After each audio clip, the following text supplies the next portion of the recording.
Hidden Water, Dane Coolidge, Chapter 1. The Mouse.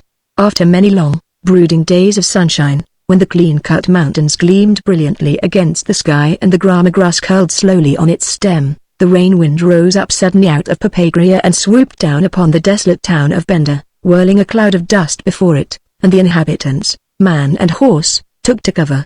Newborn clouds, rushing out of the ruck of flying dirt, cast a cold, damp shadow upon the earth and hurried past. White-crested thundercaps, piling up above the four peaks, swept resolutely down to meet them, and the storm wind, laden with the smell of greasewood and wetted alkali, lashed the gaunt desert bushes mercilessly as it howled across the plain.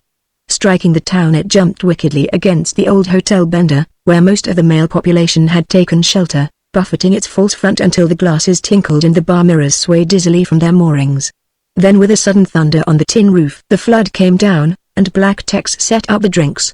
It was a tall cowman just down from the peaks who ordered the round, and so all-embracing was his good humor that he bid everyone in the room drink with him, even a sheepman. Broad-faced and huge, with 4 months' growth of hair and a thirst of the same duration, he stood at the end of the bar, smiling radiantly, one sun-blackened hand toying with the empty glass. "Come up, fellas," he said, waving the other in invitation, "and drink to Arizona. With a little more rain and good society she'd be a holy wonder, as the Texas land boomer says down in hell." They came up willingly, cowpunchers and sheepmen, train hands, prospectors, and the saloon bums that Black Tex kept about to blow such ready spenders as he, whenever they came to town. With a practiced jolt of the bottle, Tex passed down the line, filling each heavy tumbler to the brim. He poured a thin one for himself and beckoned in his roustabout to swell the count, but still there was an empty glass.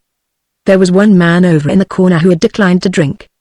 He sat at a disused card table studiously thumbing over an old magazine, and as he raised his dram the barkeeper glowered at him intolerantly. "Well," said the big cowboy, reaching for his liquor, "here's how, and may she reign for a week." He shoved back his high black sombrero as he spoke, but before he signaled the toast his eye caught the sidelong glance of Black Tex, and he too noticed the little man in the corner. "What's the matter?" he inquired, leaning over toward Tex and jerking his thumb dubiously at the corner, and as the barkeeper scowled and shrugged his shoulders he set down his glass and stared. The stranger was a small man, for Arizona, and his delicate hands were almost as white as a woman's, but the lines in his face were grave and deep, without effeminacy, and his slender neck was muscled like a wrestler's. In dress he was not unlike the men about him: Texas boots, a broad sombrero, and a canvas coat to turn the rain, but his manner was that of another world, a somber, scholarly repose such as you would look for in the reference room of the Boston Public Library, and he crouched back in his corner like a shy, retiring mouse. For a moment the cowman regarded him intently, as if seeking for some exculpating infirmity, then, leaving the long line of drinkers to chafe at the delay, he paused to pry into the matter. "Say, partner," he began, his big mountain voice aimed down to a masterful calm, "won't you come over and have something with us?" There was a challenge in the words which did not escape the stranger. He glanced up suddenly from his reading and a startled look came into his eyes as he saw the long line of men watching him. They were large clear eyes, almost piercing in their intentness, yet strangely innocent and childlike.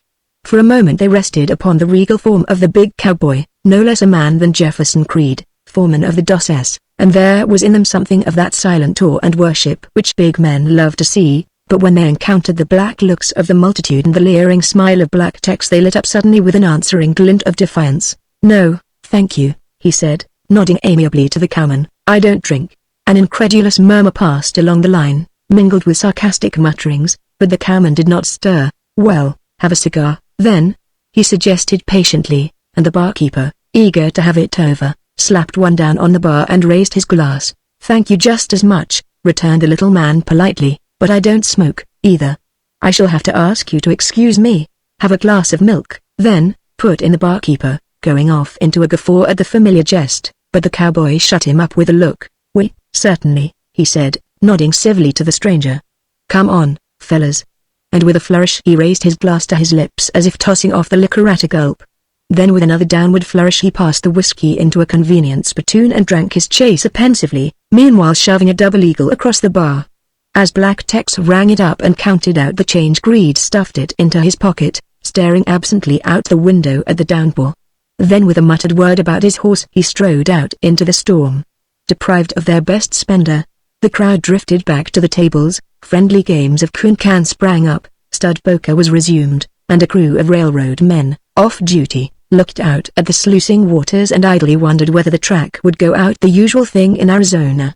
After the first delirium of joy at seeing it rain at all, there is an aftermath of misgiving, natural enough in a land where the whole surface of the earth, mountain and desert, has been chopped into ditches by the trailing feet of cattle and sheep, and most of the grass pulled up by the roots.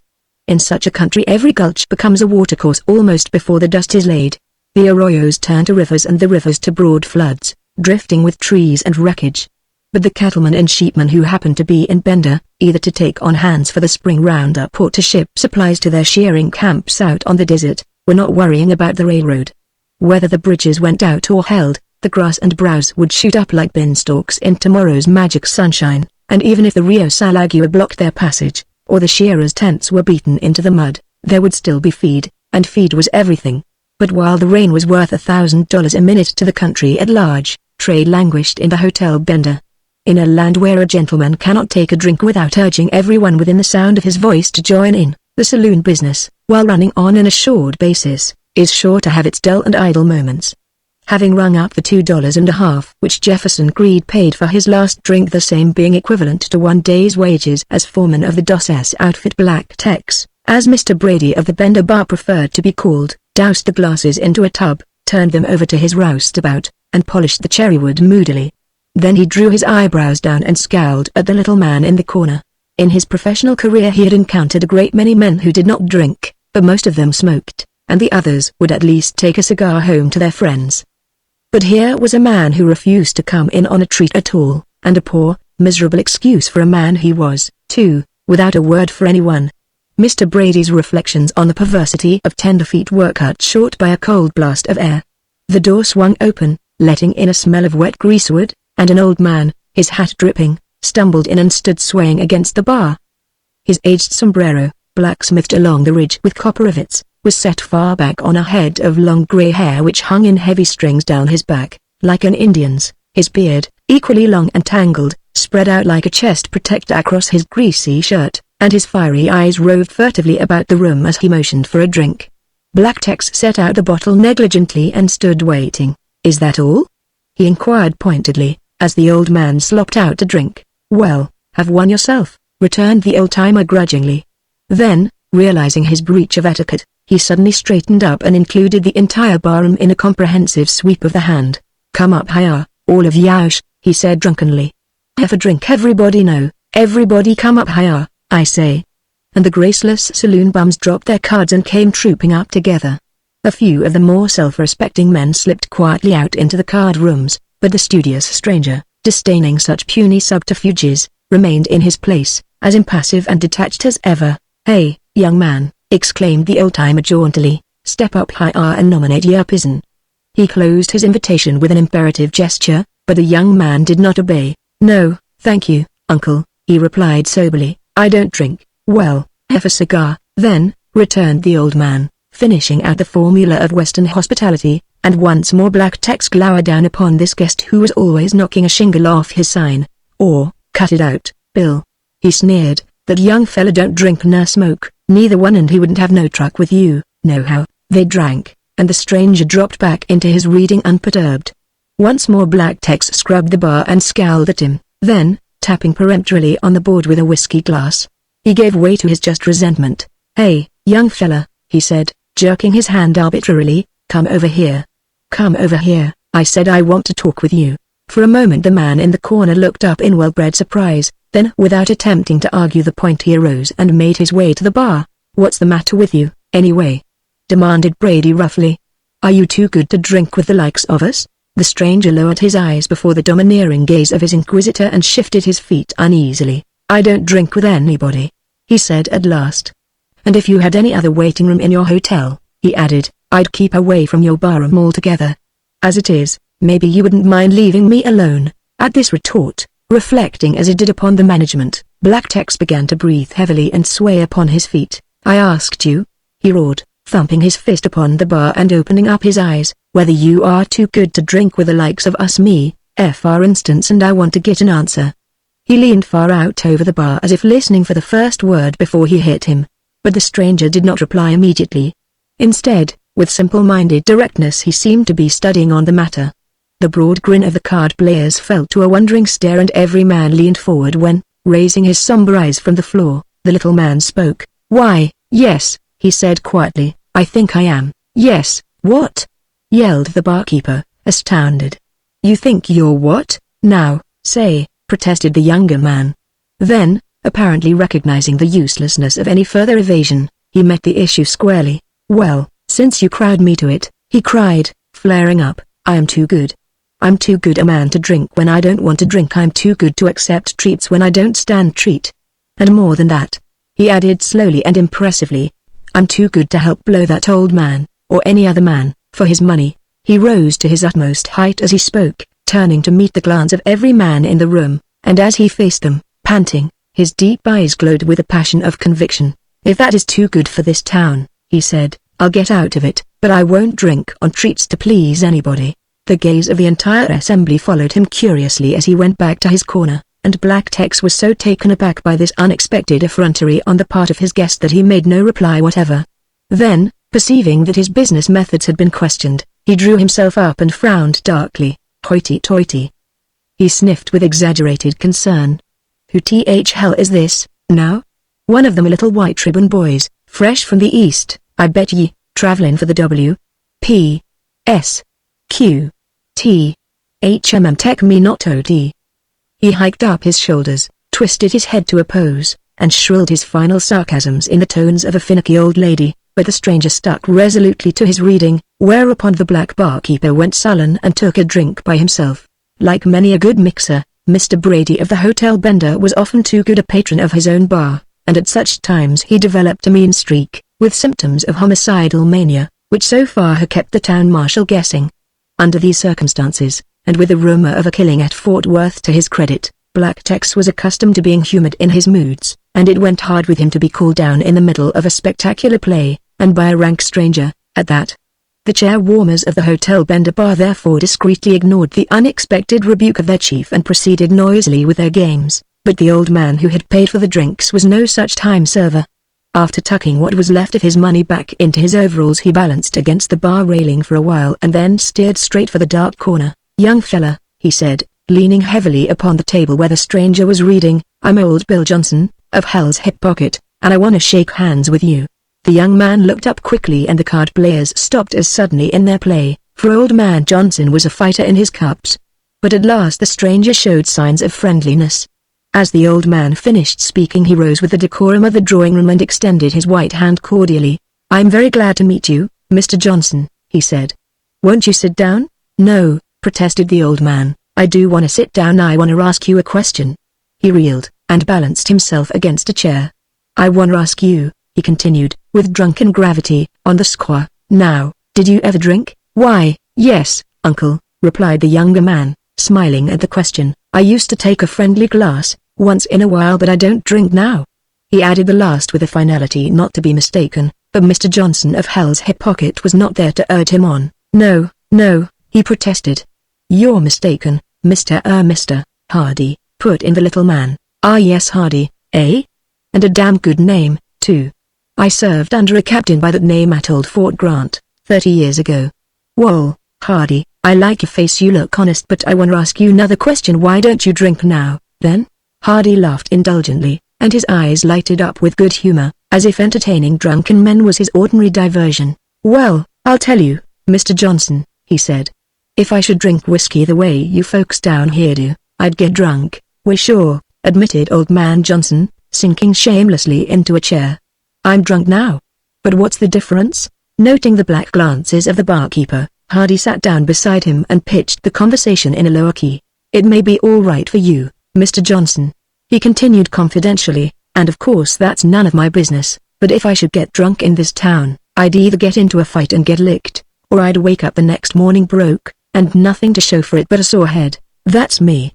exclaimed old man Johnson, slamming his battered hat on the table. "That's me, boy, down to the ground. I came down high to buy grub for my ranch up in Hell's Hip Pocket, but look at me now, drunk as a sheep herder, and only $6 to my name."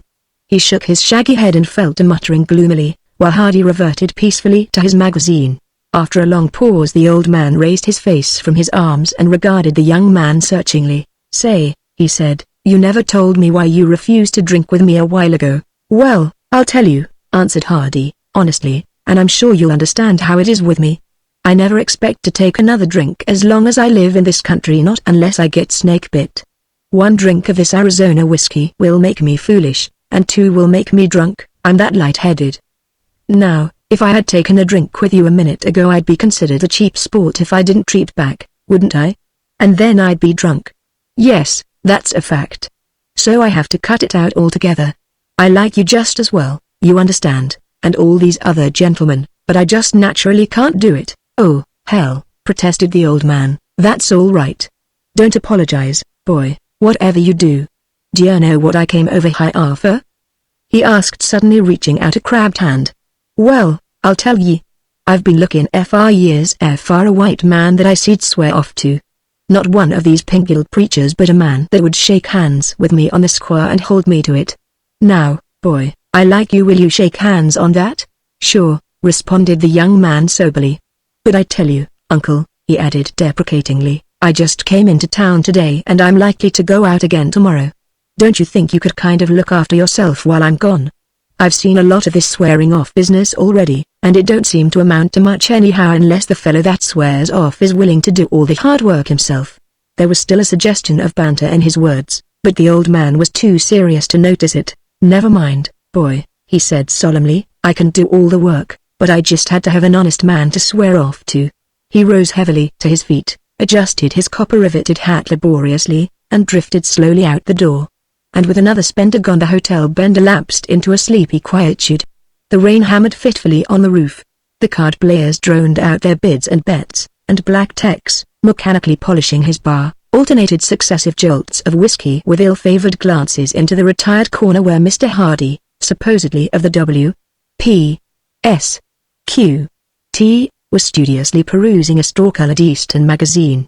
Then, as if to lighten the gloom, the sun flashed out suddenly, and before the shadow of the scudding clouds had dimmed its glory, a shrill whistle from down the track announced the belated approach of the westbound train. Immediately the chairs began to scrape, the stud poker players cut for the stakes and quit, Kunkan was called off, and by the time number 9 slowed down for the station the entire floating population of Bender was lined up to see her come in. Rising head and shoulders above the crowd and well in front stood Jefferson Creed, the foreman of the DOS, and as a portly gentleman in an unseasonable linen duster dropped off the Pullman he advanced, waving his hand largely. "Hello, Judge," he exclaimed, grinning jovially. "I was afraid you'd bogged down into a washout somewhere." "Not at all, Jeff, not at all," responded the old gentleman, shaking hands warmly. "Say, this is great, isn't it?" He turned his genial smile upon the clouds and the flooded streets for a moment and then hurried over toward the hotel. "Well, how are things going up on the range?" he inquired, plunging headlong into business and talking without a stop. "Nicely, nicely, I don't doubt.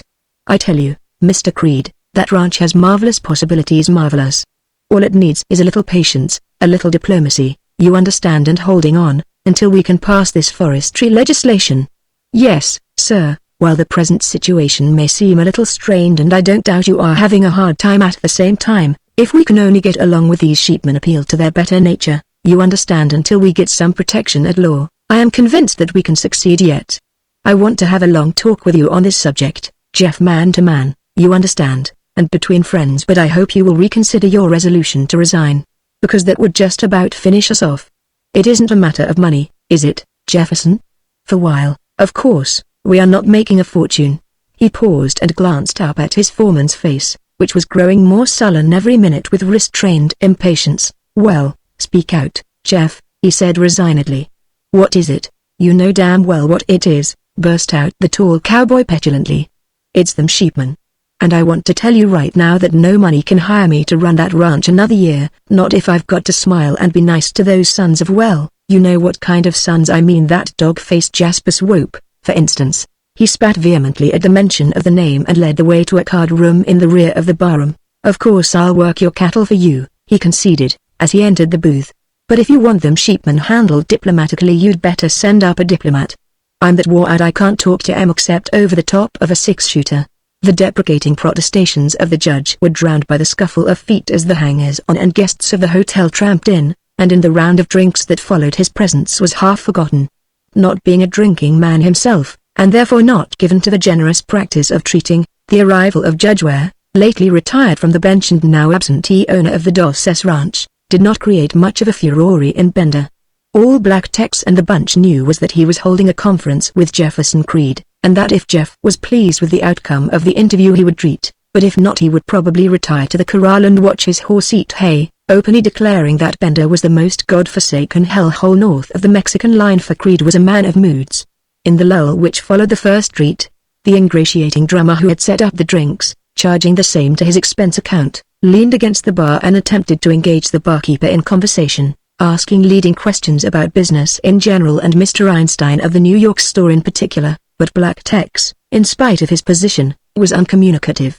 Immediately after the arrival of the train the little man who had called him down had returned to the barroom and immersed himself in those wearisome magazines which Alunga had left about the place, and, far from being impressed with his sinister expression, had ignored his unfriendly glances entirely.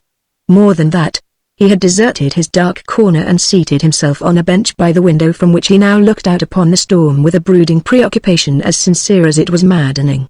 His large dear eyes were fixed upon the distance, and his manner was that of a man who studies deeply upon some abstruse problem, of a man with a past, perhaps, such as often came to those parts, crossed in love, or hiding out from his folks.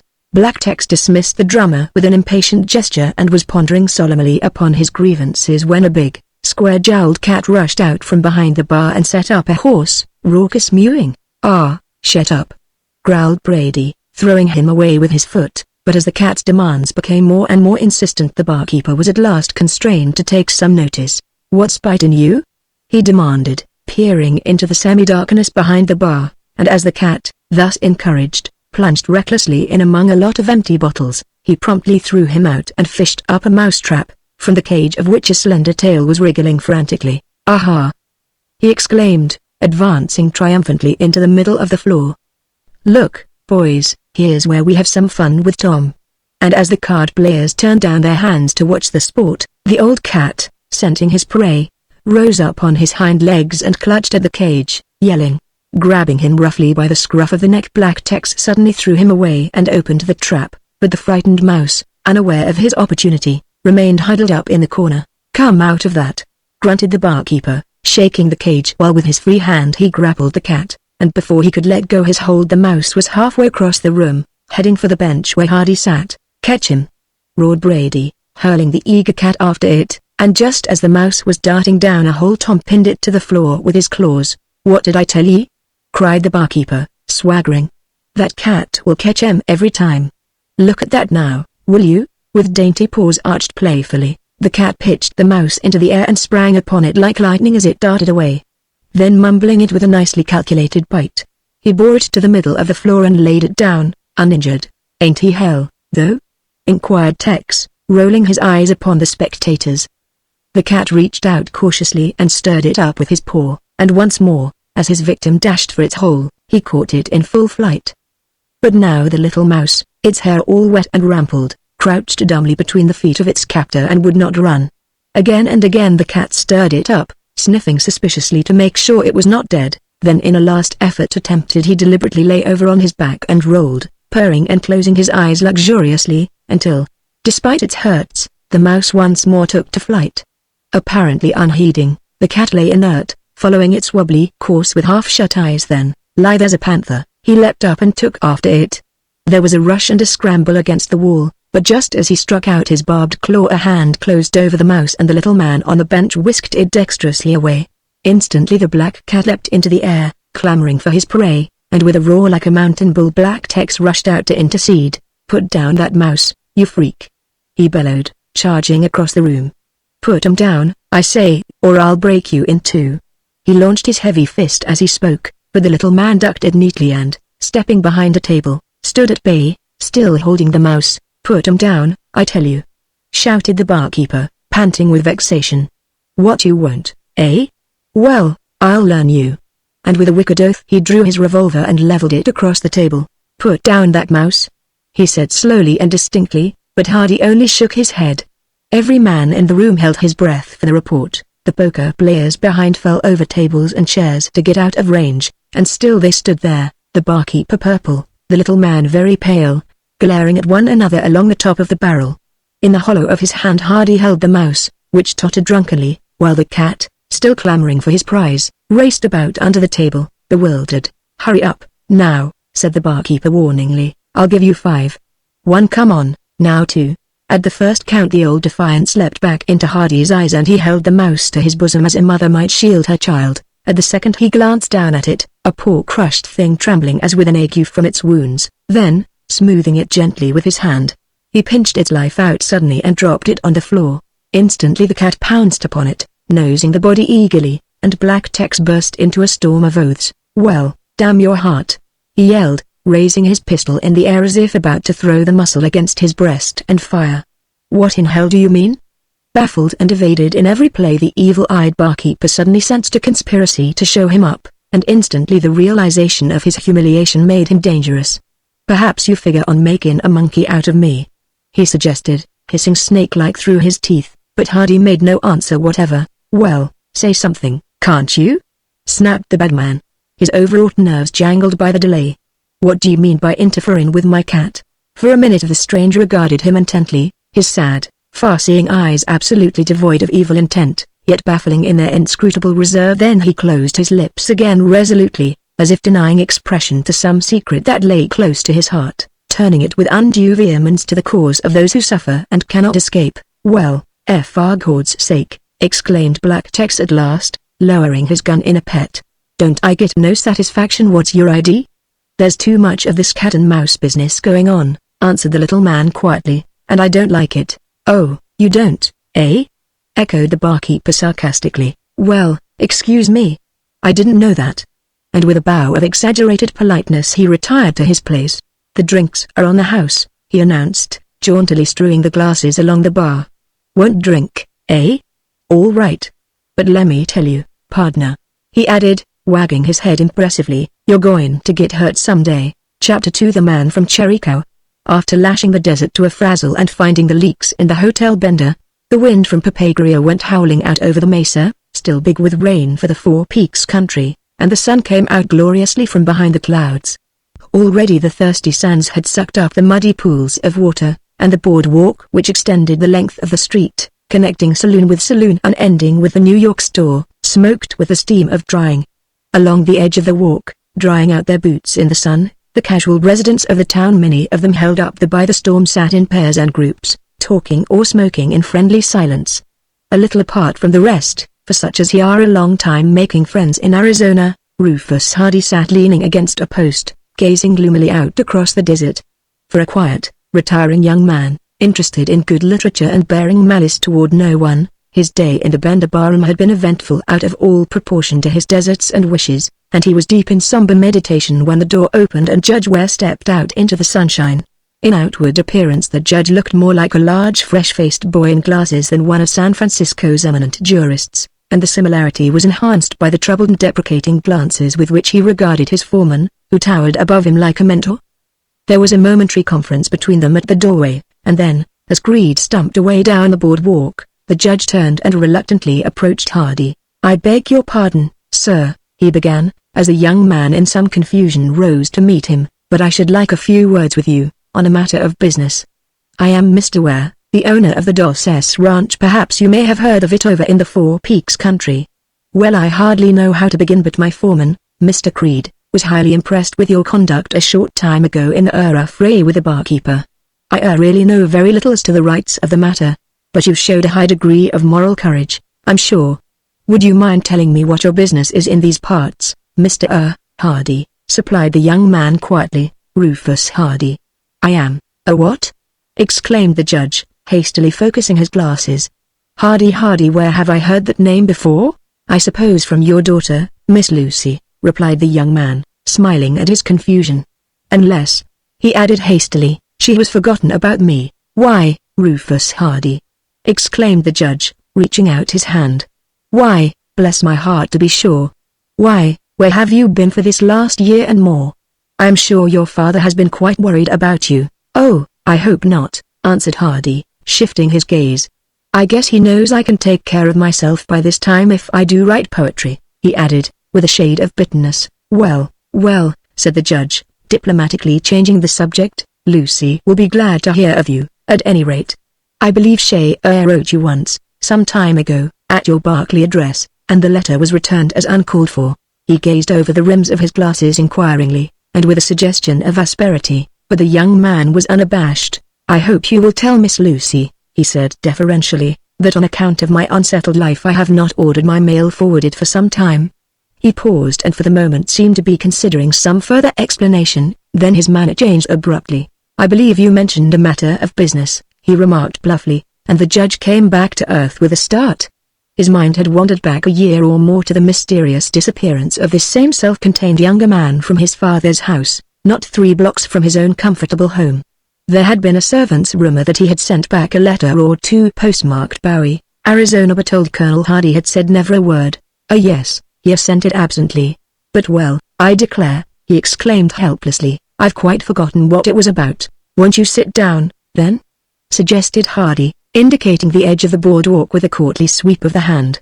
"This rain will make good feed for you up around the 4 Peaks. I believe it was of your ranch that you wished to speak." Judge Ware settled down against a convenient post and caught his breath, meanwhile regarding his companion curiously. "Yes, that's it," he said. "I wanted to talk with you about my ranch, but I swear I'll have to wait till Creed comes back, now." "Very well," answered Hardy easily, "we can talk about home, then. How is Miss Lucy succeeding with her art? Is she still working at the Institute?" "Yes, indeed," exclaimed the judge, quite mollified by the inquiry. "Indeed she is, and doing as well as any of them. She had a landscape hung at the last exhibit, that was very highly praised, even by Mathers, and you know how hard he is to please. Tapper Brown won the prize, but I think Lucy's was twice the picture, kind of soft and sunshiny. You know, it made you think of home, just to look at it." "Well, I'm glad to hear that," said Hardy, looking up the ragged street a little wistfully. "I kind of lose track of things down here, knocking around from place to place." He seated himself wearily on the edge of the sidewalk and drummed with his sinewy white hands against a boot leg. "But it's a great life, sure," he observed, half to himself. "And by the way, Mr. Ware," he continued, "if it's all the same to you, I wish you wouldn't say anything to your foreman about my past life. Not that there is anything disgraceful about it, but there isn't much demand for college graduates in this country, you know, and I might want to strike him for a job." Judge Ware nodded, a little distantly. He did not approve of this careless young man in all his moods. For a man of good family he was hardly presentable, for one thing, and he spoke at times like an ordinary working man. So he awaited the lumbering approach of his foreman in sulky silence, resolved to leave the matter entirely in his hands. Jefferson Creed bore down upon them slowly, sizing up the situation as he came, or trying to, for everything seemed to be at a standstill. "Well?" he remarked, looking inquiringly from the judge to Hardy. "How about it?" There was something big and dominating about him as he loomed above them, and the judge's schoolboy state of mind instantly returned. I really haven't done anything about the matter, Jefferson," he stammered apologetically. "Perhaps you will explain our circumstances to Mr. Hardy here, so that we can discuss the matter intelligently." He looked away as he spoke, and the tall foreman grunted audibly. "Well," he drawled, "they ain't much to explain. The sheepmen have been getting so free up on our range that I've had a little trouble with 'em, and if I was the boss they'd be more trouble, you can bet your life on that. But the judge here seems to think we can kinda suck the hind teat and baby things along until they get that Forest Reserve Act through, and make our winning later. He wants to make friends with these sheepmen and get 'em to kinda go around a little and give us half a chance. Well, maybe it can be done, but not by me. So I told him either to get a superintendent to handle the sheep end of it or rustle up a new foreman, because I see red every time I hear a sheep blat. Then come the question," continued the cowman, throwing out his broad hand as if indicating the kernel of the matter, "of getting such a man, and while we was talking it over you called old Tex down so good and proper that there wasn't any doubt in my mind providin' you want the job, of course." He paused and fixed his compelling eyes upon Hardy with such a mixture of admiration and good humor that the young man was won over at once, although he made no outward sign. It was Judge Ware who was to pass upon the matter finally, and he waited deferentially for him to speak. "Well, Jefferson," began the judge a little weakly, "do you think that Mr. Hardy possesses the other qualities which would be called for in such a man?" Sure," responded Creed, waving the matter aside impatiently. "Go ahead and hire him before he changes his mind. "Very well then, Mr. Hardy," said the judge resignedly. "The first requisite in such a man is that he shall please Mr. Creed. And since he commends you so warmly, I hope that you will accept the position. Let me see, would $75 a month seem a reasonable figure? Well, call it 75, then that's what I pay Mr. Creed, and I want you to be upon an equality in such matters. Now as to your duties. Jefferson will have charge of the cattle, as usual, and I want you, Mr. Hardy, to devote your time and attention to this matter of the sheep. Our ranch house at Hidden Water lies almost directly across the river from one of the principal sheep crossings, and a little hospitality shown to the shepherds in passing might be like bread cast upon the waters which comes back in hundredfold after many days. We cannot hope to get rid of them entirely, but if the sheep owners would kindly respect our rights to the upper range, which Mr. Creed will point out to you, I am sure we should take it very kindly. Now that is your whole problem, Rufus, and I leave the details entirely in your hands. But whatever you do, be friendly and see if you can't appeal to their better nature." He delivered these last instructions seriously, and they were so taken by Hardy. But Creed laughed silently, showing all his white teeth, yet without attracting the unfavorable attention of the judge, who was a little purblind. Then there was a brief discussion of details, an introduction to Mr. Einstein of the New York store, where Hardy was given carte blanche for supplies, and Judge Ware swung up on the westbound Limited and went flying away toward home, leaving his neighbor's son, now his own superintendent and sheep expert, standing composedly upon the platform. "Well," remarked Creed, smiling genially as he turned back to the hotel, "the old man's all right, if he does have fits. He's good-hearted, and that goes a long ways in this country, but actually, I believe he knows less about the cattle business than any man in Arizona. He can't tell a steer from a stag, honest. And I can lose him a half-mile from camp any day." The tall cattleman clumped along in silence for a while, smiling over some untold weakness of his boss. Then he looked down upon Hardy and chuckled to himself. "I'm glad you're going to be along this trip," he said confidentially. "Of course I'm lonely as a lost dog out there, but that ain't it. The fact is, I need somebody to watch me. Boy, I could beat the old judge out of $1,000 worth of cattle and he'd never know it in a lifetime. Did he ever live all alone out on a ranch for a month or so? Well, you know how lawless and pious and mean a man can get, then, associating with himself. I'd have had the old man robbed 40 times over if he wasn't such a good-hearted old boy, but between fightin' sheepmen and keepin' tab on a parcel of brand experts up on the Tonto, I'm gettin' so ornery I don't dare trust myself. Have a smoke? Oh, I forgot." He laughed awkwardly and rolled a cigarette. "Got a match?" he demanded austerely. Much obliged, be kinda handy to have you along now." He knit his brows fiercely as he fired up, regarding Hardy with a furtive grin. "Say," he said abruptly, "I've got to make friends with you some way. You eat, don't you? All right then, you come along with me over to the Chinks. I'm going to treat you to something, if it's only ham and eggs." They dined largely at Charlie's and then drifted out to the feed corral. Creed threw down some hay to a ponderous iron-scarred roan, more like a war-horse than a cow-pony, and when he came back he found Hardy doing as much for a clean-limbed sorrel, over by the gate. "Yawn?" he inquired, surveying it with the keen concentrated gaze which stamps every point on a cowboy's memory for life. "Sure," returned Hardy, patting his pony carefully upon the shoulder. "Kinda high-headed, ain't he?" ventured Creed, as the sorrel rolled his eyes and snorted. "That's right," assented Hardy, "he's only been broke about a month. I got him over in the Sulphur Springs Valley." "I knowed it," said the cowboy sagely. "One of them wiregrass horses, and I bet he can travel, too." "Did you ride him all the way here?" "Clean from the Chiricahuas," replied the young man, and Jefferson Creed looked up, startled. "What did you say you was doing over there?" he inquired slowly, and Hardy smiled quietly as he answered. "Riding for the Chiricahua outfit, the hell you say?" exclaimed Creed explosively, and for a long time he stood silent, smoking as if in deep meditation. "Well," he said at last, "I might as well say it, I took you for a tenderfoot." Chapter 3: The Trail of the Sheep. The morning dawned as clear on Bender as if there had never been storm nor clouds, and the waxy green heads of the greasewood, dotting the level plain with the regularity of a vineyard, sparkled with 1,000 dewdrops. Ecstatic meadow larks, undismayed by the utter lack of meadows, sang love songs from the tops of the telegraph poles, and the little Mexican ground doves that always go in pairs tracked amiably about together in the wet litter of the corral, picking up the grain which the storm had laid bare. Before the early sun had cleared the top of the eastern mountains, Jefferson Creed and Hardy had risen and fed their horses well, and while the air was yet chill they loaded their blankets and supplies upon the ranch wagon, driven by a shivering Mexican, and went out to saddle up.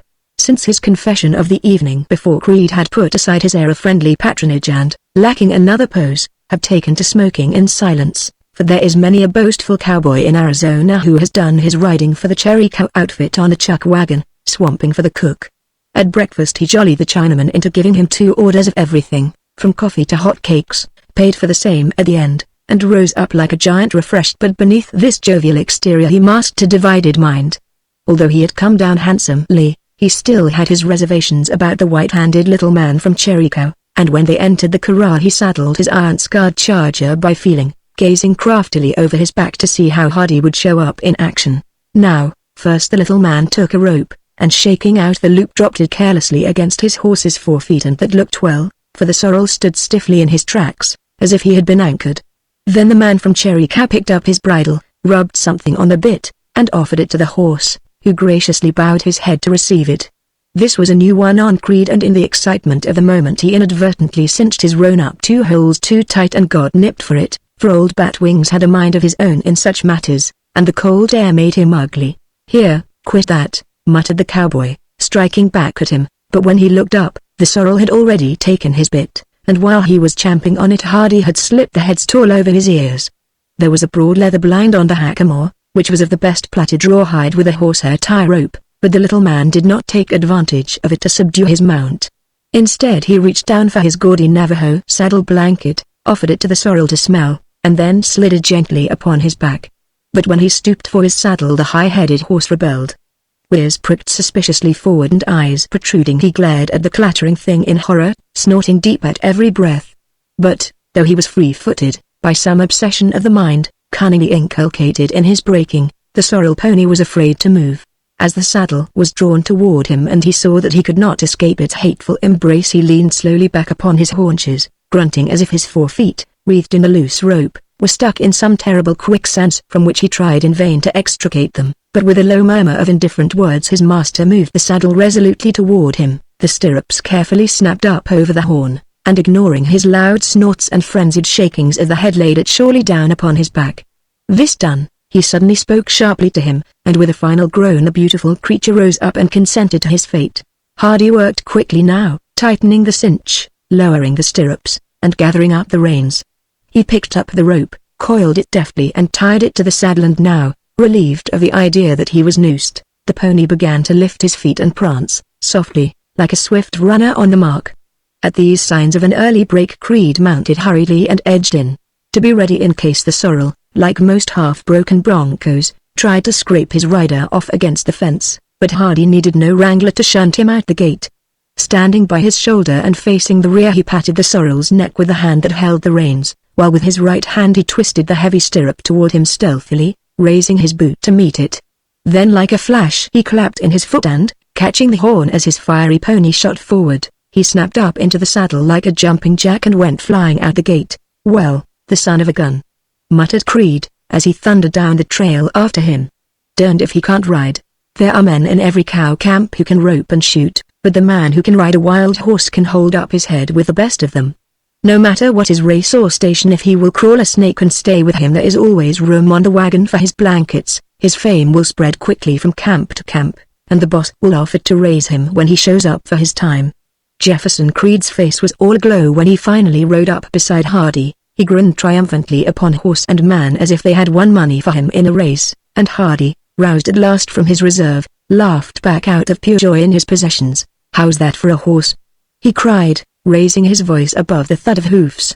"I have to turn him loose at first, afraid he'll learn to pitch if I hold him in. He's never bucked with me yet." "You bet he's a snake," yelled Creed, hammering along on his broad-chested roan. "Where'd you get him?" "Tom Fulton's ranch," responded Hardy, reining his horse in and patting him on the neck. "Turned in 3 months' pay and broke him myself, to boot. I'll let you try him someday, when he's gentled." "Well, if I wasn't so big and heavy I'd take you up on that," said Creed, "but I'm just as much obliged, all the same. I don't claim to be no bronco buster now, but I used to ride some myself when I was a kid. But say, the old judge has got some good horses running on the upper range, if you want to keep your hand in, 30 or 40 head of 'em, and wild as hawks." There's some sure enough wild horses too, over on the peaks, that belong to any man that can get his rope onto 'em. How would that strike you? We've been trying for years to catch the black stallion that leads 'em." Try as he would to minimize this exaggerated estimate of his prowess as a horse tamer, Hardy was unable to make his partner admit that he was anything short of a real buster, and before they had been on the trail an hour Creed had made all the plans for a big gather of wild horses after the roundup. "I had you spotted for a sport from the start," he said, puffing out his chest at the memory of his acumen, "but, by jingo, I never thought I was drawing a bronco twister. Well, now, I saw you crawl that horse this morning, and I guess I know the real thing by this time. Say," he said, turning confidentially in his saddle, "if it's none of my business you can say so, but what did you do to that bit?" Hardy smiled, like a juggler detected in his trick. "You must have been watching me," he said, "but I don't mind telling you it's simply passing a good thing along. I learnt it off of a Yaquimeo Indian that had been riding for Bill Green on the turkey track. I rubbed it with a little salt." "Well, I'm a son of a gun," exclaimed Creed incredulously. "Here we've been getting our fingers bit off for 40 years and never thought of a little thing like that. Got any more tricks?" "Nope," said Hardy, "I've only been in the territory a little over a year, this trip, and I'm learning, myself. Funny how much you can pick up from some of these Indians and Mexicans that can't write their own names, isn't it?" Maybe so," assented Creed doubtfully, "but I'd rather go to a white man myself." "Say," he exclaimed, changing the subject abruptly, "what was that name the old man called you by when he was making that talk about sheep-proofer, or rough house or something much like that?" "Oh, that's my front name, Rufus." "Why? What's the matter with it?" "Nothing, I reckon," replied Creed absently, "never happened to hear it before, all. I was wondering how he knowed it," he added, glancing shrewdly sideways. "Thought maybe you might have met him up in California, or somewheres." "Oh, that's easy," responded Hardy unblinkingly. "The first thing he did was to ask me my full name. I notice he calls you Jefferson," he added, shiftily changing the subject. "Sure thing," agreed Creed, now quite satisfied. "He calls everybody that way. If your name is Jim you're James, John you're Jonathan, Jeff you're Jefferson Davis, but say, ain't they any FR short to your name? We're getting too far out of town for this Mr. Business." "My name's Jeff, you know," he suggested. "Why, sure," exclaimed Hardy, brushing aside any college-bred scruples, "only don't call me Rough House, they might get the idea that I was on the fight. But you don't need to get scared of Rufus, it's just another way of saying red. I had a red-headed ancestor away back there somewhere and they called him Rufus, and then they passed the name down in the family until it got to me, and I'm no more red-headed than you are. No, is that straight?" ejaculated the cowboy, with enthusiasm. "Same as we call 'em ready now, eh? But say, I'd choke if I tried to call you Rufus. Will you stand for ready? Or, that's no good, what's the matter with Ruf?" "Well, shake then, pardner, I'm damn glad I met up with you." They pulled their horses down to a Spanish trot, that easy, limping shuffle that eats up its 40 miles a day, and rode on together like brothers, heading for a distant pass in the mountains where the painted cliffs of the Bulldog break away and leave a gap down to the river. To the east rose Superstition Mountain, that huge buttress upon which, since the day that a war party or Pimas disappeared within the shadow of its pinnacles, hot upon the trail of the Apaches, and never returned again, the Indians of the valley have always looked with superstitious dread. Creed told the story carelessly, smiling at the pride of the Pimas who refused to admit that the Apaches alone, devils and bad medicine barred, could have conquered so many of their warriors. To the west in a long fringe of green loomed the cottonwoods of Moroni, where the hard-working Mormons had turned the Salagua from its course and irrigated the fertile plain, and there on their barren reservation dwelt the remnant of those warlike Pimas, the unrequited friends of the white men, now held by them as of no account.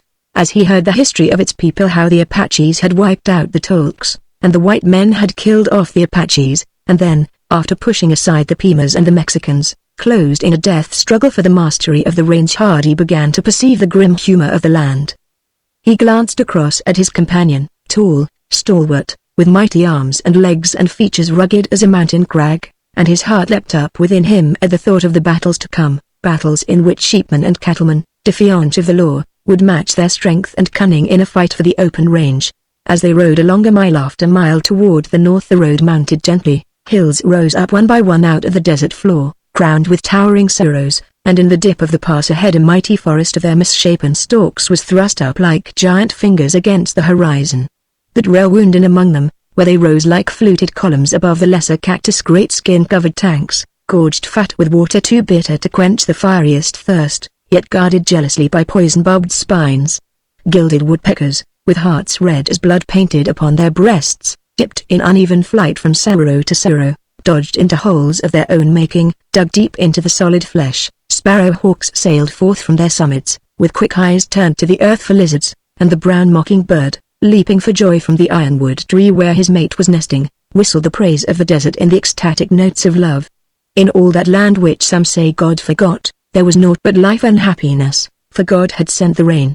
The sun was high in the heavens when, as they neared the summit of the broad pass, a sudden taint came down the wind, whose only burden had been the fragrance of resinous plants, of wetted earth, and of green things growing. A distant clamor, like the babble of many voices or the surf beats of a mighty sea, echoed dimly between the chuck-a-chuck of their horses' feet, and as Hardy glanced up inquiringly his companion's lip curled and he muttered, "Sheep." They rode on in silence.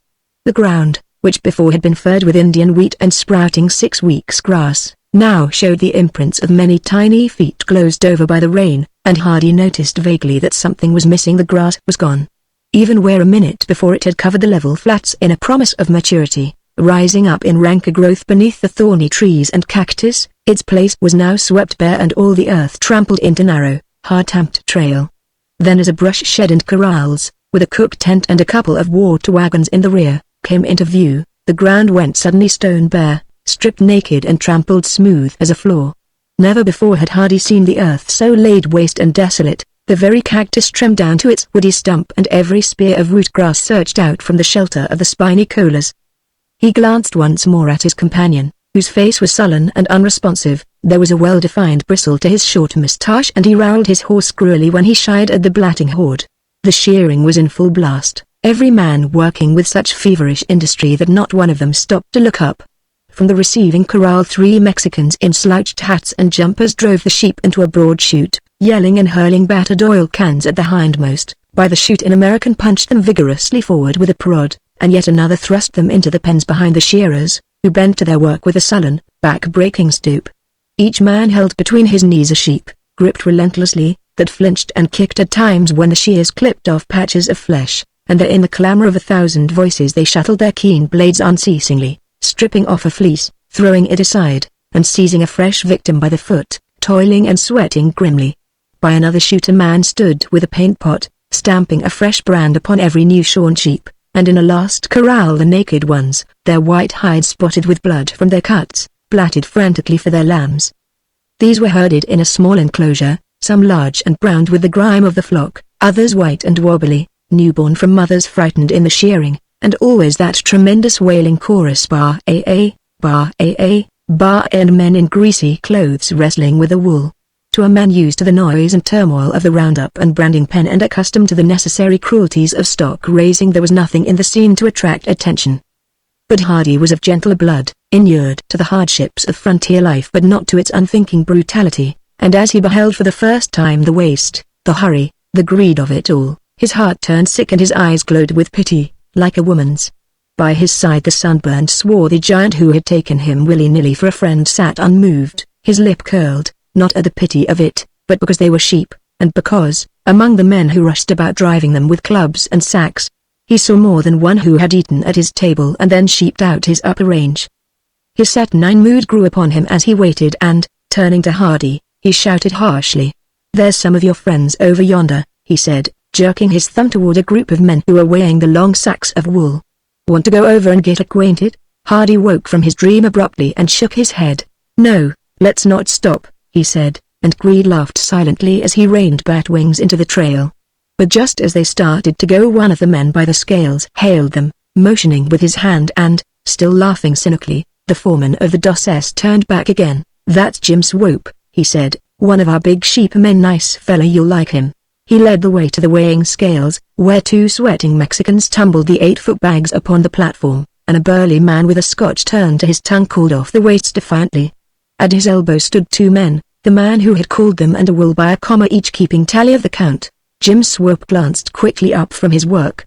He was a man not over 40 but bent and haggard, with a face wrinkled deep with hard lines, yet lighted by blue eyes that still held a twinkle of grim humor. "Hello, Jeff," he said, jotting down a number in his tally book. "Going by without stopping, was ye?"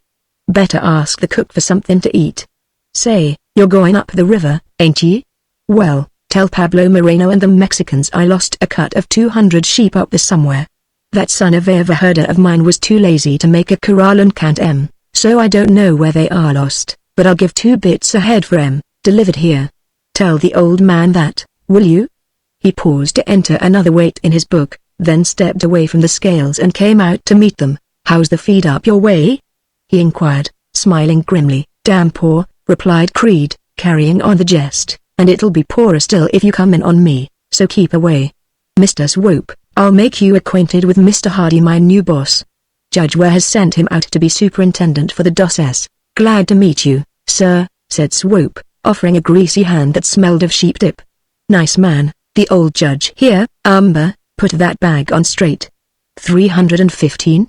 Well, I know a damn sight better. Excuse me, boys. Here, put that bag on again, and weigh it right. Well, observed Creed, glancing at his friend as the combat raged unremittingly, I guess we might as well pull.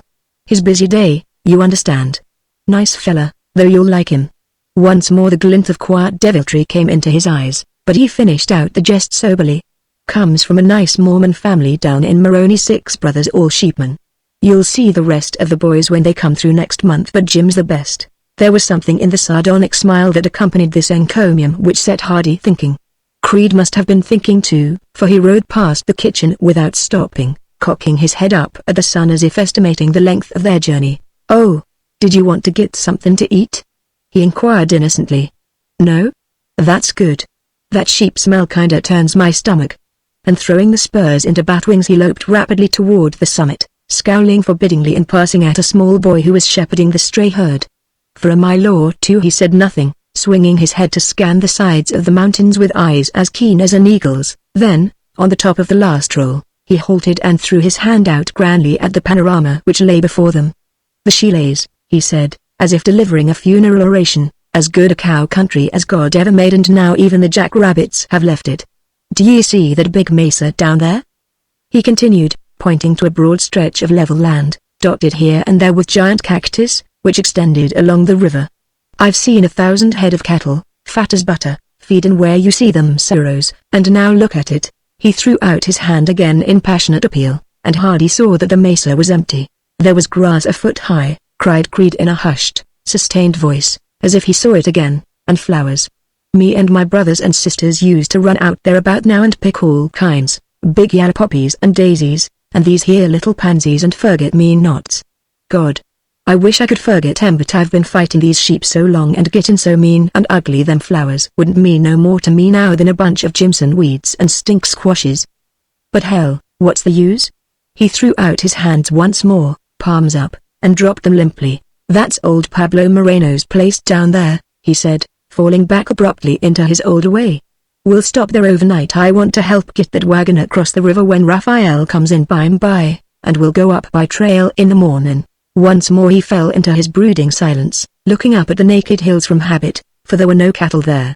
And Rufus Hardy, quick to understand, gazed also at the arid slopes, where once the grama had waved like tawny hair in the soft winds and the cattle of Jeff Creed's father had stood knee-high in flowers.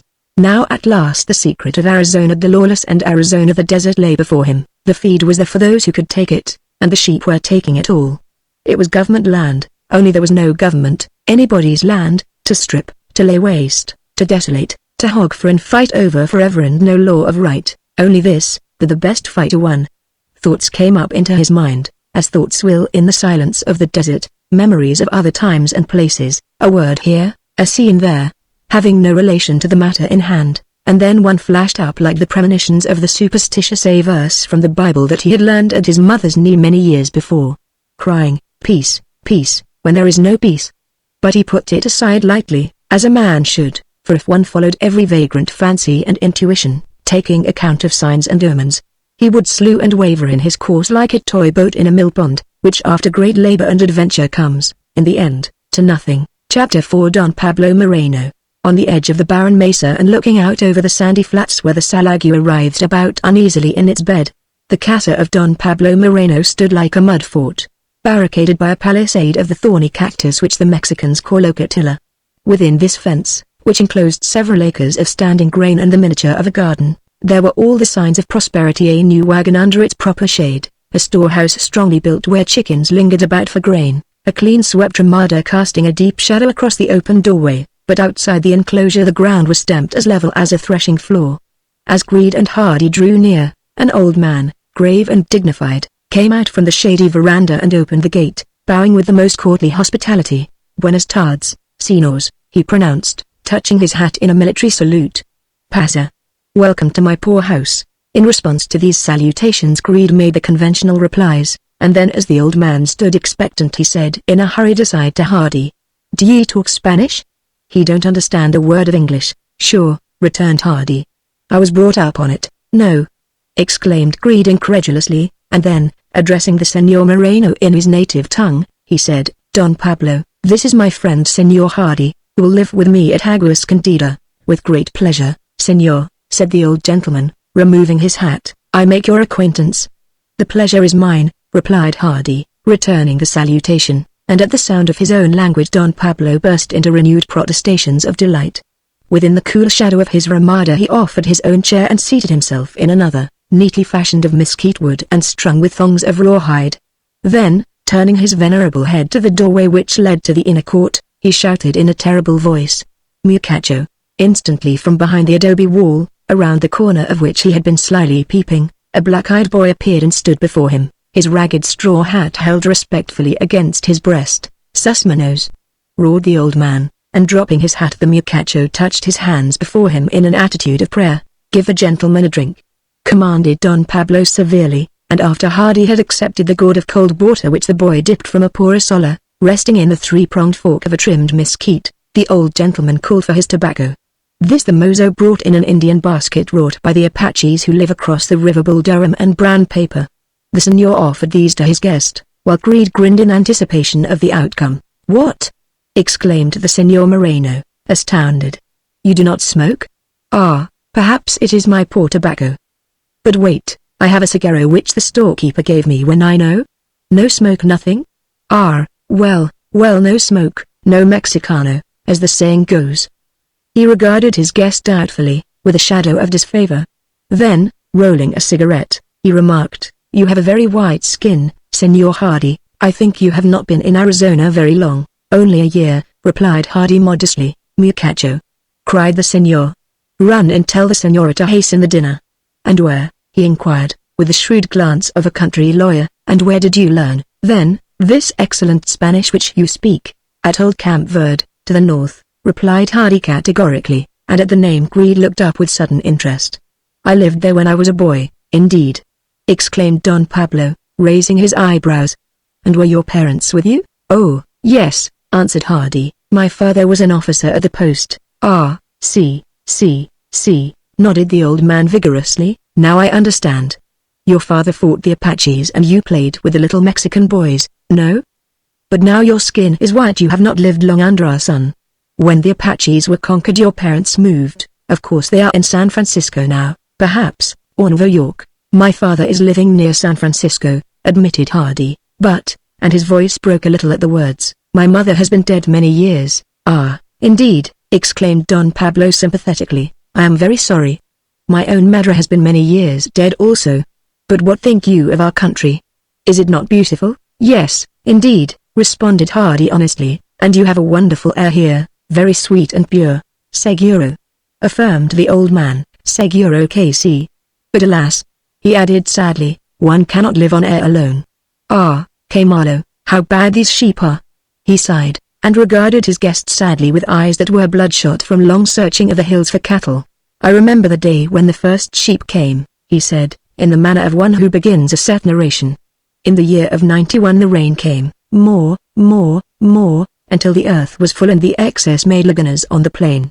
That year the Salagua left all bounds and swept my fine fields of standing corn away, but we did not regret it beyond reason, for the grass came up on the mesas high as a horse's belly, and my cattle and those of my friend Don Luis, the good father of Jeff, here, spread out across the plains as far as the eye could see, and every cow raised her calf.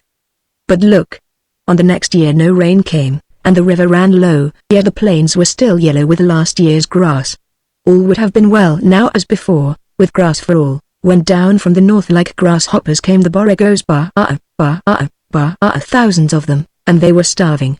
Never had I seen bands of sheep before in Arizona, nor the father of Don Jeff, but some say they had come from California in '77, when the drought visited there, and had increased in Yavapai and fed out to all the North Country until, when this second Ano Seco came upon them, there was no grass left to eat.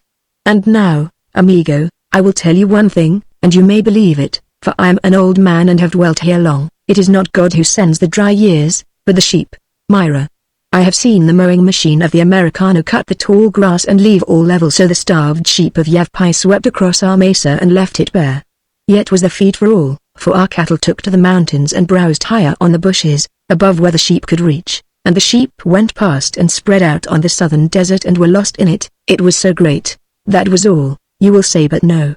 In the spring every ewe had her lamb, and many too, and they grew fat and strong. And when the grass became dry on the desert because the rains had failed again, they came back, seeking their northern range where the weather was cool, for a sheep cannot endure heat.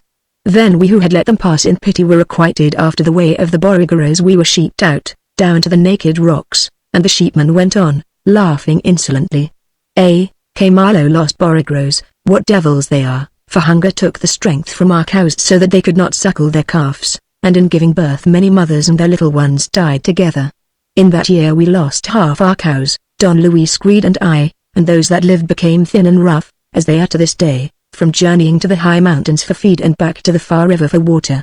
Then the father of Jeff became very angry, so that he lost weight and his face became changed, and he took an oath that the first sheep or sheep herder that crossed his range should be killed, and every one thereafter, as long as he should live. Ah, what a beaunumber it was Don Luis! If we had one man like him today, the sheep would yet go round, a big man, with a beard, and he had no fear, no, not for 100 men. And when in November the sheep came bleating back, for they had promised so to do as soon as the feed was green, Don Luis met them at the river, and he rode along its bank, night and day, promising all the same fate who should come across. And, the sheep went round. The old man slapped his leg and nodded his head solemnly. Then he looked across at Creed and his voice took on a great tenderness. "My friend has been dead these many years," he said, "but he was a true man." As Don Pablo finished his story, the Senora opened the door of the kitchen where the table was already set with boiled beans, meat stewed with peppers, and thin corn cakes, the conventional frijoles, carne con chili, and tortillas of the Mexicans, and some fried eggs in honor of the company. As the meal progressed, the Senora maintained a discreet silence, patting out tortillas and listening politely to her husband's stock of stories, for Don Pablo was lord in his own house. The big-eyed muchacho sat in the corner, watching the corn cakes cook on the top of the stove and battening on the successive rations which were handed out to him. There were stories, as they ate, of the old times, of the wars and revolutions of Sonora, wherein the Señor Moreno had taken too brave a part, as his wounds and exile showed, strange tales of wonders and miracles wrought by the Indian doctors of Alta, of sacred snakes with the sign of the cross blazoned in gold on their foreheads, worshipped by the Indians with offerings of milk and tender chickens, of primitive life on the haciendas of Sonora, where men served their masters for life and were rewarded at the end with a pension of beans and carne seco. Then as the day waned they sat at peace in the Ramada, Moreno and Creed smoking, and Hardy watching the play of colors as the sun touched the painted crags of the Bulldog and lighted up the square summit of Red Butte across the river, throwing mysterious shadows into the black gorge which split it from crown to base. Between the high cliff and the cleft Red Butte flowed the Salagua, squirming through its tortuous canon, and beyond them lay hidden water, the unknown, whither a single man was sent to turn back the tide of sheep. In the silence the tinkle of bells came softly from up the canon, and through the dusk Hardy saw a herd of goats, led by a long-horned ram, trailing slowly down from the mesa. They did not pause, either to rear up on their hind feet for browse or to snoop about the gate, but filed dutifully into their own corral and settled down for the night. "Your goats are well trained, Don Pablo," said Hardy, by way of conversation. "They come home of their own accord." "Ah, no," protested Moreno, rising from his chair. "It is not the goats but my goat dogs that are well trained. Come with me while I close the gate and I will show you my flock." The old gentleman walked leisurely down the trail to the corral, and at their approach Hardy saw two shaggy dogs of no breed suddenly detach themselves from the herd and spring defiantly forward. Quítese, quítese," commanded Don Pablo, and at his voice they halted, still growling and baring their fangs at Hardy. "Myra," exclaimed the old man, "are they not bravo? Many times the Borregros have tried to steal my bucks to lead their timid sheep across the river, but Tira and Dinty fight them like devils. One summer for a week the Shivas did not return, having wandered far up into the mountains, but in the end Tira and Dante fetched them safely home. See them now, lying down by the mother goat that suckled them. You would not believe it, but they think they are goats. He laughed craftily at the idea, and at Hardy's eager questions. Seguro, he said, surely I will tell you about my goat dogs, for you Americans often think the Mexicans are tonto, having no good sense, because our ways are different. When I perceived that my cattle were doomed by reason of the sheep trail crossing the river here at my feet, I bought me a she-goat with kids, and a ram from another flock. These I herded myself along the brow of the hill, and they soon learned to rear up against the bushes and feed upon the browse which the sheep could not reach. Thus I thought that I might in time conquer the sheep, fighting the devil with fire, but the coyotes lay in wait constantly to snatch the kids, and once when the river was high the Borregros of James stole my buck to lead their sheep across. Then I remembered a trick of my own people in Sonora, and I took the blind pups of a dog, living far from here, and placed each of them with a she-goat having one newborn kid, and while the kid was sucking at one teat the mother could not help but let down milk for the puppy at the other, until at last when the dog's smell had left him she adopted him for her own. Now as the pups grew up they went out on the hills with their goat mother, and when, they being grown, she would no longer suckle them, they stole milk from the other she-goats, and so they live today, on milk and what rabbits they can catch. But whenever they come to the house I beat them and drive them back. Their nature is changed now, and they love only goats. 8 years ago I raised my first goat dogs, for many of them desert their mothers and become house dogs, and now I have over 100 goats, which they lead out morning and night. The old man lashed fast the gate to the corral and turned back toward the house. Yes, he said musingly, the Americanos say continually that we Mexicanos are foolish, but look at me. Here is my good home, the same as before. I have always plenty beans, plenty meat, plenty flour, plenty coffee. I welcome everyone to my house, to eat and sleep, yet I have plenty left. I am muy contento, Senor Hardy. Yes, I am always happy. But the Americanos? No. When the sheep come, they fight. When their cattle are gone, they move, fight, move, all the time. He sighed and gazed wearily at the barren hills. Senor Hardy, he said at last, you are young, yet you have seen the great world. Perhaps you will understand. Jeff tells me you come to take charge of the Dos S Rancho, where the sheep come through by thousands, even as they did here when there was grass. I am an old man now, I have lived on this spot 24 years and seen much of the sheep. Let me advise you. When the sheepmen come across the river, do not fight, as Don Jeff does continually, but let them pass. They are many and the cowmen are few, they are rich and we are very poor. How then can a few men whip many, and those armed with the best? And look, if a sheepman is killed there is the law, you know, and lawyers, yes, and money. He shrugged his shoulders and threw out his hands, peeping ruefully through the fingers to symbolize prison bars. Is it not so?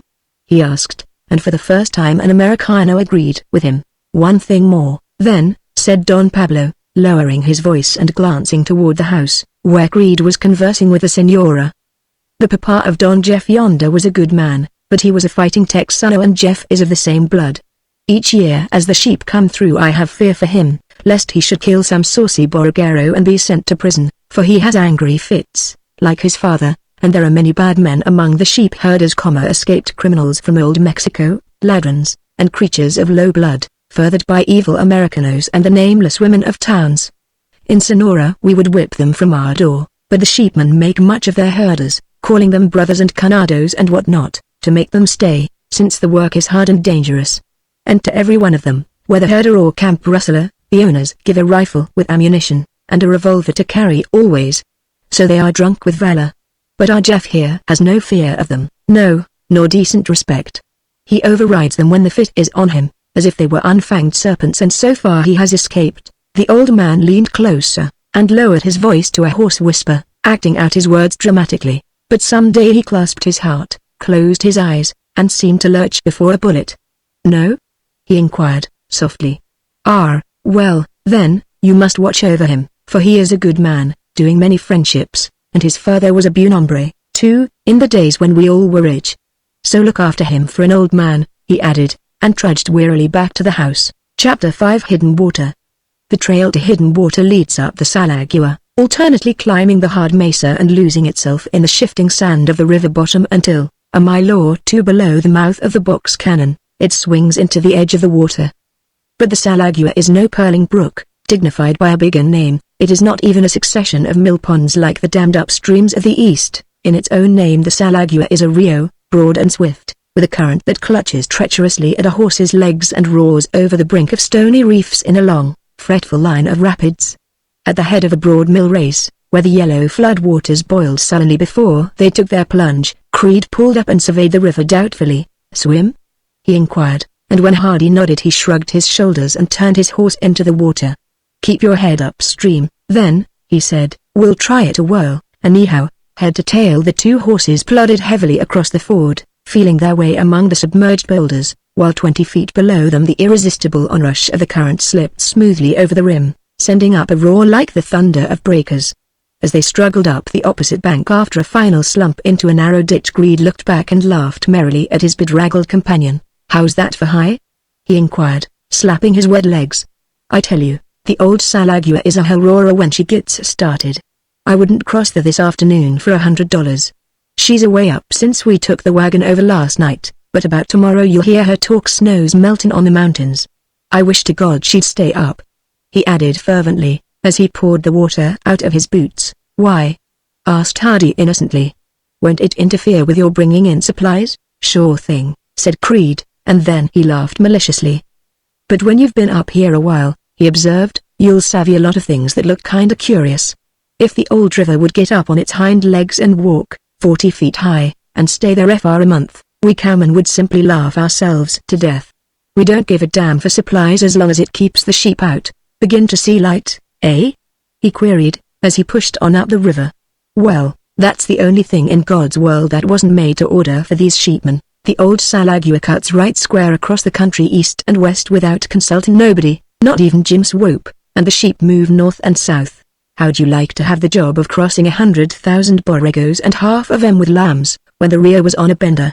I've seen some of these sheepmen wading around up to their chins for 2 weeks, trying to float 2,500 head across the river, and there wasn't turkey buzzards enough in the country when they got through. Last year they had the sandbars up around hidden water lined with carcasses too deep, where they just naturally crowded them into the river and let them sink or swim. Them Chihuahua Mexicans, you savvy. After they'd wore out their shoes and froze their marrow bones wade and they got tired and shoved them in, regardless. Well, if this warm weather holds we'll be able to get our road good and started before the sheep come in. That's one reason why I never was able to do much with these sheepmen," he added.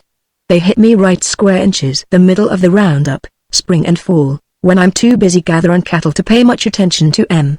I did plan a little surprise party last year, but that was something special. But now you're on the job, Roof," he continued reassuringly, "I'm going to leave all sheep and sheepmen strictly alone. You can bank on that. Then as we are going to try the experiment, I want to see it done right. I never made a cent fighting 'em, that's a cinch, and if you can appeal to their better natures, we go to it. I'd help you if I could, but ben as I can't, I'll get out of the road and give you a chance. Now I'll tell you how it'll be," he continued, turning in his saddle and hooking one leg over the horn. "The boys'll come in for the road tomorrow or next day. We begin to gather on the 1st, and it takes us about a month. Well, we look for the sheep to come in on us at about the same time, 1st of April, and we ain't been fooled yet. They'll begin to stack up on the other side any time now, and as soon as the water goes down they'll come across with a rush. And if they're feeling good-natured they'll spread out over the rolls and drift north, but if they're feeling bad they'll sneak up onto Bronco Mesa and scatter the cattle 40 ways for Sunday, and bust up my roader and raise hell generally. We had a little trouble over that last year," he added parenthetically. "Well, I'll turn over the house and the grub and the whole business to you this year and camp out with the boys under the mesquite, and then you can entertain them sheepmen and jolly 'em up no end.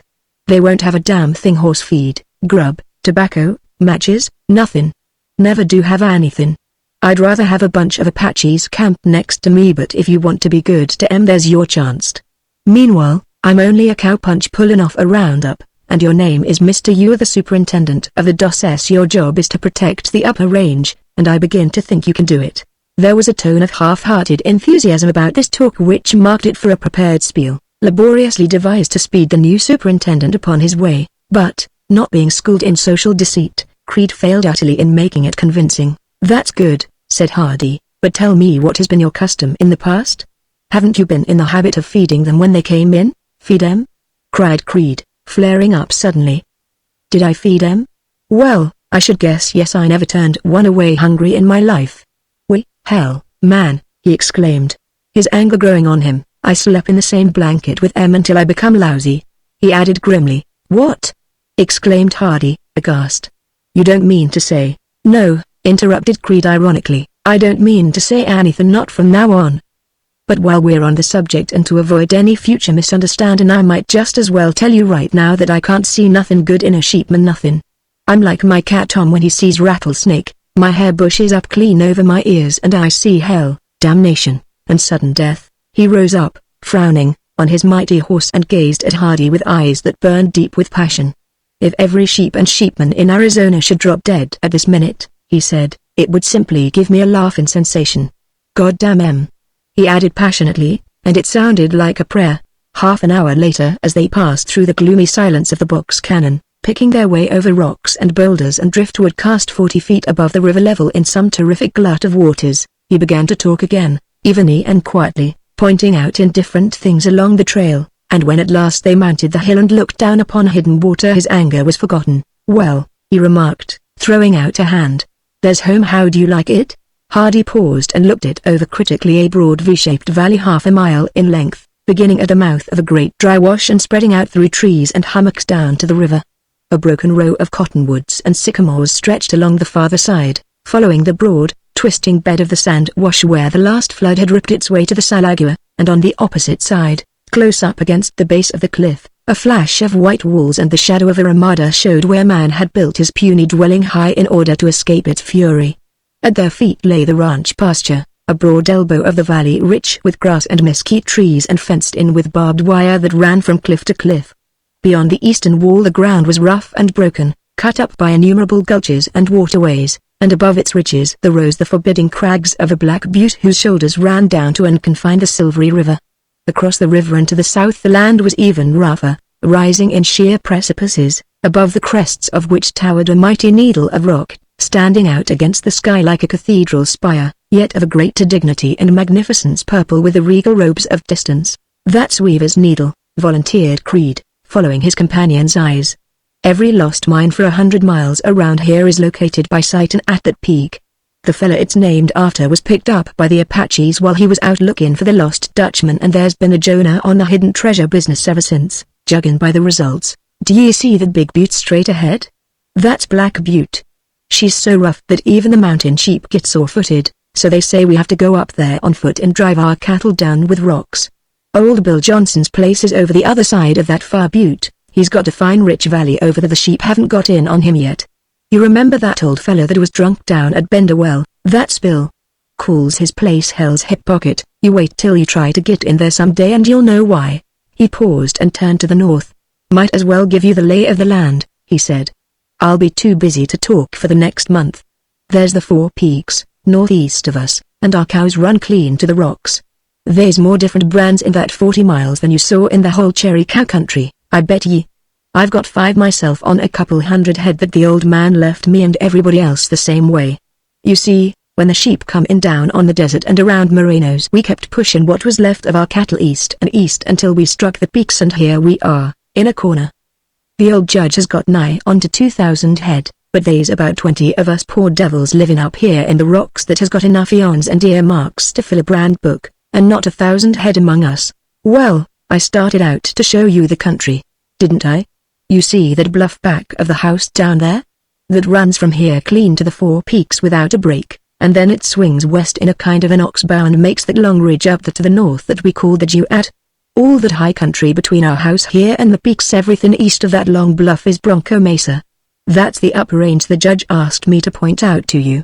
Everything west of Bronco Mesa is the rolls, all them rollin' hills out there, and they's feed enough out there to keep all the sheep in the country, twice over, but no water. Now what makes us common hot is, after we've give 'em that country and welcome, the sheepmen are all the time trying to sneak in on our upper range. Our cows can't hardly make a living walking 10 or 15 miles out on the rolls every day, and then back again to water, but them damn sheep can go a week without drinking, and as much as a month in the winter time. Why can't they give us a chance, then? We give 'em all the good level land and simply ask 'em as a favor to please keep off of the bench up there and leave our cows what little cactus and browse there is. But no, seems like as soon as you give one of them Chihuahua Mexicans a gun he wants to get a fight out of somebody, and so they come crowding in across our deadline, just to see if they can't get some of us going. Once more his eyes were burning, his breath came hard, and his voice became high and sustained. Well, I give one of 'em all he wanted, he said, and more. I took his damn pistol away and beat him over the head with it, and I moved him, too. He was Jasper Swope's pet, and I reckon he had his orders. But I noticed the rest went round. He stopped abruptly and sat silent, twisting his horse's mane uneasily. Then he looked up, smiling curiously. If you hadn't come up this year one would have killed some of them fellas, he said quietly. I'm getting as crazy as old Bill Johnson and he hears voices. But now looky here, Roof, you don't want to believe a word I say about this trouble. Don't you pay any attention to me, I'm Bughouse, and I know it. Just don't mention sheep to me and I'll be as happy as an Injun on a mescal jag. Come on, I'll run you to the house. Throwing his weight forward he jumped his big horse down the rocky trail and went thundering across the flat, whooping and laughing and swinging under mesquite trees as if his whole heart was in the race. Catching the contagion, Hardy's sorrel dashed madly after him, and the moment they struck the open he went by like a shot, overrunning the goal and dancing around the low adobe house like a circus horse. By Joe, exclaimed Creed as he came up, that Capello of yours can run some. I'm going to make a little easy money off of Bill Lightfoot when he comes in. He's been blowing about that gray of his for 2 years now and I'll match you against him for a yearling. And don't you forget, boy, we're going after that black stallion up on Bronco Mesa just as soon as the roader is over. His face was all aglow with friendliness and enthusiasm now, but as they started toward the house, after turning their horses into the corral, he suddenly stopped short in the trail. Gee, he said, I wonder what's keeping Tom? Here Tom. Here Tom. Pussy, pussy, pussy.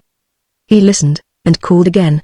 I hope the coyotes ain't caught him while I was gone, he said at length. They treed him a few times last year, but he just stayed up there and yelled until I came. Spoiled his voice going so long, but you bet he can purr, all right. He listened once more, long and anxiously, then his face lit up suddenly. Hear that? He asked, motioning toward the bluff. And while Hardy was straining his ears a stunted black cat with a crook in his tail came into view, racing in wildly from the great pile of fallen boulders that lay at the base of the cliff, and yowling in a hoarse, despairing voice, like a condemned kitten in a sack. Hello, Tommy, Tommy, Tommy, cried Creed, and as the cat stopped abruptly, blinking warily at Hardy, he strode forward and gathered it gently into his arms. Well, you poor little devil, he exclaimed, stroking its rough coat tenderly. You're all chawed up again. Did them damn coyotes try to get you while I was gone? And with many profane words of endearment he hugged it against his breast, unashamed. There's the gamiest cat in Arizona, he said, bringing him over to Hardy with conscious pride. Whoa, kitten. He won't hurt you. Dogged if he won't tackle a rattlesnake, and kill him, too. I used to be afraid to get out of bed at night without putting on my boots, but if any old rattler crawls under my cot now it's goodbye, Mr. Snake. Tommy is right there with the goods and he ain't been bit yet, neither. He killed 3 sidewinders last summer, didn't you, Tom? Old socks ? And if any sheep herder's dog comes snooping around the back door he'll mount him in a minute. If a man was as brave as he is, now, that's the trouble, he wouldn't last very long in this country. I used to wonder sometimes which'd go first, me or Tom. The sheepman was after me, and their dogs was after Tom. But I'm afraid poor Tommy is elected. This is a damn bad country for cats. He set him down with a glance of admiring solicitude, such as a Spartan mother might have bestowed upon her fighting offspring, and kicked open the unlocked door. The Dos S ranch house was a long, low structure of adobe bricks, divided in the middle by the open passageway which the Mexicans always affect to encourage any vagrant breeze. On one side of the corridor was a single large room, half storehouse, half bunk room, with a litter of pack saddles, rawhide kayaks and leather in one corner, a heap of baled hay, grain, and provisions in the other, and the rest strewn with the general wreckage of a camp cooking utensils, Dutch ovens, canvas pack covers, worn-out saddles, and ropes. On the other side the rooms were more pretentious, one of them even having a board floor. First came the large living room with a stone chimney and a raised hearth before the fireplace, whereon, each on its separate pile of ashes, reposed 2 Dutch ovens, a bin kettle, and a frying pan, with a sawed-off shovel in the corner for scooping up coals. Opening into the living room were 2 bedrooms, which, upon exploration, turned out to be marvelously fitted up, with high-headed beds, bureaus and whatnots, besides a solid oak desk. To these explorations of Hardy's greed paid but slight attention, he being engaged in cooking a hurried meal and watching Tommy, who had a bad habit of leaping up on the table and stealing. But as Hardy paused by the desk in the front bedroom, he looked up from mixing his bread and said, "That's your room, Ruth, so you can clean it up and move in. I generally sleep outdoors myself and I ain't got nothing, no how. Just put them guns and traps into the other room, so I can find them. Or, go ahead, you'll need the desk to keep your papers in. You've got to write all the letters and keep the accounts, anyhow. It always did make my back ache to lean over that old desk, and I'm glad to get shent of it. Pretty swell rooms, ain't they? Notice them lace curtains? The kangaroo rats have chawed the ends a little, but I tell you, when Susie and Sally Winship was here, this was the finest house for 40 miles. That used to be Sally's room, where you are now. Many's the time in the old days that I've rid up here to make eyes at Sally, but the old lady wouldn't stand for no sich foolishness. Old Winship married her back in Street Louis and brought her out here to slave around cooking for older hands, and she wanted her daughters to live different. Nope, she didn't want no bow-legged cowpunch for a son-in-law, and I don't blame her none, because this ain't no place for a woman, but Sal was a mighty fine girl, all the same. He shook a little flour over his dough, brushed the cat off the table absently, and began pinching biscuits into the sizzling fat of the Dutch oven, which smoked over its bed of coals on the hearth. Then, hooking the red-hot cover of the fire, he slapped it on and piled a little row of coals along the upturned rim. "Didn't you never hear about the Winship girls?" he asked, stroking the cat with his floury hands. "No? Well, it was on account of them that the judge took over this ranch. Old man Winship was one of these old-time Indian fightin', poker-playin' sports that come pretty nigh having their own way about everything. He had a fine ranch up here the old Doss used to brand 1,000 calves and more, every roundup, but when he got old he kinda speculated in mines and loaned money, and got in the hole generally, and about the time the sheep drifted in on him he hauled off and died. I pulled off a big roader for 'em and they sold a lot of cattle trying to patch things up the best they could, but just as everything was lovely they'd struck 'em all in a heap, and when the wid Winship got the estate settled up she didn't have nothing much left but cows and goodwill. She couldn't sell the cows, you never can, right after these dry spells, and as I said, she wouldn't let the girls marry any of us cowmen to kinda be man for the outfit, so what does she do but run the ranch herself? Yes, Sir, Susie and Sally, that was as nice and educated girls as you ever see. They just put on overalls and climbed their horses and worked them cattle themselves.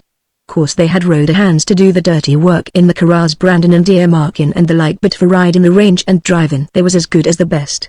Well, sir, you'd think every man in Arizona, when he heard what they was doing, would do everything in his power to help 'em along, even to run in a Doss on a Noihana once in a while instead of hogging it himself, but they's fellas in this world, I'm convinced, that would steal milk from a sick baby.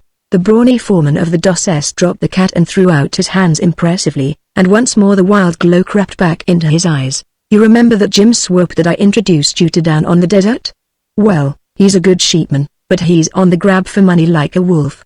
He's got it, too, that's the hell of it. Creed sighed, and threw a scrap of bacon to Tommy. He keeps a big store down at Maroney, he continued, and the wid, not wantin' to shove her cows onto a fallin' market, runs up an account with him something like $1,000 giving her note for it, of course. It's about 4 years ago, now, that she happened to be down in Maroney when court was in session, when she finds out by accident that this same Jim Swope, seeing that cattle was about to go up, is going to close her out. He'd a done it, too, like falling off a log, if the old judge hadn't happened to be in town looking up some lawsuit. When he heard about it he was so darned mad he wrote out a check for $1,000 and give it to her, and then, when she told him all her troubles, he up and bought the whole ranch at her own price. It wasn't much, and shipped her and the girls back to Street Louis. Creed brushed the dirt and flour off the table with a greasy rag and dumped the biscuits out of the oven. Well, he said, there's where I lost my last chance to get a girl. Come on and eat. Chapter 6 The Crossing. From lonely ranches along the Salagua and Verde, from the Sunflower and up the Alamo, from all the sheep-tout and desolate Four Peaks country the cowboys drifted into hidden water for the roundup, driving their extra mounts before them. Beneath the brush ramada of the ranch house they threw off their canvas-covered beds and turned their pack horses out to roll, strapping bells and hobbles on the bad ones, and in a day the deserted valley of Agua Escondida became alive with great preparations. A posse of men on fresh mounts rode out on Bronco Mesa, following with unerring instinct the trail of the Doss's horses, balking their wild breaks for freedom and rushing them headlong into the fenced pasture across the creek. As the hired hands of the Doss's outfit caught up their mounts and endeavored to put the fear of God into their hearts, the mountain boys got out the keg of horseshoes and began to shoe every man his own blacksmith. It was rough work, all around, whether blinding and topping off the half-wild ponies or throwing them and tacking cold-wrought cowboy shoes to their flint-like feet, and more than one enthusiast came away limping or picking the loose skin from a bruised hand. Yet through it all the dominant note of daredevil hilarity never failed. The solitude of the ranch, long endured, had left its ugly mark on all of them. They were starved for company and excitement, obsessed by strange ideas which they had evolved out of the tumuli of their past experience and clung to with dogged tenacity, warped with egotism, stubborn, boastful, or silent, as their humor took them, but now all eager to break the shell and mingle in the rush of life. In this riot of individuals Jefferson Creed, the roundup boss, strode about like a king, untrammeled and unafraid. There was not a ridge or valley in all the Four Peaks country that he did not know, yet it was not for this that he was boss. There was not a virtue or weakness in all that crowd that he was not cognizant of, in the back of his scheming brain. The men that could rope, the men that could ride, the quitters, the blowhards, the rattleheads, the lazy, the crooked, the slow-witted, all were on his map of the country, and as, when he rode the ridges, he memorized each gulch and tree and odd rock, so about camp he tried out his puppets, one by one, to keep his map complete. As they gathered about the fire that evening, it was Bill Lightfoot who engaged his portentous interest. He listened to Bill's boastful remarks critically, cocking his head to one side and smiling whenever he mentioned his horse. "Yes, sir," asserted Bill belligerently, "I mean it, that gray of mine can skin anything in the country, for 100 yards or a mile." "I've got money that says so." "Or, bull!" exclaimed Creed scornfully. "Bull, nothin'," retorted Lightfoot hotly. I bet ye $1,000 they ain't a horse in Arizona that can keep out of my dust for a quarter." "Well, I know you ain't got no $1,000 nor 10, sneered Creed. "Why don't you bet yearlings? If you'd blow some of that hot air through a tube it'd melt rocks, I reckon." "But talk cow, man, we can all savvy that." "Well, where's the horse that can beat me?" demanded Lightfoot, bristling. "That little sorrel out in the pasture," answered Creed laconically. "I'll bet ye." blustered Lightfoot. "Or, rats. He ain't even broke yet, he can run, all right. I'll go you for a yearling heifer. Put up or shut up." And so the race was run. Early in the morning the whole rodeo outfit adjourned to the parade ground out by the pole corrals, the open spot where they work over the cattle. Hardy danced his sorrel up to the line where the gray was waiting. There was a scamper of feet, a streak of dust, and Bill Lightfoot was out one yearling heifer. A howling mob of cowboys pursued them from the scratch, racing each other to the finish, and then in a yell of laughter at Bill Lightfoot they capered up the cannon and spread out over the rolls. The rodeo had begun. As the shadow of the great red butte to the west, around which the wagon road toiled for so many weary miles, reached out and touched the valley, they came back in a body, hustling a bunch of cattle along before them. And such cattle! After his year with the Chiricahua outfit in that blessed eastern valley where no sheep as yet had ever strayed, Hardy was startled by their appearance. Gaunt, rough, stunted, with sharp hips and hollow flanks and bellies swollen from eating the unprofitable browse of cactus and bitter shrubs, they nevertheless sprinted along on their wiry legs like mountain bucks, and a peculiar wild, haggard stare, stamped upon the faces of the old cows, showed its replica even in the twos and yearlings.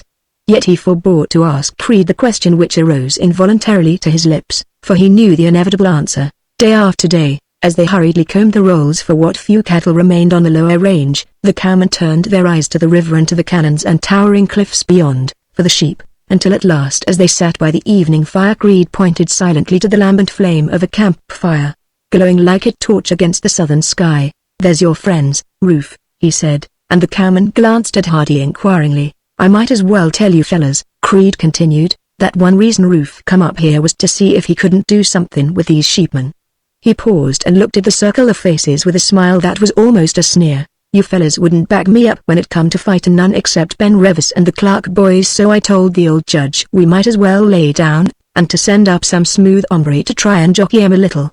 "Well, Hardy's the hombre, and Ben as you fellas won't fight, you might as well look pleasant about it." "What's that you say, Bill?" He turned with a sardonic grin to Lightfoot, who had already been reduced to a state of silence by the relentless persecutions of the rodeo boss. "I never said nothin'," replied Lightfoot sullenly. But if you'd have gone it and the way we wanted to, he blurted out, as the grin broadened, instead of trying to move the whole outfit by daylight, I'd have stayed with you till hell froze over. I don't want to get sent up for 10 years. No, said Creed coolly, no you never will. Well, I don't see what you're picking on me for, bellowed Lightfoot. The other fellas was there too. Why don't you sass Ensign or Pete a while? For a darned good reason, replied Creed steadily. They never was for fighting, but you, with that yawp of yours, was always a hollering and ribbing me on to fight, and then, when the time come, you never said boo. At tucked your young cannon into the seat of your pants and flew, damn ye, and that's all there was to it. But that's all right, he added resignedly. If you fellas don't want to fight you don't have to. But, damn it, keep shut about it now, until you mean business. As to just who this man Hardy was and what he proposed to do with the sheep, the members of the Four Peaks Roundup were still in ignorance. All they knew was that he could ride, even when it came to drifting his horse over the rocky ridges, and that Jeff Creed took him as a matter of course. But, for a superintendent, he never seemed to have much to say for himself. It was only when he walked up to his sorrel pony in that gentle, precise way he had, and went through the familiar motions of climbing a bad one that they sensed, dimly, a past not without experience and excitement. Even in the preoccupation of their own affairs and doings they could not fail to notice a supple strength in his white hands, a military precision in his movements, and above all a look in his eyes when he became excited, the steady resolute stare with which his militant father had subdued outlaw horses, buck soldiers, and Apaches, even his own son, when all had not gone well. It was this which had inspired Bill Lightfoot to restrain his tongue when he was sore over his defeat, and even though Hardy confessed to being a rider, somehow no one ever thought of sawing off Spike Kennedy's sidewinder on him. The quiet, brooding reserve which came from his soldier life protected him from such familiar jests, and without knowing why, the men of the Four Peaks looked up to him. Even after his mission was announced, Hardy made no change in his manner of life. He rode out each day on the roundup, conning the lay of the land. At the corral he sat on the fence and kept tally, frankly admitting that he could neither rope nor brand. In camp he did his share of the cooking and said little, listening attentively to the random talk. Only when sheep were mentioned did he show a marked interest, and even then it was noticed that he made no comment, whatever his thoughts were. But if he told no one what he was going to do, it was not entirely due to an overrated reticence, for he did not know himself. Not a man but had run the gamut of human emotions in trying to protect his ranch. They had driven herders off with guns, they had cut their huddled bands at night and scattered them for the coyotes, they had caught unwary Mexican borregos in forbidden pastures and administered sharp lessons, stretching them over boulders and spanking them with their leather leggings. They had talked reason to the bosses in forceful terms, they had requested them politely to move, they had implored them with tears in their eyes, and still, like a wave of the sea, like a wind, like a scourge of grasshoppers which cannot be withstood, the sheep had come on, always hungry, always fat, always more. Nor was there any new thing in hospitality. The last bacon and bread had been set upon the table, baled hay and grain, hauled in by days' works from the alfalfa fields of Moroni and the Salagua, had been fed to the famished horses of the very men who had sheeped off the grass. The same blanket had been shared, sometimes, alas, with men who were crummy. And it was equally true that, in return, the beans and meat of chance herders had been as ravenously devoured. The water casks of patient camp rustlers had been drained midway between the river and camp, and stray wethers had showed up in the roundup fry pans in the shape of mutton. Ponder as he would upon the problem, no solution offered itself to Hardy.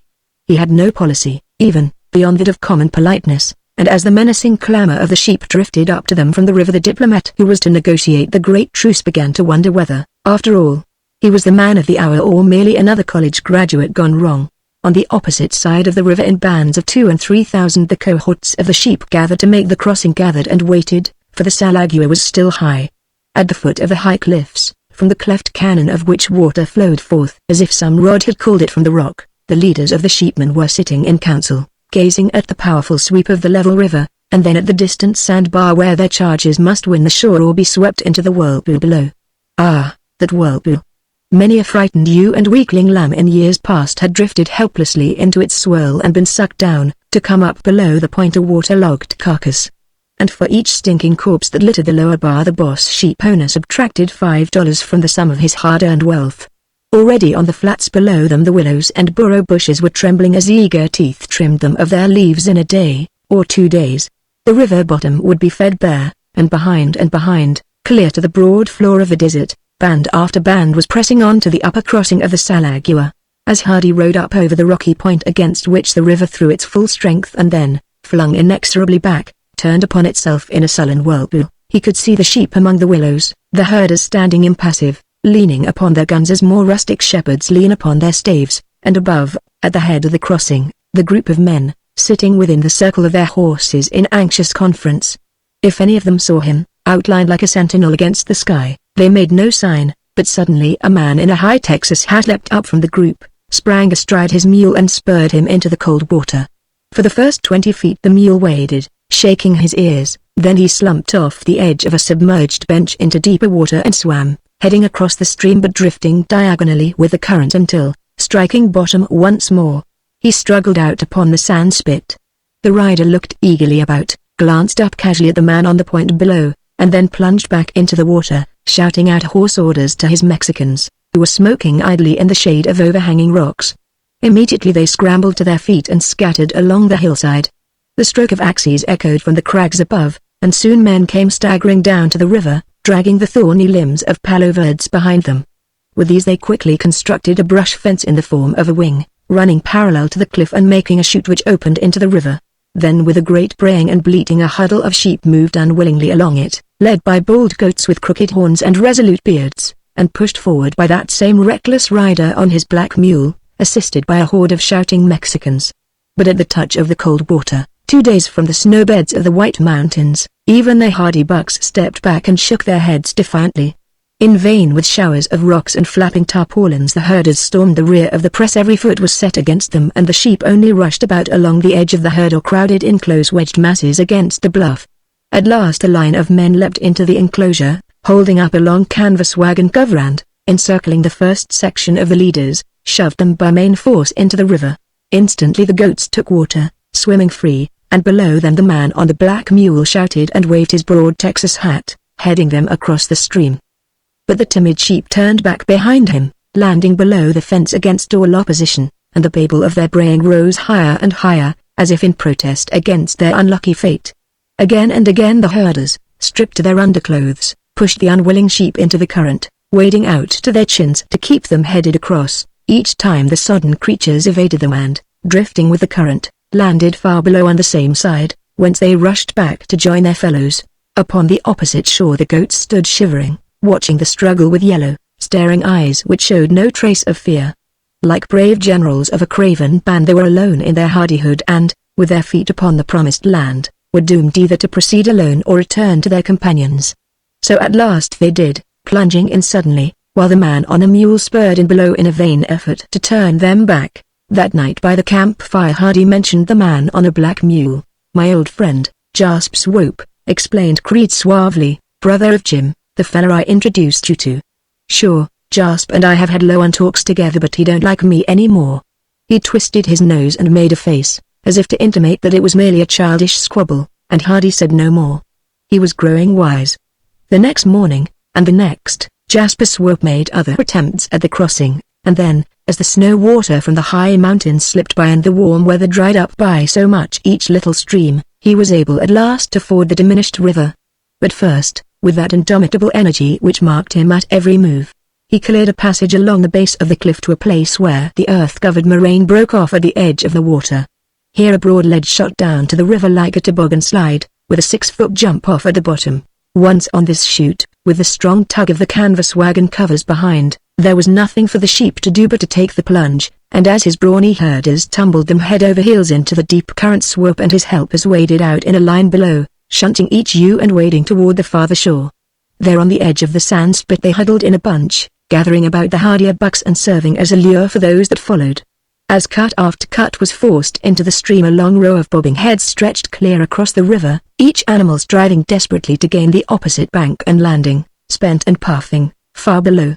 A Mexican boy at intervals drove these strays up the shore to the big bunch and then concealed himself in the bushes lest by his presence he turn some timid swimmer back and the whirlpool increase its toll.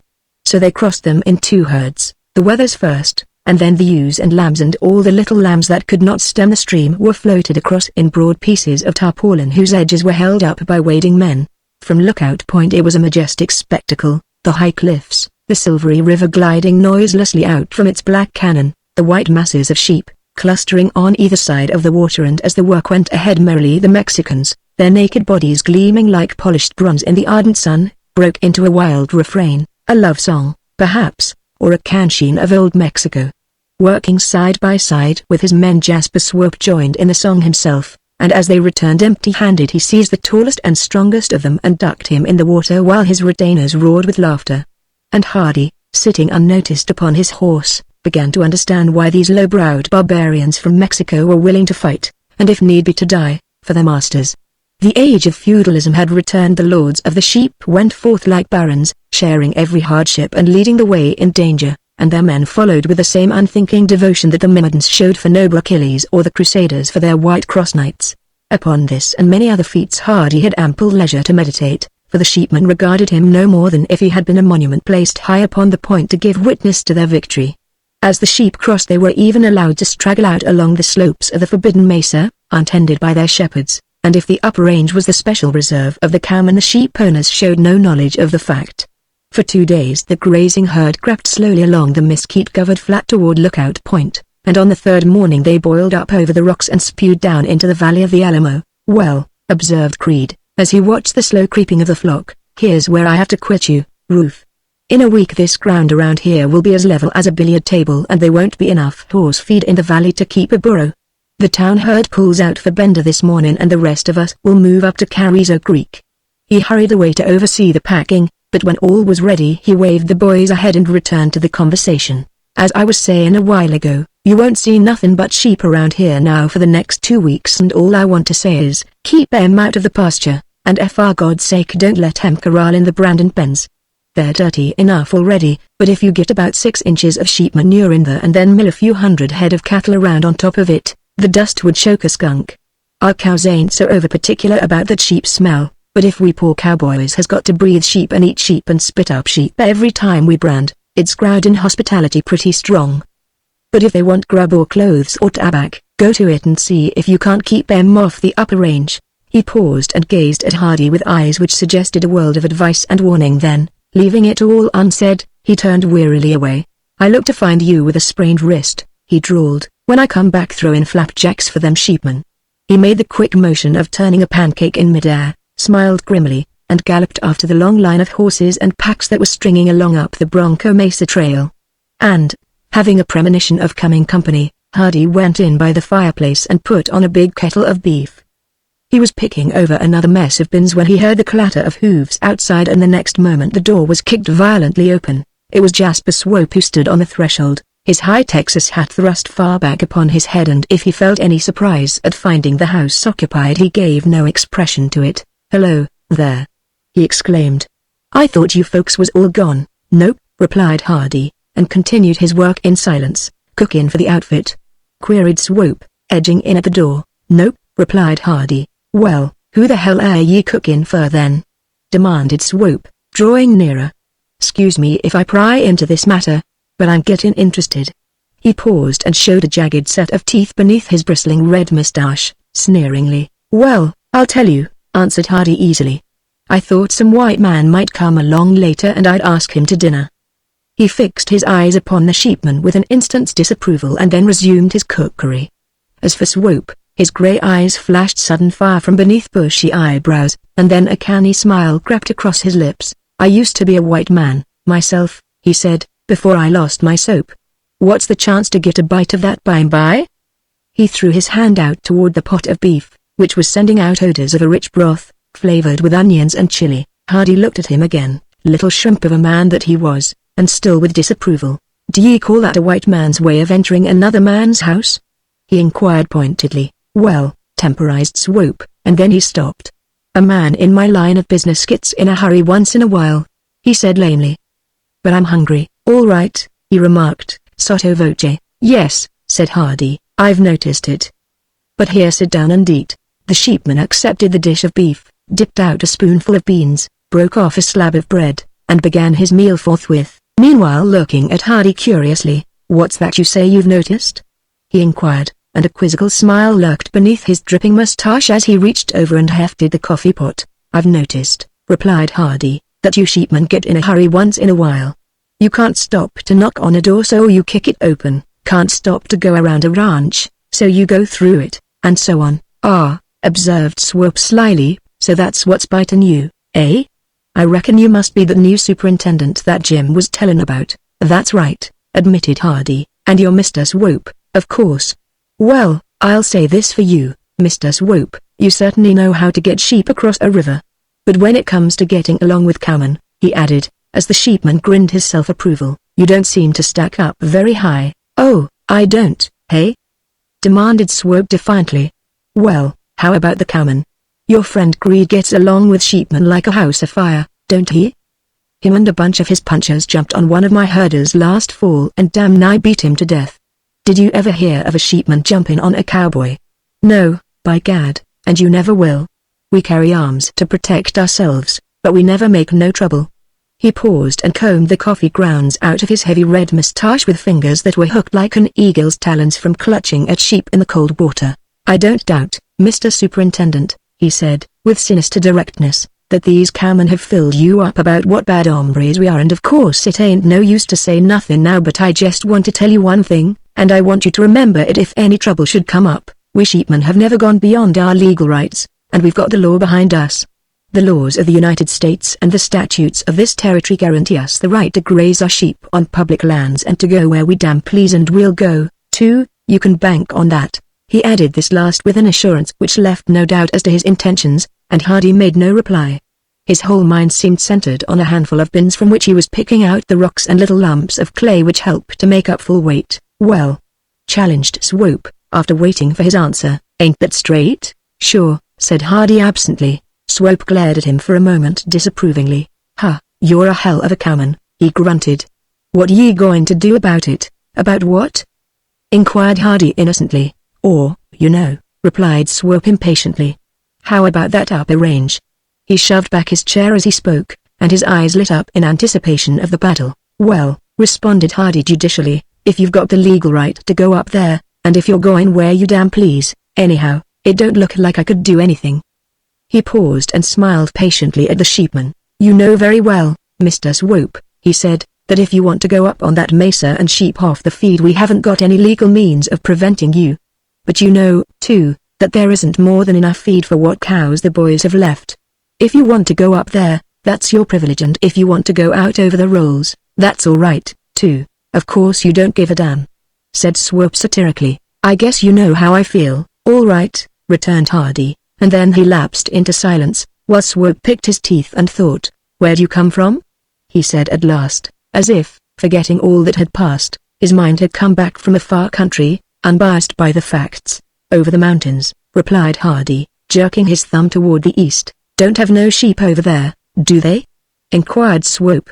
Nope, nothing but cattle and horses, grunted the sheepman, and then, as if the matter was settled thereby, he said, all right, pardner, been as you put it that way, I reckon I'll go around. Chapter 7 Hell's Hip Pocket. In the days of Ahaz, king of Judah, Isaiah the son of Amoz is reported to have seen in a vision a wolf which dwelt with a lamb, while a lion ate straw like an ox, and a weaned child put his hand in the cockatrice's den. Equally beautiful, as a dream, was the peace at Hidden Water, where sheepmen and cattlemen sat down together in amity. Only, when it was all over, the wolf wiped his chops and turned away with a wise smile, the millennium not having come, as yet, in Arizona.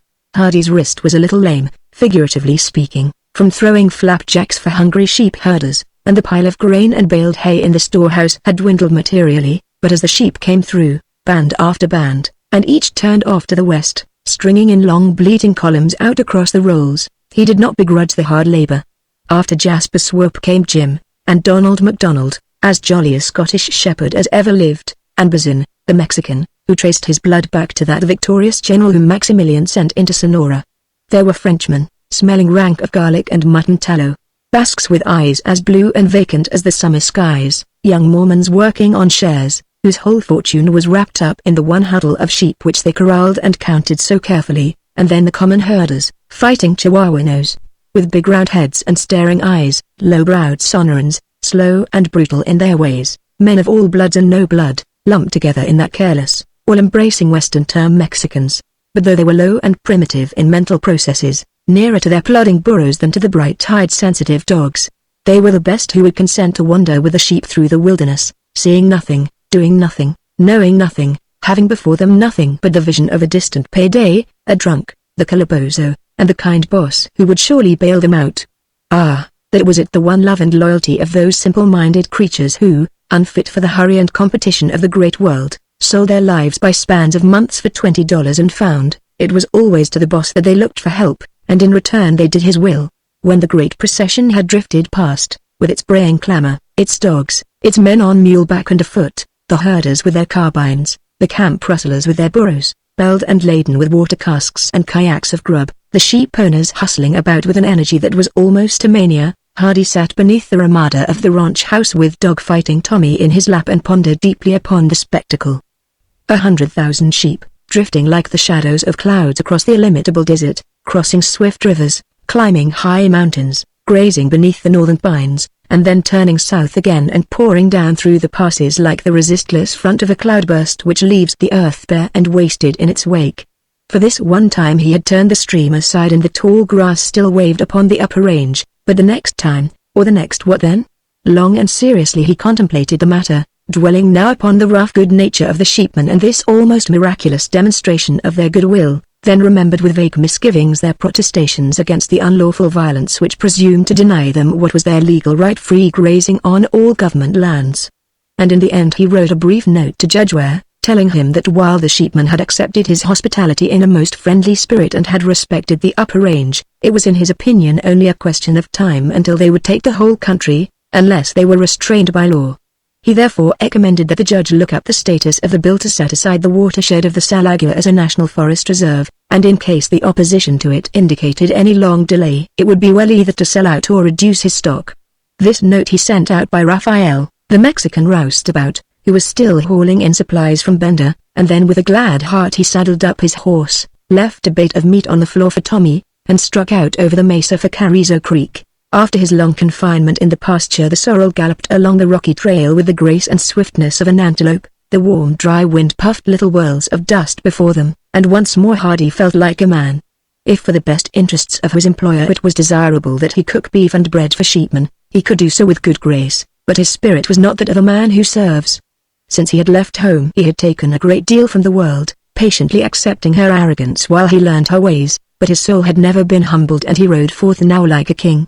Upon that great mesa where the bronco mustangs from the peaks still defied the impetuosity of men, the giant sorrows towered in a mighty forest as far as the eye could see, yet between each stalk there lay a wide space, studded here and there with niggerheads of bristling spines, and fuzzy collars, white as the backs of sheep and thorny beyond reason.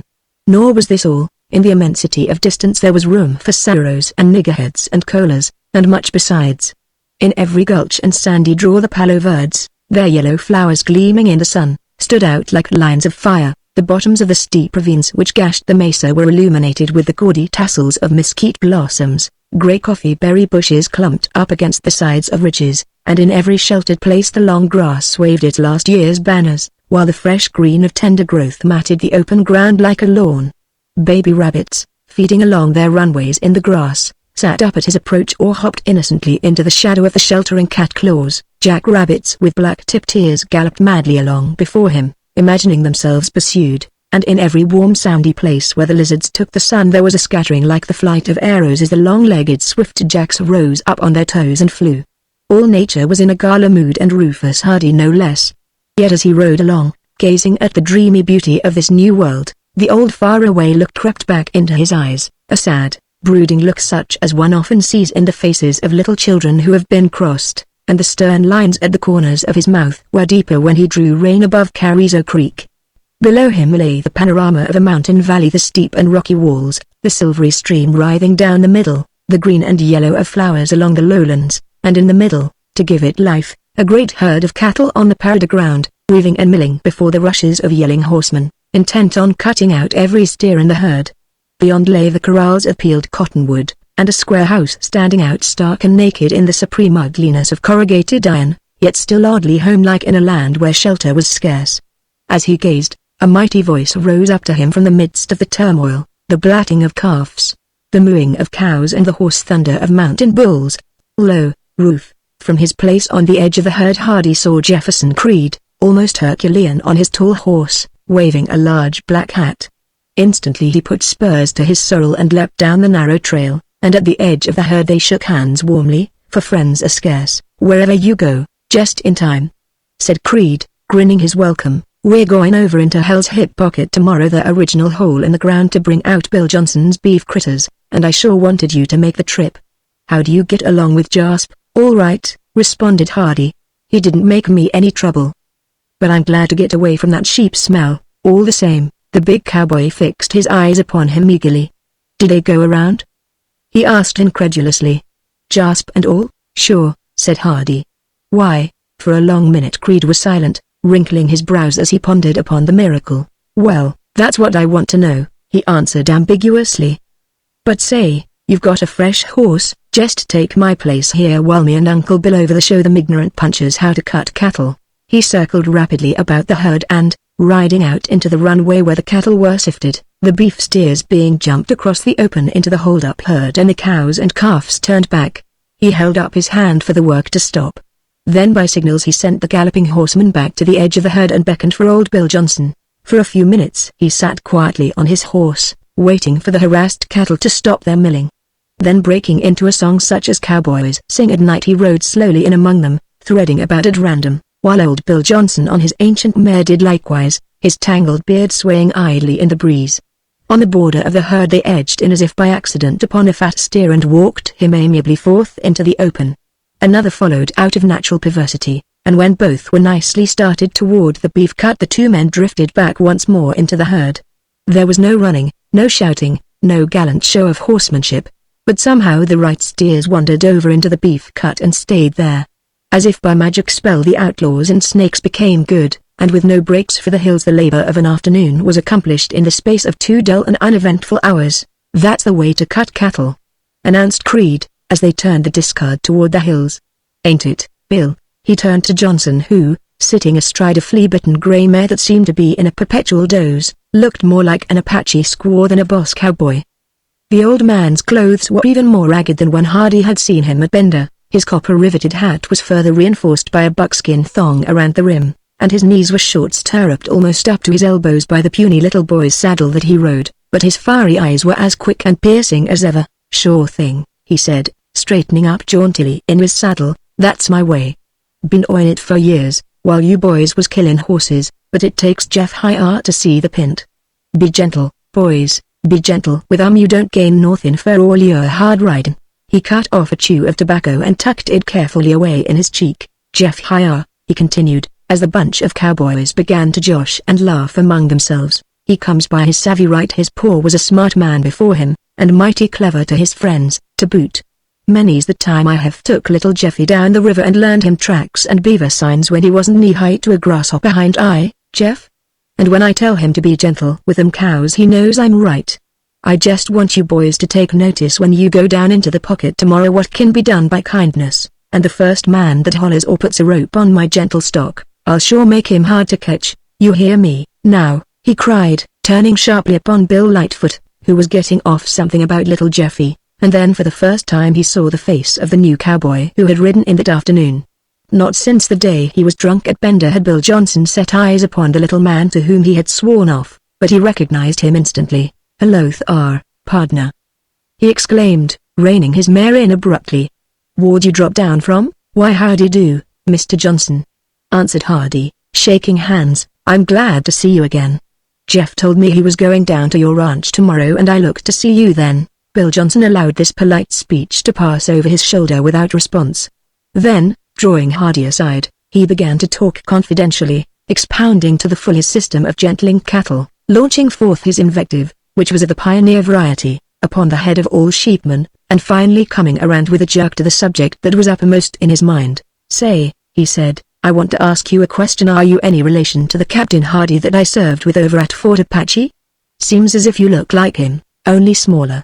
His stature was a sore point with Hardy, and especially in connection with his father, but making allowance for Mr. Johnson's ways he modestly admitted his ancestry. His son, eh? Echoed the old man. Well now, I tell you, boy, I knowed you the minute you called down that dog robber of a barkeep and I was half drunk, too. And so you're the new superintendent down at the DOS, eh? Well, all I can say is, God help them poor sheepmen if you ever get on their trail. I used to chase Apaches with your poor boy."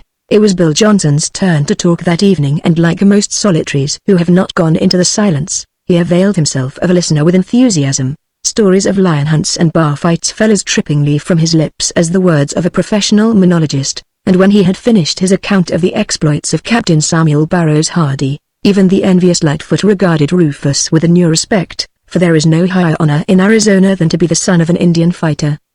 And when the last man had crawled wearily into his blankets, the old hermit still sat by the dying fire, poking the charred ends into the flames and holding forth to the young superintendent upon the courage of his sire.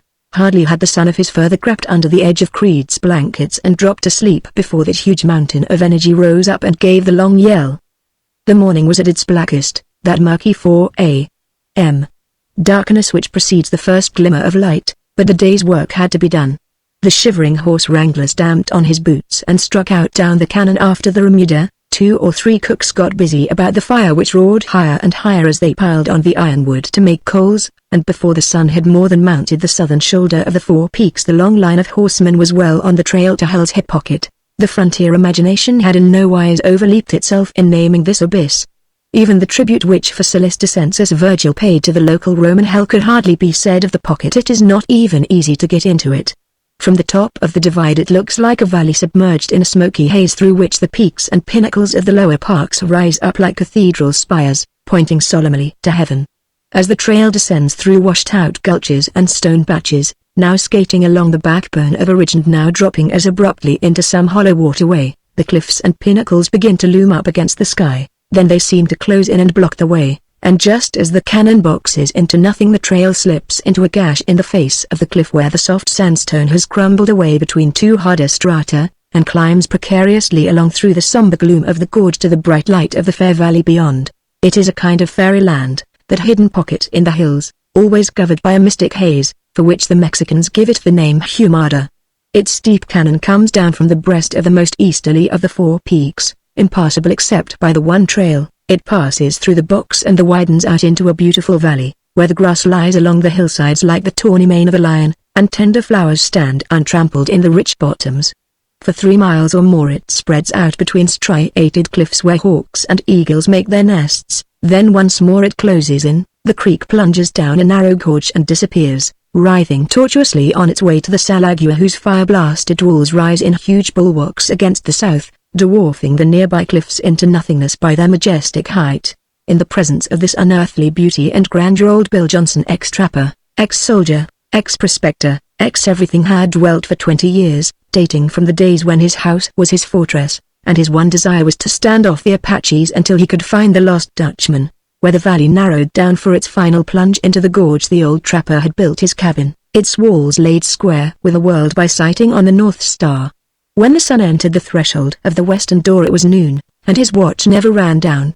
The cabin was built of shaly rocks, squared and laid in mud, like bricks. A tremendous stone chimney stood against the north end and a corral for his burros at the south. 3 hounds with bleared eyes and flapping ears, their foreheads wrinkled with age and the anxieties of the hunt, bade forth their welcome as the cavalcade strung in across the valley, and mild-eyed cattle, standing on the ridges to catch the wind, stared down at them in surprise. Never, even at San Carlos, where the Chiricahua cattle fatten on the best feed in Arizona, had Hardy seen such mountains of beef. Old steers with 6 and 7 rings on their horns hung about the salting places, as if there were no such things as beef drives and slaughterhouses in this cruel world, and even when the cowboys spread out like a fan and brought them all into the cutting grounds there was hardly a calf that bawled. As the 300 or 400 head that made up his entire earthly possession drifted obediently in, the old man rode up to Creed and Hardy and waved his hand expansively. "Thar, boys," he said, "thar's the results of peace and kindness. Nary a critter thar that I haven't scratched between the horns since the day his maw brought him down to the Salt Lick. I even get Jeff and the boys to brand and earmark him for me, so they won't have no hard feelin' for the old man. Do ye see that big white-faced steer?" he asked, pointing with pride to the monarch of the herd. "Wall, how much ye think he'll weigh?" he demanded, turning to Creed. 1,500? More'n that, responded Creed, squinting his eyes down judicially. "Them Herefords are awful solid when they get big. I reckon he'll run nigh on to 1,700, Bill." He paused and winked furtively at Hardy.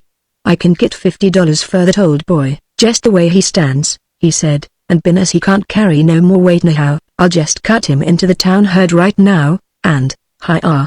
shouted Johnson, grabbing the cowboy's bridle. "Who's doing this, anyhow?" "Were you, Bill?" answered Creed innocently. "But, that's all right, then," said the old man shortly, "you leave that steer alone. I'll just cut this herd to suit myself." Over at the branding pen the irons were on the fire and the marking was progressing rapidly, but out in the open Mr. Bill Johnson was making slow work of his cut. "He gets stuck on them cows, like an Irishman with his pig," observed Creed, as the old man turned back a prime 4-year-old. "He'd rather be barbecued by the Apaches than part with that big white-faced boy. If I owned them I'd send down a lot of them big fat brutes and buy doggies, but Bill spends all the money he gets for booze anyhow, so I reckon it's all right. He generally sends out about 20 runts and roughs, and lets it go at that. Say, you'll have to get a move on, Bill," he shouted. "We want to send that beef cut on ahead." The old man reined in his mare and surveyed the big herd critically. "Whoa," he drawled, "I reckon that'll do for this trip, then. Take him along. And the first one of you punches that hits one of them critters over the tail with his Hondu," he shouted, as the eager horseman trotted over to start them, "will have meat to lick." He placed an order for provisions with Creed, asked him to keep the supplies at Hidden Water until he came over for them with the burros, and turned away contentedly as the cowboys went upon their way. Down by the branding pen the mother cows licked the blood from their offspring's mangled ears and mooed resentfully, but the big white-faced steer stood in brutish content on the salting grounds and gazed after the town herd thoughtfully. A bunch of burros gathered about the doorway of the cabin, snooping for bacon rinds. The hounds leaned their heavy jowls upon his knees and gazed up worshipfully into their master's face, and as the sun dipped down toward the rim of the mighty cliffs that shut him in, the Lord of Hell's hip pocket broke into the chorus of an ancient song.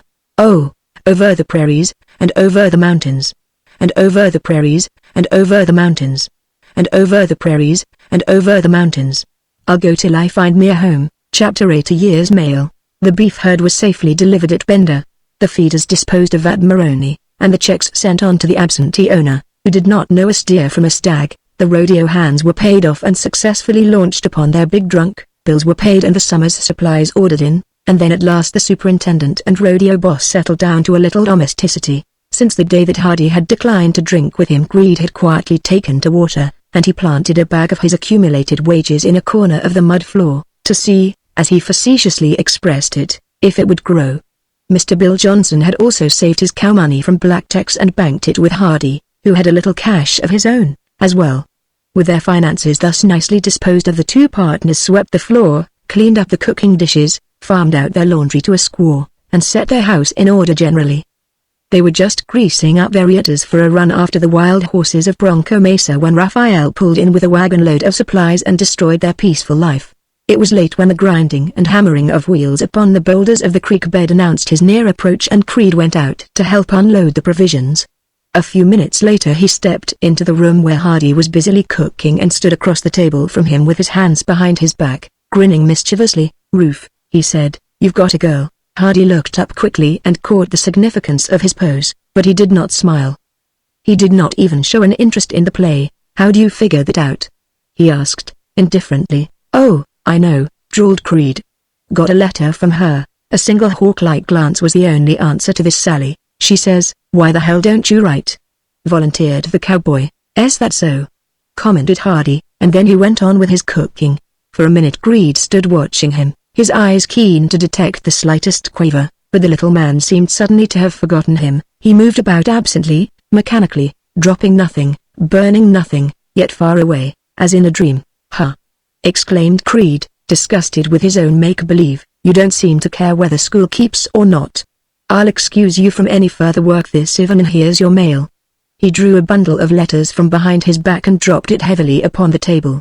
But even then Hardy did not rise. "Guess the old man must have forwarded my mail," he remarked, smiling at the size of the pack. "I've been knocking around so, I haven't received a letter in a year." "Chuck 'em on my desk, will ye?" "Sure," responded Creed, and stepping across the broad living room he threw the bundle carelessly on the bed. "You're like me," he remarked, drawing his chair up sociably to supper. "I ain't got a letter for so long I never go near the damn post office." He sighed, and filled his plate with beans. "Ever been in St. Louis?" he inquired casually. "No? They say it's a fine burg." Think I'll save up my dinero and try it a whirl someday. The supper table was cleared and Greed had lit his second cigarette before Hardy reverted to the matter of his mail. Well, he said, I might as well look over those letters, maybe $1,000 check amongst them. Then, stepping into his room, he picked up the package, examined it curiously, and cut the cords with his knife. A sheaf of 20 or more letters spilled out and, sitting on the edge of the bed, he shuffled them over in the uncertain light of the fire, noting each inscription with a quick glance, and as he gathered up the last he quietly tucked 3 of them beneath the folds of his blankets, 2 in the same hand, bold and dashing yet stamped with a certain feminine delicacy and grace, and each envelope of a pale blue. The third also feminine, but inscribed in black and white, a crooked little hand that strayed across the page, yet modestly shrank from trespassing on a stamp. With the remainder of his mail Hardy blundered over to the table, dumping the loose handful in a great pile before the weak glimmer of the lamp. There, he said, as Greed blinked at the heap, I reckon that's mail enough for both of us.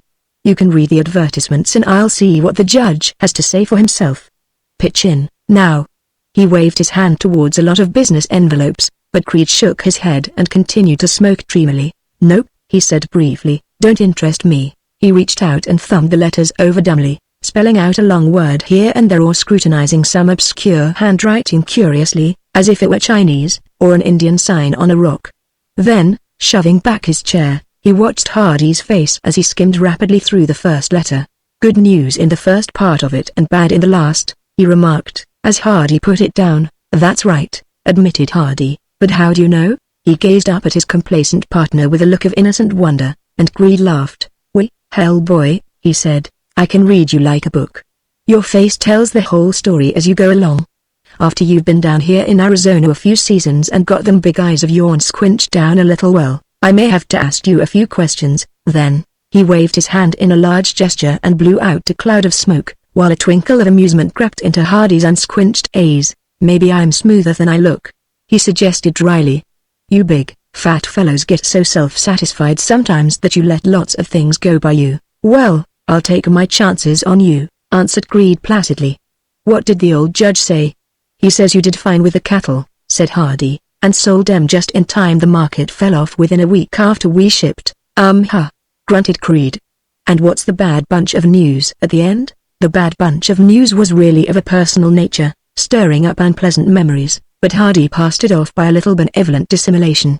He says he's mighty glad I steered the sheep away, but there is something funny going on back in Washington. Some combine of the sheep and lumber interests has got in and blocked the whole forest reserve business, and there won't be any Salagua Forest Reserve this year. So I guess my job of sheep wrangler is going to hold. At least the judge asked me to stay with it until fall. Well, you stay then, Roof, said Greed earnestly, because I've kinda got stuck on you. I like your style. He added half apologetically. All right, Jeff, said Hardy. Here's another letter from my father. See if you can guess what it is like. He set his face rigidly and read the short letter through without a quaver. You and the old man have had a falling out, observed Greed, with a shrewd grin, and he says when you get good and tired of being a damn fool you might as well come home. Well, that's about the size of it, admitted Hardy. I never told you much about my father, did I? Never knew you had one, said Greed, until Bill Johnson began to blow about what an Indian fighter he was. I reckon that's where you get your sport in blood, ain't it? Well, I'll tell you, began Hardy. The old man and I never did get along together. He's used to commanding soldiers and all that, and I'm kind of quiet, but he always took a sneaking pride in me when I was a boy, I guess. Anyway, every time I'd get into a fight around the post and lick 2 or 3 Mexican kids, or do some good work riding or shooting, he'd say I'd be a man before my mother, or something like that, but that was as far as he got. And all the time, on the quiet, he was educating me for the army. His father was a captain, and he's a colonel, and I can see now he was lotting on my doing as well or better, but hell, that only made matters worse. He slid down in his chair and gazed into the fire gloomily.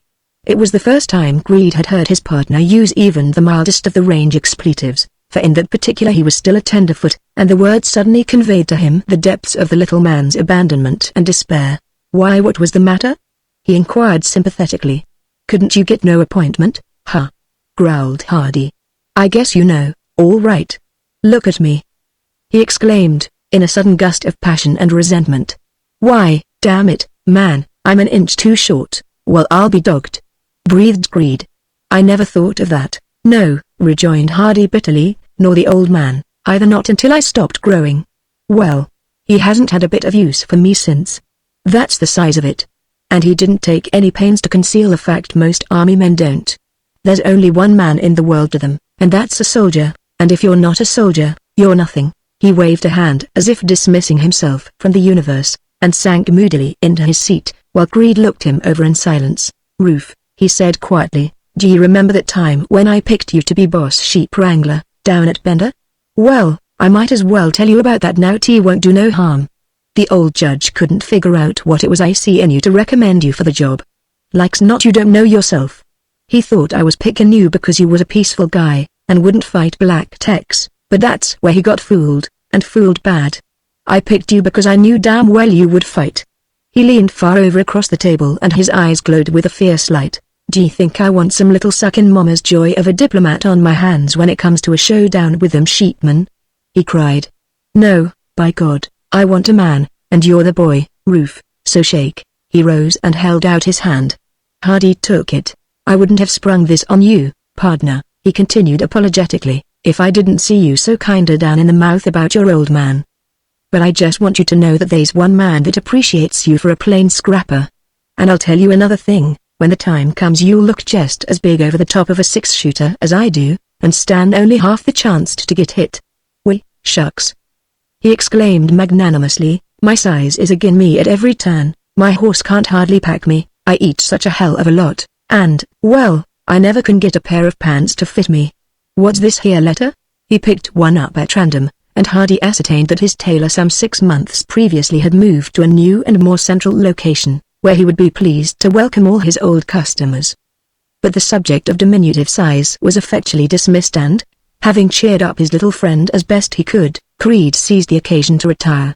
Lying upon his broad back in his blankets, with Tommy purring comfortably in the hollow of his arm, he smoked out his cigarette in speculative silence, gazing up at the familiar stars whose wheelings mark off the cowboy's night, and then dropped quietly to sleep, leaving his partner to brood over his letters alone. For a long time he sat there, opening them one by one, the vague and indifferent letters which drift in while one is gone, and at last he stole silently across the dirt floor and brought out the 3 letters from his bed. There in a moment, if he had been present, Creed might have read him like a book, his lips drawn tight, his eyes big and staring, as he tore open one of the pale blue envelopes with trembling hands. The fragments of a violet, shattered by the long journey, fell before him as he plucked out the note, and its delicate fragrance rose up like incense as he read. He hurried through the missive, as if seeking something which was not there, then his hungry eyes left the unprofitable page and wandered about the empty room, only to come back to those last words, always your friend, Kitty Bonaire, always your friend, he repeated bitterly, always your friend. Ah, God. He sighed wearily and shook his head. For a moment he lapsed into dreams, then, reaching out, he picked up the second letter, postmarked over a year before, and examined it idly.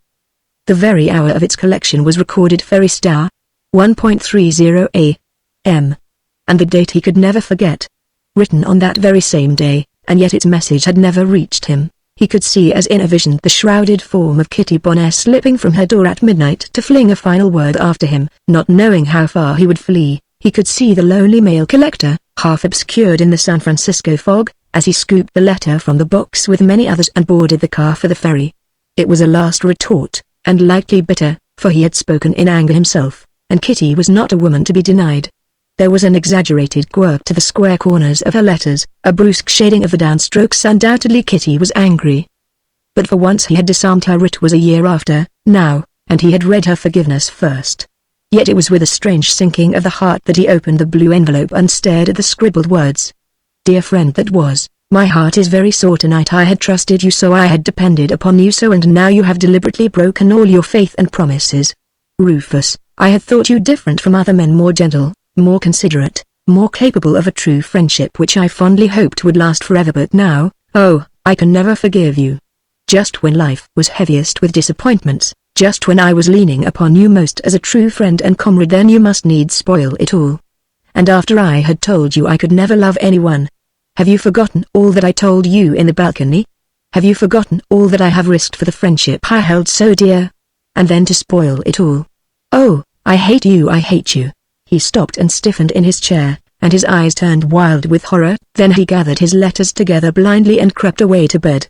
In the morning he arose and went about his work with mouse-like quietness, performing all things thoroughly and well, talking, even laughing, yet with a droop like that of a wounded creature that seeks only to hide and escape. Creed watched him furtively, hung around the house for a while, then strode out to the pasture and caught up his horse.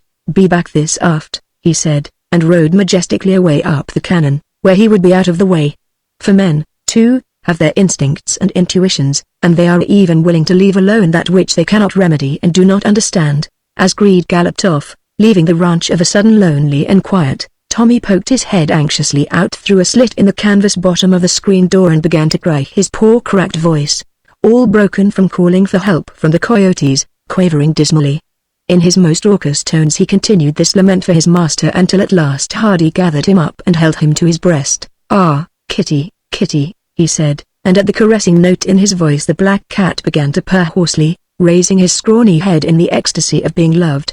Thief and reprobate though he was, and sadly given to leaping upon the table and flying spitefully at dogs, even that rough creature felt the need of love. How much more the sensitive and high-bred man, once poet and scholar, now cowboy and sheep wrangler, but always the unhappy slave of Kitty Bonaire. The two letters lay charred to ashes among the glowing coals, but their words, even the kindest meant, were seared deep in his heart, fresh hurts upon older scars, and as he sat staring at the gaunt sorrows on the hilltops he meditated gloomily upon his reply. Then, depositing Tommy on the bed, he sat down at his desk before the iron-barred window and began to write. "Dear friend that was, your two letters came together, the one that you have just sent, and the one written on that same night, which I hope I may some day forget. It was not a very kind letter. I am sorry that I should ever have offended you, but it was not gently done. No friend could ever speak so to another, I am sure. As for the cause, I am a human being, a man like other men, and I am not ashamed. Yet that I should so fail to read your mind I am ashamed. Perhaps it was my egotism, which made me overbold, thinking that any woman could love me. But if what I offered was nothing to you, if even for a moment you hated me, it is enough. Now for all this talk of friendship I am not your friend and never will be, and if, after what has passed, you are my friend, I ask but one thing: let me forget. For I will never come back, I will never write, I will never submit. Surely, with all that life offers you, you can spare me the humiliation of being angry with you. I am now engaged in work which, out of consideration for Judge Ware, I cannot leave, otherwise I would not ask you not to write to me.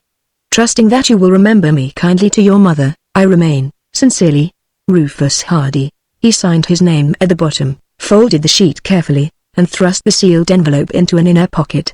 Then for the first time, he drew out the third letter and spread its pages before him, a long letter, full of news, yet asking no questions. The tense lines about his lips relaxed as he read. He smiled whimsically as he heard of the queer doings of his old-time friends, how these two had run away and got married in order to escape a church wedding, how Tupper Brown had painted a likeness of Mather in Hades after the Dante of Durand had been detected in the act, and then this little note, cued and casually near the end. "Kitty Bonaire has given up art for the present on account of her eyes, and has gone in for physical culture and riding lessons in the park. She dropped in at the last meeting of the circle, and I told her how curiously father had encountered you at Bender. We all miss you very much at the circle. In fact, it is not doing so well of late. Kitty has not attended a meeting in months, and I often wonder where we may look for another poet, philosopher, and friend unless you will come back. Father did not tell me where you had been or what you intended to do, but I hope you have not given up the muse. To encourage you I will send down a book, now and then, and you may send me a poem. Is it a bargain? Then goodbye. With best wishes, Lucy Ware, P.S. I met your father on the street the other day, and he seemed very much pleased to hear how well you were getting along." Hardy put the letter down and sighed. "Now there's a thoroughly nice girl," he said. "I wonder why she doesn't get married." Then, reaching for a fresh sheet of paper, he began to write, describing the beauty of the country, the noble qualities of his horse, Chapelai, the grasshopper, the march of the vast army of sheep, Creed, Tommy, and what not, with all the pent-up enthusiasm of a year's loneliness. When it was ended he looked at the letter with a smile, wondering whether to send it by freight or express. 6 cents in stamps was the final solution of the problem, and as his pocketbook contained only 4 he stuck them on and awaited his partner's return. "Say, Jeff," he called, as Creed came in from the pasture, "have you got any stamps? Any which?" inquired Creed suspiciously. Any postage stamps to put on letters, huh? Exclaimed Creed. You must think I've got a girl or important business in the States. No, I'll tell you. The only stamp I've got is in a glass frame, hung up on the wall picture of George Washington, you know. Haven't you never seen it? It's right there in the parlor just above the piano, and a Jim Dandy piece of steel engraving she is, too. He grinned broadly as he concluded this running fire of jest, but his partner remained serious to the end. Well, he said, I guess I'll go down to Maroney in the morning, then. What ye going down there for? Demanded Creed incredulously. Why, to buy a stamp, of course, replied Hardy. It's only 40 miles, isn't it?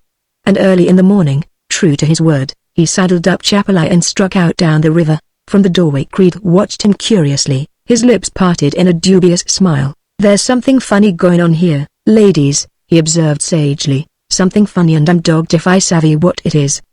He stooped and scooped up Tommy in one giant paw. Well, Tom, old socks, he said, holding him up where he could sniff delicately at the rafters, you've got a pretty good nose. How about it? Now can you smell a rat? But even Tommy could not explain why a man should ride 40 miles in order to buy a stamp. Chapter 9 Maroney.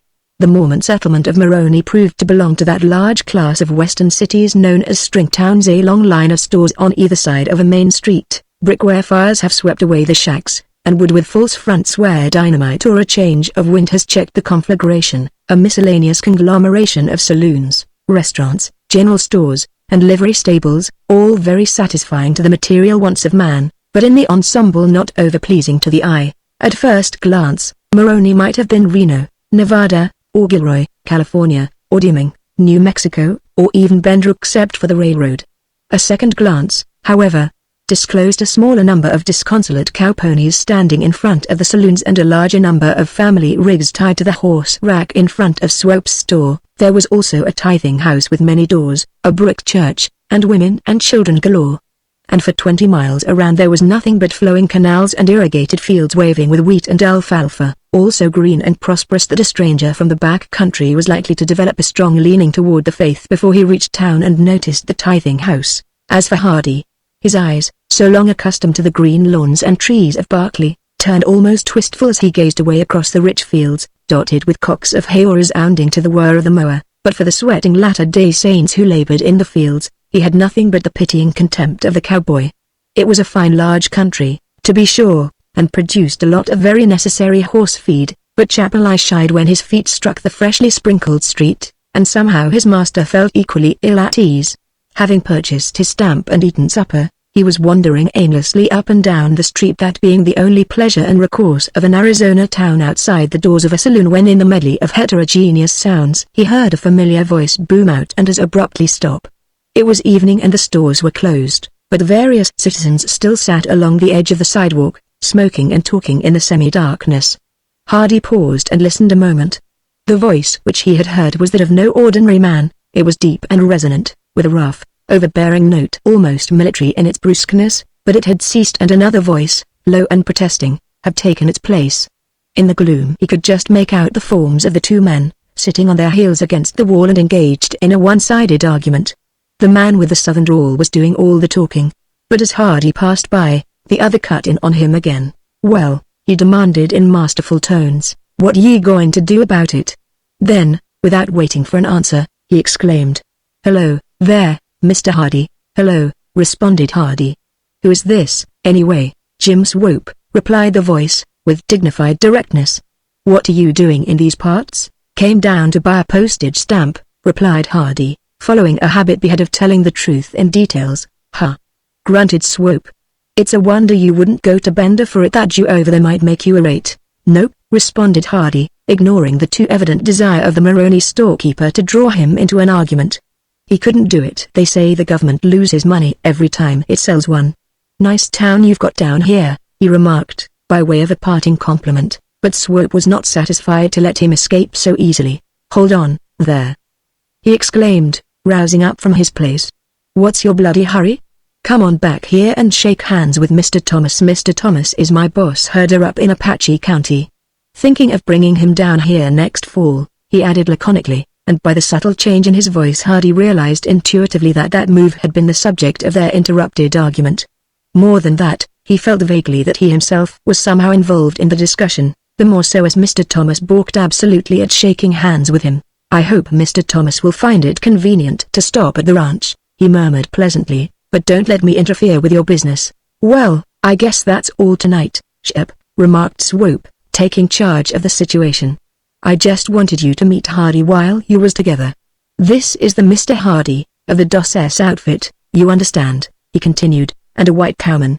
If you have to go across his range, go quick and tell your men the same. I want them damn tail twisters up in that Four Peaks country to know that it pays to be decent to a sheepman, and I'm going to show some of them, too, before I get through. But any time my sheep happen to get on your range, Mr. Hardy," he added reassuringly, "you just order 'em off, and Mr. Thomas here will see to it that they go." He turned upon his boss herder with a menacing gesture, as if charging him with silence, and Thomas, whose sole contribution to the conversation had been a grunt at the end, swung about and ambled sullenly off up the street. "Feelin' kinda bad tonight," explained Swope, as his majordomo butted into the swinging doors of a saloon and disappeared. "But you remember what I said about them sheep? How do things look up your way?" he inquired. "Feed pretty good? It's getting awfully dry," replied Hardy noncommittally. "I suppose your sheep are up on the Black Mesa by this time."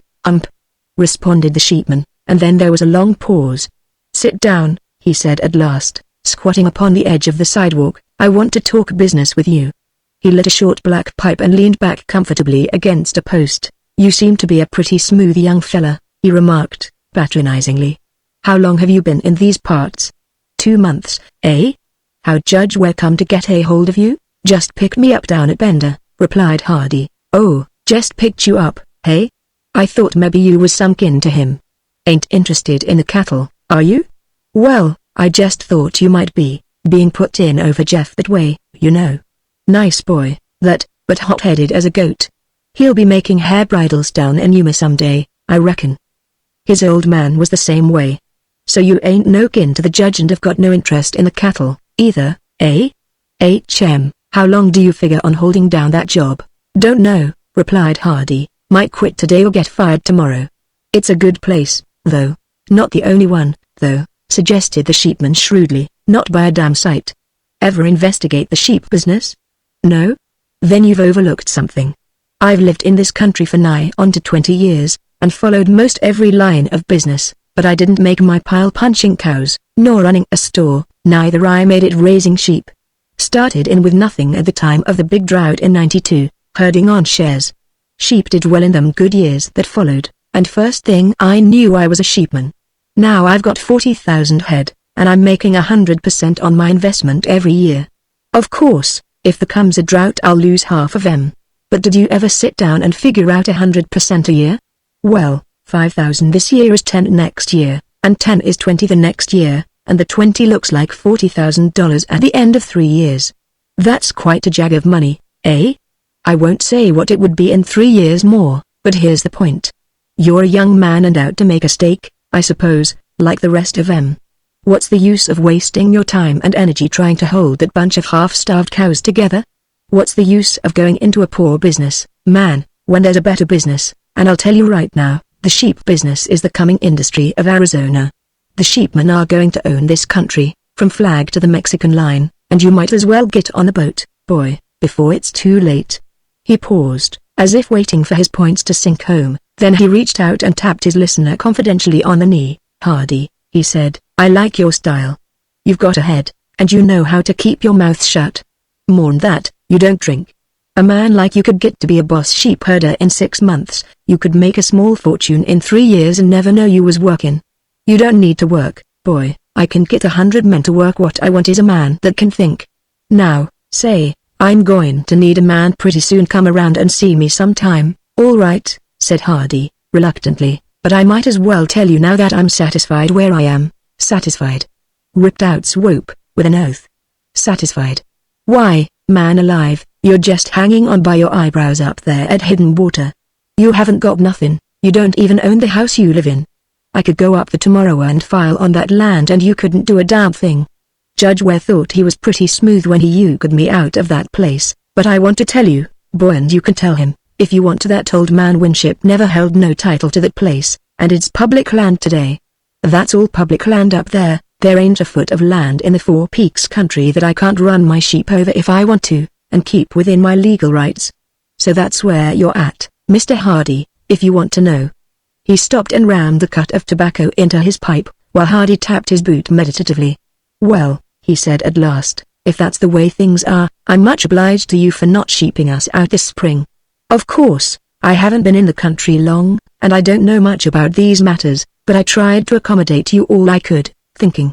"That ain't the point," broke in Swope, smoking fiercely. "I ain't threatening ye, and I appreciate your hospitality, but here's the point. What's the use of your monkeying along up there on a job that is sure to play out, when you can go into a better business? Answer me that, now." But Hardy only meditated in silence. It was beyond contemplation that he should hire himself out as a sheep herder, but if he said so frankly it might cool down the wrath of Jim Swope upon both him and the Dosses, so he stood pat and began to fish for information. "Maybe you just think my job is going to play out," he suggested, diplomatically. "If I'd go to a cowman, now, or ask Judge Ware, they might tell me I had it cinched for life." Swope puffed smoke for a minute in a fulminating, dangerous silence. "Huh," he said. "I can dead easy answer for that. Your job, Mr. Hardy, lasts just as long as I want it to and no longer. Now, you can figure that out for yourself. But I'd just like to ask you a question, since you're so smart. How come more lost sheepmen kept off your upper range this year?" "Why," said Hardy innocently, "I tried to be friendly and treated you as white as I could, and I suppose—" "Yes, you suppose," sneered Swope grimly, "but I'll just tell you, we wanted you to hold your job." "That's very kind of you, I'm sure," murmured Hardy. "Yes," replied the sheepman sardonically, "it is damn kind of us.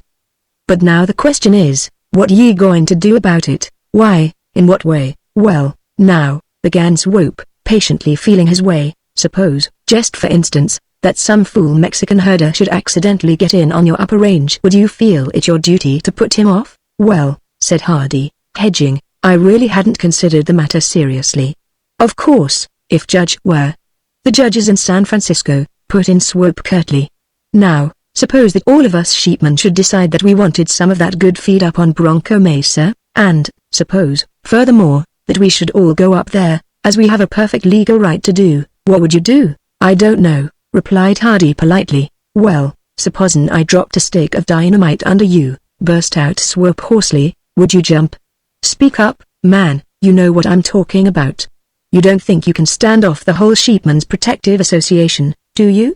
Well, then, will ye abide by the law and give us our legal rights, or will ye fight like a damn fool and get sent to Yuma for your pains? That's what I want to know, and when you talk to me you talk to the whole Sheepmen's Association, with money enough in its treasury to send up every cowman in the Four Peaks country. What I want to know is this: will you fight?" "I might," answered Hardy quietly. "Oh, you might, hey?" jeered the sheepman, tapping his pipe ominously on the sidewalk. "You might, he? Well, look at Jeff Greed, he fought, and what's he got to show for it? Look at his old man, he fought, and where is he now? Tell me that." "But, say, now," he exclaimed, changing his tone abruptly, "this ain't what I started to talk about. I want to speak with you, Mr. Hardy, on a matter of business. You just think them things over until I see you again, and, of course, all this is on the Q.T. But now let's talk business. When you want to buy a postage stamp you come down here to Maroney, don't you? And why? Why, because it's near, sure. But when you want a wagon load of grub and there ain't no one sells provisions cheaper than I do, beans $4.50, bacon 16 cents, flour $1.90, everything as reasonable, you haul it clean across the desert from Bender. That easy adds a cent a pound on every ton you pull, to say nothing of the time. Well, what I want to know is this: does Einstein sell you grub that much cheaper? Take flour, for instance, what does that cost you?" "I don't know," answered Hardy, whose anger was rising under this unwarranted commercial badgering. "Same as with you, I suppose, $1.90. "Ah!" exclaimed Swope triumphantly, "and the extra freight on a sack would be 50 cents, wouldn't it? A cent a pound, and a 50-pound sack. Well, now say, Hardy, we're good friends, you know, and all that, and Jasp and me steered all them sheep around you. You recollect what's the matter with your buying your summer supplies off of me? I'll guarantee to meet any price that Bender Sheeny can make, and, of course, I'll do what's right by you, but, by Joe, I think you owe it to me." He paused and waited impatiently for his answer, but once more Hardy balked him. "I don't doubt there's a good deal in what you say, Mr. Swope, he said, not without a certain weariness, but you'll have to take that matter up with Judge Ware. Don't you have the ordering of the supplies? Demanded Swope sharply. Yes, but he pays for them. All I do is to order what I want and the bills. My credit is good with Einstein, and the rate lies between him and Judge Ware. Well, your credit is good here, too, replied Swope acidly, but I see you'd rather trade with a Jew than stand in with your friends, any day. I tell you I haven't got a thing to do with it, replied Hardy warmly. I take my orders from Judge Ware, and if he tells me to trade here I'll be glad to do so. It'll save me 2 days freighting, but I'm not the boss by any means. No, nor you ain't much of a soup, neither, growled Swope morosely. In fact, I consider you a damn bomb soup. Some people, now, after they had been accommodated, would take a little trouble, but I notice you ain't breaking your back for me. Hell, no, you don't care if I never make a deal. But that's all right, Mr. Hardy, I'll try and do as much for you about that job of yourn. Well, you must think I'm stuck on that job, cried Hardy hotly. The way you talk about it. You seem to have an idea that if I get let out it'll make some difference to me, but I might as well tell you right now, Mr. Swope, that it won't. I've got a good horse and I've got money to travel on, and I'm just holding this job to accommodate Judge Ware. So if you have any idea of taking it out on him you can just say the word and I'll quit. Muttered the sheepman, taken aback by this sudden burst of temper. You're a hot-headed boy, ain't you? He surveyed him critically in the half-light, as if appraising his value as a fighter, and then proceeded in a more conciliatory manner. But you mustn't let your temper get away with you like that, he said. You're likely to say something you'll be sorry for later. Oh, I don't know, retorted Hardy. It might relieve my mind some.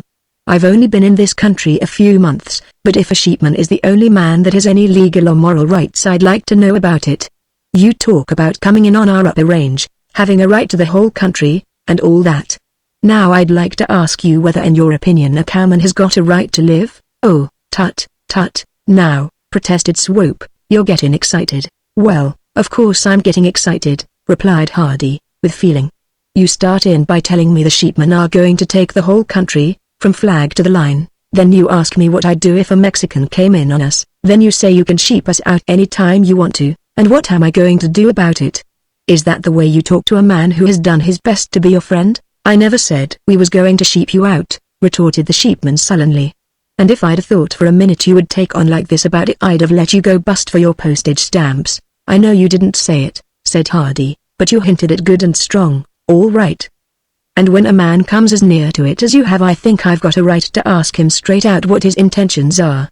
Now how about it, are you going to sheep us out next fall or are you going to give us a chance? Oh hell! Burst out Swope, in a mock fury, I'm never going to talk to you anymore. You're crazy, man. I never said I was going to sheep you out, no, retorted Hardy dryly, and you never said you wasn't, either. Yes, I did, too, spat back Swope, seizing at a straw. Didn't I introduce you to my boss herder and tell him to keep off your range? Oh, I don't know, said Hardy coldly. Did you? For a moment the sheepman sat rigid in the darkness. Then he rose to his feet, cursing. Well, you can just politely go to hell, he said, with venomous deliberation, and racked off down the street. Chapter 10 Feed my sheep. The slow, monotonous days of summer crept listlessly by like dreams which, having neither beginning nor end, pass away into nothingness, leaving only a dim memory of restlessness and mystery. In the relentless heat of noonday the earth seemed to shimmer and swim in a radiance of its own. At evening the sun set in a glory incomparable, and at dawn it returned to its own. Then in the long breathless hours the cows sought out the scanty shadow of the cannon wall, sprawling uneasily in the sand, the lizards crept far back into the crevices of the rocks, the birds lingered about the water holes, throttling their tongues, and all the world took on a silence that was almost akin to death. As the summer rose to its climax a hot wind breathed in from the desert, clean and pure, but withering in its intensity. The great boulders, superheated in the glare of day, irradiated the stored-up energy of the sun by night until even the rattlesnakes, their tough hides scorched through by the burning sands, sought out their winter dens to wait for a touch of frost. There was only one creature in all that heat-smitten land that defied the sway of the sun god and went his way unheeding, man, the indomitable, the conqueror of mountains and desert and sea. When the sun was hottest, then was the best time to pursue the black stallion of Bronco Mesa, chasing him by circuitous ways to the river where he and his band could drink. But though more than one fine mare and suckling, heavy with water, fell victim, The black stallion, having thought and intelligence like a man, plunged through the water, leaving his thirst unquenched, refusing with a continency and steadfastness rare even among men to sell his liberty at any price. In the round corral at Hidden Water there was roping and riding as Creed and Hardy gentled their prizes. In the cool evenings they rode forth along the Alamo, counting the cows as they came down to water or doctoring any that were sick, and at night they lay on their cots beneath the ramada telling long stories till they fell asleep. At intervals of a month or more Hardy rode down to Maroney, and each time he brought back some book of poems, or a novel, or a bundle of magazines, but if he received any letters he never mentioned it. Sometimes he read in the shade, his face sobered to a scholarly repose, and when the mood came and he was alone he wrote verses crude, feverish, unfinished and destroyed them, furtively. He bore his full share of the rough work, whether riding or horse-breaking or building brush corrals, but while he responded to every mood of his changeable companion he hid the whirl of emotion which possessed him, guarding the secret of his heart even when writing to Lucy Ware, and slowly, as the months scrapped by, the wound healed over and left him whole. At last the days grew shorter. The chill came back into the morning air, and the great thundercaps which all summer had mantled the peaks, scattering precarious and insufficient showers across the parching lowlands, faded away before the fresh breeze from the coast. Autumn had come, and, though the feed was scant, Creed started his roundup early, to finish ahead of the sheep. Out on the rolls the wild and runty cows were hiding their newborn calves, the spring twos were grown to the raw-boned dignity of steers, and all must be gathered quickly, before the dust arose in the north and the sheep mowed down the summer grass. Once more from their distant ranches the mountain men trailed in behind their horses, the rodeo hands dropped in from nowhere, mysteriously, talking loudly of high adventures but with the indisputable marks of Mormon hayforks on their thumbs. Before their restless energy the rolls were swept bare of market stock, and the upper end of the mesa as well, before the first sheep dust showed against the hills. The rodeo outfit left Carrizo and came down to Hidden Water, driving their herd before them, and still no sheep appeared. So long had they strained their eyes for nothing that the cowmen from the north became uneasy, dropping out one by one to return to their ranches for fear that the sheep had crept in and laid waste their pastures and corrals. Yet the roundup ended without a band in sight, where before the rolls had been plowed into channels by their multitude of feet. In a slow fever of apprehension Hardy rode ceaselessly along the rim of Bronco Mesa, without finding so much as a track. Throughout that long month of watching and waiting the memory of his conversation with Jim Swope had haunted him, and with a sinister boding of impending evil he had ridden far afield, even to the lower crossing at Pablo Moreno's, where a few Mexicans and Basques were fording the shallow river. Not one of those veiled threats and intimations had he confided to Creed, for the orders from Judge Ware had been for peace and Jeff was hot-headed and hasty, but in his own mind Hardy pictured a solid phalanx of sheep, led by Jasp Swope and his gun-fighting Chihuahuanos, drifting relentlessly in over the unravaged mesa. Even that he could endure, trusting to some appeal or protest to save him from the ultimate disaster, but the strain of this ominous waiting was more than Hardy's nerves could stand. As the town herd was put on the long trail for Bender and the roundup hands began to spit dry for their first drink, the premonition of evil conquered him and he beckoned Creed back out of the rout. "I've got a hunch," he said, "that these sheepmen are hanging back until you boys are gone, in order to raid the upper range. I don't know anything, you understand, but I'm looking for trouble." "How does it look to you?" "Well," answered Creed somberly, "I don't mind telling you that this is a new one on me. It's the first full gather that I can remember when I didn't have a roundup with a sheepman or two. They're willing enough to give us the go-by in the spring, when there's grass everywhere, but when they come back over the rolls in the fall and see what they've done to the feed, well, it's like fighting crows out of a watermelon patch to protect that upper range. The only thing I can think of is they may be held back by this dry weather. But, I tell you, Roof," he added, "it's just as well I'm going. One man can tell 'em to help themselves as good as two, and I might get excited. You know your orders and I reckon the sheepmen do, too, as far as that goes. They're not so slow, if they do get lousy. But my God, boy, it hurts my feelings to think of you all alone up here, trying to appeal to Jasp Swope's better nature." He twisted his lips, and shrugged his huge shoulders contemptuously. Then without enthusiasm he said, "Well, good luck," and rode away after his cattle. Creed's scorn for this new policy of peace have never been hidden, although even in his worst cursing spells he had never quite named the boss. But those same orders, if they ever became known, would call in the rapacious sheepmen like vultures to a feast, and the bones of his cattle, that last sorry remnant of his father's herds, would bleach on Bronco Mesa with the rest, a mute tribute to the triumph of sheep. All that day Hardy rode up the Alamo until he stood upon the summit of the Duat and looked over the divide to the north, and still there were no sheep. Not a smoke, not a dust streak, although the chill of autumn was in the air. In the distant Sierra Blancas the snow was already on the peaks and the frosts lay heavy upon the black mesa of the Mogollons. Where then could the sheep be, the tender, gently nurtured sheep, which could stand neither heat in summer nor cold in winter, but must always travel, feeding upon the freshest of green grass and leaving a desert in their wake? The slow-witted Mexicans and Basques, who did not follow the lead of the Swopes, had returned on their fall migration with the regularity of animals, but all those cheery herders for whom he had cooked and slaved Bazin, MacDonald, the Swopes and their kin, who used the upper ford were lost as if the earth had swallowed them up. The stars were shining when Hardy came in sight of the ranch at the end of that unprofitable day, and he was tired. The low roof of the house rose up gloomily before him, but while he was riding in a hound suddenly raised his challenge in the darkness. Instantly his yell was answered by a chorus, and as Chapeleye swerved from the rush of the pack the door was thrown open and the tall, gaunt form of Bill Johnson stood outlined against the light. "Yay, ribs, hey, rock, down, ring," he hollered. "Hey, boys, hey, sook." And in a mighty chorus of bayings the long-eared hounds circled about and returned to the feet of their master, wagging their tails but not abating their barking one whit.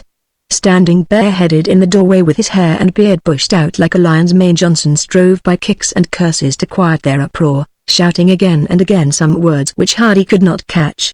At last, grabbing old Sook, the leader of the pack, by an ear, he slapped her until her yelpings silenced the rest. Then, stepping out into the opening, he exclaimed, "My God, Hardy, is that you?" "Sure," replied Hardy impatiently. "Why, what's the matter, sheep?" shouted Johnson, throwing out his hands wildly. "Thousands of them, millions of them, sheep where?" demanded Hardy. "Where are they?" "They're on your upper range, boy, and more comin'." "What?" cried Hardy incredulously. "Why, how did they get up there?" "I just rode the whole rim today. They come over the top of the 4 peaks," shouted the old man, shaking with excitement. "Yes, sir, over the top of the 4 peaks. My hounds took after a lion last night, and this morning I trailed 'em clean over into the middle fork where they had 'em treed. He jumped down and ran when I come up, and just as we was hot foot after him we run spang into 3,000 head of sheep, drifting down from the pass, and 6 greasers and a white man in the rear with carbines. The whole damn outfit is comin' in on us. But we can turn 'em yet." "Where's Jeff and the boys?" "They've gone to town with the cattle." "Well, you're dished then," said the old man grimly. "Might as well put up your horse and eat. I'm going home and see that they don't none of them get in on me." "Whose sheep were they?" inquired Hardy, as he sat down to a hasty meal. "Don't ask me, boy," replied Johnson. "I never had time to find out. One of the Mexicans took a shot at Rye and I pulled my gun on him, and then the boss heard her. He jumped in, and there we had it, back and forth. He claimed I was trying to stampede his sheep, but I knowed his greaser had tried to shoot my dog, and I told him so. And I told him furthermore that the first sheep or sheepman that pinted his head down the pocket trail would stop lead, and every one thereafter, as long as I could draw a bead. And by God, I mean it." He struck his gnarled fist upon the table till every tin plate jumped, and his fiery eyes burned savagely as he paced about the room. At first peep of dawn Bill Johnson was in the saddle, his long-barreled revolver thrust pugnaciously into his boot, his .30-30 carbine across his arm, and his hounds slouching dutifully along in the rear. Close behind followed Hardy, bound for the peaks, but though the morning was cold he had stripped off his coat and chaps, and everything which might conceal a weapon, leaving even his polished Colts in his blankets. If the sheep were to be turned now it could never be by arms. The sheepman had stolen a march, Creed and his cowboys were far away, and his only hope was the olive branch of peace. Yet as he spurred up the Carrizo Trail he felt helpless and abused, like a tried soldier who is sent out unarmed by a humanitarian commander. Only one weapon was left to him, the one which even Jim Swope had noticed, his head, and as he worked along up the hogback which led down from the shoulder of the 4 peaks he schooled himself to a Spartan patience and fortitude. At last from a high cliff which overshadowed the broad canon of the middle fork, he looked down and saw the sheep, like a huge, dirty brown blot, pouring in 100 diverging lines down the valley and feeding as they came. Higher and higher up the sides the old ewes fought their way, plucking at the long spears of grass which grew among the rocks, and the advance guard, hurrying forward, nipped eagerly at the browse and foliage as they passed, until, at last, some tempting bush detained them too long and they were swallowed up in the ruck. Little paths appeared in the leader's wake, winding in and out among the boulders, and like soldiers the sheep fell into line, moving forward with the orderly precision of an army. A herder with his dogs trailed nonchalantly along the flank, the sun glinting from his carbine as he clambered over rocks, and in the rear another silent shepherd followed up the drag. So far it was a peaceful pastoral scene, but behind the herd where the camp rustler and his burros should have been there was a posse of men, and each man carried a gun. Hardly had Chapelai mounted the ridge before every head was raised. The swarthy Mexicans unslung their guns with a flourish, and held them at a ready. Yet for half an hour the lone horseman sat there like a statue, and if he resented their coming or saw the dust of other bands behind, he made no sign. Even when the guard of men passed beneath him, craning their necks uneasily, he still remained silent and immobile, like a man who has counsels of his own or leads a force behind. The leader of the vanguard of the sheep was a white man, and not unversed in the principles of war, for after trailing safely through the box of the cannon where a single rock displaced would kill a score of sheep, and where the lone horseman had he so willed could have potted half of the invaders from the heights, he turned his herd up a side cannon to the west and hastily pitched his camp on a ridge. As the heat of the day came on, the other bands up the cannon stopped also, and when the faint smoke showed Hardy that the camp rustlers were cooking dinner, he turned and rode for the leader's camp. Dinner was already served: beans, fried mutton, and bread, spread upon a greasy canvas, and the hungry herders were shoveling it down with knives in their own primitive way when Hardy rode up the slope. As he came into camp the Chihuahuanos dropped their plates, reached for their guns, and stood in awkward postures of defense, some wagging their big heads in a braggartly defiance, others, their courage waning, grinning in the natural shame of the peasant. In Hardy they recognized a gentleman of category, and he never so much as glanced at them as he reined in his spirited horse. His eyes were fixed upon the lone white man, their commander, who stood by the fire regarding him with cold suspicion, and to whom he bowed distantly. "Good morning," he said, by way of introduction, and the sheepman blinked his eyes in reply. "Whose sheep are those?" continued Hardy, coming to the point with masterful directness, and once more the boss sheepman surveyed him with suspicion. "Put up them guns, you gawky fools. This man ain't going to eat ye." "Mine," he said, and Hardy returned his stare with a glance which, while decorously veiled, indicated that he knew he lied. The man was a stranger to him, rather tall and slender, with drawn lips and an eye that never wavered. His voice was tense with excitement, and he kept his right thumb hooked carelessly into the corner of his pocket, not far from the grip of a revolver. As soon as he spoke Hardy knew him. "You're Mr. Thomas, aren't you?" he inquired, as if he had no thought of trouble. "I believe I met you once, down in Moroni." Grunted Mr. Thomas unsociably, and at that moment one of the Mexicans, out of awkwardness, dropped his gun. As he stooped to pick it up a slow smile cracked over the cowman's lips, a smile which expressed polite amusement along with a measured contempt, and the boss herder was stung with a nameless shame at the false play. "Put up them guns, you damn gawky fools," he yelled in a frenzy of rage. "Put 'em up, I say. This man ain't going to eat ye." And though the poor brow-beaten Chihuahuanos understood not a word of English, they felt somehow that they had been overzealous and shuffled back to their blankets, like watchdogs that had been rebuked. "Now," said the sheepman, taking his hand from his gun, "what can I do for you, Mr. Hardy?" "Well," responded Hardy, "of course there are several things you might do to accommodate me, but maybe you wouldn't mind telling me how you got in here, just for instance." "Always glad to accommodate where I can, of course," returned the sheepman grimly. "I came in over the top of them 4 peaks yonder," said Hardy, glancing up at the rocky walls. "Then you must have had hooks on your eyebrows, for sure. I suppose the rest of the family is coming, too. And, by the way, how is my friend, Mr. Swope?"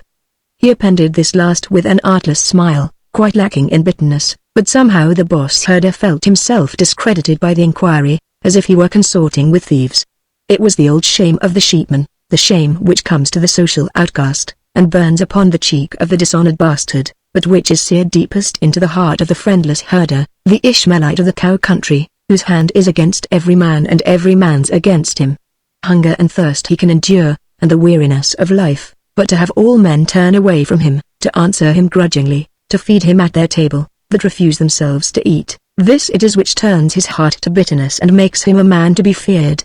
As Thomas had looked at this trim young cowboy, smooth-shaven and erect, sitting astride a blooded horse which snorted and pawed the ground delicately, and then had glanced at the low and brutal Mexicans with whom his lot was cast, a blind fury had swept over him, wreaking its force upon his own retainers, and now, when by implication he was classed with Jim Swope, He resented it still more bitterly.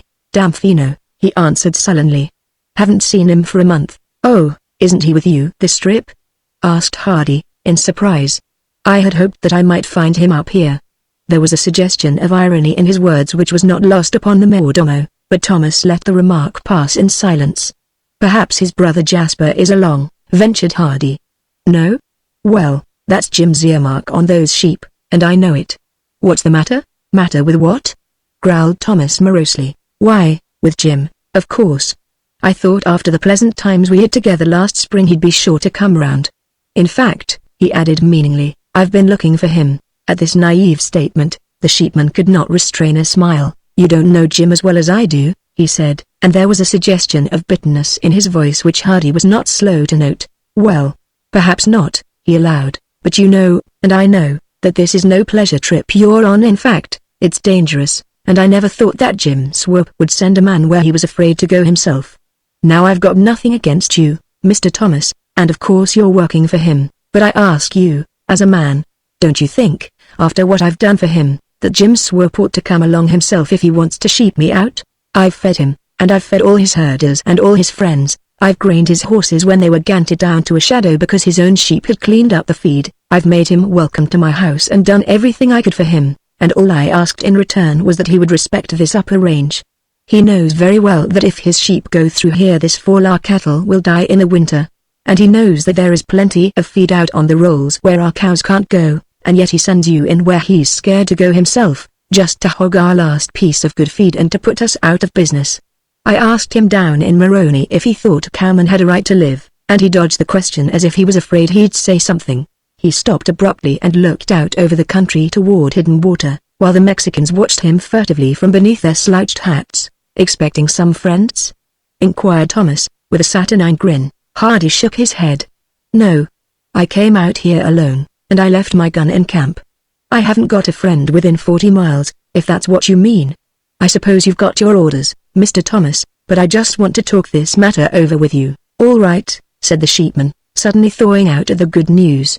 I don't have so much company as to make me refuse, even if it is a warm subject. But maybe you'd like a bite to eat before we get down to business? He waved a deprecating hand at the greasy canvas, and Hardy swung quickly down from his saddle. Thanks. But don't let me keep you from your dinner. Here's where I break even with Jim Swope for all that grub I cooked last spring, he remarked, as he filled his plate. But if it was him that asked me, he added, I'd starve to death before I'd eat it. He sat on his heels by the canvas, with the boss sheepman on the other side, and the Mexicans who had been so cocky took their plates and retired like Apaches to the edge of the brush, where they would not obtrude upon their betters. They say it's bad for the digestion, observed Hardy, after the first silence, to talk about things that make you mad, so if you don't mind, Mr. Thomas, we'll forget about Jim Swope. What kind of a country is it out there in Apache County, where you keep your sheep all summer? A fine country, rejoined Thomas, and I wish to God I was back to it, he added. Why, what's the matter with this country? It looks pretty good to me. Yes, admitted the sheepman grudgingly, it looks good enough, but well, I lived up there a long time and I got to like it. I had one of the nicest little ranches in the White Mountains. There was good hunting and fishing and well, I felt like a white man up there never had no trouble, you understand, and I was making good money, too. His voice, which before had been harsh and strident, softened down as he dwelt upon the natural beauty of the mountains which had been his home, but there was a tone of sadness in his talk which told Hardy that ultimately he had suffered some great misfortune there. His occupation alone suggested that for there are few white men working as sheep herders who lack a hard luck story, if anyone will listen to it. But this Shep Thomas was still young and unbroken, with none of the black marks of dissipation upon his face, and his eyes were as keen and steady as any hunter's. He was indeed the very type of fighter that Swope had sought, hardy and fearless, and at the same time careful. As they sat together Hardy looked him over and was glad that he had come out unarmed, yet though his host seemed a man of just and reasonable mind there was a set, dogged look in his eyes which warned the cowman not to interfere, but let him talk his fill. And the boss herder, poor lonely man, was carried away in spite of himself by the temptation of a listener, after many days of strife and turmoil, cutting trails, standing off cowmen, cursing Mexicans, at last to meet a white man who would just sit silent and let him talk. His stories were of hunting and fishing, of prospecting, and restless adventures among the Indians, and every time the conversation worked around towards sheep he led it resolutely away. And for his part, never for a moment did Hardy try to crowd him, but let the talk lead where it would, until of his own volition the sheepman told his story. "I suppose you wonder what I'm doing down here," he said at last. "If I was so stuck on the Concho country? Well, I bet you wouldn't guess in 1,000 years, and you ought to be a pretty good guesser, too," he added, with a gruff laugh. "Now, what do you think it was that put me on the bum, poker game?" queried Hardy politely. "Nope," replied the sheepman, showing his teeth. "I'm winners on poker. You don't look like a drinking man. Nor it wasn't women, either. It's something unusual, I tell you. I stood and looked at it for 10 years, and never turned a hair. But here, I've been holding out on you a little. I never told you what it was I raised on my ranch." "Well, it was sheep." "Sheep?" echoed Hardy. "Did you keep 'em there all winter?" "Well sure, man. There's lots of sheep in Apache County that was never 10 miles from home." "Then why does Jim Swope bring his bands south every fall?" "I hear he loses 5% of them, at the least, coming and going." "Ah, you don't understand Jim as well as I do. I was trying to make a living, he's trying to get rich. He's doing it, too." Once more the note of bitterness came into his voice, and Hardy saw that the time had come. "How's that?" he inquired quietly, and the sheepman plunged into his story. "Well, it was this way. I kept a few thousand sheep up there in my valley.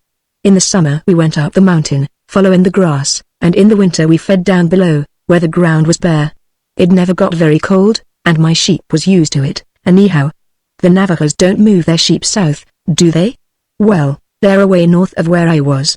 We just give 'em a little shelter, and looked after 'em, and, as I says, I was doing fine up to last year." He paused again, with his secret on his lips, and once more Hardy supplied the helping word. "And what happened then?" he asked. "What happened then?" cried Thomas, his eyes burning. "Well, you ought to know I was sheeped out." "Sheeped out? Why, how could that happen? You were a sheepman yourself." The boss herder contemplated him with an amused and cynical smile. "You ask Jim Swope," he suggested. For a minute Hardy sat staring at him, bewildered. "Well," he said, "I can't figure it out. Maybe you wouldn't mind telling me how it happened." "Why hell, man," burst out the sheepman, "it's as plain as the nose on your face. I didn't belong to the association. All these big sheepmen that drive north and south belong to the Sheepmen's Protective Association, and they stand in with each other, but we little fellows up in Pash County was nobody. It's about 10 years ago now that the Swope outfit first came in through our country, and, been in the sheep business ourselves, we was always friendly, and never made no trouble, and naturally supposed that they'd respect our range. And so they did, until I found one of Jim's herders in on my ranch last summer.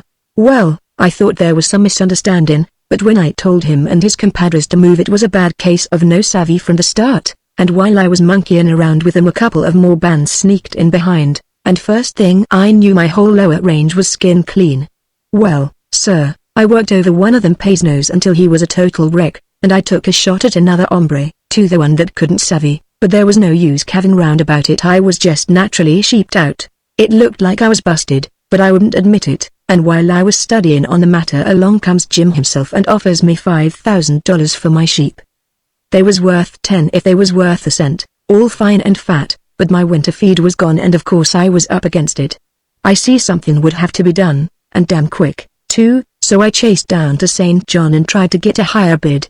But these sheepmen stand in with each other on a proposition like that, and I couldn't get north in. "All right," I says to Jim, "take him, and be damned to you." "The price has gone down," says Jim. "I'll give you 4,000. "What?" I says. "3,000, says Jim. "You'll give me 5,000, says I, crowding my gun against his short ribs, "or I'll let the light in on you," and after that Jim and me understood each other perfectly. In fact, we got stuck on each other. Yes, sir, after I got over being excited and could listen to reason, he put it to me straight and he was right. "What's the use of being the yaller dog?" he says. "You can't buck the whole association. But we've got room for you," he says, "so get on and ride." And here I am, by Joe, led in the procession. The sheepman paused and gazed at a band of sheep as they stood in a solid mass, their heads tucked under each other's bellies to escape the sun. "Some of them sheep used to be mine," he observed, and laughed slyly. "That's the only thing between me and the boss. He's begged and implored, and cursed and said his prayers, trying to get me interested in the sheep business again, but like the poor, damn fool I keep that $5,000 in the bank." His shoulders heaved for a moment with silent laughter, and then his face turned grave. "Well, Mr. Hardy," he said, "business is business, and I've got to be moving along pretty soon. I believe you said you'd like to talk matters over for a minute." "Yes," answered Hardy promptly, "I'd like to make arrangements to have you turn out through that pass yonder and leave us a little feed for next winter." The sheepman cocked his head to one side and shut one eye knowingly. "Oh, you would you?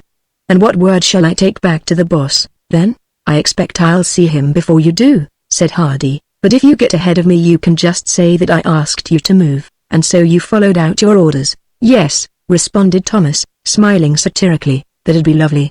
But how long since I've been taking orders off of you?" "Oh, I'm not trying to give you any orders," protested Hardy. "Those come straight from Jim Swope." "How's that?" inquired the sheepman, with sudden interest. "Why, don't you remember what he said when he introduced me to you, down in Moroni? 'This is Mr. Hardy,' he said, 'a white cowman. If you have to go across his range, go quick, and tell your men the same.' You may have forgotten, but it made a great impression on me. And then, to show there was no mistake about it, he told me if I found any of his sheep on my range to order them off, and you would see that they went. Isn't that straight?" He leaned over and looked the sheepman in the eye, but Thomas met his glance with a sardonic smile. "Sure, it's right. But I've received other orders since then. You know Jim claims to be religious. He's one of the elders in the church down there and he likes to keep his word good. After you was gone he come around to me and said, 'That's all right, Shep,' about what I said to that cowman. But there's one thing I want you always to remember: feed my sheep." "Well, them's my orders." "Well," commented Hardy, "that may be good scripture, but what about my cows? There's plenty of feed out on the rolls for Jim's sheep, but my cows have got to drink.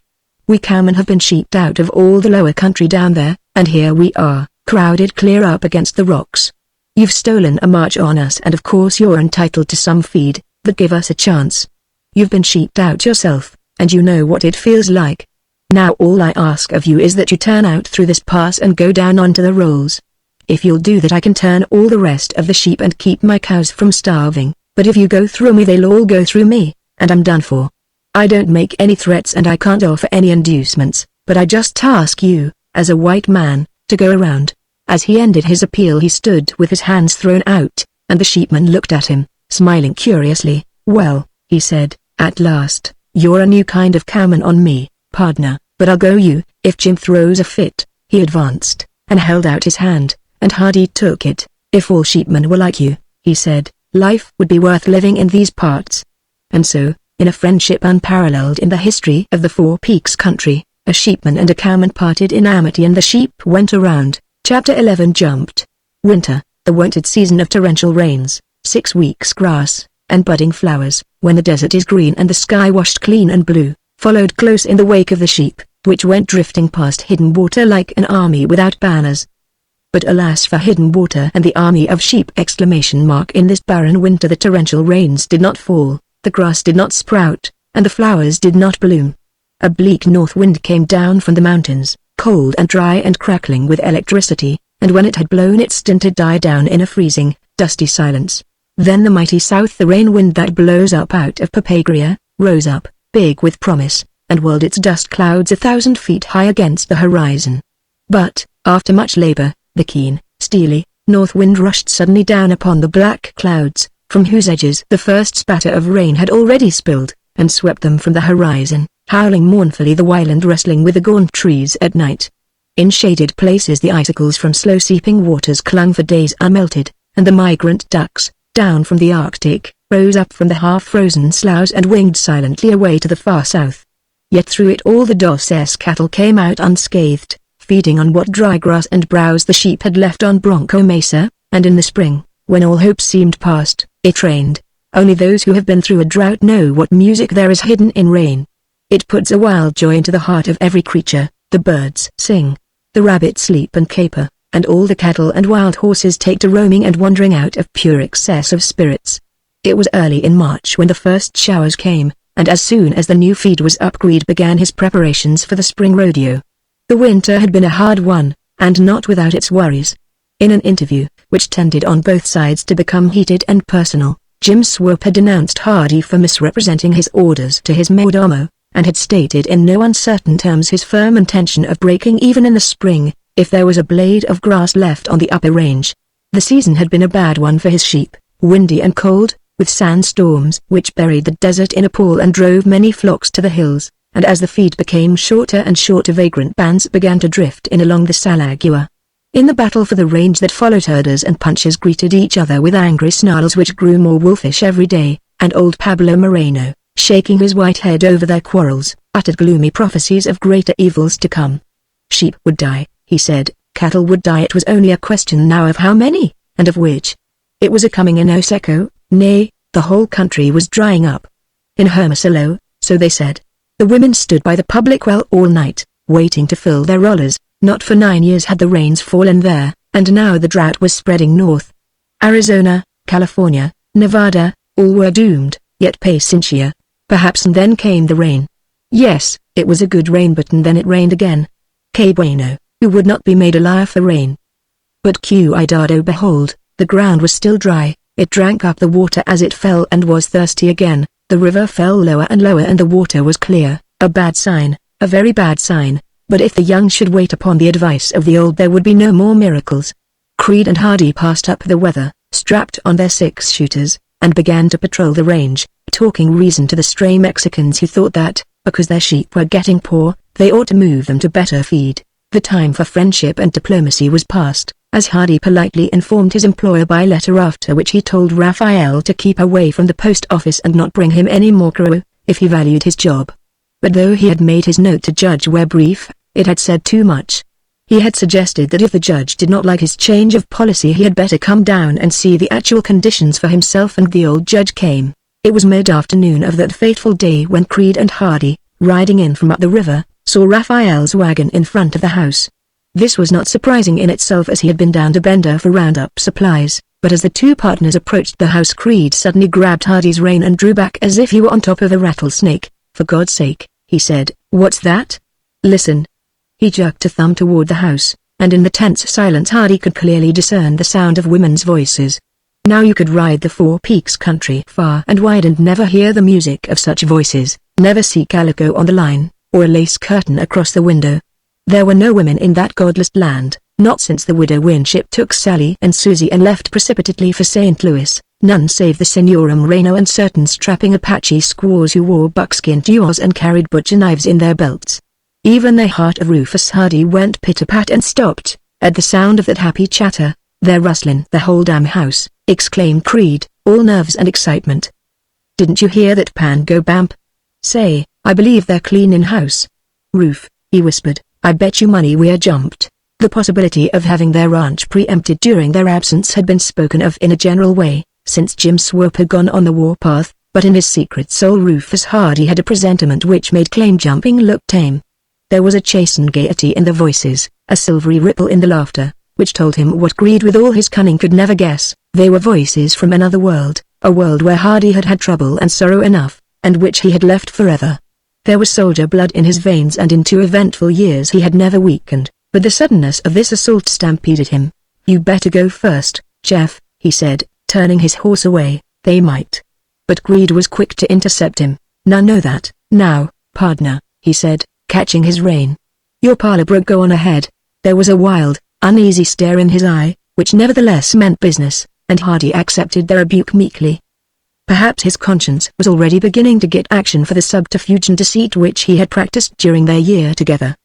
He sat still for a moment, listening to the voices and smiling strangely. All right, brother, he said, in his old quiet way, and then, whirling Chapala about, he galloped up to the house, sitting him as straight and resolute as any soldier. But Creed jogged along more slowly, tucking in his shirt, patting down his hair, and wiping the sweat from his brow. At the thud of hoofs a woman's face appeared at the doorway, a face sweet and innocent, with a broad brow from which the fair hair was brushed evenly back, and eyes which looked wonderingly out at the world through polished glasses. It was Lucy Ware, and when Hardy saw her he leapt lightly from his horse and advanced with hat in hand, smiling, yet looking beyond her. I'm so glad to see you, Miss Lucy, he said, as he took her hand, and if we had only known you were coming. Why, Rufus Hardy, exclaimed the young lady. Do you mean to say you never received any of my letters? At this Creed stared, and in that self-same moment Hardy realized how the low-down strategy which he had perpetrated upon his employer had fallen upon his own head 1,000-fold. But before he could stammer his apologies, Kitty Bonaire stood before him, the same Kitty, and smiling as he had often seen her in his dreams. She was attired in a stunning outing suit of officer's cloth, tailored for service, yet bringing out the graceful lines of her figure, and as Hardy mumbled out his greetings, the eyes of Jefferson Creed, so long denied of womankind, dwelt eagerly upon her beauty.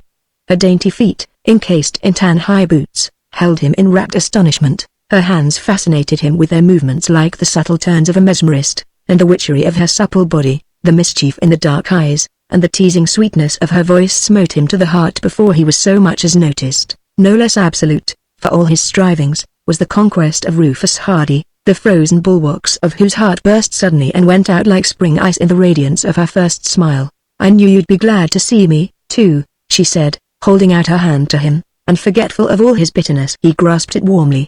Then, tardily conscious of his duty, he turned to Jeff. "Miss Kitty," he said, "this is my friend, Jefferson Creed." "Miss Bonaire, I'm glad to meet you, Mr. Creed," said Kitty, bestowing her hand upon the embarrassed cowboy. "Of course you know Miss Ware." "Howdy do, miss," responded Creed, fumbling for his hat, and as Miss Lucy took his hand, the man who had put the fear of God into the hearts of so many sheep herders became dumb and tongue-tied with bashfulness. There was not a man in the Four Peaks country that could best him, in anger or in jest, when it called for the ready word, but Kitty Bonaire had so stolen his wits that he could only stand and sweat like a trick-broken horse. As for Hardy, he saw rainbows and his heart had gone out of business, but still he was parlor broke. "I am afraid you didn't find the house very orderly," he observed, as Creed backed off and the conversation sagged, and the two girls glanced at each other guiltily. "Of course you're just as welcome," he added hastily, "and I suppose you couldn't help cleaning house a bit, but you gave us both a bad scare, all the same. Didn't you notice how pale we looked?" he asked, to mask his embarrassment. "But you were right, Jeff," he continued enigmatically. "Does he always defer to you that way, Mr. Creed?" inquired Kitty Bonaire, with an engaging smile. "We used to find him rather perverse."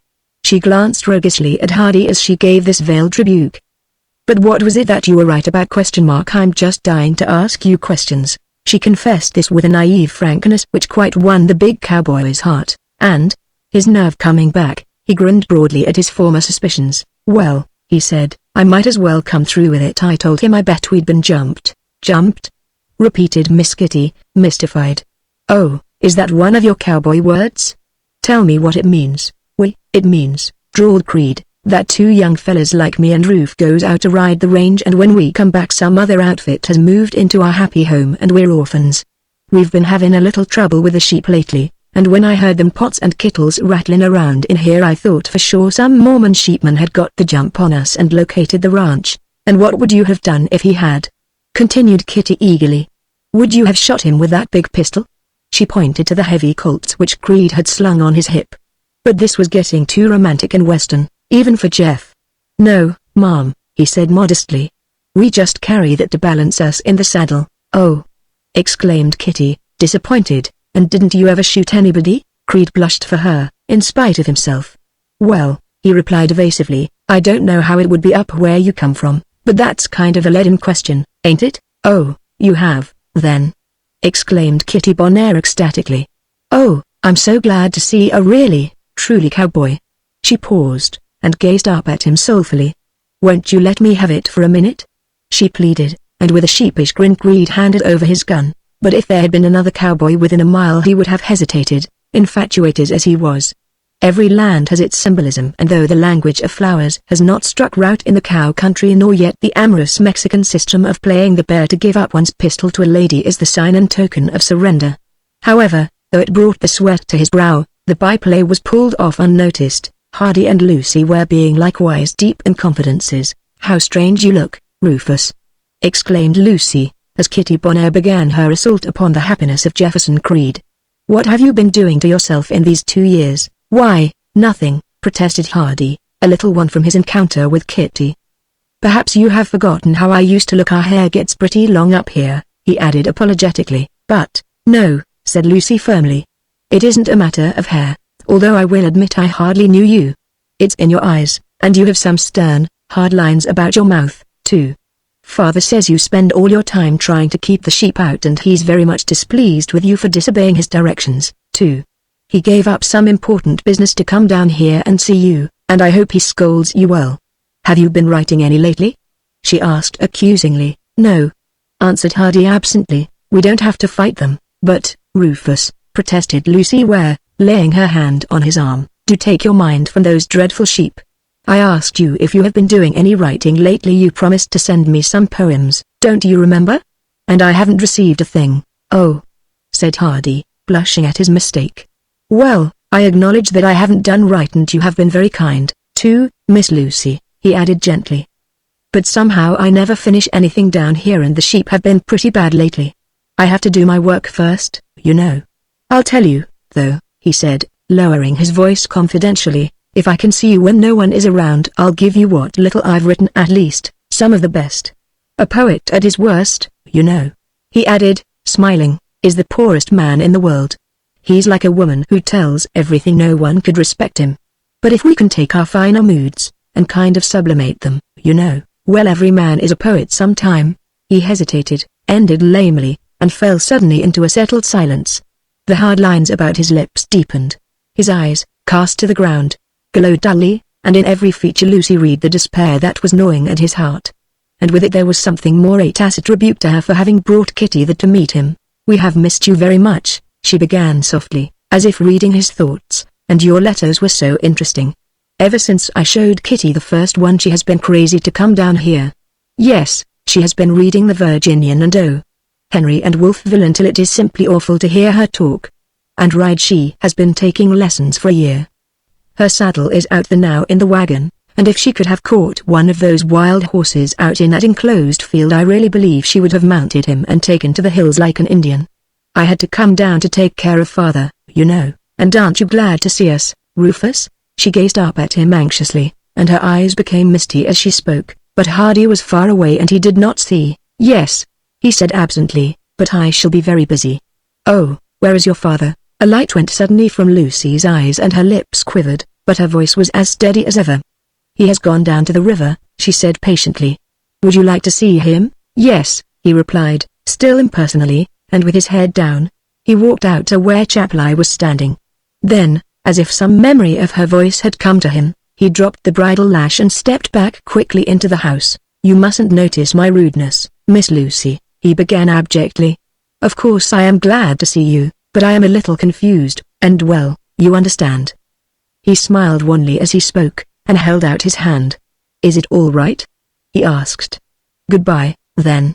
And as he stepped quietly out, the light came back into Lucy's eyes. I am going to hunt up the judge, he said, as he swung up on his horse, and, despite the protests of Jeff and Kitty Bonaire, who were still deep in an animated conversation, he rode off down the river.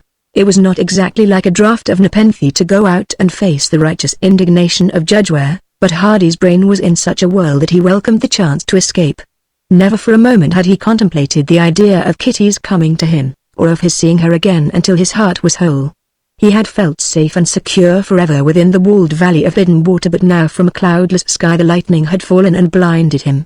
Before he could raise a hand or even turn and flee, she had come upon him and exacted his forgiveness. Nay, more, she had won back his love and enslaved him as before. Could it mean what else could it mean? Nothing but that she loved him, or if not love, then she cared for him above the others. And Kitty was proud, too. Those who became her slaves must respect her whims. She would acknowledge no fault and brook no opposition. Whatever she did was right.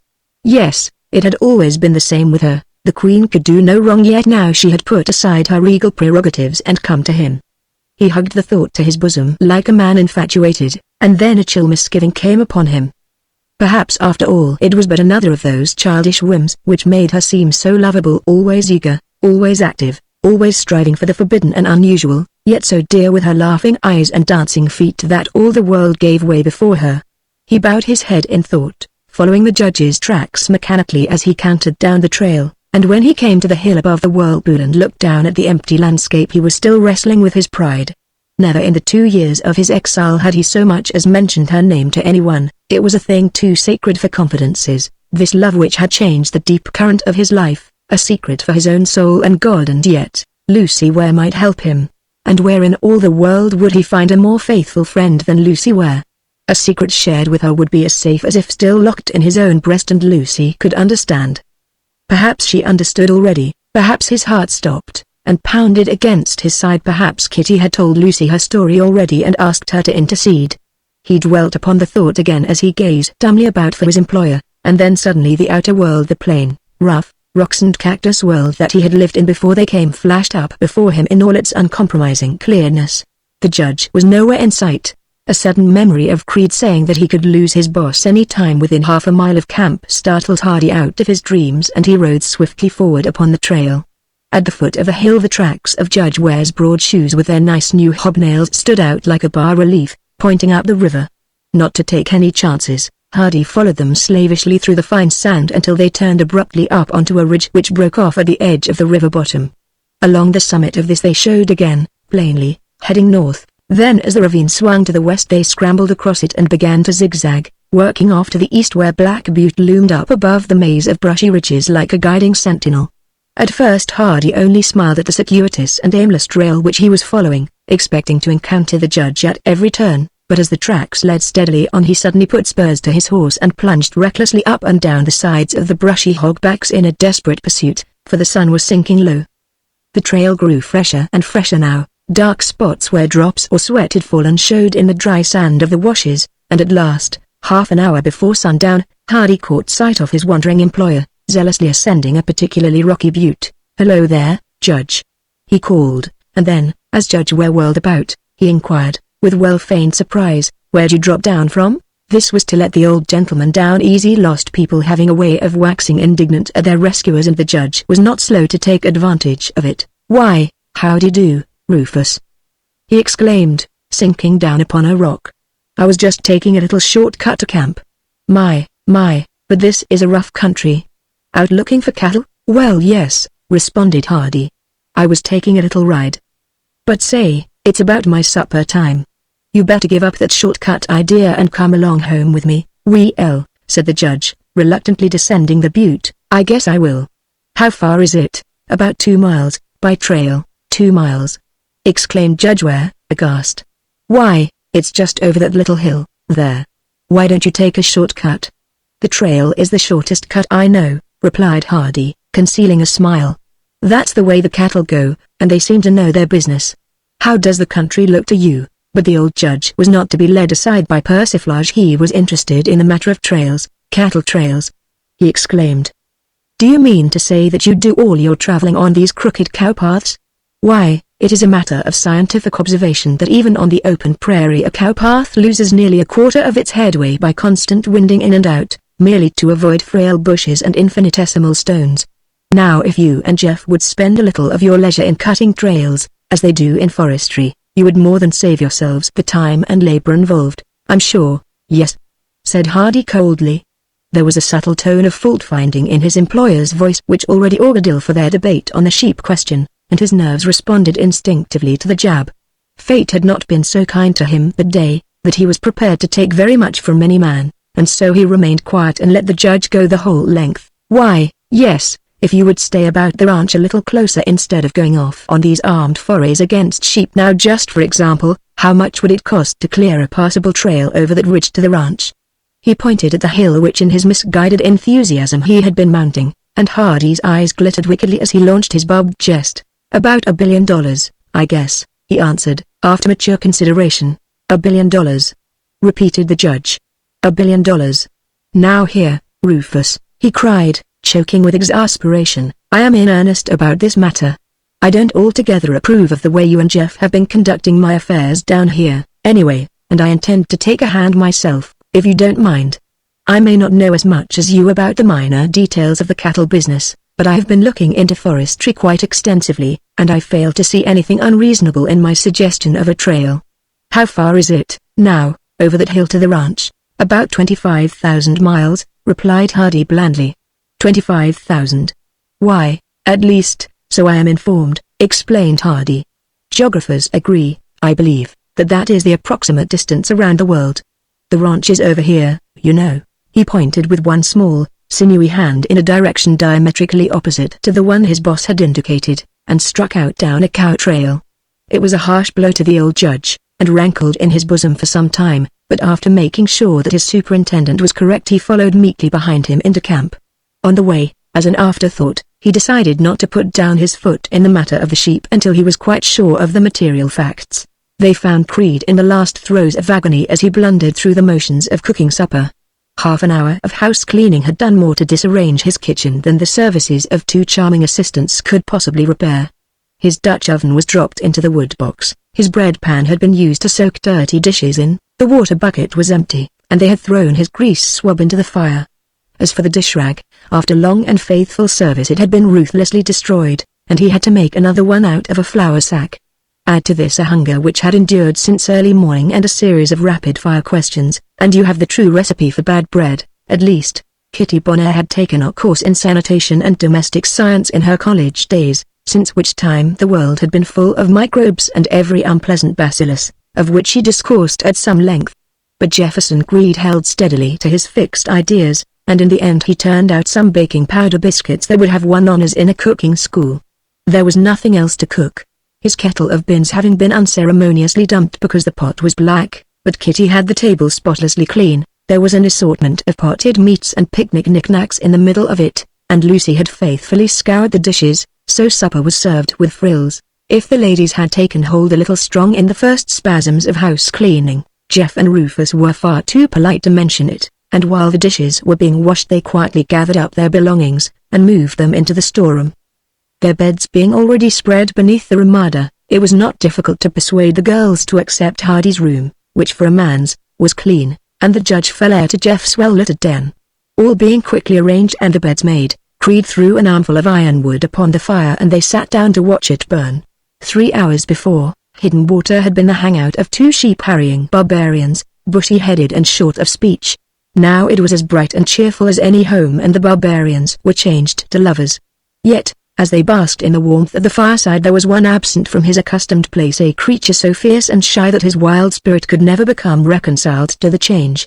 At the first sound of women's voices little Tommy had dashed through his cat-hole and fled to the boulder pile at the foot of the cliff, from whose dank recesses he peered forth with blank and staring eyes. But now, as the strange voices grew quiet and night settled down over the valley, he crept forth and skulked back to the house, sniffing about the barred windows, peeking in through his hole in the door, and at last, drawing well away into the darkness, he raised his voice in an appealing cry for Jeff. As the first awful, raucous outburst broke the outer silence, Kitty Bonaire jumped, and Lucy and her father turned pale. "What's that?" cried Kitty, in a hushed voice. "A mountain lion?" "Not yet," answered Creed enigmatically. "He will be though, if he grows. Or, say, that's just my cat. Here, pussy, pussy, pussy. Do ye hear that, now? Sure, he knows me.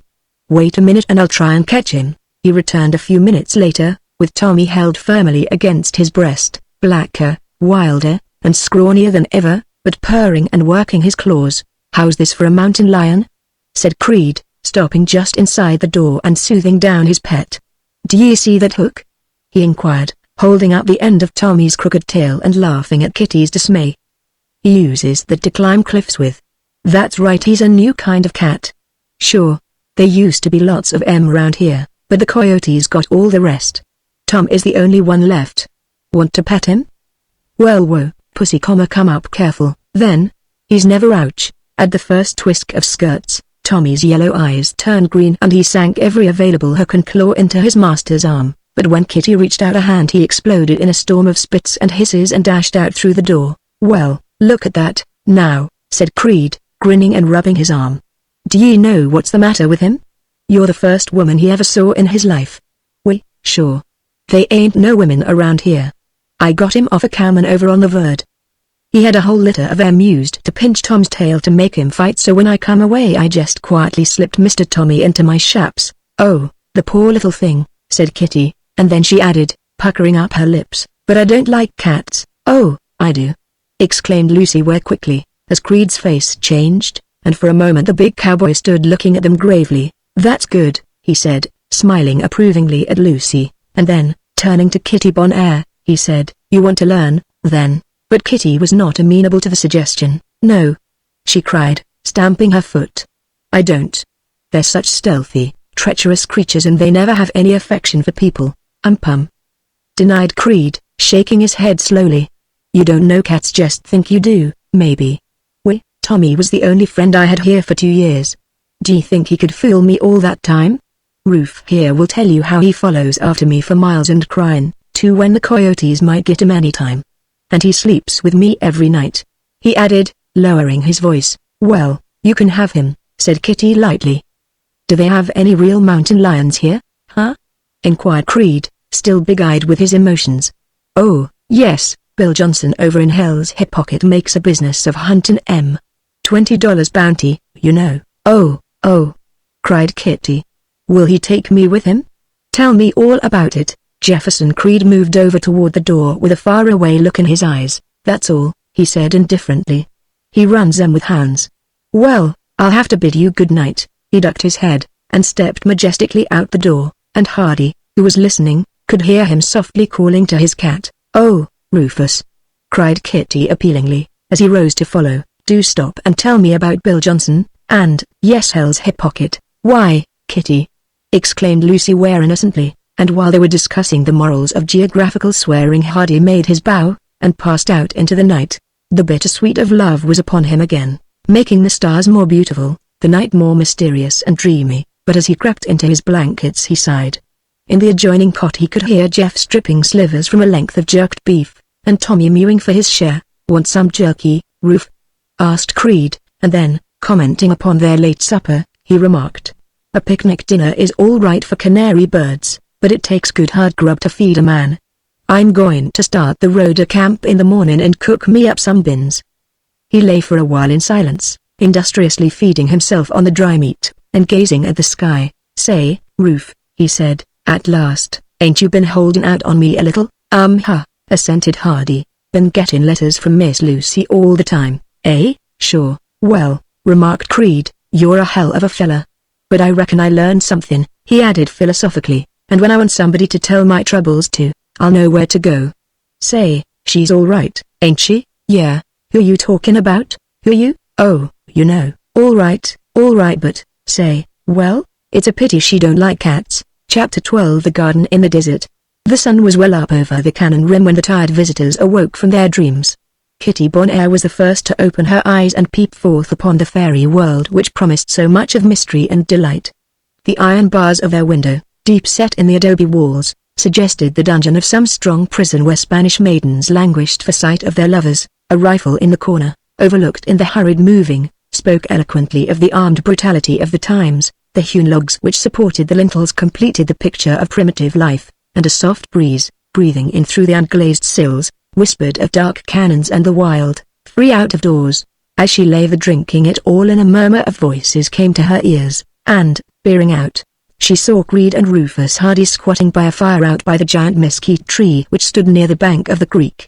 Creed was stirring the contents of a frying pan with a huge iron spoon, and Rufus was cooking strips of meat on a stick which he turned above a bed of coals. There was no sign of hurry or anxiety about their preparations. They seemed to be conversing amiably of other things. Presently Hardy picked up a hooked stick, lifted the cover from the Dutch oven, and dumped a pile of white biscuits upon a greasy cloth. Then, still deep in their talk, they filled their plates from the fry pan, helped themselves to meat, wrapped the rest of the bread in the cloth, and sat comfortably back on their heels, eating with their fingers and knives. It was all very simple and natural, but somehow she had never thought of men in that light before. They were so free, so untrammeled and self-sufficient, yes, and so barbarous, too. Rufus Hardy, the poet, she had known quiet, soft-spoken, gentle, with dreamy eyes and a dog-like eagerness to please, but, lo! Here was another Rufus, still gentle, but with a stern look in his eyes which left her almost afraid, and those 2 lost years lay between. How he must have changed in all that time. The early morning was Kitty's time for meditation and good resolutions, and she resolved then and there to be nice to Rufus, for he was a man and could not understand.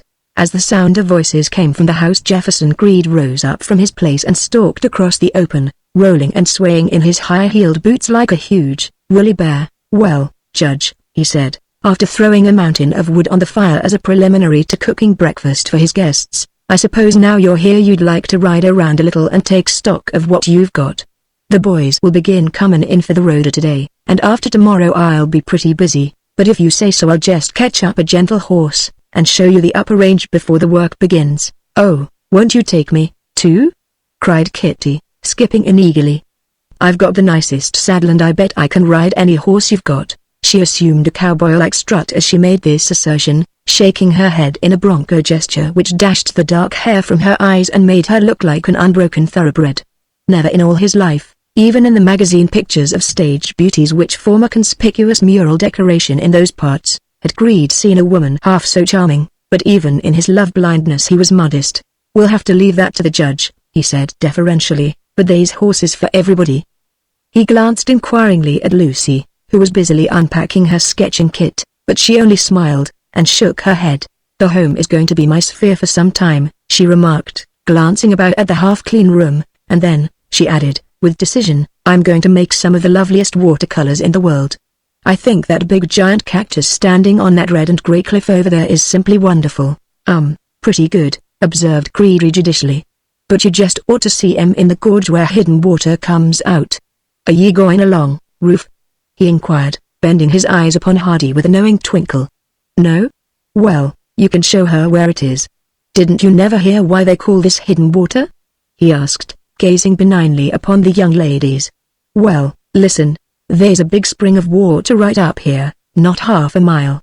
It's an old landmark. The Mexicans call it Agua Escondida, but I bet neither one of you can find it, and I'll take you right by the gulch where it comes out. They can't nobody find it, unless they're wise enough to follow cow tracks, and of course, we don't expect that of strangers. But if you ever get lost and you're within 10 miles of home, just take the first cow trail you see and follow it downhill, and you'll go into one end or the other of Hidden Water Canyon. Sure, it's what you might call the hello central of the whole Four Peaks country, with cow paths instead of wires.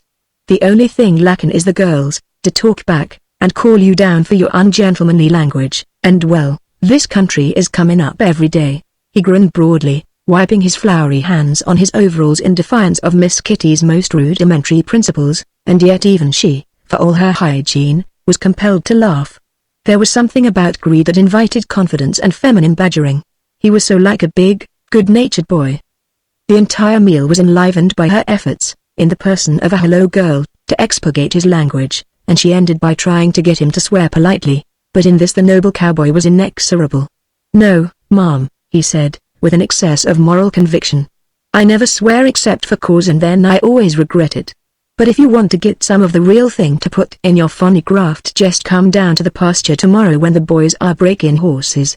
Your hair's kind of wavy, I notice, but it will put crimps in it to hear Bill Lightfoot or some of them sunflower stiffs when they get bucked onto the rock pile.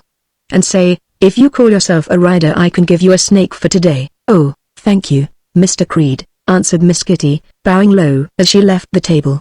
"Its tail, if it chanced to be a rattler, would be most acceptable, I am sure, and I might make a belt out of its skin. But for riding purposes I prefer a real, gentle little horse. Now hurry up, and I'll be dressed in half an hour." 10 minutes later Creed rode up to the house, leading a sober gray for the judge, but for Kitty Bonaire he had the prettiest little calico horse in the bunch, a pony painted up with red and yellow and white until he looked like a three-color chromo. Even his eye was variegated, being of a mild, pet rabbit blue, with a white circle around the orbit, and his name, of course, was Pinto. To be sure, his face was a little dished in and he showed other signs of his scrub Indian blood, but after Creed had cinched on the new stamped leather saddle and adjusted the ornate hackamore and martingale, Pinto was the sportiest-looking horse outside of a Wild West show. There was a long wait then, while Diana completed her preparations for the hunt, but when Kitty Bonaire, fully apparelled, finally stepped through the door, Creed reeled in the saddle, and even Rufus Hardy gasped. There was nothing immodest about her garb. In fact, it was very correct and proper, but not since the Winship girls rode forth in overalls had Hidden Water seen its like. Looking very trim and boyish in her khaki riding breeches, Kitty strode forth unabashed, rejoicing in her freedom. A little scream of delight escaped her as she caught sight of the calico pony. She patted his nose a moment, inquired his name, and then, scorning all assistance, swung lightly up into the saddle. No prettier picture had ever been offered to the eye, so young, so supple and strong, with such a wealth of dark, wavy hair, and, withal, so modest and honestly happy. But, somehow, Jefferson Creed took the lead and rode with his eyes cast down, lest they should be dazzled by the vision. Besides, Jeff had been raised old-fashioned, and Golden Gate Park is a long, long ways, chronologically, from Hidden Water. As the procession passed away up the canyon, with Creed in sober converse with the judge and Kitty scampering about like an Indian on her Pinto horse, Hardy and Lucy glanced at each other, and laughed. "Did you ever see anyone like her?" exclaimed Lucy, and Hardy admitted with a sigh that he never had. "And I am afraid," observed Miss Lucy frankly, "you were not altogether pleased to see her at first." "But really, Rufus, what can anyone hope to do with Kitty? When she has set her heart on anything she will have it, and from the very moment she read your first letter she was determined to come down here. Of course father thinks he came down to look into this matter of the sheep, and I think that I came down to look after him, but in reality I have no doubt we are both here because Kitty Bonner so wills it." "Very likely," replied Hardy, with a doubtful smile. "But since you are in her counsels perhaps you can tell what her intentions are toward me. I used to be one of her gentlemen-in-waiting, you know, and this visit looks rather ominous for me." "Well, just exactly what are you talking about, Rufus? I guess you know." "All right," replied Hardy. "Have I got to ride a bucking bronco, or kill a sheep herder or two, or is it just another case of move on?" He paused and smiled bitterly to himself. But Lucy was not in a mood to humor him in his misanthropy. "I must confess," she said, "that you may be called upon to do a few chivalrous feats of horsemanship, but as for the sheep herder part of it, I hope you will try to please me by leaving them alone. It worries me, Rufus," she continued soberly, "to see you becoming so strong-willed and silent. There was a whole year, when none of us heard a word from you, and then it was quite by accident. And father thinks you stopped writing to him with a deliberate intention of driving the sheep away by violence." "Well, I'm glad he understands so well," replied Hardy naively. "Of course I wouldn't embarrass him by asking for orders, but—" "Oh, Rufus!" exclaimed Miss Lucy impatiently, "do try to be natural again and take your mind off those sheep." "Do you know what I am thinking of doing?" she demanded seriously. "I am thinking of asking father to give me this ranch. He said he would if I wanted it, and then I'll discharge you." "You shall not be such a brutal, ugly man. But come, now, I want you to help clear the table, and then we will go up to Hidden Water and read your poems. But tell me, have you had any trouble with the sheepman?" "Why, no," answered Hardy innocently. "What made you ask?" "Well, you wrote father you expected trouble and you had that big, long pistol when you came in yesterday. Now you can't deny that. I'm afraid you've had some Western ideas implanted in your bosom by Kitty." "Miss Lucy," protested Hardy, "we never shoot each other down here. I carry that pistol for the moral effect, and it's necessary, too, to protect these sheepmen against their own baser natures. You see they're all armed, and if I should ride into their camp without a gun and ask them to move they might be tempted to do something overt. But as it is now, when Jeff and I begin to talk reason with them they understand. No, we're all right, it's the sheep herders that have all the trouble." "Rufus Hardy," cried Miss Lucy indignantly, "if you mention those sheep again until you are asked about them, I'll have you attended to. Do you realize how far I have come to see your poems and hear you talk the way you used to talk? And then to hear you go on in this way. I thought at first that Mr. Creed was a nice man, but I am beginning to change my opinion of him. But you have just got to be nice to me and Kitty while we are here. I had so many things to tell you about your father, and Tupper Brown, and the circle, but you just sit around so kind of close-mouthed and silent and never ask a question. Wouldn't you like to know how your father is?" she asked. "Why, yes," responded Hardy meekly. "Have you seen him lately?" "I saw him just before we came away. He is dreadfully lonely, I know, but he wouldn't send any message. He never says anything when I tell him what you are doing, just sits and twists his mustache and listens, but I could tell by the way he said goodbye that he was glad I was coming. I am sorry you can't agree. Isn't there something you could do to make him happier?" Hardy looked up from his dishwashing with a slow smile. "Which do you think is more important?" he asked, "for a man to please his father or his best friend?" Lucy suspected a trap and she made no reply. "Did you ever quote any of my poetry to father?" inquired Hardy casually. "No? Then please don't. But I'll bet if you told him I was catching wild horses, or talking reason to these Mexican herders, you'd have the old man coming. He's a fighter, my father, and if you want to make him happy when you go back, tell him his son has just about given up literature and is the champion bronco twister of the Four Peaks Range." "But Rufus, would that be the truth?" Hardy laughed. "Well, pretty near it, but I'm trying to please my best friend now." "Oh," said Lucy, blushing. "Well, will that make much difference?" she asked. "All the difference in the world," declared Hardy warmly. "You want me to become a poet, he wants me to become a fighter. Well now, since I haven't been able to please him, I'm going to try to please you for a while." "Oh, Rufus," cried Lucy, "am I really your best friend?" "Why sure. Didn't you know that?" He spoke the words with a bluff good fellowship which pleased her, in a way, but at the same time left her silent.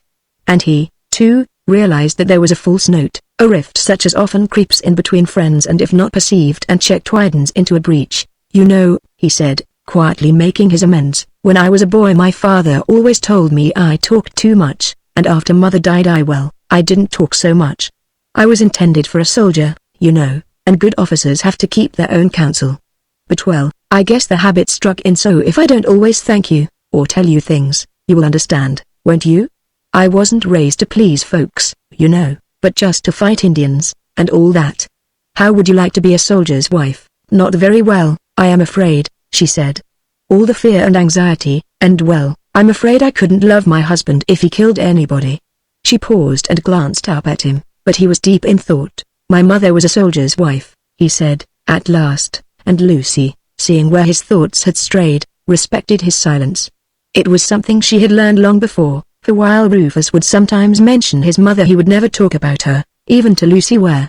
So they finished their housework, deep in their own thoughts. But when at last they stepped out into the sunshine, Lucy touched him on the arm. "Wouldn't you like to bring your poems with you?" she suggested. "We can read them when we have found the spring. Is it very beautiful up there?" "Yes," answered Hardy, "I often go there to write, when nobody is around. You know Jeff and all these cowboys around here don't know that I write verse. They just think I'm a little fellow from somewhere up in California that can ride horses pretty good. But if I had handed it out to them that I was a poet, or even a college man, they would have gone to tucking snakes into my blankets and dropping chili bravos into my bins until they got a rise out of me, sure. I learned that much before I ever came up here. But I've got a little place I call my garden up in the canyon, above hidden water, and sometimes I sneak off up there, and write. Would you like to see a poem I wrote up there? All right, you can have the rest some other time." He stepped into the storeroom, extracted a little bundle from his war bag, and then they passed on up the valley together. The canyon of the Alamo is like most Arizona stream beds, a straight jacket of rocky walls, opening out at intervals into pocket-like valleys, such as the broad and fertile flat which lay below hidden water. On either side of the stream the banks rise in benches, each a little higher and broader and more heavily covered, the first pure sand, laid on by the last freshet, the next grown over with grass and weeds, the next bushed up with baby willows and arrowweed, and then, the high bench, studded with mesquite and palo verdes, and at the base of the solid rim perhaps a higher level, strewn with the rocks which time and the elements have hurled down from the cliff, and crested with ancient trees. Upon such a high bench stood the Dos S ranch house, with trails leading off up and down the flat or plunging down the bank, the striated cliff behind it and the water-torn valley below. Up the canyon a deep worn path led along the base of the bluff, and as the two best friends followed along its windings Hardy pointed out the mysteries of the land, strange trees and shrubs, bristling with thorns, cactus in its myriad forms, the birds which flashed past them or sang in the wild gladness of springtime, lizards, slipping about in the sands or pouring from cracks in the rocks, all the curious things which his eyes had seen and his mind taken note of in the long days of solitary riding, and which his poet's soul now interpreted into a higher meaning for the woman who could understand. So intent were they upon the wonders of that great display that Lucy hardly noticed where they were, until the trail swung abruptly in toward the cliff and they seemed to be entering a cleft in the solid rock. "Where do we go now?" she asked, and Hardy laughed at her confusion. "This is the gate to hidden water," he said, lowering his voice to its old-time poetic cadence. "And straight is the way thereof," he added, as he led her through the narrow pass, but within are tall trees and running water, and the eagle nests undisturbed among the crags. "What are you quoting?" exclaimed Miss Lucy, and for an answer Rufus beckoned her in and pointed with his hand. Before them stood the tall trees with running water at their feet, and a great nest of sticks among the crags. "Hidden water," he said, and smiled again mysteriously. Then he led the way along the side of the stream, which slipped softly over the water-worn boulders, dimpling in pool after pool, until at the very gate of the valley it sank into the sand and was lost. Higher and higher mounted the path, and then, at the foot of a smooth ledge which rose like a bulwark across the gorge, it ended suddenly by the side of a cattle-tracked pool. "This is the wall to my garden," said Hardy, pointing to the huge granite dike, beyond which only the elect may pass. He paused, and glanced over at her quizzically. "The path was not made for ladies, I am afraid," he added, pointing to a series of footholds which ran up the face of the ledge. "Do you think you can climb it?" Lucy Ware studied his face for a moment, Then, turning to the Indian stairway, she measured it with a practiced eye. "You go up first," she suggested, and when he had scaled the slippery height and turned he found her close behind, following carefully in his steps. "Well, you are a climber," he cried admiringly. "Here, give me your hand." And when he had helped her up he still held it, or perhaps she clung to his. Before them lay a little glade, shut in by painted rocks, upon whose black sides were engraved many curious pictures, the mystic symbols of the Indians, and as they stood gazing at it an eagle with pointed wings wheeled slowly above them, gazing with clear eyes down into the sunlit vale. From her round nest in the crotch of a sycamore a great horned owl plunged out at their approach and glided noiselessly away, and in the stillness the zoning of bees among the rocks came to their ears like distant music. Beneath their feet the grass grew long and matted, shot here and there with the blue and gold of flowers, like the rich meadows of the east, and clustering along the hillsides, great bunches of grama grass waved their plumes proudly, the last remnant of all that world of feed which had clothed the land like a garment before the days of the sheep. For here, at least, there came no nibbling wethers, nor starving cattle, and the mountain sheep which had browsed there in the old days were now hiding on the topmost crags of the superstitions to escape the rifles of the destroyers. All the world without was laid waste and trampled by hurrying feet, but the garden of hidden water was still kept inviolate, a secret shrine consecrated to nature and nature's God. As she stood in the presence of all its beauty a mist came into Lucy's eyes and she turned away. "Oh, Rufus," she cried, "why don't you live up here always instead of wasting your life in that awful struggle with the sheep?" You could do anything up here." "Yes," assented Hardy, "it is a beautiful spot. I often come up here when I am weary with it all, but a man must do a man's work, you know, and my work is with the sheep. When I first came to Hidden Water I knew nothing of the sheep. I thought the little lambs were pretty, the ewes were mothers, the herders human beings. I tried to be friends with them, to keep the peace and abide by the law, but now that I've come to know them I agree with Jeff, who has been fighting them for 20 years.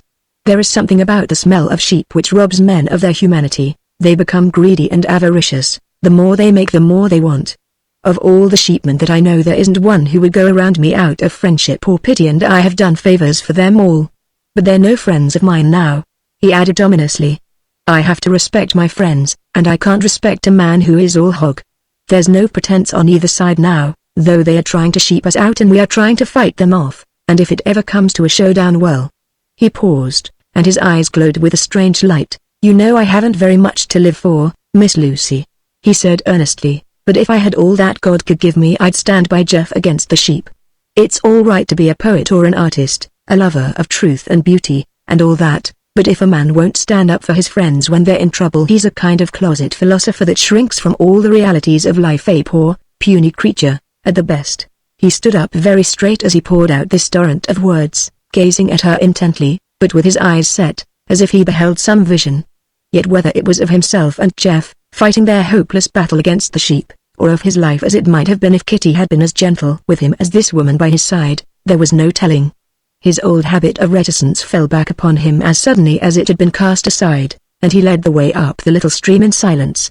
As he walked, the ardor of his passion cooled, and he began to point out things with his eloquent hands. The minnows, wheeling around in the middle of a glassy pool, a striped bullfrog, squatting within the spray of a waterfall, huge combs of honey, hanging from shelving caverns along the cliff where the wild bees had stored their plunder for years. At last, as they stood before a drooping elder whose creamy blossoms swayed beneath the weight of bees, he halted and motioned to a shady seat against the cannon wall. "There are gardens in every desert," he said, as she sank down upon the grassy bank, "but this is ours." They sat for a while, gazing contentedly at the clusters of elder blossoms which hung above them, filling the air with a rich fragrance which was spiced by the tang of sage. A ruby-throated hummingbird flashed suddenly past them and was gone. A red-shafted woodpecker, still more gorgeous in his scarlet plumage, descended in uneven flights from the sorrows that clung against the cliff and, fastening upon a hollow tree, set up a mysterious rapping. "He is hunting for grubs," explained Hardy. "Does that inspire you?" "Why, no," answered Lucy, puzzled. "The Mexicans call him Pajaro Corazon," continued the poet. "Does that appeal to your soul?" "Why, no." "What does it mean, woodpecker?" Hardy smiled. "No," he said. "A woodpecker with them is called carpinter, you understand, because he hammers on trees, but my friend up on the stump yonder is Pajaro Corazon, bird of the heart. I have a poem dedicated to him."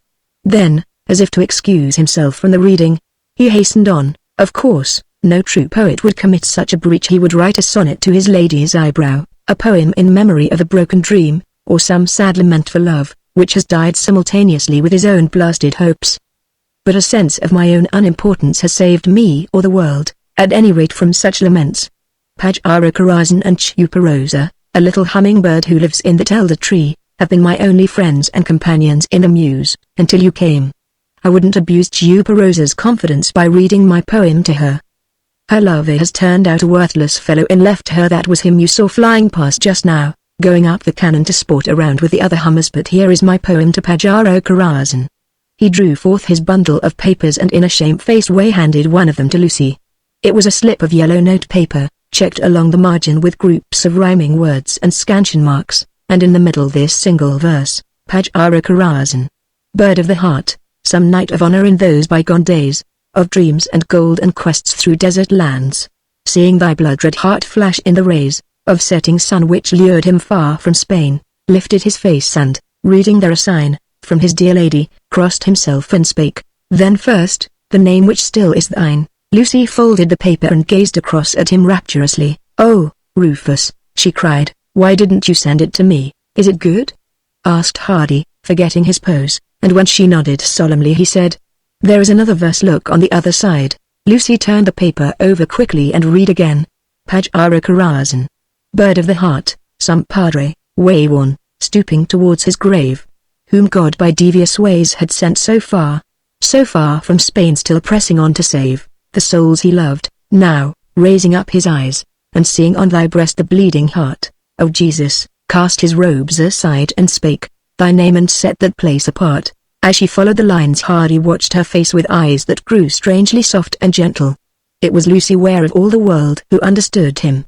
Others laughed, or pitied, or overdid it, or remained unmoved. But Lucy, with her trusting blue eyes and broad poet's brow, a brow which always made him think of Mrs. Browning, who was a poet indeed, she always read his heart, in her he could safely trust. And now, when those dear eyes filled up with tears, he could have taken her hand, yes, he could have kissed her if he had not been afraid. Rufus, she said at last, you're a poet.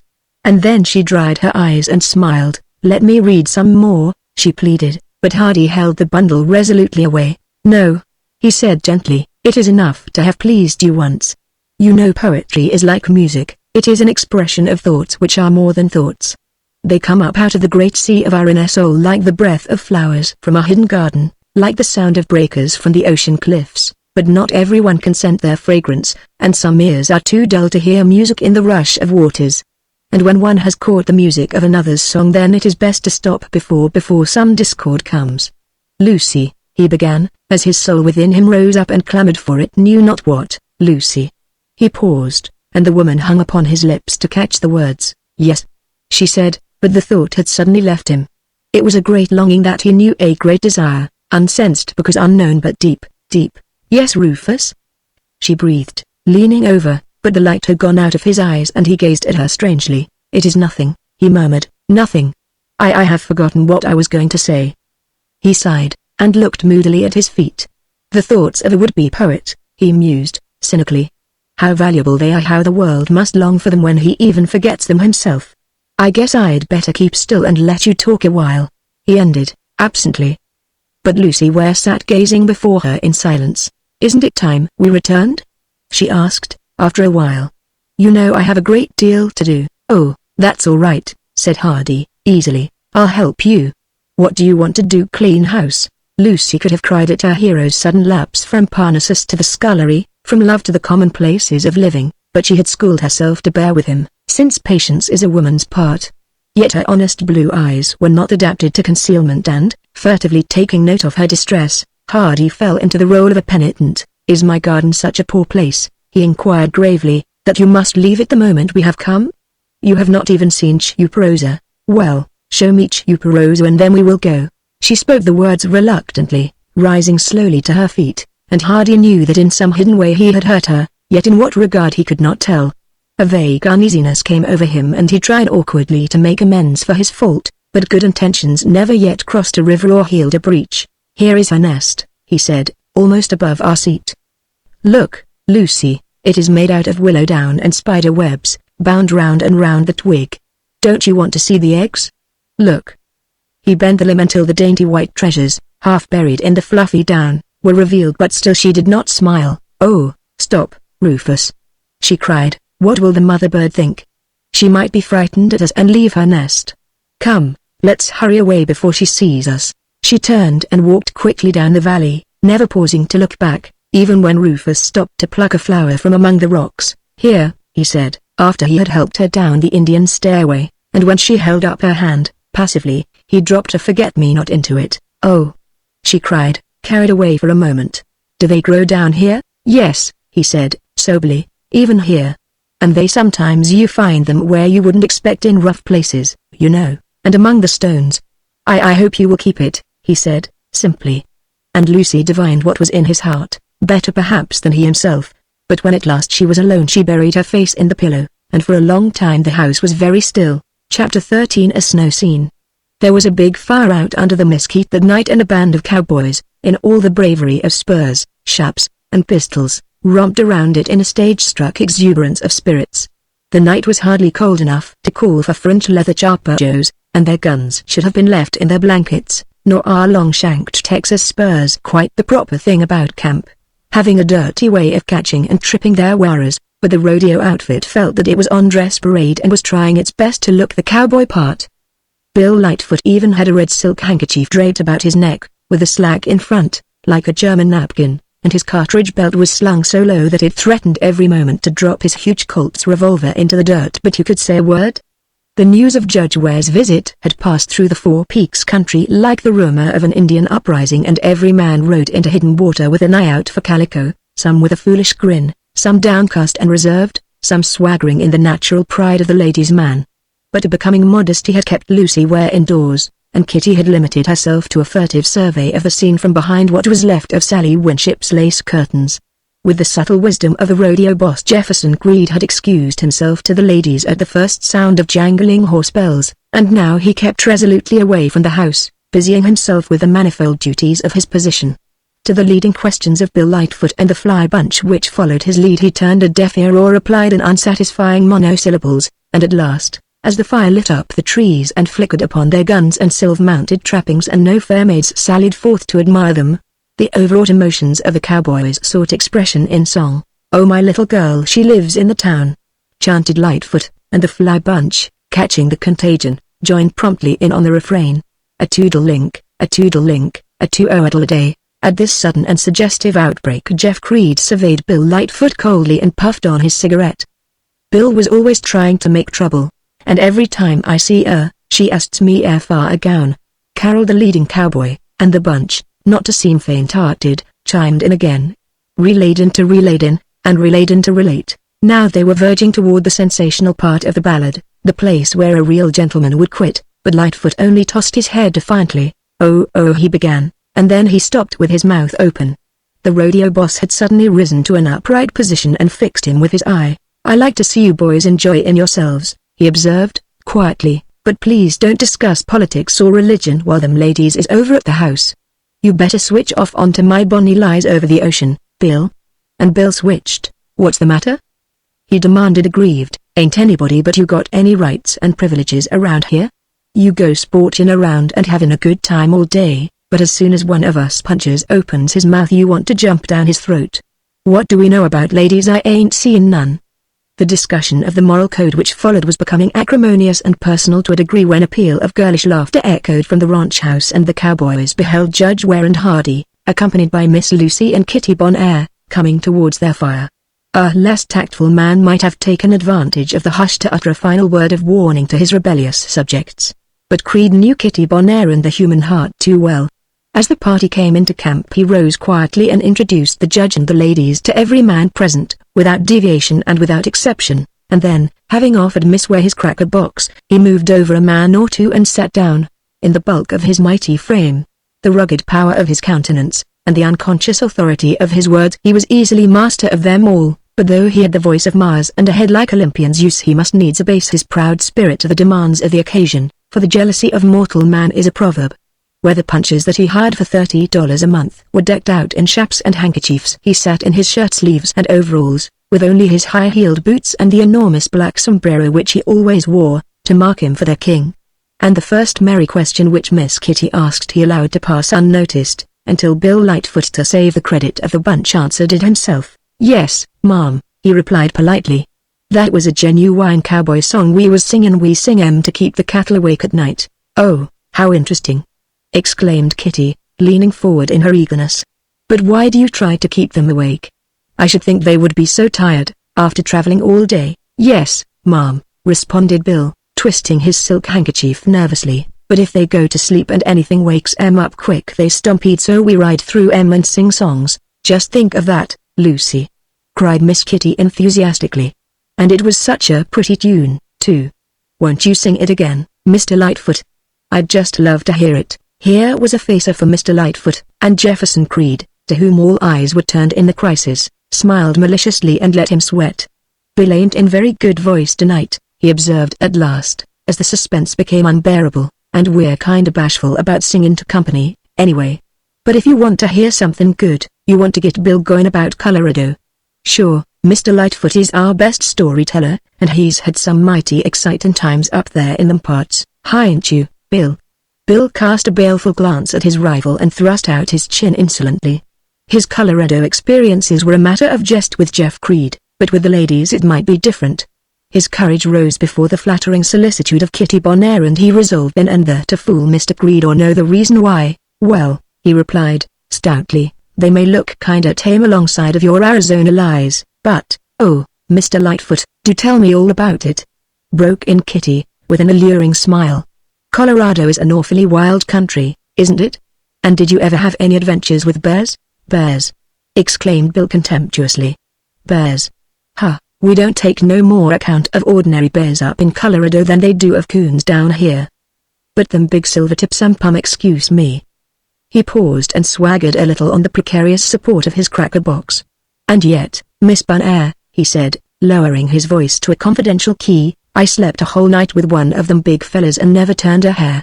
I could have killed him the next day, too, but I was so grateful to him I spared his life." This was the regular come-on for Lightfoot's snowstorm story, and Creed showed his white teeth scornfully as Bill leaned back and began the yarn. "You see, Miss Bonaire," began the Colorado cowboy, rolling his eyes about the circle to quell any tendency to give him away, "Colorado is an altogether different country from this here.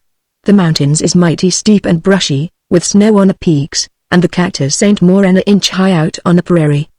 But they's plenty of feed and water. You betcha life I wished I was back there now instead of fightin' sheep down here. The only thing against that country up there is the blizzards. Them storms is very destructive to life." "Yes, ma'am. There's never any notice given, but suddenly the wind will begin to blow and the cattle will begin to drift, and then about the time your horse is give out and your ears frozen it'll begin to snow. Well, this time I'm tellin' about I was up on the Canadian River west of the Medicine Bow Mountains and she came on to snow and snow. I thought it would bury me alive. I was lost in a big parquet kind of plain or prairie among the mountains. Yes'm, they having the big level places and it was 30 miles across this here level prairie. The wind was blowing something awful and the snow just piled up on my hat like somebody was shoveling it off a roof, but I kept struggling on and trying to get to the other side, or maybe find some sheltered place, until it was like walking in your sleep. And that light fluffy snow just closed in over me until I was covered up 10 feet deep. Of course my horse had give out long ago, and I was just beginning to despair when I come across one of them big piles of rocks they have up there, scattered around promiscuous like on the face of nature, and I begin crawling in, hoping to find some cave or something, and just as I was despairing my feet fell into a kind of trail, kinda smooth and worn, but old, you know, and stomped hard under the snow.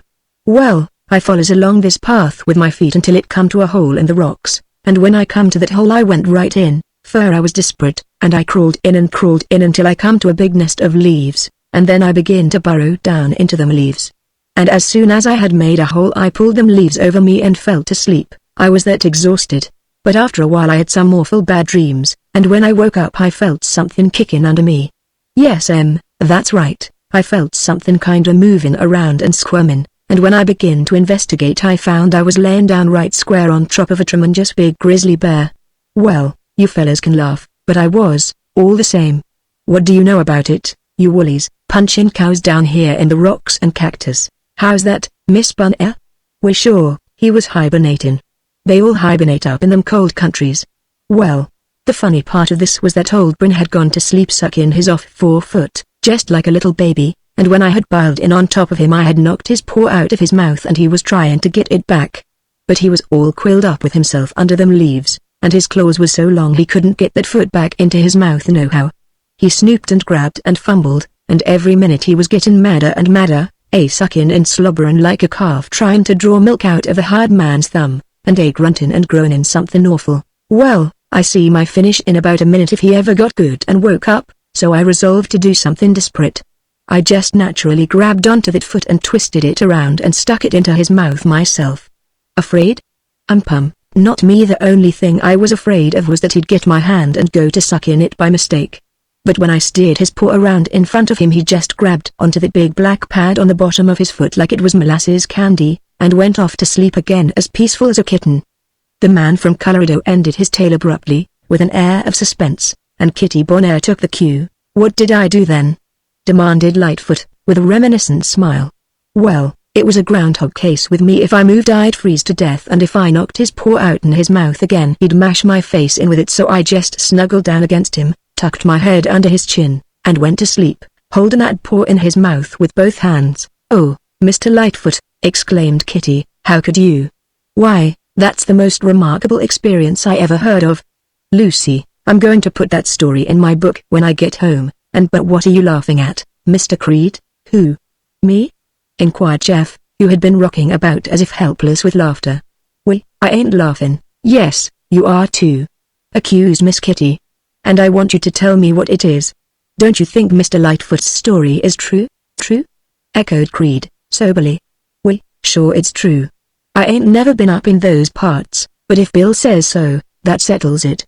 I never knew a fella from Colorado yet that could tell a lie.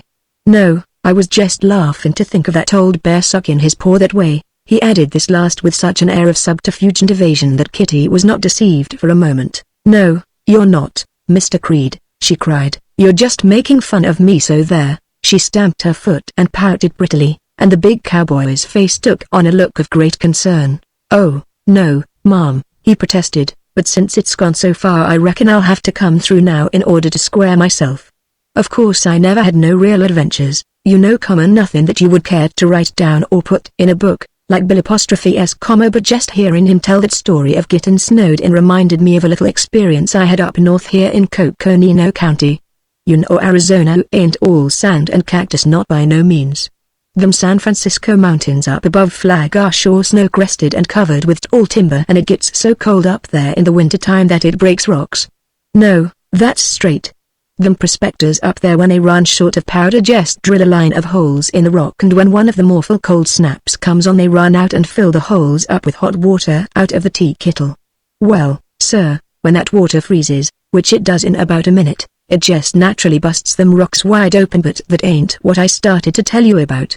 He paused and contemplated his hearers with impressive dignity. "Cold ain't nothing," he continued gravely, "after you get used to it.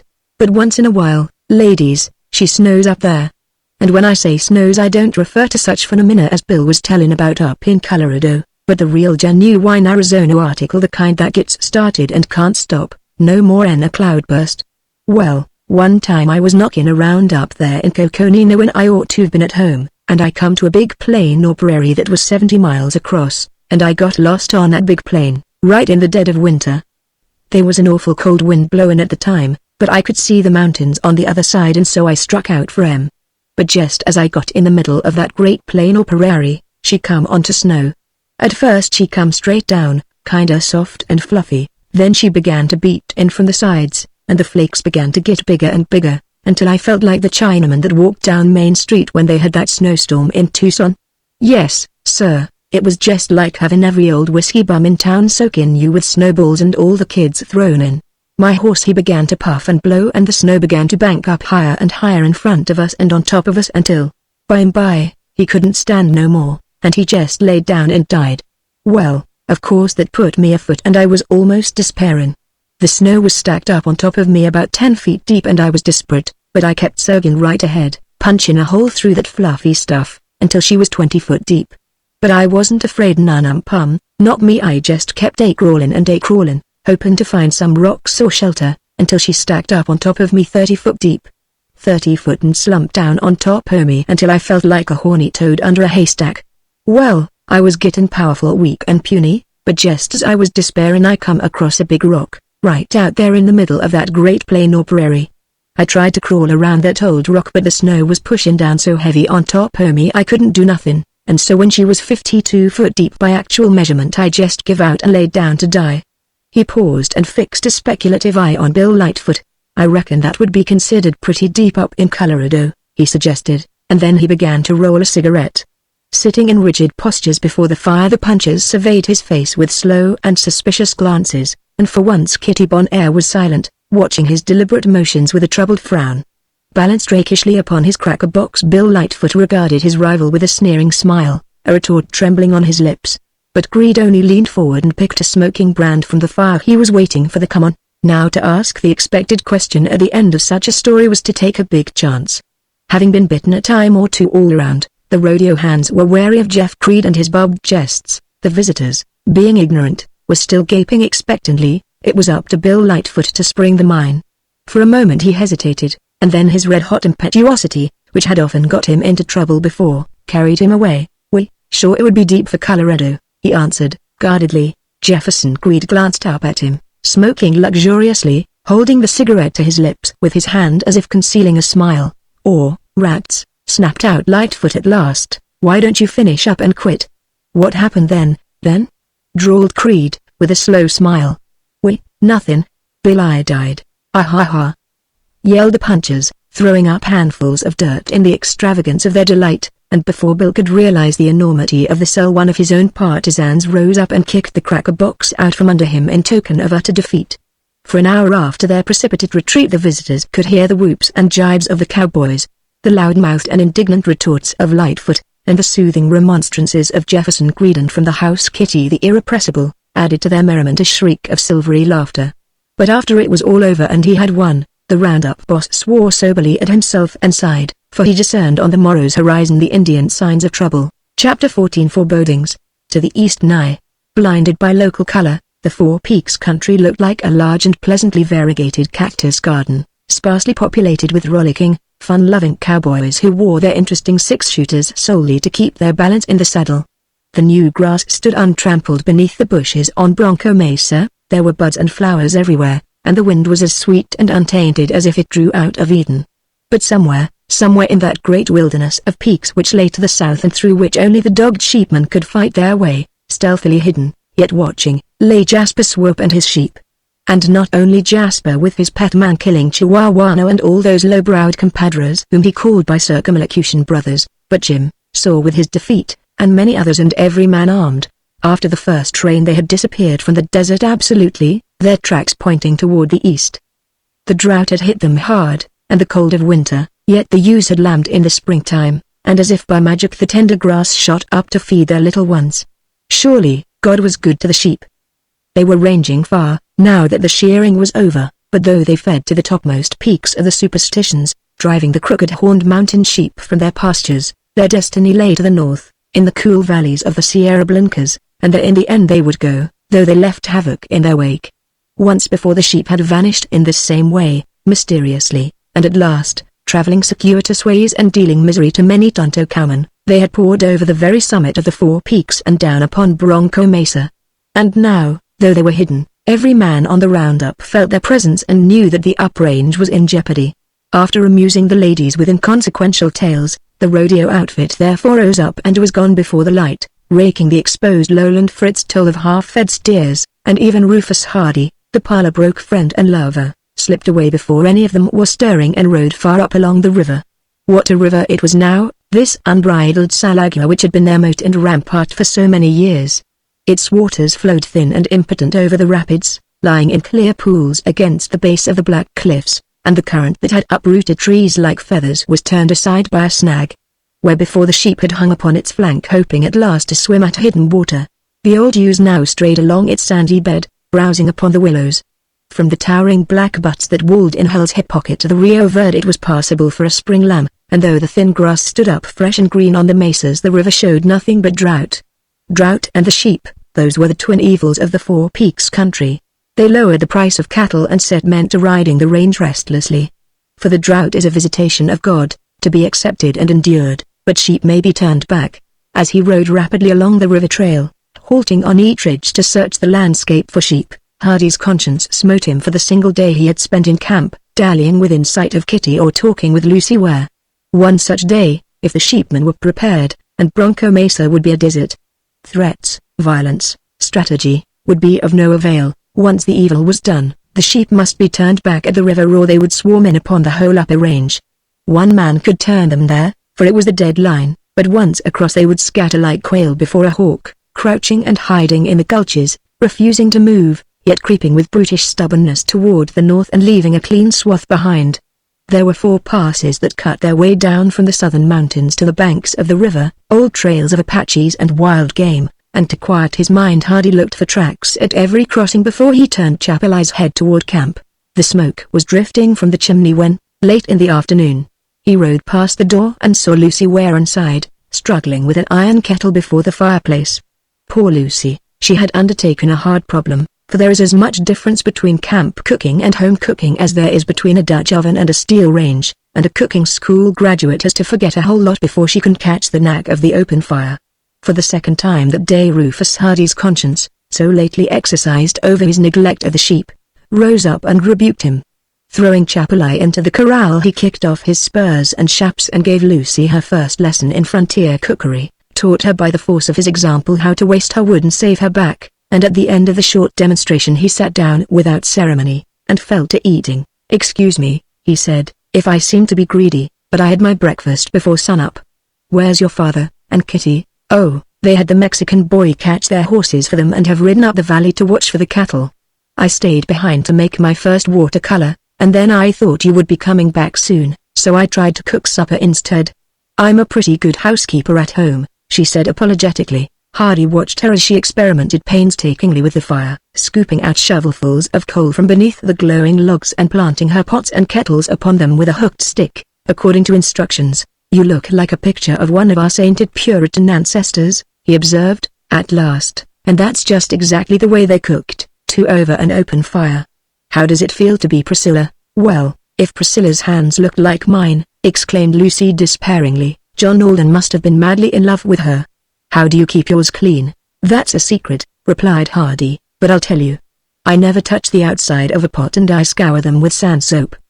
"But I wish you'd stop cooking, Lucy, it makes me feel conscience-stricken. You're my guests, remember, even if I do go off and neglect you for a whole day, and when you go back to Berkeley I want you to have something more interesting than housekeeping to talk about."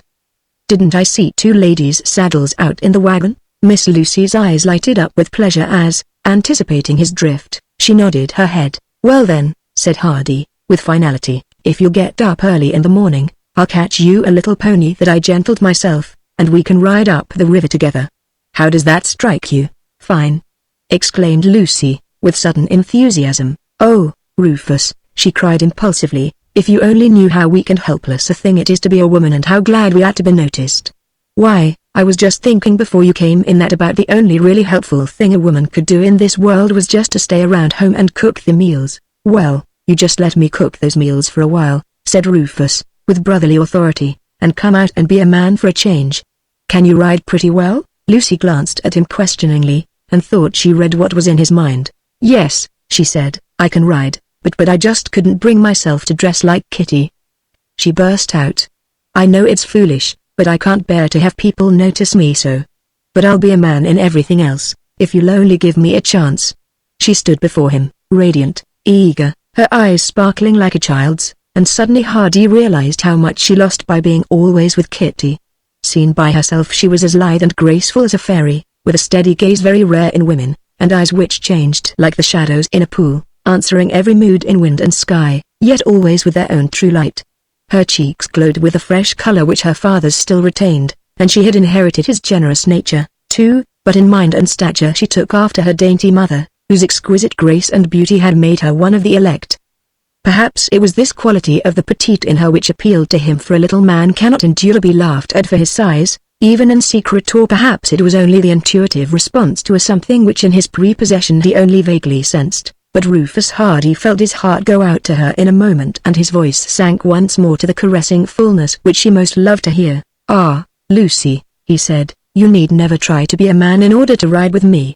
It would be hard luck if a woman like you had to ask twice for anything. Will you go out with me every day? No? Then I shall ask you every day, and you shall go whenever you please. But you know how it is. The sheepmen are hiding along the river waiting for a chance to sneak across, and if I should stay in camp for a single day they might make a break and then he would have a war. Your father doesn't understand that. But I do, and I know that Jeff will never submit to being sheeped out without a fight.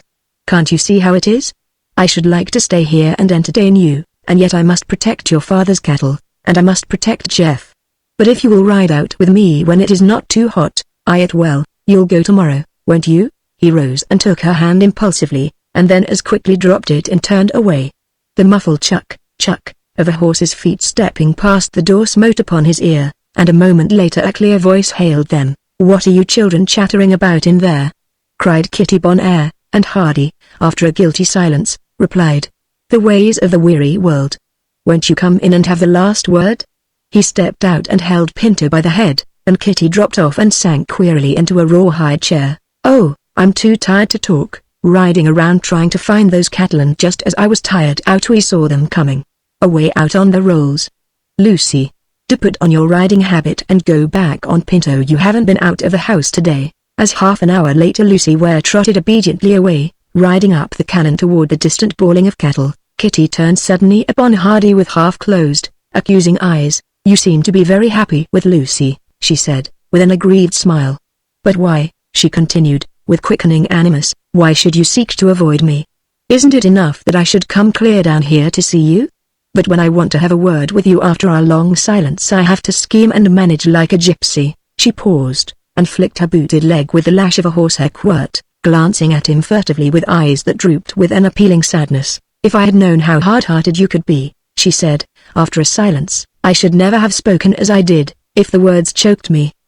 But now that I have come part way and offered my poor friendship again, you might. Oh Rufus, how could you be so inconsiderate? No one can ever know what I suffered when you left that way. Everyone knew we were the best of friends, and several people even knew that you had been to see me. And then, without a word, without a sign, with no explanation, to leave and be gone for years. Think what they must have thought. Oh, it was too humiliating." She paused again, and to Hardy's apprehensive eyes she seemed on the verge of tears. So he spoke, blindly and without consideration, filled with a man's anxiety to stave off this final catastrophe. "I'm sorry," he began, though he had never meant to say it. But there was nothing else to do. You told me to go. You said you never wanted to see me again, and you were not very kind to me, then." He paused, and at the memory of those last words of hers, uttered long ago, the flush of shame mantled his cheeks. "Every man has his limit," he said bluntly, "and I am no dog, to be scolded and punished and sent away.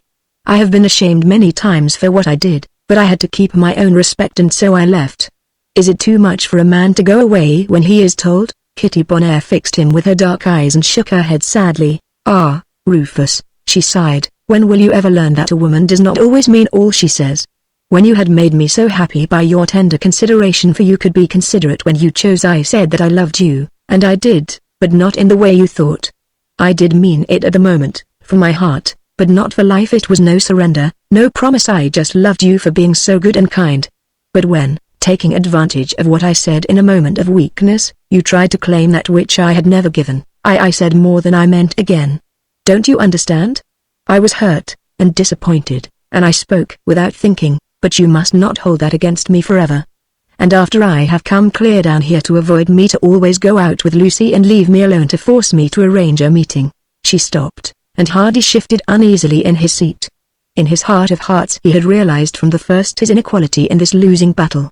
He was like a man who goes into a contest conquered already by his ineptitude at arms, and Kitty would have her way. Never but once had he defied her power, and that had been more a flight than a victory.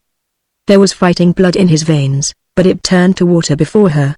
He despised himself for it, but all the while, in a shifting, brow-beaten way, he was seeking for an excuse to capitulate. "But, Kitty," he pleaded, "be reasonable. I have my duties down here. The sheep are trying to come in on us. I have to patrol the river. This morning before you were awake I was in the saddle, and now I have just returned. Tomorrow I shall be off again, so how can I arrange a meeting?"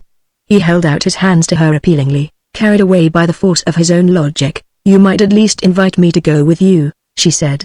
Unless you expect me to spend all my time getting lost with Judge Ware, she added, with a plaintive break in her voice. Why, yes, began Hardy haltingly. I have asked Lucy to go with me tomorrow, but, oh, thank you, burst out Kitty mockingly. But what? Why, I thought you might like to come along too, suggested Hardy awkwardly. What? And rob her of all her pleasure? Kitty smiled bitterly as she turned upon him. Why, Rufus Hardy, she exclaimed, indignantly, and she just dotes on every word you say. Yes, she does. Anyone can see that she simply adores you. I declare, Rufus, your lack of perception would make an angel weep, especially if it was a lady angel. But you may as well understand once and for all that I will never deprive dear, patient, long-suffering Lucy of anything she sets her heart on. No, I will not go with you the next day.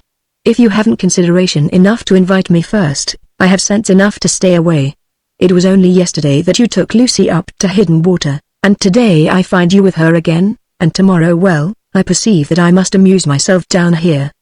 But oh, look, there's a cowboy up on that high cliff. She started up, pointing at a horseman who was spurring furiously along the side of the canon after a runaway steer. Oh, look! She cried again, as Hardy surveyed him indifferently. He is whirling his lasso. Oh! He has thrown it over that big cow's horns. Goodness me, where is my horse? No, I am going on foot, then. Oh, Lucy dear, she screamed, waving her hand wildly, do let me have Pinto, just for a moment. All right. And Lucy wasn't that Mr. Creed? She lingered on the ground long enough to give her an ecstatic kiss and then swung up into the saddle. Yes, I knew it. And isn't he just perfectly grand on that big horse? Oh, I've been wanting to see this all my life and I owe it all to you. With a smile and a gay salutation, she leaned forward and galloped out into the riot and confusion of the rodeo, skirting the edge of the bellowing herd until she disappeared in the dust. And somehow, even by the childlike obliviousness with which she scampered away, she managed to convey a pang to her errant lover which clutched at his heart for days. And what days those were for Jefferson Creed. Deep and devious as was his knowledge of men in the rough, the ways of a woman in love were as cryptic to him as the poems of Browning. The first day that Miss Kitty rode forth to be a cowboy, it was the rodeo boss, indulgent, but aware of the tenderfoot's ability to make trouble, who soberly assigned his fair disciple to guard a pass over which no cow could possibly come. And Kitty, sensing the deceit, had as soberly amused herself by gathering flowers among the rocks. But the next day, having learned her first lesson, she struck for a job to ride, and it was the giddy-headed lover who permitted her to accompany him, although not from any obvious or selfish motives. Miss Bonheur was the guest of the ranch, her life and welfare being placed for the time in the keeping of the boss. What kind of a foreman would it be who would turn her over to a hireling or entrust her innocent mind to a depraved individual like Bill Lightfoot? And all the decent cowmen were scared of her, so who was naturally indicated and elected but Jefferson D. Creed? There wasn't any branding at the Round Corral that night. The gather was a fizzle, for some reason, though Miss Kitty rode Pinto to a finish and killed a rattlesnake with Creed's own gun. Well, they never did catch many cattle the first few days, after they had picked up the tame bunch that hung around the water, and the dry weather seemed to have driven the cows in from the rolls. But when they came in the second afternoon, with only a half of their gather, Creed rode out from the hold-up herd to meet them, looking pretty black. It is the duty of a rodeo boss to know what is going on, if he has to ride a horse to death to find out, and the next day, after sending every man down his ridge, Jeff left Kitty Bonheur talking lion hunt with old Bill Johnson, who had ridden clear over from Hell's hip pocket to gaze upon this horse-riding Diana, and disappeared. As a result, Batwings was lathered to a fine dirt color, and there was one man in particular that the boss wanted to see. Jim, he said, riding up to where one of the Clark boys was sullenly lashing the drag with his reater. What in the hell do you mean by letting all them cattle get away? Yes, you did too. I saw you trying to turn 'em back, so don't try to hand me anything like that. I used to think you was a good puncher, Jim, but a man that can't keep a herd of cows from going through a box pass ought to be smoking cigarettes on the day herd. You bet ye. All you had to do was be there, and that's just exactly where you wasn't. I was up on top of that rocky butte, and I know. You was half a mile up the cannon mousing around in them cliffs, that's where you was, and the only question I want to ask is, did you find the lost Dutchman? No? Then what in hell was you doing? The rodeo boss crowded his horse in close and thrust his face forward until he could look him squarely in the eye, and Clark jerked back his head resentfully. What is it to you? He demanded belligerently. Oh, "Northin'," returned the boss lightly, "just wanted to know." "You're," grunted the cowboy contemptuously. "Well, I was killin' snakes, then." "What ye going to do about it, snakes?" cried Greed incredulously. "Killin' snakes? Since when did you call a feud on them?" "Since that young lady come," replied Clark, glancing around to see if anyone had the nerve to laugh. "I heard her say she was collectin' rattles, and I thought, while I was waitin', I might as well rustle up a few." "Oh, you don't need to look pop-eyed, they's others." He rolled his eyes significantly at the group of assembled cowboys, and Greed took it all in at a flash. There were others. He himself had a set of rattles in his shack pocket that were not 2 hours from the stump. The situation called for diplomacy. "Well," he drawled, scratching his bushy head to cover his confusion, "this reflects great credit on your bringing up, Jim, and I'm sure Miss Bonaire will appreciate what you've done for her, especially as I happen to notice a couple o' head of your own cows in that bunch, but it's a mighty expensive way to collect snake tails. We ain't getting the cattle, boys, that's the size of it, and they're as much yours as they are mine. Now I suggest that we run these few we've got down to the corral and brand 'em quick, and then the whole shooting match goes over to the big white cliff and rounds up every rattlesnake in the rock pile. Is it a go?" "Sure," yelled the bunch impetuously, and as they charged down upon the herd, Creed quietly fished out his snake tail and dropped it in the dirt. If he lacked a virtue he could feign it, anyhow, but there was no doubt about it, Miss Kitty was putting his rodeo on the bum. There had never been so many men to feed and so few calves to brand in the history of Hidden Water. Even old Bill Johnson had got the fever from hearing the boys talk and was hanging around the fire. But then, what were a few head of cows compared to, well, what was it, anyway? The only man who could stay away was Roof, and he was in good company, yet Greed was not satisfied with this explanation. Miss Kitty was always asking questions about Roof. They had known each other well in Berkeley, and at the same time the little partner with whom he had been so friendly never came around anymore. He was always very polite, and she called him by his first name, and then one of them rode up the river and the other followed the roundup. The night after the big snake killing, Jefferson Greed picked up his blankets and moved quietly back to the Ramada with Hardy. "Them locoed punchers have been skinning rattlers and stretching their hides," he said, "until the camp stinks like a buzzard roost. I'm due to have some bad dreams tonight anyhow, on the strength of this snake killing, but it'd give me the jumpin' jim-jams if I had to sleep next to them remains. Didn't get back in time to join in, did ye? Well, no great loss. I always did intend to clean out that snake hole over on the cliff, and the boys was stopping every time they heard one sing, anyhow, in order to get the rattles for Miss Bonaire, so I thought we might as well get it off our minds before something worse turned up. See any sheep tracks?" He kicked off his boots, poked his 6-shooter under his pillow, and settled down comfortably for the night. "Nary one, eh?" he repeated musingly. "Well, when you see one you'll see a million. That's been my experience. But say, Roof, why don't you come and ride with the boys once in a while? The rodeo has been going rotten this year. We ain't getting half of 'em, and you come in mighty handy. Besides, I've been bragging you up to Miss Bonaire." He dropped this last as a bait, but Hardy did not respond. "I told her you was the best bronco buster in the Four Peaks country," continued Greed deliberately, "and that you could drift Chapelay over the rocks like a sand lizard. But I'm too heavy for anything like that now, and Bill Lightfoot has been putting up the fancy work, so far. You know how I like Bill." Once more he waited for an answer, but Hardy was wrestling with those elementary passions which have been making trouble since Helen of Troy left home, and he received the remark in silence. "I'll tell you, Roof," said Creed, lowering his voice confidentially. "Of course I see how it is with you and Miss Ware, and I'm glad of it, but things ain't going so lovely for me. It ain't my fault if Miss Bonaire happens to like my company, but Bill and some of the other boys have got their backs up over it, and they've practically gone on a strike. Leastwise we ain't getting the cattle, and God knows the range won't more 'n carry what's left. I've got to get out and do some riding, and at the same time I want to do the right thing by Miss Bonaire, so if you could just kindly come along with us tomorrow I'll be much obliged." The elemental passions man love, jealousy, the lust for possession are ugly things at best, even when locked in the bosom of a poet. In their simplest terms they make for treachery and stealth, but when complicated with the higher call of friendship and duty they gall a man like the chains of Prometheus and send the dragon-clawed eagles of Jove to tear at his vitals. Never until this naive confession had Hardy suspected the sanity of his friend nor the constancy of Kitty Bonaire. That she was capable of such an adventure he had never dreamed, and yet where was there a more masterful man than Jeff? Anything can happen in love, and who was the more capable of winning a romantic woman's regard than good-natured, impulsive, domineering Jeff? The thoughts flashed through his brain with the rapidity of lightning, and only his instinct of reserve protected him from his blundering tongue. I was he began, and stopped short. The idea of loyalty had ruled his mind so long that it had become a habit, ill-suited to the cause of a jealous lover, and Jeff had confided to him as a child might run to its mother. Should a man take advantage of his friend's innocence to deprive him of that for which they both strove? Hardy fought the devil away and spoke again, quietly. I was going up the river tomorrow, Jeff, he said. Seemed to me I saw a kind of smoke, or dust, over south of Hell's Hip Pocket this afternoon, and we can't take any chances now. That would take all day, you know. He lay still after that, his brain whirling with contending emotions.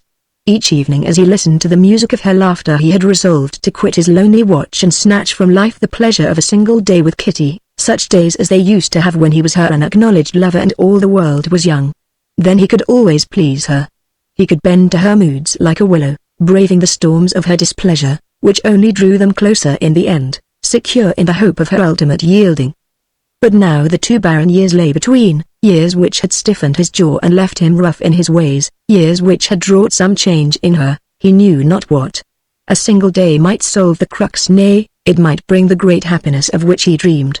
But each morning as he woke with the dawn he saw that mighty army without banners, the sheep, marching upon their stronghold, the broad mesa which fed the last of Jeff's cows, and Judge Ware's, and Lucy's, and sprang from his blankets. And when the sun rose and Kitty came forth he was far away. But now, he was awakened from his dreams by the voice of Creed, low, vibrant, full of brotherly love. Ruth. He was saying, Miss Bonner has told me a lot about you, a lot I didn't know. She likes you, boy, and she's a good woman. I never knowed but one like her, and that was Sally Winship. You mustn't let anything that's happened stand between you. Of course she never said anything, never said a word, but I'm wise that way, I can tell by their voice, and all that. You want to let them damn sheep go for a day or two and get this thing patched up. He paused, and Hardy's mind whirled backward, upsetting his fears, unmaking his conclusions. It was Jeff the friend who spoke, Jeff the peacemaker, who had stampeded him by the equivocation of his words. But now the voice broke in again, apologetic, solicitous, self-seeking. Besides, that son of a gun, Bill Lightfoot, has been trying to cut me out, God. There it hit him hard. Kitty, the immaculate, the exquisite, the friend of poets and artists, the woman he had loved and cherished in his dreams, striven for by Jeff and Bill, reveling in the homage of Mexicans and hard-drinking round-up hands, whose natural language was asinch with uncleanliness. It was like beholding a dainty flower in the grime and brutality of the branding pen. I'm sorry, Jeff, he said, in a far-away voice. I'd do anything I could for you, but I'm afraid of those sheep. He dragged miserably through the remnant of their conversation and then lay staring at the stars while his hulk of a partner, this great bear who in his awkward good nature had trampled upon holy ground, slept peacefully by his side. The Pleiades fled away before Orion, the Scorpion rose up in the south and sank again, the morning star blinked and blazed like a distant fire, such as shepherds kindle upon the ridges, and still Hardy lay in his blankets, fighting with himself. The great blackness which precedes the first glow of dawn found him haggard and weary of the struggle. He rose and threw wood on the coals of last night's fire, cooked and ate in silence, and rode away. There was a great burden upon his soul, a great fire and anger in his heart, and he questioned the verities of life. He rode up the river gloomily, searching the southern wilderness with frowning, bloodshot eyes, and once more, far to the east where the jagged cliffs of the Superstitions sweep down to the gorge of the Salago and Hell's Hip Pocket bars the river's sweep, he saw that vague, impalpable haze, a smoke, a dust, a veil of the lightest skein, stirred idly by some wandering wind, perhaps, or marking the trail of sheep. And as he looked upon it his melancholy gaze changed to a staring, hawk-like intentness. He leaned forward in the saddle and Chapel stepped eagerly down the slope, head up, as if he sniffed the battle. Chapter 15 The Catastrophe. A demon of unrest, twin devil to that which had so clutched and torn at the sensitive spirit of Rufus Hardy, seemed to rise up with the dawn of that ill-omened day and seize upon the camp at Hidden Water.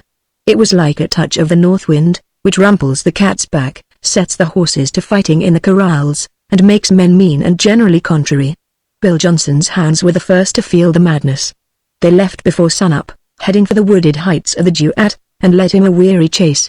At the last moment Creed abandoned the unprofitable working of the rolls and ordered the rodeo up onto Bronco Mesa, and Kitty Bonner, taking advantage of his preoccupation, quietly gave him the slip at the end of their long eastern detour, and turned her Pinto's head toward the river.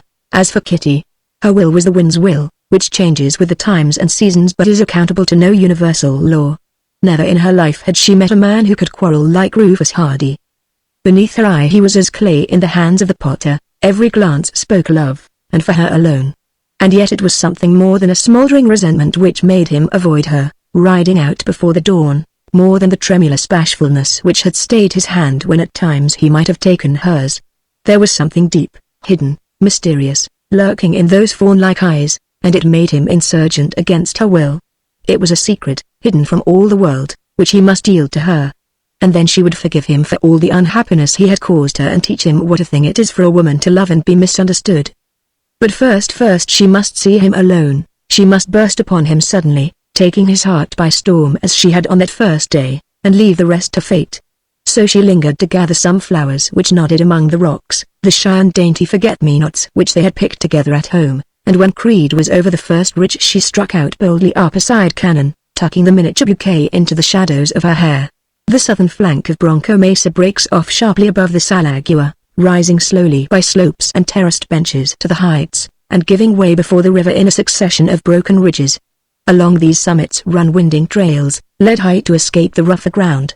Urged on by the slashings of her quirt, Pinto galloped recklessly through this maze of cow paths until as if by magic the great valley lay before them. There in its deep canon was the river and the river trail and a man, mounted upon a sorrel horse, savagely intent upon his way.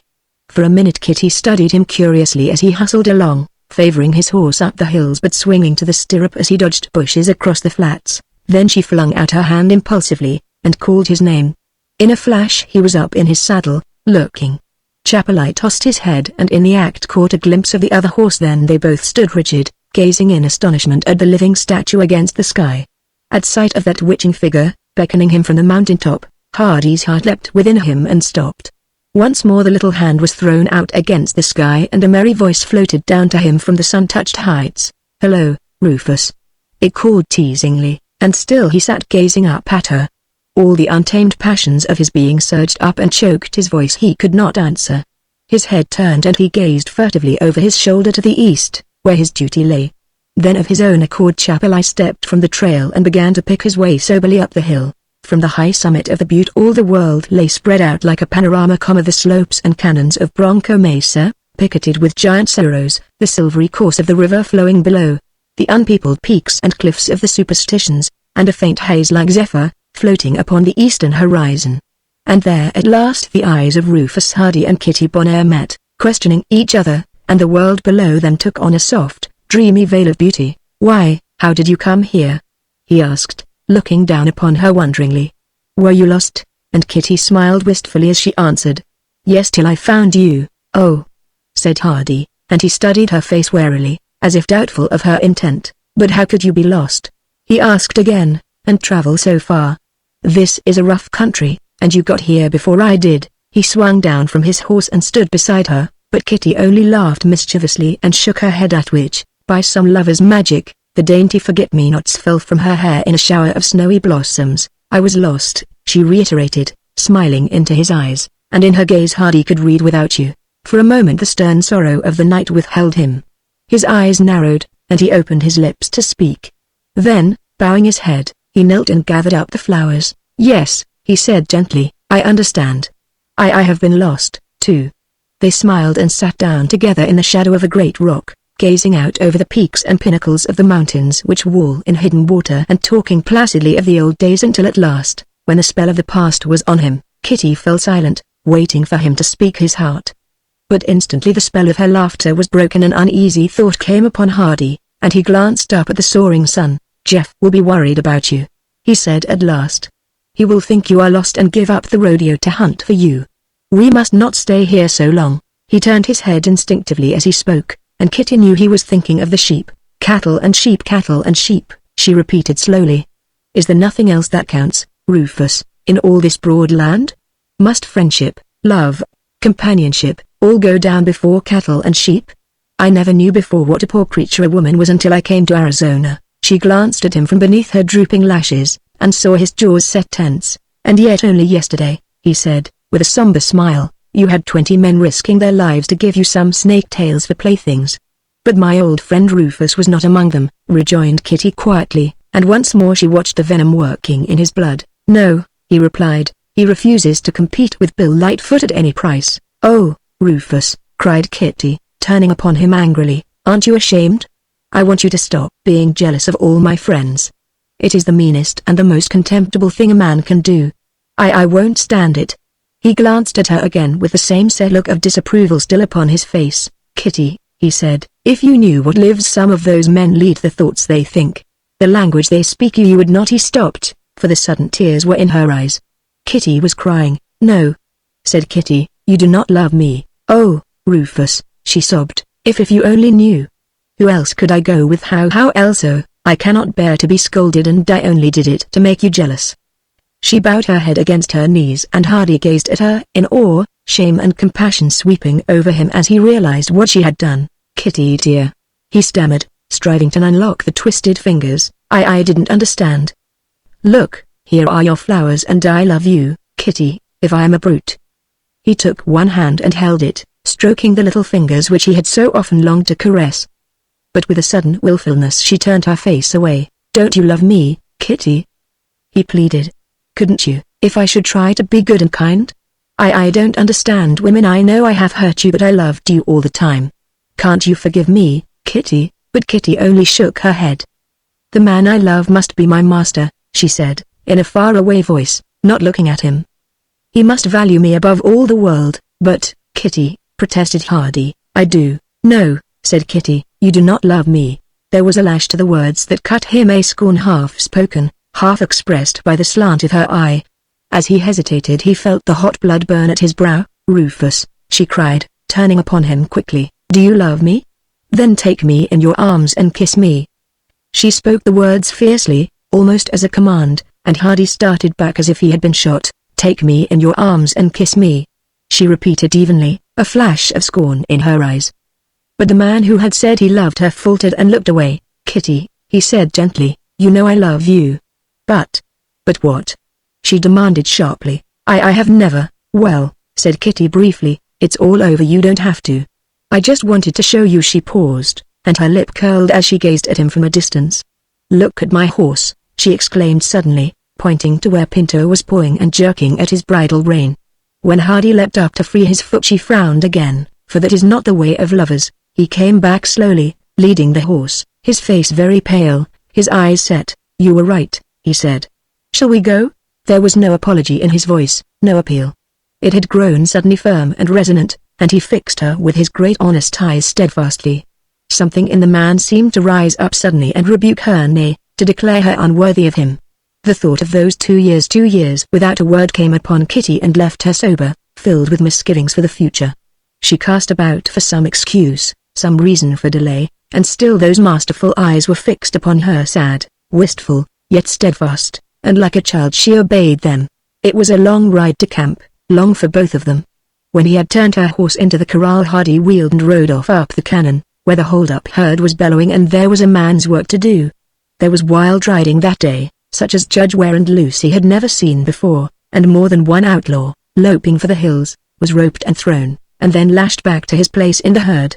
The sensitive spirit of Chapelai responded like a twin being to the sudden madness of his master, and the lagging rodeo hands were galvanized into action by his impetuous ardor. And at the end, when the roping and branding were over, Hardy rode down to the pasture for a fresh mount, his eyes still burning with a feverish light and his lips close drawn and silent. The outfit was huddled about the fire eating greedily after the long day. When Creed, furtively watching his partner, saw his eyes fixed curiously upon some object in the outer darkness, he followed the glance and beheld a hound, gaunt, lame, beseeching, limping about among the mesquite trees which lined the edge of the flat. There's one of Bill's dogs, he remarked sociably, speaking to the crowd in general. Must have got sore-footed and come back. Here, Rock. Here, Rye. Here, Ring. He called, trying the most likely names. Here, Puppy, come on, boy. And he scraped a plate in that inviting way which is supposed to suggest feed to a dog. But Hardy rose up quietly from his place and went out to the dog. A moment later he called to Jeff and, after a hurried conference, the two of them brought the wanderer up to the fire. Hey! Called Bill Lightfoot, "That ain't one of Bill's pack, that's old Turco, his home dog. Don't you think I know Bill's dogs yet?" inquired Creed scathingly. "Now if you'll just kindly keep your face shut a minute, I'll see what's the matter with this leg." He clamped Turco between his knees and picked up his foreleg, while the old dog whined and licked his hands anxiously. There was a stain of blood from the shoulder down, and above it, cut neatly through the muscles, a gaping wound. "That was a 30-30, said Creed grimly, and every man looked up. 30-30 was a sinister number on the range. It was the caliber of a sheepherder's carbine. "Or, go on," scoffed Bill Lightfoot, rushing over to examine the wound. "Who could have shot him away over in hell's hip pocket?" That's it," observed Creed significantly. "What you going to do, Roof?" "I'm going over there," answered Hardy, throwing the saddle on his horse. He looked over his shoulder as he heaved on the cinch. "That's where that dust was," he said, and as the outfit stood gaping he swung up and was off into the darkness. "Hey, take my gun!" yelled Jeff, but the clatter of hooves never faltered. He was going it blind and unarmed. Late that night another horseman on a flea-bitten gray dashed madly after him over the pocket trail. It was old Bill Johnson, crazed with apprehension, and behind him straggled his hounds, worn from their long chase after the lion, but following dutifully on their master's scent. The rest of the outfit rode over in the morning, the punchers with their pistols thrust into the legs of their chaps, Creed black and staring with anger, the judge asking 1,000 unanswered questions and protesting against any resort to violence. The women tagging along helplessly, simply because they could not be left alone. And there, pouring forth from the mouth of hell's hip pocket, came the sheep, a solid phalanx, urged on by plunging herders and spreading out over the broad mesa like an invading army. Upon the peaks and ridges round about stood groups of men, like skirmishers, camp rustlers with their packs and burros, herders, whose sheep had already passed through, every man with his gun in his hand. The solid earth of the trail was worn down and stamped to dust beneath the myriad feet, rising in a cloud above them as they scrambled through the pass, and above all other sounds there rose the high, sustained tremolo of the sheep. Blay-a-a-a, blay-a-a-a, blay-a-a-a. To the ears of the herders it was music, like the thunder of stamps to a miner or the rumble of a waterfall to a lonely fisher. The old, unlistened music of their calling, above which the clamor of the world must fight its way. But to the cowmen it was like all hell broken loose, a confusion, a madness, a babel which roused every passion in their being and filled them with a lust to kill. Without looking to the right or to the left, Jefferson Creed fixed his eyes upon one man in that riot of workers and rode for him as a corral hand marks down a steer. It was Jasper Swope, hustling the last of a herd through the narrow defile, and as his Chihuahua nose caught sight of the burly figure bearing down upon the paddock they abandoned their work to help him. From the hill above, Jim Swope, his face set like iron for the conflict, rode in to back up his brother, and from far down the cannon Rufus Hardy came spurring like the wind to take his place by Creed. In the elemental clangor of the sheep they faced each other, Creed towering on his horse, his face furious with rage, Swope grey with the dust of his driving but undaunted by the assault. "Stop where you are!" shouted Swope, holding out a warning hand as the cowman showed no sign of halting. But Creed came straight on, never flinching, until he had almost ridden him down. "You low-lived, sheep-eaten hound," he hissed, piling in the wickedest of his range epithets. "You and me have had it coming for quite a while, and now I've got you. I've never yet seen a sheepman that would fight in the open, but you've got to or take that." He leaned over suddenly and slapped him with his open hand, laughing recklessly at the Mexicans as they brandished their guns and shouted, "Quite say, cabrons," he jeered, sorting out the worst of his fighting Spanish for their benefit. "You are all gutter pups you are afraid to shoot." "Here," rasped out Jim Swope, spurring his horse in between them, "what are you fellas trying to do? Get out of here, go on now." "Never mind, Jasp, I'll do the talking. You go on away, will ye? Now what's the matter with you, Mr. Creed, and what can I do for you?" Jasper Swope had whirled back from the blow as a rattler throws his coils. His grey eyes gleamed and he showed all his broken teeth as he spat back hate and defiance at Creed, but Jim was his elder brother and had bested him more than once since the days of their boyish quarrels. Slowly and grudgingly he made way, backing sullenly off with his Mexicans, and Jim stood alone, opposing his cold resolution to the white-hot wrath of Creed. "You can turn back them sheep and get off my range," yelled Creed. "Turn 'em back, I say, or I'll leave my mark on some of you." "How can I turn 'em back?" argued Swope, throwing out his hands. "There's 90,000 more behind me, and all heading through this pass." "You know very well that this is a put-up job," retorted Creed hotly. "You sheepmen have been crawling around on your bellies for a month to get a chance to sheep us out, and now you say you can't help yourself. You're the crookedest, lionest sheep puller in the bunch, Jim Swope. You'd rob a graveyard and show up for prayers the next morning.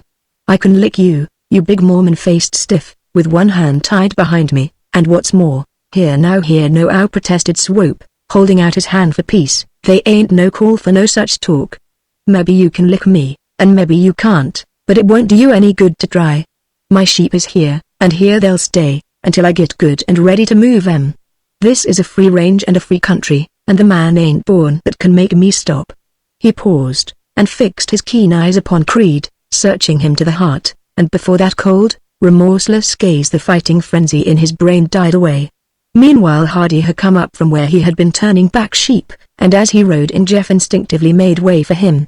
"No," replied Hardy, fastening his stern eyes upon the iron visage of the sheepman, "not if the lives of 1,000 cattle and the last possessions of a dozen men lay in your way.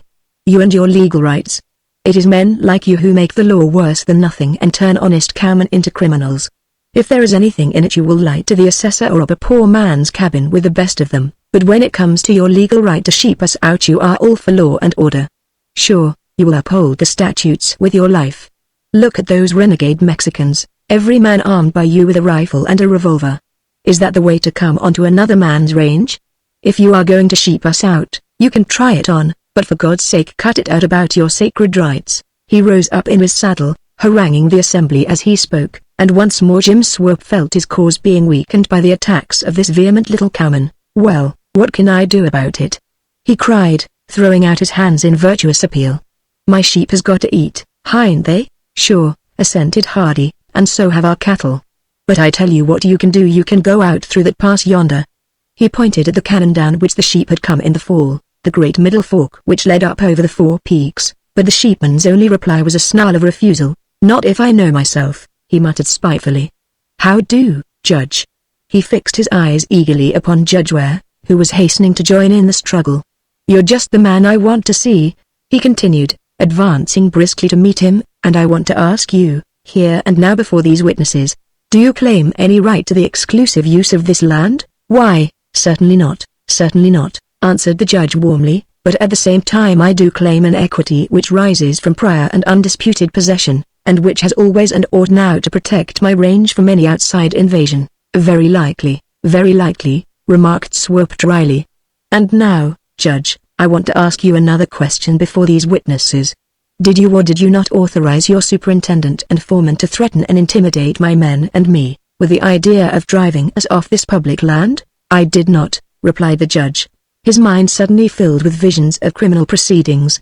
"On the contrary, I have repeatedly warned them against any such action." "At the same time," echoed Swope, quick to follow up his advantage, "these men, who are your agents and employees, have systematically moved my herders off this range by armed violence, and your foreman has just now struck my brother, besides threatening to kill some of us if we don't turn back. I want to tell you right now, Mr. Ware, that I have consulted the best lawyers in this territory as to my rights on public lands, and you will be held personally responsible for any acts of violence on the part of your employees. Now I want to ask you one more question. Do you deny my right to pass through this range on my way to the Sierra Blancas? You don't? Well then, call off these men." He paused and jerked his thumb toward Creed and Hardy, grinning evilly, and as he spoke Creed crowded forward, his brow black as a thundercloud. "I don't take orders from nobody," he cried vehemently, "not now, and never will. I've got a few hundred head of cows on this range myself and I intend to protect 'em if I have to kill somebody. You'll have to get another foreman, Judge, I've quit." He shot a glance of pitying contempt at the man who had so stupidly marred their fortunes, then he turned and fixed his burning eyes upon his archenemy. "Jim," he said, speaking quietly at last, "my father had 10,000 head of cattle on this range before you sheepmen came and that's all I've got left.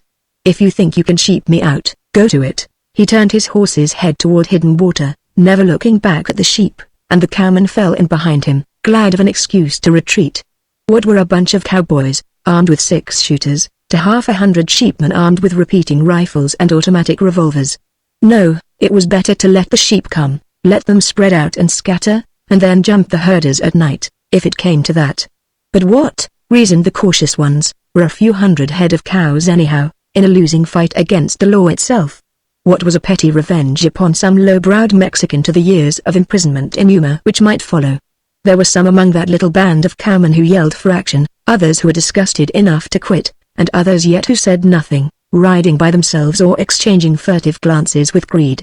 The Clark boys, Ben Rivas, and Juan Ortega, these were the men whom the rodeo boss knew he could trust, and none of them spoke a word. Worn and haggard from his night's riding, Rufus Hardy rode along with Judge Ware and the ladies, explaining the situation to them.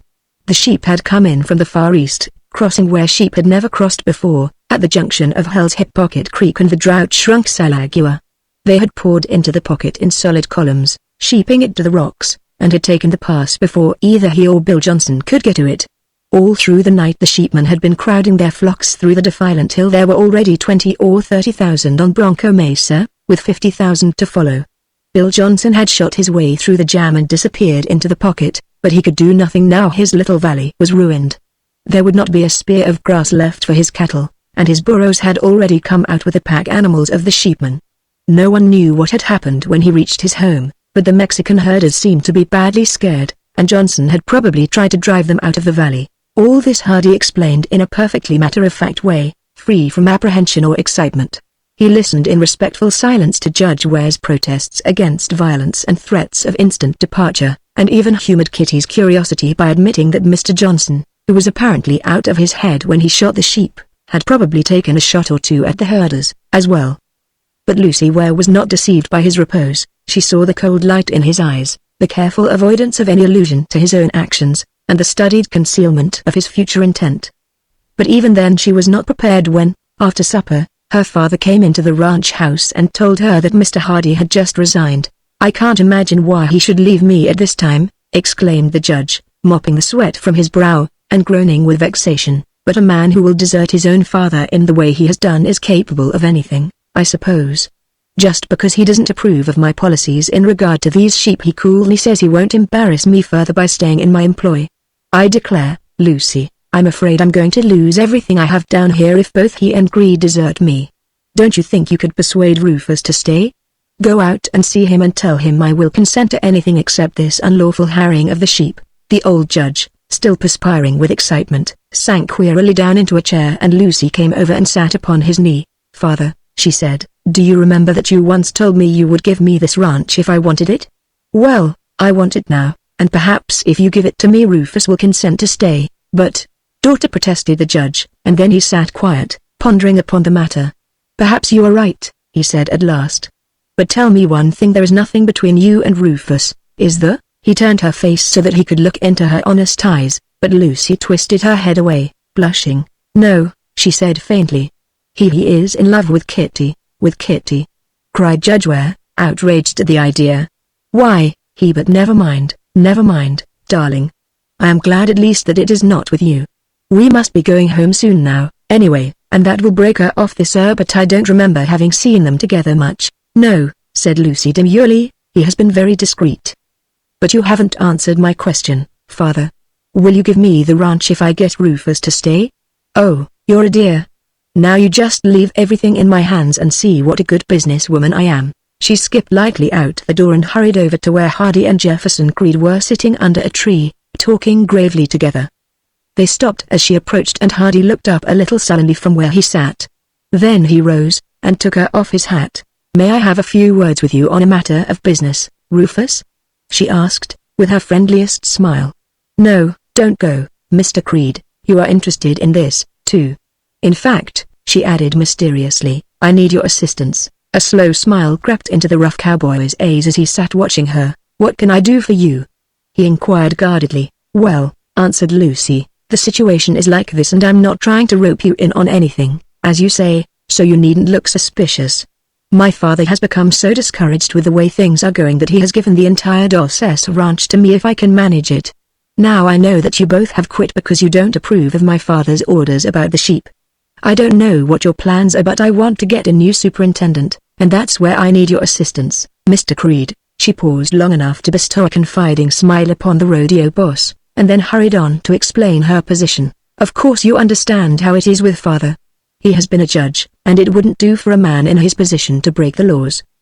But I want you two men to tell me before you go just what you think I ought to do to save my cattle. and you can say whatever you please.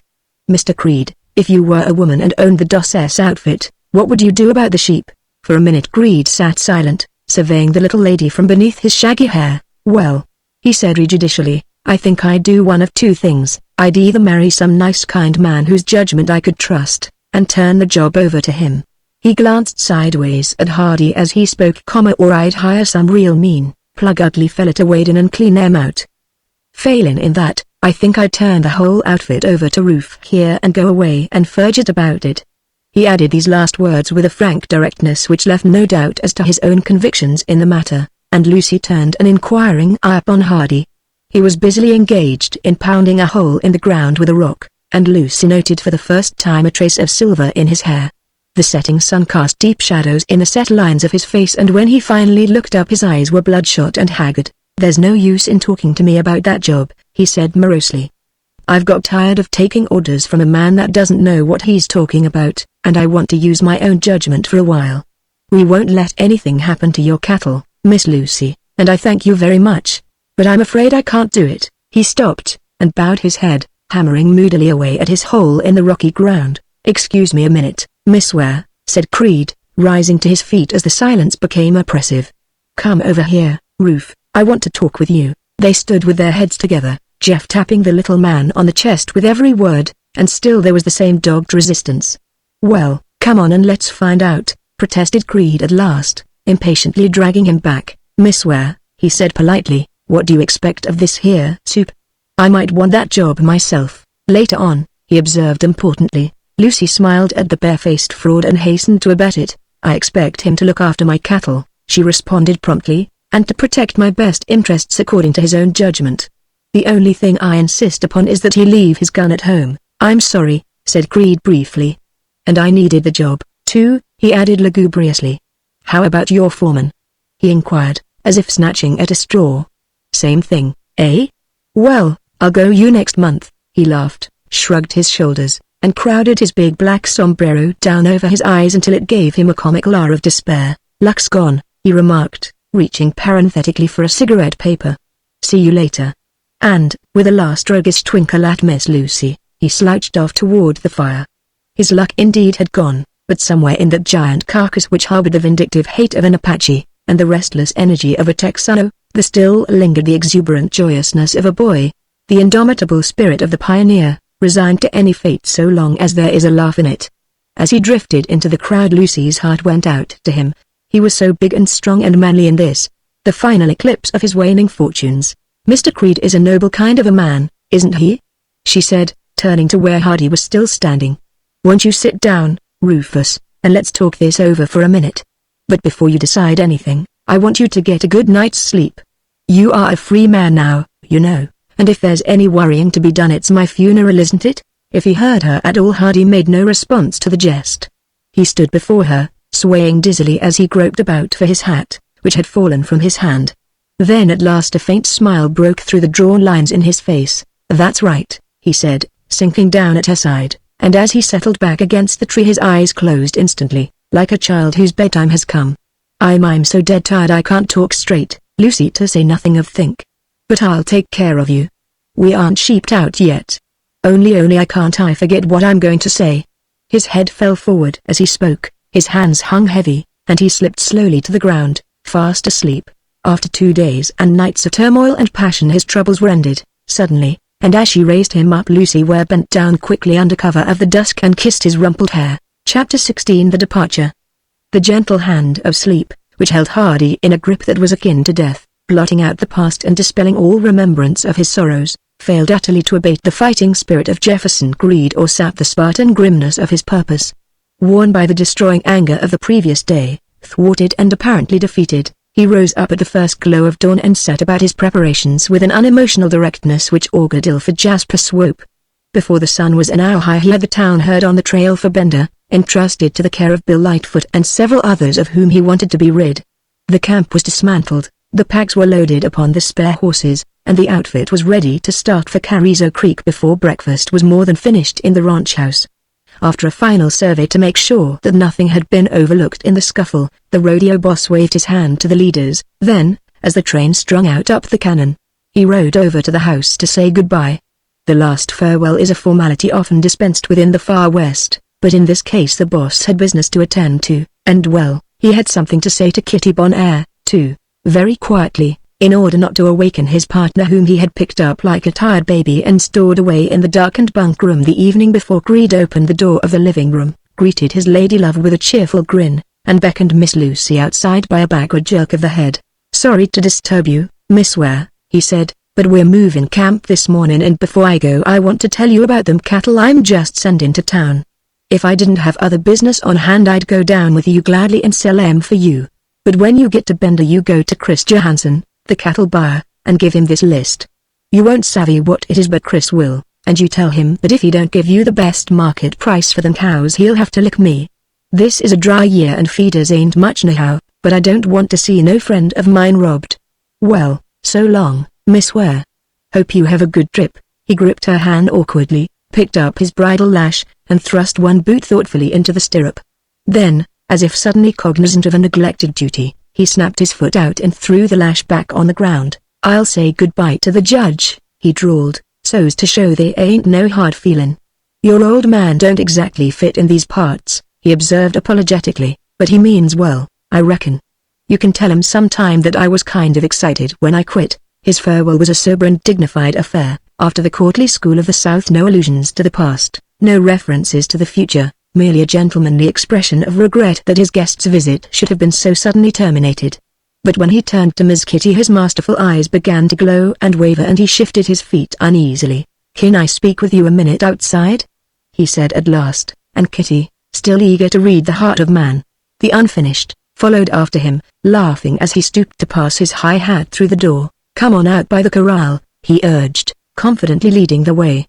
When they were concealed by the corner of the fence he stopped and dropped his bridle rein. "Well, we've had a pretty good time together down here, hain't we?" he observed, twisting the fringe of his chaps and smiling at her from beneath his forelock.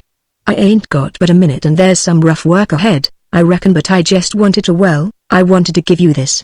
He dove down into his overalls pocket and brought up a nugget, worn smooth by long milling around between his spare change and his jackknife. "That's a chunk of gold I found over by a red butte one time," he said, handing it over. "Thought you might want to keep it for me, you know." But say he crowded his hands into his pockets and canted his head to one side, ogling her roguishly. Kitty had never observed just such conduct before, and she was curious. "Why, what?" she inquired, tossing back her hair tantalizingly. "Don't I get nothing to remember you by, little girl?" he demanded, his voice vibrant with passion. "We've been pretty good friends, you know. In fact, well, say, don't I get just one kiss?" He drew her gently into his arms as he spoke, waited a fraction of a second for her to resist, and then kissed her, suddenly and with masterful violence. "One more," he pleaded insistently. "No? All right then," he said, swinging gracefully up on his horse as she pushed him away. "I'll always remember that one, anyhow." He leaned forward and bat wings shot away up the cannon like a charger that sniffs the combat, thundering out across the parade grounds, swinging beneath the giant mesquite, and plunging down the bank that led to the creek.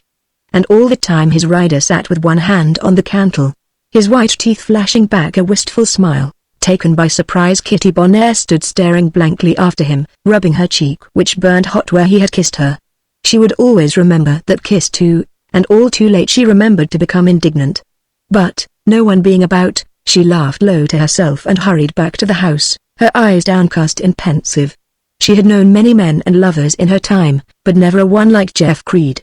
There was a sound of hasty packing in the Dosses ranch house that morning, and the wagon drove noisily up to the door. Raphael carried out the steamer trunks and luggage, the snakeskins, the smoky opals, the Indian baskets, the braided quirts, and all the scattered plunder that the cowboys had given Kitty and that she could not bear to leave behind.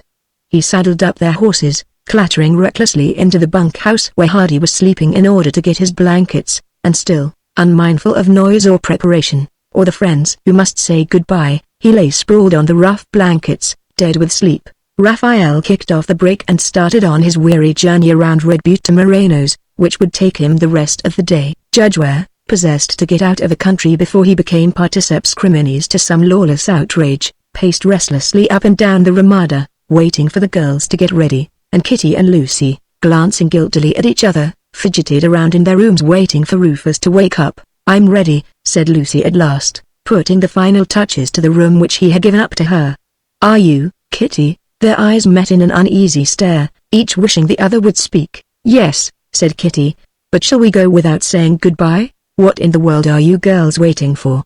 demanded the judge, thrusting his head impatiently in at the door. "I declare, I begin to think there is something in these jokes about Adam waiting for Eve to get her hat on straight. Now please come at once or we won't get to Moreno's in time for supper." "But, father," protested Lucy, "Kitty and I do not wish to leave without saying goodbye to Rufus." "Would you mind?" "No, no," exclaimed Judge Ware irritably, "if he chooses to sleep all day." "But, father," burst out Lucy, almost tearfully, "he was so tired he fell asleep as soon as he sat down, and I never did get him to consent to be my superintendent." "Don't you see? Well, write him a note then," directed the judge brusquely, "and leave it on his desk. Now, Lucy dear, really I'm getting so nervous I'm hardly accountable. Please hurry. And, Kitty, please hurry, too." Like two souls hailed from the world without a word of explanation or confession, Kitty and Lucy both sat down under duress to pen a last appeal to the little man who, despite his stern disregard, somehow held a place in their hearts. Kitty could have wept with vexation at the thought of not seeing him again, and after she had brought her mind to forgive him, too. She wrote blindly, she knew not what, whether it was accusation or entreaty, and sealed the envelope with a bang of her tiny fist, and even then he did not awaken. Lucy wrote carefully, wrestling to turn the implacable one from his purpose and yet feeling that he would have his will. She sealed her note and put it upon his desk hesitatingly, then, as Kitty turned away, she dropped her handkerchief beside it. It was a time-worn strategy, such as only the innocent and guileless think of in their hour of adversity. When she ran back to recover it, Lucy drew a dainty book from her bosom, Mrs. Browning's Sonnets from the Portuguese, and placed it across her note as if to save it from the wind, and between two leaves she slipped the forget-me-nots which he had given her at Hidden Water.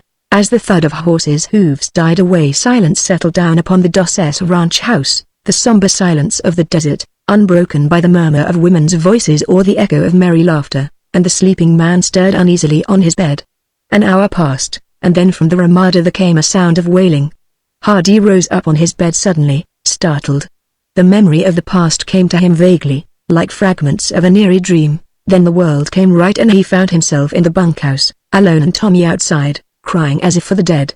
Leaping up from his blankets, Hardy opened the door and called him in hoarse, black, distorted, yet overflowing with love and affection. Poor little Tommy. He took him in his arms to comfort him, and bedded him down on the pillow.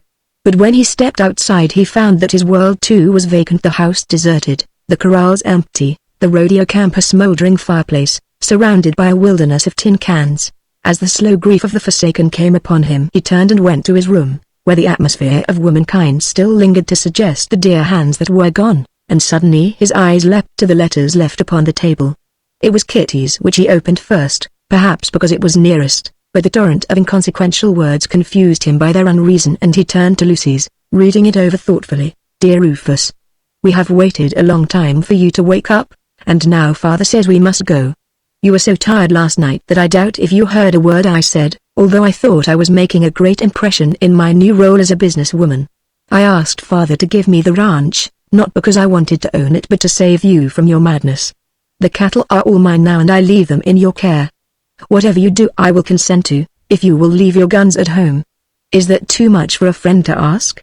I know that Mr. Creed is your friend too, and I admire your devotion to his cause, but I think you can do just as much for him and more by not risking your life in a battle against the sheep.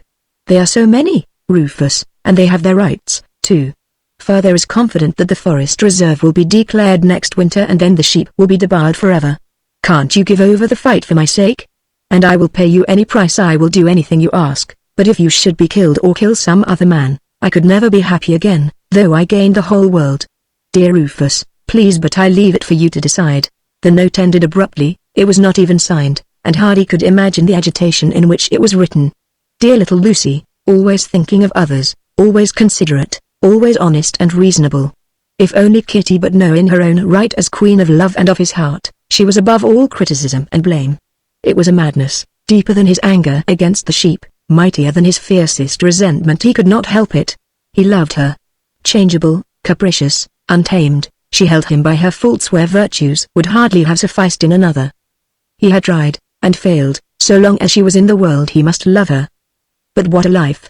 He cast the letter from him and his heart turned to Jeff and the big fight, the battle that they had planned to wage together. In the rush and struggle of that combat he could forget the pangs which tortured him, he could have his revenge on life, which had treated him so shabbily. And yet could he desert a friend like Lucy who would give her life to make him happier, who had always by every act tried to make him forget his sorrows? For a long time he sat with his head bowed, thinking. Then he rose up and took down his long-barreled Colts, fingered it lovingly, and thrust it, scabbard and all, into the depths of his war bag. As he rode down the hill into the camp that afternoon Creed came out to meet him, and when his eyes fell upon the empty belt, he smiled knowingly. "Well, you woke up, did you?" he inquired, laying one hand carelessly on the bulge in Hardy's right shap, where modest cowboys sometimes secrete their guns. He grunted, slapping the left shap to make sure. "I suspected as much. Well, I congratulate you, Soup. If my girl had asked me I reckon I'd have give up my gun too.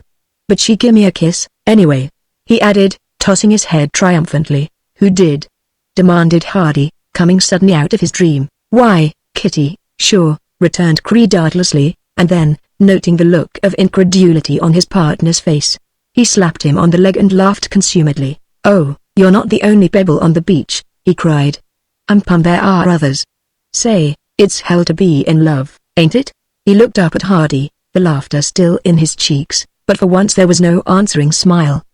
The large grey eyes were far away and distant, fixed vacantly upon the dust cloud where the sheep gathered in the east. Then, as if dismissing some haunting vision from his mind, the little man shook himself and drew away. "That's right," he said solemnly, "it is." Chapter 17. Chico and Grand. Between the mouth of Hell's Hip Pocket and the cow camp at Carrizo Creek there lie 3 high ridges and 3 broad valleys, all running north and south from the peaks to Bronco Mesa, the heart of the upper range, and there in compact bands the invaders held their sheep. From the lower levels they strayed out gradually over the rocky mesa, above they clambered up toward the wooded peaks, but at night the sheepmen worked back to the 3 ridges and camped close together for defense. After many years of struggle they had at last obtained their legal rights. Their sheep were up to the ears in grama, eating out the heart of the cow country, but Jeff Creed was just over the hill, and the Mexicans were afraid. For years now the huge form of Grant had loomed before them whenever they entered that forbidden range, and they had always given way before him. And now he had the little man Chico with him, the son of a soldier, so it was said, and a gentleman of Categoria. He always carried a pistol and his eyes were stern and hard. What would not Chico and Gran do to them, now that they were like bees robbed of their long-hoarded honey, who have nothing left but their stings? So the word passed around amongst the herders and camp rustlers, and Jim and Jasp rode from one camp to the other, cursing and exhorting and holding them to their work. The hour of victory had come, but their triumph was poisoned by a haunting fear for their sheep. 100,000 sheep, $500,000 worth, the accumulation of a lifetime, and all in the hands of these cowardly Mexicans, not half of whom would fight. For the day or two that they held together they were safe, but when they spread out and spread they must, to reach the western pass, then the cowmen could rush them at night like lions that raid a corral, scattering one band after the other, and the coyotes would do the rest. That was the joint in the armor of the sheepmen, and it robbed them of their sleep. Evening came, and the fires of the camp rustlers on the ridges lit up the dust cloud that hung in the east. The hateful bray of the sheep was hushed, at last, and the shrill yell of the coyotes rose from every hilltop, bidding farewell to the sun, for as vultures and unnumbered birds of prey hovered in the wake of barbarian armies, casting their dread shadows upon the living and glutting upon the dead, so the coyotes followed tirelessly after the sheep, gorging upon chance carcasses and pulling down the strays. As the wild, gibbering chorus rose and quavered back from the cliffs, the cowmen at Carrizo glanced up from their supper and swore, and in the general preoccupation Hardy put down his plate and slipped away to the corral. He was sitting on the fence listening to the mad yelping of the coyotes and watching the shadows gather among the peaks, when Creed strolled over and joined him. There were times when he could read Hardy like a book, but at others the little man's thoughts were hidden, and he brooded by himself. On such occasions, after a sufficient interval, Jeff esteemed it his duty to break in upon these unprofitable ruminations and bring him back to the light. So he clambered up on the top log and joined in the contemplation of nature. "Hear them damn coyotes," he observed sociably. "They'd cry that way if they'd had a chicken dinner, all around. I bet ye every one of 'em has got a wool in his teeth, right now. Never you mind, birdie," he continued, apostrophizing a peculiarly shrill-voiced howler, "I'll give you a bellyful of mutton pretty soon, if it's the last act." What you going to do now, Roof? Well, answered Hardy, I think I'll try and earn my salary by moving a few sheep. And of course we want to gather every beef critter we can now, while they're fat. The sheep seem to be hugging the mountain pretty close. What's the matter with working the pocket butte tomorrow, and while the boys are riding we'll warn all the stragglers down there to keep up against the hills. Then as soon as we get 'em located we'll jump in someday and move 'em, huh? Inquired Creed, shoving back his hat and staring. Did I hear you say move 'em? Well, I thought you left your gun at home, he suggested guardedly. That's right, admitted Hardy, but don't you let that worry you any. I told you I'd help move those sheep, and I'll do it. We don't need guns, anyhow. Why, I'd just as soon tackle a rattlesnake bare-handed as go after Jasp Swoop with my 6-shooter. That's just what he's looking for, boy, with all those 30-30s behind him, and he'll have plenty of witnesses there to swear us into Yuma, too. I tell you, Jeff, I've been thinking this over, and I believe my boss is right. Sure, said Creed, showing his teeth in the twilight. Say, let up on that, will you? Exclaimed Hardy irritably. I'm talking business. Now you let me tell you something. He paused, and fixed his eye on the dust cloud, intently. I've moved that many sheep twice, he said, throwing out his hand, and I left my gun at home. That's right, conceded Creed. Well now, I'll tell you what I'll do, continued Hardy. If you'll leave your gun at home too and stay with me on this, I'll undertake to shoot the last sheep out through West Pass inside of a week. And the only chance we take is of getting shot at or arrested for assault and battery. The territorial prison end of this gun business never did appeal me, anyway, no nor me either.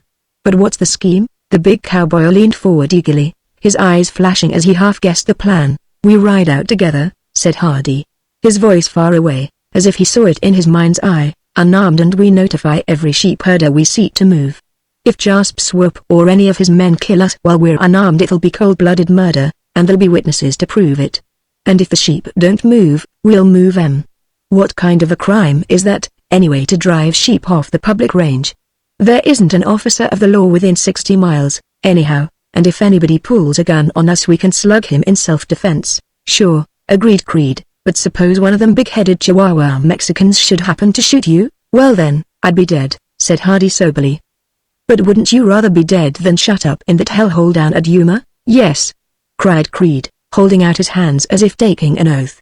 I would, by God. Well, come on then, said Hardy, and they shook hands on it like brothers. When the rodeo outfit was gathered together in the morning, Jefferson Creed deliberately unstrapped his cartridge belt and threw his pistol back onto his bed. Then he winked at his partner as if, rightly understood, the action was in the nature of a joke, and led the way to Pocket Butte. You fellows rake the ridges to Bullpit Valley, he said, briefly assigning every man to his post. Roof and me'll hold 'em up for you about 4 o'clock. But it don't rush the funeral, we are going to move a few sheep first. He smiled mysteriously as he spoke, staving off their pointed queries with equivocal answers. See you later, he observed, turning his horse into a sheep trail, and with that the outfit was forced to be content. The offending sheep were found feeding along the eastern slope of a long ridge that led down from the upper ground, and the herders were camped on the summit. There were 4 men gathered about the fire, and as the cowboys approached 3 of them picked up their carbines and sat off to one side, fingering the locks nervously. The appearance of Jeff Creed spelled trouble to all sheepmen, and there were few camps on Bronco Mesa which did not contain a herder who had been unceremoniously moved by him. But this time the fire-eating cowman rode grandly into camp without any awe-inspiring demonstrations whatever. Are those your sheep? He inquired, pointing to the grazing herd. Si, senor, responded the boss herder humbly. Very well, said Creed, move 'em, and move 'em quick. I give you 3 days to get through that pass. He stretched a heavily muscled arm very straight toward the notch in the western hills and turned abruptly away. Hardy swung soberly in behind him, and the frightened Chihuahuanos were beginning to breathe again after their excitement when suddenly Jeff stopped his horse. Say, he said, turning to the boss, what you carrying that cow's horn for? At this pointed inquiry the boss herder flinched and looked downcast, toying uneasily with the primitive instrument at his side. To blow, he answered evasively. Well, go ahead and blow it, then, suggested Creed amiably. No, go on. I don't care what happens. Or here, let me have it a minute. He grabbed the horn away impatiently, wiped the mouthpiece with his sleeve, drew a long breath, and blew. A deep bass roar answered to his effort, a bellow such as the skin-clad hunters of antiquity sent forth when they wound the horn for their hounds. and the hills and valleys of Carrizo in the upper mesa echoed to the blast. "Say, that's great!" exclaimed the big cowboy, good-naturedly resisting the appeals of the herder. "I used to have one like that when I was a boy. Oh, I'm a blower. All right, listen to this, now." He puffed out his chest, screwed his lips into the horn, and blew again, loud and long. "How's that for high?" he inquired, glancing roguishly at his partner. "And I could keep it up all day," he added, handing the horn back, "only I've got business elsewhere." "Oyes, amigo," he said, bending his brow suddenly upon the Mexican herder, "remember, now in 3 days." He continued the sentence by a comprehensive sweep of the hand from that spot out through the western pass, favored each of the 3 Chihuahuanos with an abhorrent scowl, and rode slowly away down the hogback. "Notice anything funny over on that ridge?" he asked, jerking his head casually toward the east. "That's Swope and Go. The Sheepmen's Protective Association coming over to rescue Compañero." A line of rapidly moving specks proved the truth of his observation, and Creed's shoulders shook with laughter as he noted their killing pace. "I tumbled to the idea the minute I set eyes on that cow's horn," he said. "It's like this. Every boss herder has a horn. If he gets into trouble he blows it and all hands come may run in to shoot holes in Mr. Cam and think I'll make one myself." He halted behind a rock and scrutinized the approaching horseman over the top. "That's Jasp, in front," he observed impersonally. "I wouldn't mind owning that black mule of his'n, neither. We'll just wait until they dip down into the canyon and then double in back of him, and scare up the hombres over at the mouth of Hell's hip pocket. We want to get 'em started out of that. I believe you're right, though, Roof. We can run this bunch out without firing a shot." That evening after the day's riding, Creed sat down on his heels by the fire and heated the end of an iron rod. In his other hand he held a horn, knocked from the bleaching skeleton of a steer that had died by the water, and to its end where the tip had been sawed off he applied the red-hot iron, burning a hole through to the hollow center. "Jim," he said, turning to one of the Clark boys, "do you want a little excitement tomorrow? Well then, you take this old horn and go play hide and seek with Jasp.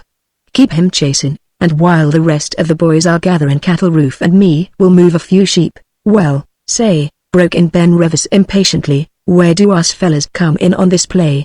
I thought there was going to be a few shap lessons and a little night work." "Well," responded the rodeo boss philosophically, "anytime you fellas want to go up against them 30-30s you can do so. It's your own funeral, and I'll promise to do the honors right. But I'm a law-abiding cuss myself. I'm all the law now. Ever since I talked with Jim Swope, it's the greatest graft there is." He paused, busily scraping his horn with a piece of glass. "There's no doubt about it, fellas," he said at last, "we've been slow in the head. It's a wonder we ain't all of us making hat bands in Yuma by this time. I used to think that if you didn't like a sheepman's looks the way to do was to wade in and work him over a little, but that's a misdemeanor, and it don't go now. It took as good a man as Roof, here, to put me wise, but I leave my gun in camp after this. I've got them greasers buffaloed, anyhow, and Jasp knows if he plugs me when I'm unarmed it'll be a sure shot for the pen. The time may come when guns is necessary, but I move that every man leave his 6-shooter in his bed and we'll go after 'em with our bare hands.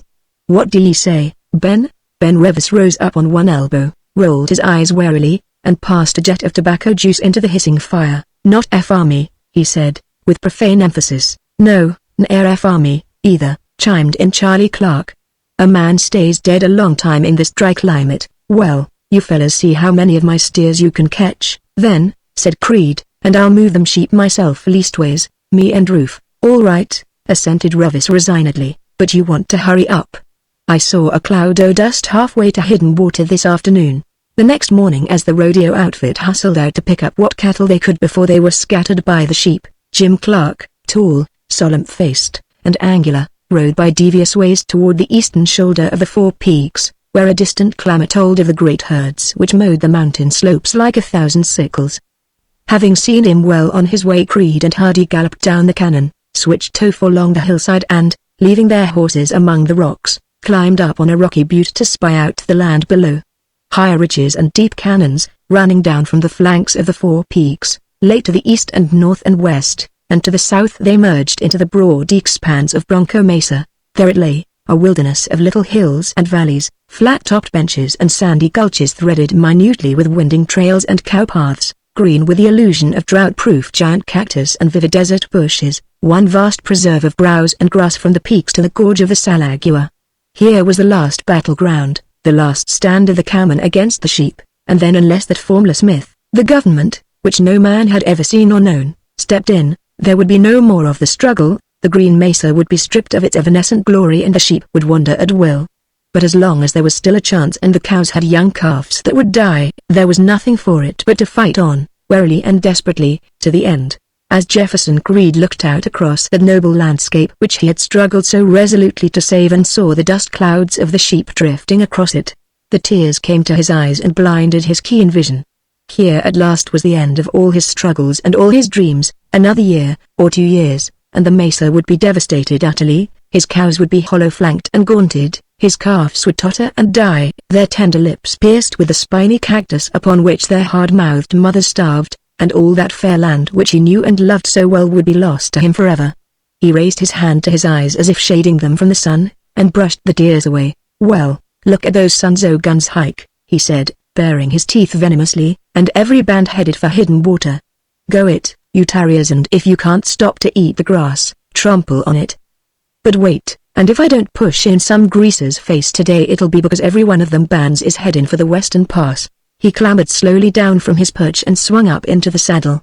Talking never did do much good with a sheep herder, he observed wisely. As the old judge used to say, you've got to appeal to his better nature with a club. The most southerly of the 7 bands was strung out in marching order, the goats in front, the hungriest sheep in the lead, and on both flanks and far behind, the groups and clusters of feeders, pushing out into the grassy flats and rearing up against the trees and bushes. Without a word to the herders, Creed and Hardy took down their ropes and, swinging the hondas upon the goats, turned the advance guard northwest. The main herd and the drag followed, and then the herders, all in a bunch for courage. "This is the last time I talk to you," said Creed, his voice stifled with anger. "Turn to the north, now, and keep going." He put spurs to his horse and rode west to the second herd, and by noon they had turned all 7 toward the western pass. Every herder had his cow's horn and some of them were blowing continually, but no one answered, and a messenger was sent east for aid. They camped for the heat of the day, making smoke upon the ridges, but no help came. As the sun sank low and the curly-necked merinos rose up from their huddle and began to drift, the Mexicans turned them perforce to the north, looking back sulkily toward the mouth of Hell's hip pocket where other smokes rose against the sky. Until the sun set they traveled, making their 3 miles and more, and not until they had corralled their flocks for the night did Chico and Grand, the little and big terrors of the sheep, give way from their strenuous labors. It was 2 hours after dark when they rode wearily into the camp at Carrizo Creek. The fire was dying down to embers and the rodeo outfit, worn out, had turned in, some in the tin house, others outside, under the brush ramada to escape the dew. No one moved as they approached, but Creed did not scruple to wake up Jim Clark in order to learn the news. "How'd the old horn work?" he inquired cheerily. "No good," grunted Clark, rolling over. "Or, go on, wouldn't they chase ye?" "Nope. Nothin' doin'." "Say, lemme sleep, will ye?" "Sure," said Creed, "when I get through with you." "Which way was them sheep travelin'?" "Well, some was going straight up over the 4 peaks and the rest was pintin' west. You and your old horn I blowed my fool head off and never got a rise. They was all blowin' them horns over by the pocket this aft." Said Creed, "They was all blowin', hey? And what else was they doin'?" "Shootin', for further orders, and driftin' their sheep. They's about 100,000, right over the hill, huh?" grunted Creed, turning to his belated dinner. "What do ye make of that, Roof?" "Nothing," replied Hardy, "except more work." It seemed as if he had hardly fallen asleep when Creed was up again, hurling the wood on the fire. "Pile out, fellas," he shouted. "You can sleep all day by and by. Come on, Roof, do you want to find them sheep in the corral when you go back to Hidden Water?" And so with relentless energy he roused them up, divided out the work, and was off again for Bronco Mesa. It was early when they arrived at the first deserted sheep camp, but search as they would they could see no signs of the sheep. The puny fire over which the herders had fried their bread and mutton was windblown and cold, the burros and camp rustlers were gone, and there was no guiding dust cloud against the sky. From the little butte where Creed and Hardy stood the lower mesa stretched away before them like a rocky, cactus-covered plain, the countless ravines and gulches hidden by the dead level of the benches, and all empty, lifeless, void. They rode for the second camp, farther to the west, and it too was deserted, the sheep tracks cunningly milled in order to hide the trail. "They're gettin' foxy," commented Creed, circling wide to catch the trend of their departure. but I bet you money no bunch of Chihuahua greasers can hide 20,000 sheep in my backyard and me not know it. And I'll bet you further that I can find every one of them sheep and have them move in before 12 o'clock, noon. Having crystallized his convictions into this sporting proposition, the rodeo boss left the wilderness of tracks and headed due south, riding fast until he was clear of sheep signs. Now here's where I cut all 7 trails, he remarked to his partner. I happen to know where this sheep outfit is heading for. With which enigmatic remark he jerked a thumb toward hidden water and circled to the west and north. Not half an hour later he picked up a fresh trail, a broad path stamped hard by thousands of feet, and spurring recklessly along it until he sighted the herd he plunged helter-skelter into their midst, where they were packed like sardines in the broad pocket of a dry Washington. Hey there! Whippy heb heb! He yelled, plowing his way into the pack, and Hardy swinging quickly around the flank, rushed the ruck of them forward in his wake. Upon the brow of the hill the boss herder and his helpers brandished their carbines and shouted, but their words were drowned in the blare and bray which rose from below. Shoot they dared not, for it meant the beginning of a bloody feud, and their warnings were unheeded in the melee. The herd was far up the wash and galloping wildly toward the north before the frantic Mexicans could catch up with it on foot, and even then they could do nothing but run along the wings to save themselves from a cut. More than once, in the nighttime, the outraged cowmen of the Four Peaks country had thus dashed through their bands, scattering them to the wolves and the coyotes, destroying a year's increase in a night, while the herders, with visions of sharp lessons before them, fired perfunctory rifle shots at the moon. It was a form of reprisal that they liked least of all, for it meant a cut, and a cut meant sheep wandering aimlessly without a master until they became coyote bait at the rate of $5 a head. The padrone was a kind man and called them compadres, when he was pleased, but if one of them suffered a cut he cursed, and fired him, and made him walk back to town. Hence when Chico and Grant suddenly gave over their drive and rode away to the northwest, the Mexican herders devoted all their attention to keeping the herd together, without trying to make any gun plays. And when the stampede was abated and still no help came, they drifted their sheep steadily to the north, leaving the camp rustlers to bring up the impediment as best they could. Jasper Swope had promised to protect them whenever they blew their horns, but it was 2 days since they had seen him, and the 2 Americanos had harried them like hawks. Never had armed men so lacked a leader as on that day. Their orders were to shoot only in self-defense, for a war was the last thing which the Swope brothers wanted, with their entire fortunes at stake, and no show of weapons could daunt the ruthless Grant and Chico. All the morning the cow horns bellowed and blared as, sweating and swinging their Hondas, the stern-eyed Americanos rushed band after band away. Not a word was passed, no threats, no commands, no warnings for the future, but like avenging devils they galloped from one herd to the other and back again, shoving them forward relentlessly, even in the heat of noon. At evening the 7 bands, hopelessly mixed and mingled in the panic, were halfway through the long pass, and the herders were white with dust and running. But not until dusk gathered in the valleys did Greed rein in his lathered horse and turn grimly back to camp. His face was white and caked with dust, the dirt lay clotted in his beard, and only the whites of his eyes, rolling and sanguinary, gave evidence of his humanity. His shirt, half torn from his body by plunging through the cat claws, hung limp and heavy with sweat, and the look of him was that of a madman, beside himself with rage. The dirt, the sweat, the grime, were as heavy on Hardy, and his eyes rolled like a Negro's beneath the mask of dust, but weariness had overcome his madness and he leaned forward upon the horn. They glanced at each other indifferently and then slumped down to endure long 10 miles which lay between them and home. It had been a stern fight and the excitement had lulled their hunger, but now the old, slow pang gnawed at their vitals and they rolled like drunkards in the saddle. It was a clear, velvety night, and still, after the wind of the day. Their horses jogged dumbly along, throwing up their heads at every step from weariness, and the noises of the night fell dully upon their jaded ears. But just as they turned into Carrizo Creek Canyon, Creed suddenly reined in Old Batwings and held up his hand to Hardy. "Did you hear that?" he asked, still listening. "There. Didn't you hear that gun go off?" "Well, I did, and it was a 30-32, over there toward the pocket. Those herders are always shooting away their ammunition," said Hardy peevishly. "Come on, let's get back to camp." "They don't shoot in the nighttime, though," grumbled Creed, leading off again. "I'll bet you some of them greasers has seen a ghost." "Say," he cried, "the boys may be out doing some night riding, but when they rode into camp every man was in his blankets. Hey, what's all that shooting going on over there?" he called, waking up the entire outfit in his excitement. "Sheepmen," responded some sleeper briefly. "Cleaning their guns, maybe," suggested another, yawning.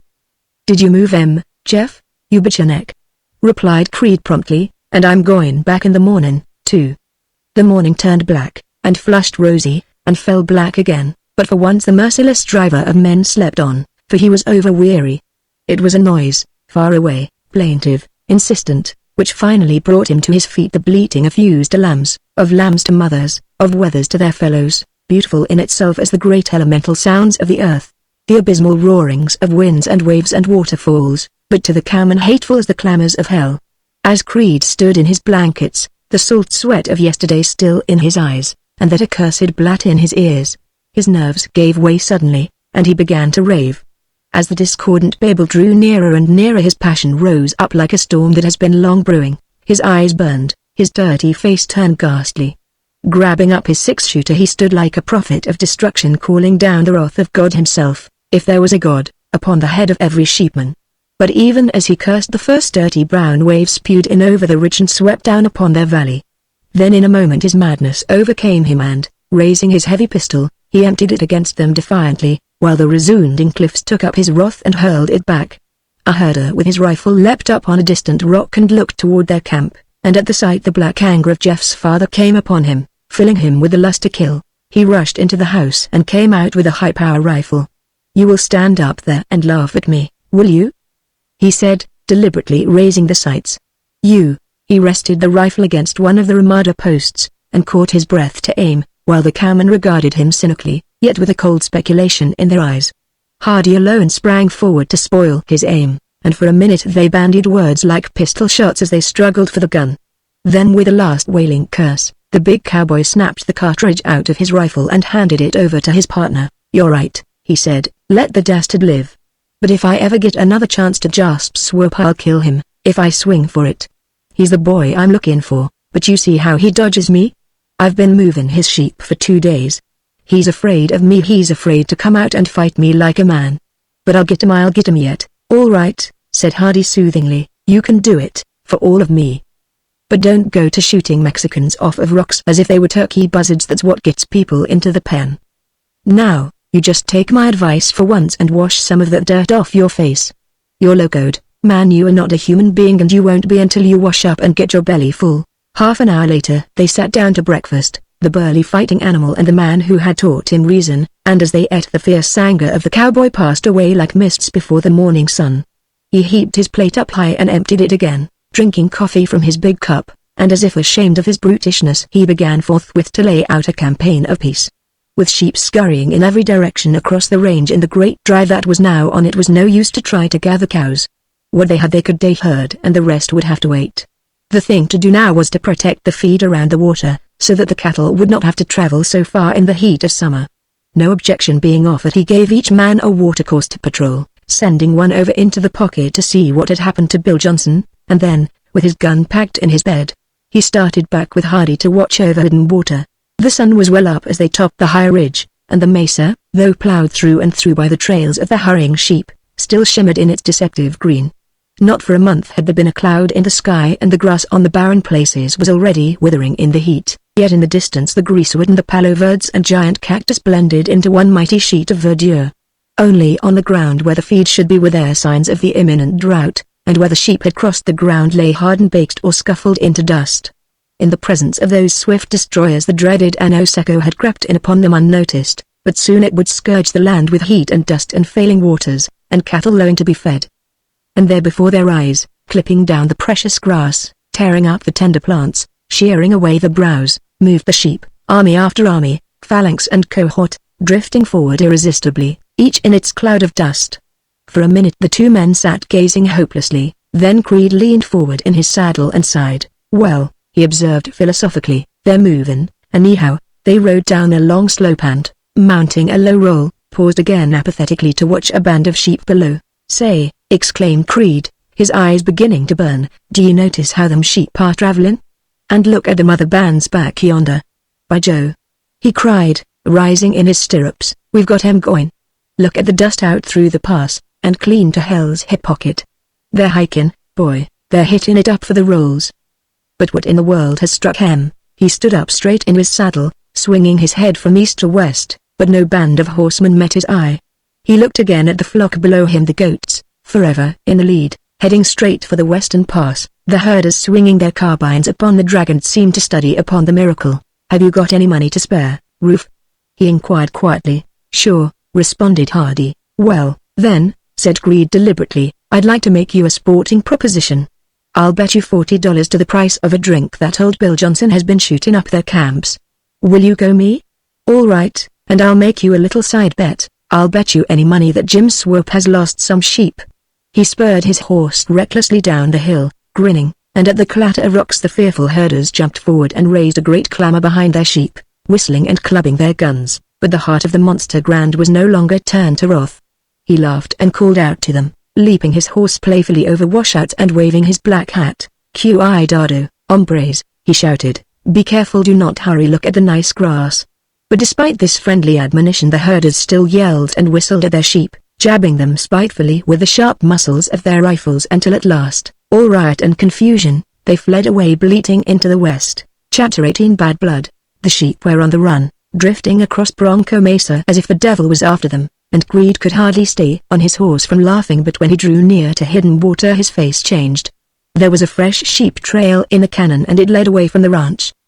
He spurred forward like the wind, his eyes upon the tracks, and when he came in sight of the house he threw down his hat and swore. Of all the godforsaken places in Arizona, the Dos S Ranch was the worst. The earth lay bare and desolate before it, the woodpile had disappeared, the bucket was thrown down the well. Never had the flat, mud buildings seemed so deserted or Tommy so tragic in his welcome. The pasture gate was down and even that holy of holies, the branding corral, stunk of sheep. Only the padlocked house had been respected, and that perforce, since nothing short of a sledgehammer could break its welded chain. Unfastening the battered door they entered the living room which once had been all light and laughter. There lay the dishes all clean and orderly on the table.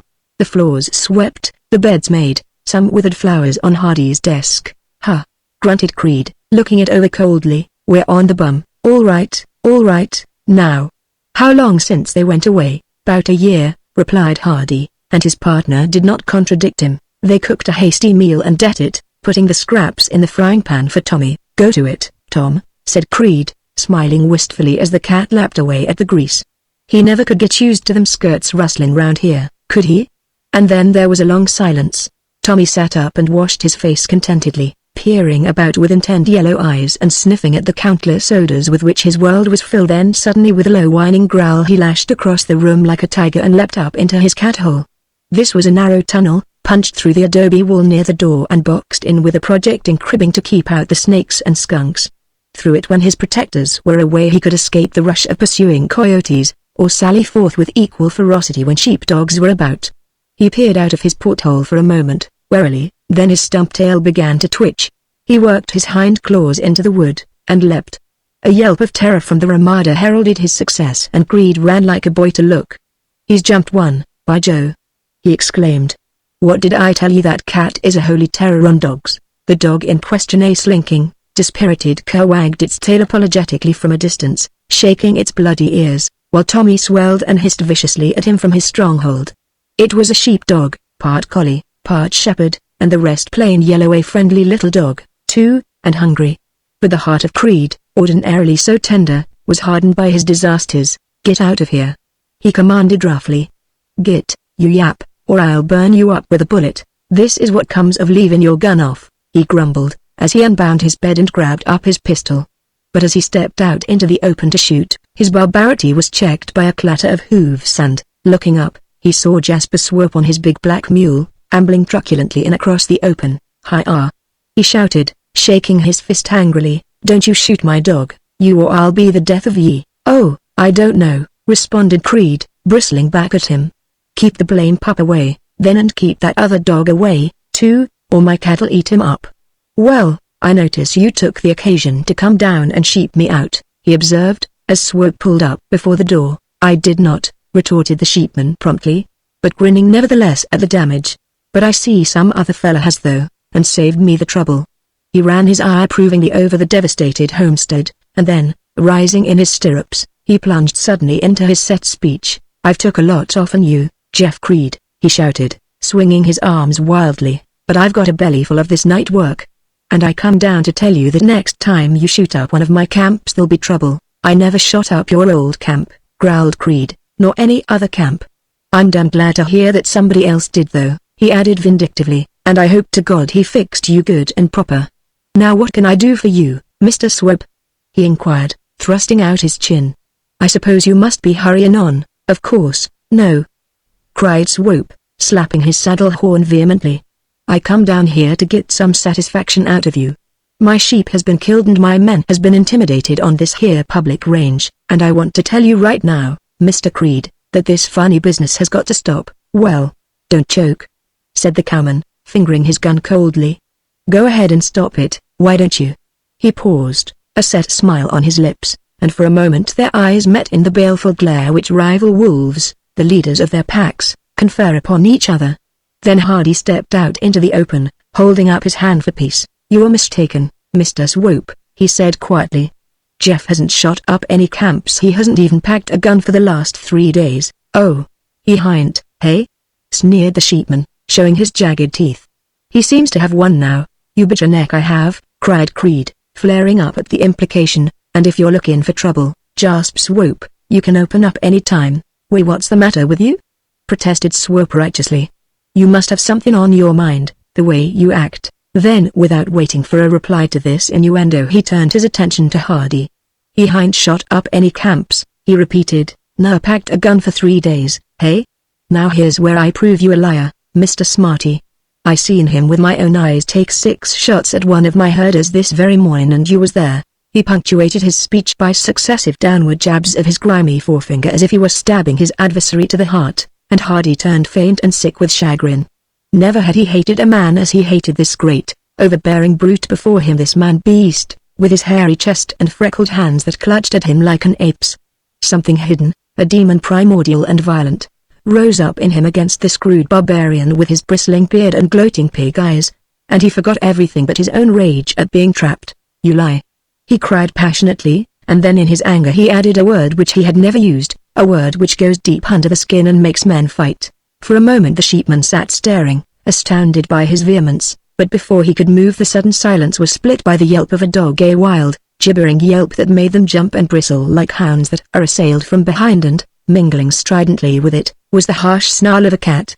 There was a swift scramble in the dust by the door, an oath from the sheepman, and the yellow dog dashed away again, with Tommy at his heels. Creed was the first man to regain his nerve and, seeing his pet triumphant, he let out a whoop of derisive laughter. Ah ha ha! He hollered, pointing with his pistol hand, look at that, will ye look at him, ye pa, go after him, Tommy, we'll show there. The fighting blood of the sheepman sided in as quickly with his dog. I'll kill that damn cat, he yelled, swinging down from his saddle, if you don't let up. Hey, Nip. Sick him. He turned and motioned to his other dog, which had been standing dumbly by, and instantly he joined in the chase.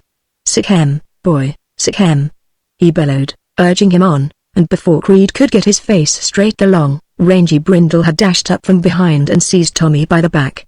Get out o' that!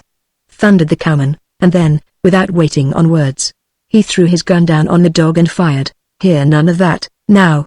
Shouted Swope, whipping out his own pistol, and as he leapt forward he held it out before him like a saber, pointed straight for the cowman's ribs. His intentions may have been of the best, but Hardy did not wait to see. The brindled dog let out a surprised yelp and dropped. Before Creed could turn to meet his enemy, his partner leapt in between them and with a swift blow from the shoulder, struck the sheepman to the ground. It was a fearful blow, such as men deal in anger without measuring their strength or the cost, and it landed on his jaw. Creed had seen men slugged before, in saloon rows and the rough fights that take place around a town, but never had he seen a single blow suffice the man's head go back, his knees weaken, and his whole body collapse as if he had been shot. If he had been felled like a bull in the shambles that goes down in spite of his great strength, Jasper Swope could not have been more completely stunned. He lay sprawling, his legs turned under him, and the hand that grasped the 6-shooter relaxed slowly and tumbled it into the dust. For a minute the two partners stood staring at each other, the one still planted firmly on his feet like a boxer, the other with his smoking pistol in his hand. By Joe, boy, said Creed slowly, you was just in time that trip. He stepped forward and laid the fallen man out on his back, passing his gun up to Hardy as he did so. I wonder if you killed him, he muttered, feeling Jasp's bull neck, and then, as Hardy ran for some water, he remembered Tommy. But there was no Tommy, only a little heap of fur lying very still out in the open. "My God!" he cried, and leaving the man he ran out and knelt down beside it. "Pussy," he whispered, feeling hopelessly for his heart, and then, gathering the forlorn little wisp of fur in his arms, he hurried into the house without a word. He was still in hiding when Jasper Swope came to and sat up, his hair drenched with water and matted with dirt. Staring doubtfully at the set face of Hardy, he staggered to his feet. Then the memory of the fight came back to him and he glared at him with a drunkard's insolence. "Where's my gun?" he demanded, suddenly clapping his hand upon the empty holster. "I'll take care of it for you," answered Hardy pointedly. "Now you pile onto that mule of yours and pull your freight, will you?" He led the black mule up close and boosted its master into the saddle, but Swope was not content. "Where's that dastard, Jeff Creed?" he demanded. "Well, I want to see him, that's all. And say, Mr. Smart Alec, I want that gun, too, see?" "Well, you won't get it," said Hardy. "I will that," declared Swope, "and I'll get you, too, Willie, before I get through with you. I've had enough of this monkey business. Now gimme that gun, I tell ye, or I'll come back with more of 'em and take it." He raised his voice to a roar, muffled to a beast-like hoarseness by his swollen jaws, and the Ramada reverberated like a cavern as he bellowed out his challenge. Then the door was snatched violently open and Jefferson Creed stepped forth, looking black as hell itself. In one hand he held the sheepman's pistol and in the other his own. "Here," he said, and striding forward he thrust Swope's gun into his hand. "It's loaded, too," he added. "Now, you, if you've got any shooting to do, go to it." He stepped back quickly and stood ready, his masterful eyes bent upon his enemy in a scowl of unquenchable hate. Once before they had faced each other, waiting for that mysterious psychic prompting without which neither man nor beast can begin a fight, and Jim had stepped in between but Hardy stood aside without a word. It was a showdown and, bulldog fighter though he was, Jasper Swope weakened. The anger of his enemy overcame his hostile spirit without a blow, and he turned his pistol away. "That's all I wanted," he said, shoving the gun sullenly into its holster. "There's two of you, and you're afraid," put in Creed promptly. He stood gazing at the downcast sheepman, his lip curling contemptuously. "I've never seen a sheepman yet," he said, "that would fight. You've listened to that blat until it's a part of ye, you've run with the Mexicans until you're kin to 'em. You're a coward, Jasper Swope, and I always knowed it." He paused again, his eyes glowing with the hatred that had overmastered his being. "My God," he said, "if I could only get you to fight today I'd give everything I've got left." The sheepman's gaze was becoming furtive as he watched them. He glanced sidewise, edging away from the door, then, pricking his mule with his spurs, he galloped madly away, ducking his head at every jump as if he feared a shot. "Look at the cowardly dastard," sneered Creed bitterly. "Do you know what he would do if that was me? He'd shoot me in the back. Ah, goddammit, and that dog of his got Tommy before I could pull a gun. Roof, I could kill every sheepman in the Four Peaks for this, every damn one of 'em, and the first dog that comes in sight of this ranch will stop a 30-30. He stopped and turned away, cursing and muttering to himself. "Goddammit," he moaned, "I can't keep nothing." And stumbling back into the house he slammed the door behind him. A gloom settled down over the place, a gloom that lasted for days. The cowboys came back from driving the town herd and, going up on the mesa, they gathered a few head more. Then the heat set in before its time and the work stopped short. For the steer that is roped and busted in the hot weather dies suddenly at the water, the flies buzz about the ears of the new-marked calves and poison them, and the mother cows grow gaunt and thin from overheating. Not until the long summer had passed could the riding continue. The steers must be left to feed down the sheep-tout range, the little calves must run for sleepers until the full rodeo. Sheep and the drought had come together, and the roundup was a failure. Likewise the cowmen were broke. As they gathered about the fire on that last night it was a silent company, the rodeo boss the gloomiest of them all. Not since the death of Tommy had his eyes twinkled with the old mischief. He had no bets to offer, no news to volunteer, a dull, somber abstraction lay upon him like a pall. Only when Bill Lightfoot spoke did he look up, and then with a set sneer, growing daily more saturnine. The world was dark to Creed and Bill's fresh remarks jarred on him, but Bill himself was happy. He was of the kind that runs by opposites, taking their troubles with hilarity under the impression that they are philosophers. His pretext for this present happiness was a professed interview with Kitty Bonaire on the evening that the town herd pulled into Moreno's. What had happened at this interview was a secret, of course, but it made Bill happy, and the more morose and ugly Jeff became about it the more it pleased Lightfoot to be gay. He sat on a box that night and sang risque ditties, his enormous Colt's revolver dangling bravely at his hip, and at last, casting his weather upon Creed, he began a certain song. "Oh, my little girl, she lives in the town," and then he stopped. "Bill," said the rodeo boss feelingly, "you make me tired. Lay down and you'll get rested." "Then," suggested Lightfoot, "a toodle-link, a toodle-link, a two-a-oodle-a-day." "I'll lay you down in a minute, if you don't shut up," remarked Creed, throwing away his cigarette. "The hell you say," commented Lightfoot airily, "and last time I seen her she asked me to come down." At this raw bit of improvisation the boss rose slowly to his feet and stalked away from temptation. "And if anybody sees her you'll know her by this sign," chanted the cowboy, switching to an out-and-out bad one, and then, swaying his body on his cracker box, he plunged unctuously into the chorus. "She's got a dark and rolling eye, boys. She's got a dark and rolling eye." He stopped there and leapt to his feet anxiously. The mighty bulk of the rodeo boss came plunging back at him through the darkness, his bruising fist shot out and the frontier troubadour went sprawling among the pack saddles. It was the first time Creed had ever struck one of his own kind. Men with guns were considered dangerous, but this time he laid on unmercifully. "You've had that coming to you for quite a while, Bill Lightfoot," he said, striking Bill's ineffectual gun aside, "and more too. Now maybe you'll keep shut about your girl." He turned on his heel after administering this rebuke and went to the house, leaving his enemy prostrate in the dirt. The big, hulking brute, blubbered Lightfoot, sitting up and aggrievedly feeling of his front teeth. "Jumping on a little fella like me and he never give me no warning, neither. You just wait, shut up," growled old man Revis, whose soul had long been harrowed by Lightfoot's festive ways. "He give you plenty of warning, if you'd only listen. Some people have to swallow a few front teeth before they can learn anything." "Well, what call did he have to jump on me like that?" protested Lightfoot. "I wasn't doing nothing." "No, nothing but singing bawdy songs about his girl," sneered Revis sarcastically. "His girl, rats," retorted the cowboy, vainglorious even in defeat. "She's my girl, if she's anybody's." "Well, about your girl then, you dirty brute," snarled the old man, suddenly assuming a high moral plane for his utter annihilation. "You're a disgrace to the outfit, Bill Lightfoot," he added, with conviction. "I'm ashamed of ye." "That's right," chimed in the Clark boys, whose sensibilities had likewise been harassed, and with all the world against him Bill Lightfoot retired in a huff to his blankets. So the rodeo ended as it had begun, in disaster, bickering, and bad blood, and no man rightly knew from whence their misfortune came. Perhaps the planets in their spheres had cast a malign influence upon them, or maybe the bell mare had cast a shoe. Anyhow they had started off the wrong foot and, whatever the cause, the times were certainly not auspicious for matters of importance, lovemaking, or the bringing together of the estranged.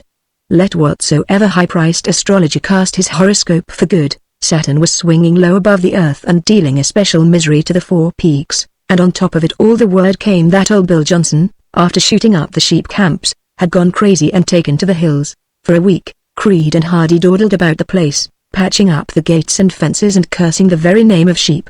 A spirit of unrest hovered over the place, a brooding silence which spoke only of Tommy and those who were gone, and the two partners eyed each other furtively, each deep in his own thoughts. At last when he could stand it no longer Creed went over to the corner, and dug up his money. "I'm going to town," he said briefly. "All right," responded Hardy, and then, after meditating a while, he added, "I'll send down some letters by you." Late that evening, after he had written a long letter to Lucy and a short one to his father, he sat at the desk where he had found their letters, and his thoughts turned back to Kitty. There lay the little book which had held their letters, just as he had thrust it aside. He picked it up, idly, and glanced at the title page, Sonnets from the Portuguese.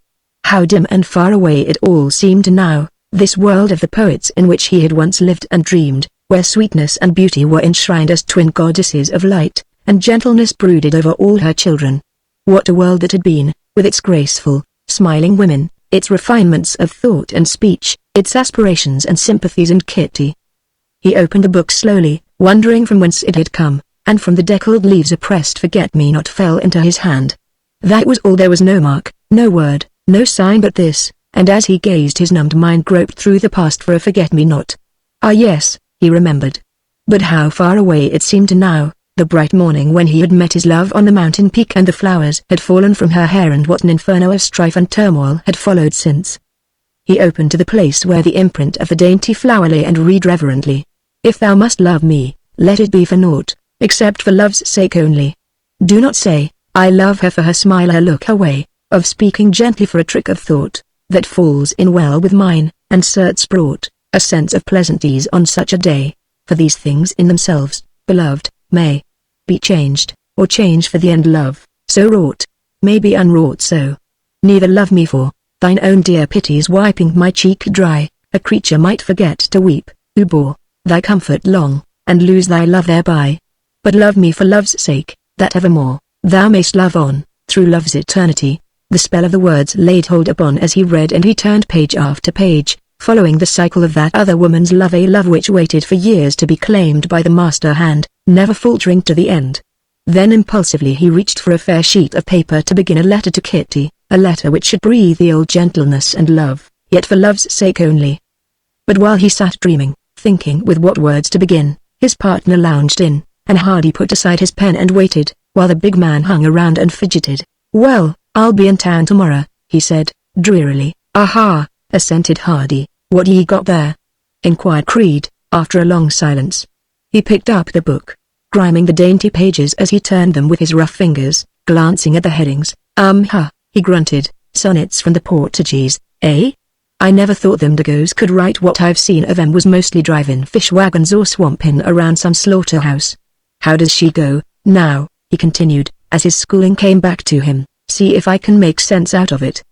He bent down and mumbled over the first sonnet, spelling out the long words doubtfully. "I thought once how the Ocritus had sung, of the sweet years, the dear and wished for years, who each one in a gracious hand appears, to bear a gift for mortals, old or young. And as I mused it in his inn, well say, what's he driving at, anyway?" demanded the rugged cowboy. "Is that Dago talk, or is he just mixed in his mind? Perfectly clear, eh? Well, maybe so, but I fail to see it. Wish I could get hold of some good pottery." He paused, waiting for Hardy to respond. "Say," he said, at last, "do me a favor, will ye, Roof?" The tone of his voice, now soft and diffident, startled Hardy out of his dream. "Why sure, Jeff," he said, "if I can. No ifs and ands about it," persisted Creed. "A lucky fella like you with everything coming his way ought to be able to say yes once in a while without hanging to pull back on it." "Huh," grunted Hardy suspiciously. "You better tell me first what you want." "Well, I want you to write me a letter," blurted out Creed. "I can keep a tally book and order up the grub from Bender, but, darn the luck, when it comes to making love on paper I'd rather wrestle a bear. Course you know who it is, and you savvy how them things is done. Throw in a little pottery, will you, and then say, Roof, for God's sake, help me out on this." He laid one hand appealingly upon his partner's shoulder, but the little man squirmed out from under it impatiently. "Who is it?" he asked doggedly.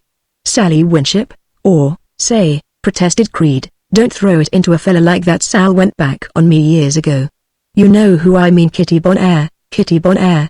Hardy had known it, but he had tried to keep her name unspoken. Battle as he would, he could not endure to hear it, even from Jeff. "What do you want to tell Miss Bonaire?" he inquired, schooling his voice to a cold quietness. "Tell her?" echoed Creed ecstatically. "We, tell her I'm lonely as hell now she's gone. Tell her, well, there's where I bogged down, but I trade my best horse for another kiss like that one she give me, and throw in the saddle for pull on. Now, say, Roof, don't leave me in a hole like this. You've made your winning, and here's your nice long letter to Miss Lucy. My hands are as stiff as a burnt rawhide and I can't think out them nice things to say, but I love Kitty just as much as you love Miss Lucy, maybe more, and I want to tell her so," he ended abjectly, gazing with pleading eyes at the stubborn face of his partner whose lips were drawn tight. Every man has to know. I can't do it, Jeff," he stammered, choking. I'd help you if I could, Jeff, but she'd know my style." "Yes, that's it. If I'd write the letter she'd know it was from me. Women are quick that way. I'm sorry, but that's the way it is. Every man has to fight out his own battle, in love." He paused and fumbled with his papers. "Here's a good pen," he said, and here's the paper." He shoved out the fair sheet upon which he had intended to write and rose up dumbly from the table. "I'm going to bed," he said, and slipped quietly out of the room. As he lay in his blankets he could see the gleam of light from the barred window and hear Jeff scraping his boots uneasily on the floor. True indeed, his hands were like burnt rawhide from gripping at ropes and irons, his clothes were greasy and his boots smelled of the corral, and yet she had given him a kiss. He tried to picture it in his mind, Kitty smiling or startled, perhaps Jeff masterful, triumphant, laughing. Ah God, it was the same kiss she had offered him, and he had run away. In the morning, there was a division between them, a barrier which could not be overcome. Creed lingered by the door a minute, awkwardly, and then rode away. Hardy scraped up the greasy dishes and washed them moodily. Then the great silence settled down upon Hidden Water and he sat alone in the shadow of the Ramada, gazing away at the barren hills. Chapter 19 The Big Drunk.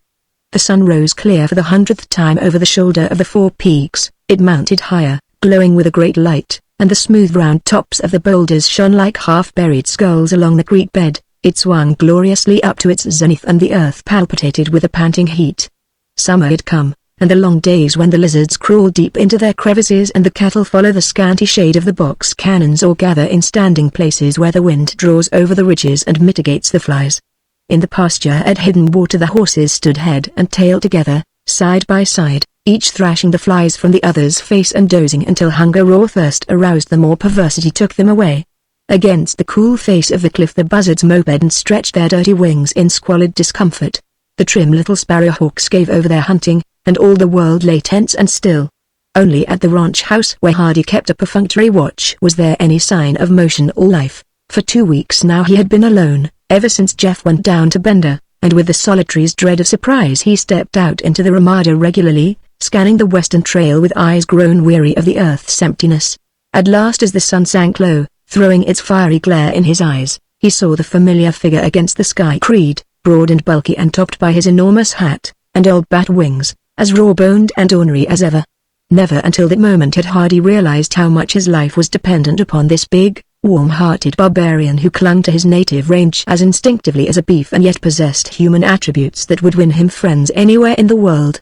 Often in that long 2 weeks he had reproached himself for abandoning Jeff in his lovemaking. What could be said for a love which made a man so pitiless? Was it worthy of any return? Was it, after all, a thing to be held so jealously to his heart, gnawing out his vitals and robbing him of his humanity? These and many other questions Hardy had had time to ask himself in his fortnight of introspection, and as he stood by the doorway waiting he resolved to make amends. From a petty creature wrapped up in his own problems and prepossessions he would make himself over into a man worthy of the name of friend. Yet the consciousness of his fault lay heavy upon him, and as Creed rode in he stood silent, waiting for him to speak. But Jeff for his part came on grimly, and there was a somber glow in his eyes which told more than words. "Hello, sport," he said, smiling wantonly. "Could you take a poor fella in overnight?" "Sure thing, I can," responded Hardy gaily. "Where've you been all the time?" And Creed chanted. "Down to Bender." "On a bender? Oh, I'm a spender. You bet your life, and I'm broke, too," he added, sotto voce, dropping off his horse and sinking into a chair. "Well, you don't need to let that worry you," said Hardy. "I've got plenty. Here." He went down into his pocket and tossed a gold piece to him, but Creed dodged it listlessly. "Nope," he said, "money's nothing to me." "What's the matter?" asked Hardy anxiously. "Are you sick?" "Yes," answered Creed, nodding his head wearily, "sick and tired of it all." He paused and regarded his partner solemnly. "I'm a miserable failure, Ruth," he said. "I ain't got nothing and I ain't worth nothing. I never done nothing and I ain't got a friend in the world." He stopped and gazed at the barren land despondently, waiting to see if his partner would offer any protests. "Ruth," he said, at last, his voice tremulous with reproach, "if you'd only helped me out a little on that letter, if you'd only told me a few things, well, she might have let me down easy, and I could have took it. As it was, she soaked me." Then it was that Hardy realized the burden under which his partner was laboring, the grief that clutched at his heart, the fire that burned in his brain, and he could have wept. Now that it was too late. "Jeff," he said honestly, "it don't do any good now, but I'm sorry. I'm more than sorry, I'm ashamed. But that don't do you any good either, does it?" He stepped over and laid his hand affectionately upon his partner's shoulder. But Creed hunched it off impatiently. "No," he said, slowly and deliberately, "not a damn bit." There was no bitterness in his words, only an acknowledgement of the truth. "There was only one thing for me to do after I received that letter," he continued, "and I done it. I went on a hell roar and drunk.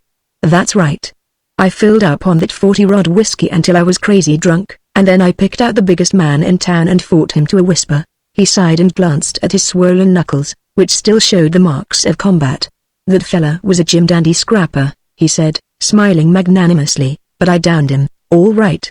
I couldn't quite lick the whole town, but I tried, and I certainly gave them a run for their money, while it lasted. If Bender don't date time from Jeff Creed's big drunk, I miss my guess a mile. And you know, after I got over been fighting drunk, I got crying drunk, but I never did get drunk enough to tell my troubles, thank God. The fellas think I'm sore over been sheeped out. Well, after I'd punished enough booze to start an engine uprising, and played the Pharaoh Bank for my wad, I went to sleep, and when I woke up it seemed a long time ago, and I could look back and see just how foolish I'd been. I could see how she jollied me up and got me coming, playing me off against Bill Lightfoot, and then I could see how she'd tantalized me, like that mouse the cat had when you was down in Bender, and then I could see where I had got the big head bad, thinking I was the only one, and all the time she was laughing at me. Oh, it's nothing now, I can laugh at it myself in a month. But I'm so damn shamed I could cry. He looked down in his chair, a great hulk of man, and shook his head gloomily. They ain't but one girl I ever knowed, he said solemnly, that wasn't stringing me, and that was Sally Winship. Sal liked me, damned if she didn't. She cried when she went away, but the old lady wouldn't stand for no bow-legged cowpuncher, and so I get chuked, every time. For lack of some higher consolation, Hardy cooked up a big supper for his low-spirited partner, and after he had done the honors at the feast, the irrepressible good health of the cowboy rose up and conquered his grief in spite of him. He began by telling the story of his orgy, which apparently had left Bender a wreck. The futile rage of Black Tex, the despair of the town marshal, the fight with the big man, the arrest by the entire posse comitatus, the good offices of Mr. Reinstein in furnishing bail, the crying and sleeping Jags, all were set forth with a vividness which left nothing to the imagination, and at the end the big man was comforted. When it was all over and his memory came down to date, he suddenly recalled a package of letters that were tied up in his coat, which was still on the back of his saddle. He produced them forthwith and, like a hungry boy who sees others eat, sat down to watch Ruth read. No letters ever came for him, and when one did come it was bad. The first in the pack was from Lucy Ware, and as Hardy read it his face softened, even while he knew that Creed was watching. "Say, she's all right, ain't she?" observed Jeff, when his partner looked up. "That's right," said Hardy, "and she says to take you on again as foreman and pay you for every day you didn't carry your gun." "No," cried Creed, and then he laughed quietly to himself. "Does that include them days I was prison up hell down in Bender?" "Oh, it does, eh? Well, you can tell your boss that I'll make that up to her before the summer's over." He leaned back and stretched his powerful arms as if preparing for some mighty labor. "We're going to have a drought this summer," he said impressively, "that will have the fish packing water in canteens." "Yes, sir. The chaser is going to cost more than the whiskey before long, and there's going to be some dead cows along the river." "Do you know what Pablo Moreno is doing?" "He's cut in brush already to feed his cattle. That old man is a wise hombre, all right, when it comes to weather. He's been hollering a no seco, for the last year, and now, by Joe, we've got it. They ain't hardly enough water in the river to make a splash, and here it's the 1st of June. We've been kinda rocked up in fightin' sheep and such, and hain't noticed how dry it's gettin', but that old fella has been sittin' on top of his hill watchin' the clouds, and smellin' of the wind, and measurin' the river, and countin' his cows until he's a weather sharp. I was ridin' up the river this afternoon when I see the old man cuttin' down a palo verde tree, and about 40 head of cattle lingerin' around to eat the top off as soon as she hit the ground, and he says to me, kinda solemn and fatherly, 'Jeff,' he says, 'cut trees for your cattle, this isn't a no seco.' 'Yes, I've heard that before,' says I. 'But my cows is learnin' to climb, Starwano,' he says, throwing out his hands like I was a hopeless proposition. 'But all the same I think I'll go out tomorrow and cut down one of them palo verdes like he showed me, one of these kind with little leaves and short thorns, just for an experiment. If the cattle eat it, well maybe I'll cut another, but I don't want to be going round stuffing my cows full of twigs for nothing. Let 'em rustle for their feed, same as I do.' But honest to God, Ruth, some of them little runty cows that hang around the river can't hardly cast a shadder, they're that ganted, and calves seems to be gettin' kinda scarce, too. But here, get busy, now here's a letter you overlooked." He pored over the pile purposefully and thrust a pale blue envelope before Hardy. "A letter from Kitty Bonaire." And his eyes took on a cold, fighting glint as he observed the fatal handwriting. "By God," he cried, "I hain't figured out yet what struck me. I never spoke a rough word to that girl in my life, and she certainly gimme a nice kiss when she went away. But just as soon as I write her a love letter, we hell, Ruth, I wouldn't talk that way to a sheep herder if he didn't know no better. Now you just read that." He fumbled in his pocket and slammed a crumpled letter down before his partner, "and tell me if I'm wrong." "No, I want you to do it."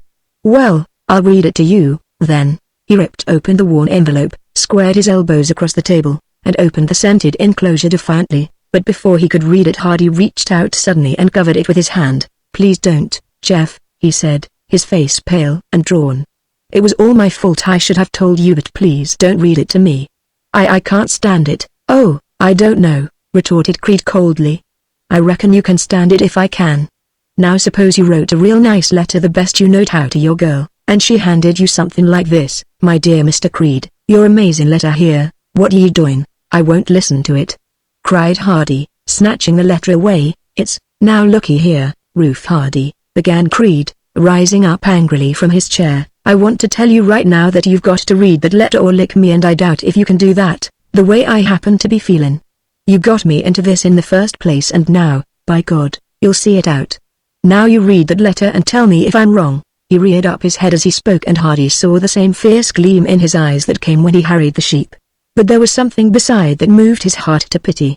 It was the lurking sadness of a man deep hurt, who fights the whole world in his anguish, the protest of a soul in torment, demanding, like Job, that someone shall justify his torture. "All right, Jeff," he said, "I will read it, only don't crowd me for an answer." He spread the letter before him on the table and saw in a kind of haze the angry zigzag characters that galloped across the page, the words whose meaning he did not as yet catch, so swiftly did his thoughts rise up at sight of them. Years ago Kitty had written him a letter and he had read it at that same table. It had been a cruel letter, but unconsidered, like the tantrum of a child. Yes, he had almost forgotten it, but now like a sudden nightmare the old horror clutched at his heart. He steadied himself, and the words began to take form before him.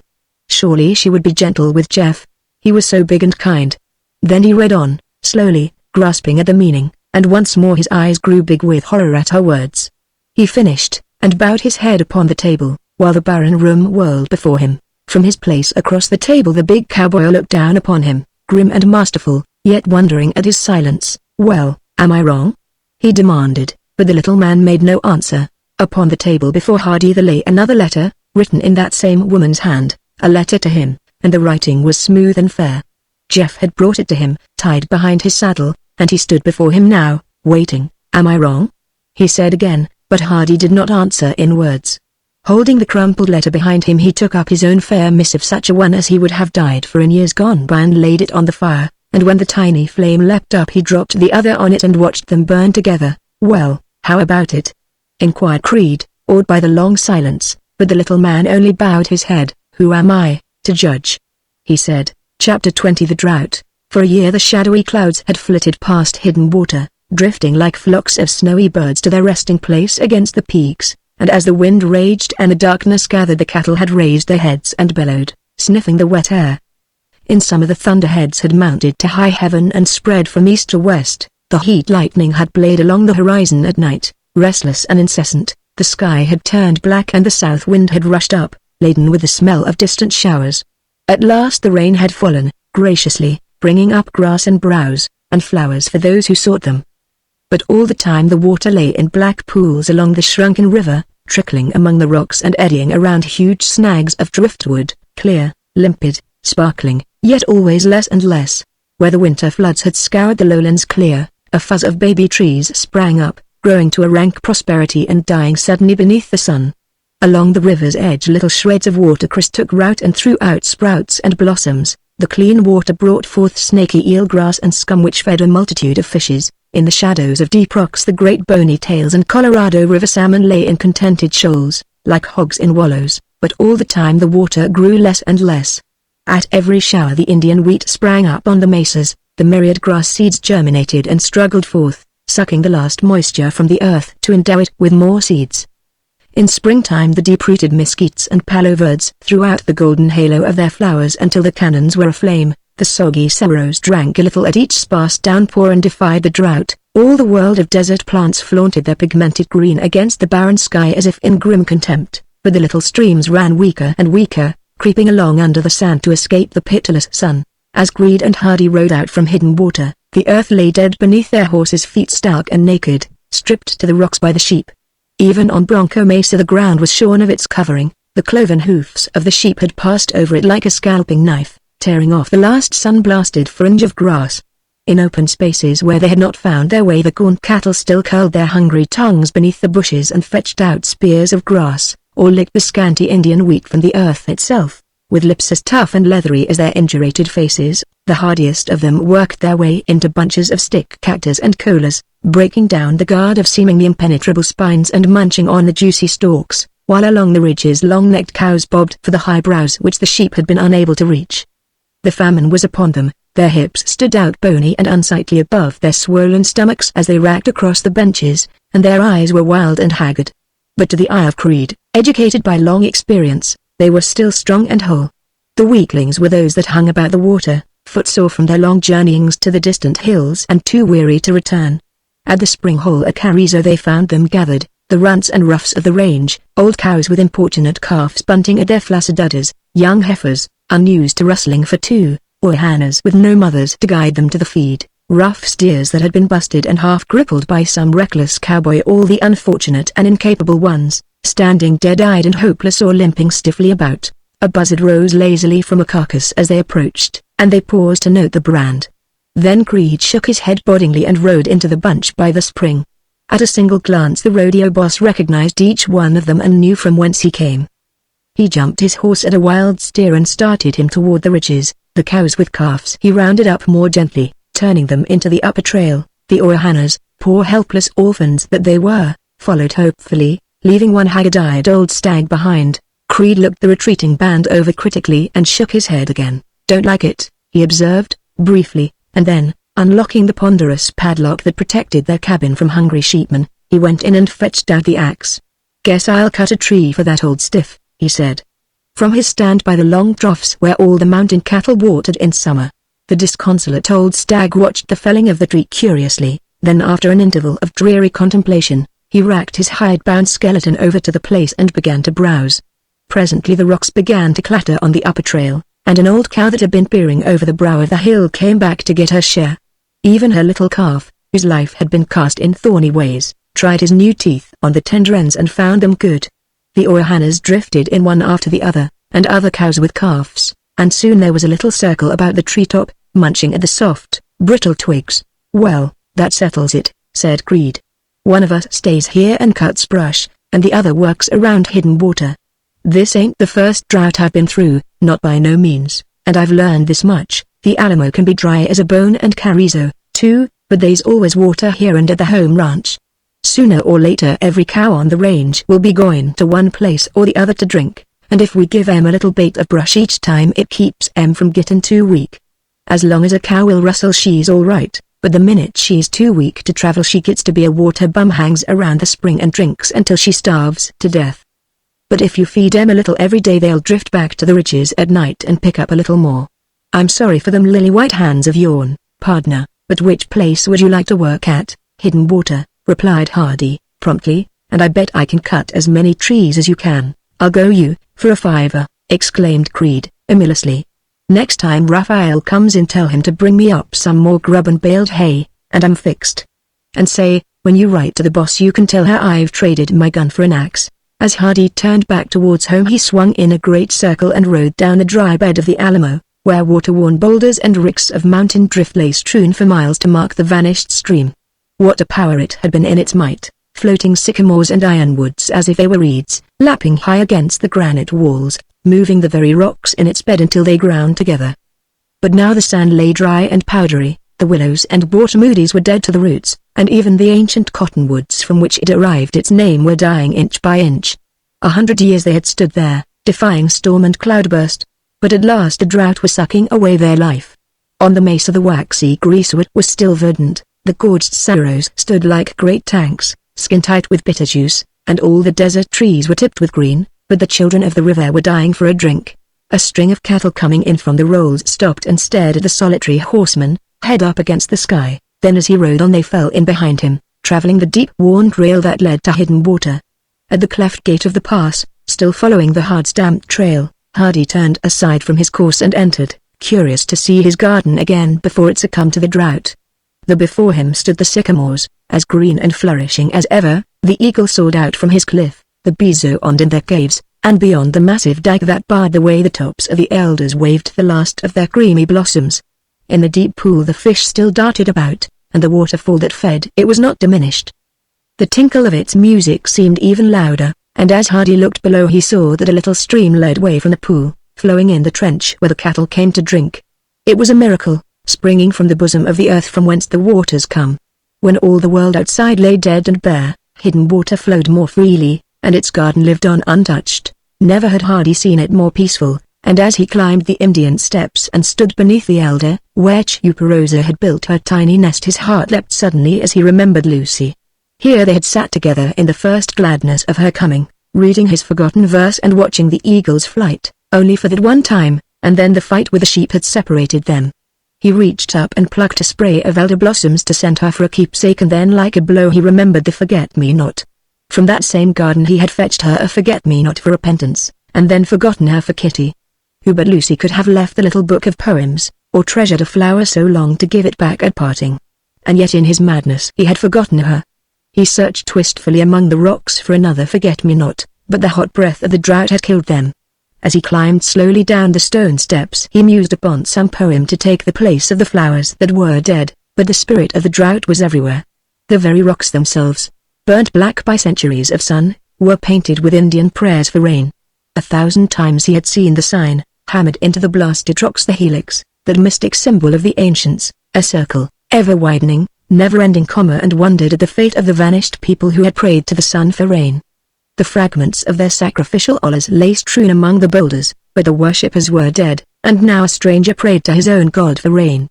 As he sat at his desk that night writing to Lucy about the drought, the memory of those Indian signs came upon him suddenly, and, seizing a fresh sheet of paper, he began to write.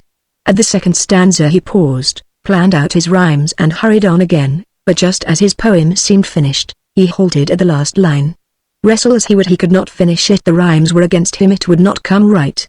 Ah, that is what sets the artist apart from all the underworld of dreamers. His genius endures to the end. But the near poet struggles like a bee limed in his own honey. What a confession of failure it was to send away a poem unfinished, or finished wrong. And yet an unfinished poem was like him. How often in the past had he left things unsaid, or said them wrong? Perhaps Lucy would understand the better and prize it for its faults. At last, just as it was, he sent it off, and so it came to her hand, a prayer for rain, upon this blasted rock, O sun, behold, our humble prayer for rain, and here below, a tribute from the thirsty stream, that rolled bank full in flood, but now is sunk so low, our old men, tottering, yet may stride across, and babes run pattering where the wild waves tossed. The grass is dead upon the stem, O sun, the lizards pant with heat, they starve for flies, and they for grass and grass for rain. Yea, none, of all that breathe may face these brazen skies, and live, O sun, without the touch of rain. Behold, thy children lift their hands in vain, drink up the water from this Allah's brim, and take the precious corn here set beside, then summon thy dark clouds, and from the rim of thy black shield strike him who hath defied thy power. Appease thy wrath, great sun, but give the touch of rain to those that live. As it had been 1,000 years before, so it was that day at Hidden Water. The earth was dead, it gave forth nothing. The sky was clean and hard, without a cloud to soften its asperity. Another month and the cattle would die, 2 months and the water would fail, then in the last agonies of starvation and thirst a dissolution would come. The 4 Peaks would be a desert. Old Don Pablo was right, the world was drying up. Chihuahua and Sonora were parched, all Arizona lay stricken with a drought, in California the cattle were dying on the ranges, and in Texas and New Mexico the same. God, what a thing to see the great earth that had supported its children for ages slowly dying for water, its deserts first, and then its rivers, and then the pine-topped mountains that gave the rivers birth. Yet what was there for a man to do but take care of his own and wait? The rest was in the hands of God. On the first morning that Hardy took his axe and went down to the river he found a single bunch of gaunted cattle standing in the shade of the big mesquites that grew against Lookout Point, a runty cow with her 2-year-old and yearling, and a wobbly calf with a cactus joint stuck across his nose. His mother's face showed that she, too, had been among the collars. There was cactus in her knees and long spines bristling from her jaws, but she could stand it, while it was a matter of life and death to the calf. Every time he came near his mother she backed away, and whenever he began to nudge for milk she kicked out wildly. So Hardy roped him and twitched the joint away with a stick. Then he pulled out the thorns one by one and went about his work. Selecting a fine-leaved palo-verde that grew against the point, he cleared a way into its trunk and felled it down the hill. He cut a second and a third, and when he looked back he saw that his labor was appreciated. The runty cow was biting eagerly at the first treetop, and the wobbly calf was restored to his own. As the sound of the axe continued, a band of tame cattle came stringing down the sandy riverbed, and before the morning was over there were 10 or 20 derelicts and water bums feeding along the hillside. In the afternoon he cut more trees along the trail to hidden water, and the next day when he went to work he found a little band of weaklings there, lingering expectantly in the shadow of the cannon wall. As the days went by more and more of them gathered about the water, the lame, the sick, the crippled, the discouraged, waiting for more trees to be felled. Then as the feed on the distant ridges grew thinner and the number of cut trees increased, a great band of them hung about the vicinity of the ranch house constantly. The herds from hidden water and the river merged into one waiting to follow him to the hills.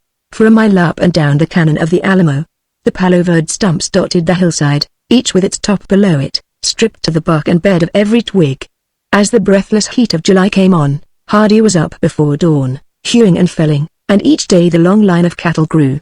They trampled at his heels like an army, gaunt, emaciated, mothers mooing for their calves that lay dead along the gulches, mountain bulls and outlaws, tamed by gnawing hunger and weakness, and the awful stroke of the heat. And every day other bands of outlaws, driven at last from their native hills, drifted in to swell the herd. For a month Hardy had not seen a human face, nor had he spoken to any living creature except Chapelai or some poor cow that lay dying by the water. When he was not cutting trees on the farther ridges, he was riding along the river, helping up those that had fallen or dragging away the dead, worn and footsore, with their noses stuck full of cactus joints, their tongues swollen from the envenomed thorns, their stomachs afire from thirst and the burden of bitter stalks. The wild cattle from the ridges would stagger down to the river and drink until their flanks bulged out and their bellies hung heavy with water. Then, overcome with fatigue and heat, they would sink down in the shade and lie dreaming. Their limbs would stiffen and cramp beneath them until they could not move, and that they would lie helpless, writhing their scrawny necks as they struggled to get their feet under them. To these every day came Hardy with his rawhide reater. Those that he could not scare up he pulled up. If any had died he dragged the bodies away from the water, and as soon as the recent arrivals had drunk he turned them away, starting them on their long journey to the high ridges where the sheep had not taken the browse. Ah, those sheep! How many times in the fever of heat and work and weariness had Hardy cursed them, his tongue seeking unbidden the wickedest words of the range. How many times had he cursed Jim Swope, and Jasper Swope, the Mexicans, and all who had rushed in to help accomplish their ruin. And as the sun beat down and no clouds came into the sky he cursed himself, blindly, for all that had come to pass. One man only won at the mouth of hell's hip pocket, and the sheep might have been turned back, but he himself had seen the dust cloud and let it pass, and for that the cattle died. The sheep were far away, feeding peacefully in mountain valleys where the pines roared in the wind and the nights were cool and pleasant, but if the rain came and young grass sprang up on Bronco Mesa they would come again, and take it in spite of them. Yes, even if the drought was broken and the cattle won back their strength, the great army would come down from the north once more and sheep them down to the rocks. But one thing Hardy promised himself, forgetting that it was the bootless oath of old Bill Johnson, who was crazy now and hiding in the hills. He would kill the first sheep that set foot on Bronco Mesa, and the next, as long as he could shoot, and Jasper Swope might answer as he would. Yet, why think of sheep and schemes of belated vengeance? The grass was gone, the browse was cleaned, even the palo-verde trees were growing scarce. Day by day he must tramp farther and further along the ridge, and all that patient, trusting army behind, waiting for him to find more trees. Already the weakest were left behind and stood along the trails, eyeing him mournfully, yet work as he would he could not feed the rest. There was no fine-drawn distinction now. Every palo-verde on the hillside fell before his axe, whether it was fine-leaved and short-thorned, or rough and spiny, and the cattle ate them all. Mesquite and catclaw and ironwood, tough as woven wire and barbed at every joint, these were all that were left except cactus and the armored celeros. In desperation he piled brush beneath clumps of fuzzy colas, the thorniest cactus that grows, and burned off the resinous spines, but the silky bundles of stickers still lurked beneath the ashes, and the cattle that ate them died in agony. Once more Hardy took his axe and went out in search of palo-verdes, high or low, young or old. There was a gnarled trunk, curling up against a rocky butte and protected by two spiny sorrows that stood before it like armed guards, and he climbed up the rock to reach it. Chopping away the first sorrow, he paused to watch it fall. As it broke open like a giant melon on the jagged rocks below, the cattle crowded about it eagerly, sniffing at the shattered parts, and then the hardiest of them began suddenly to eat.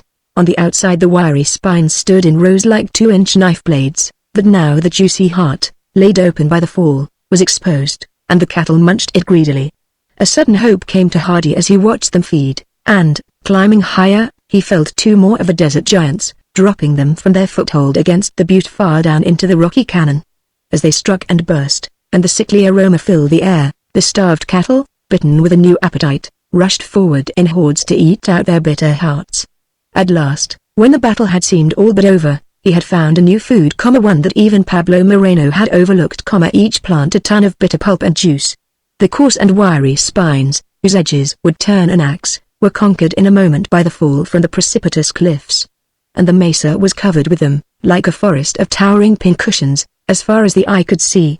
A great gladness came over Hardy as he saw the starved cattle eat, and as soon as he had felled a score or more he galloped up to Carrizo to tell the news to Jeff.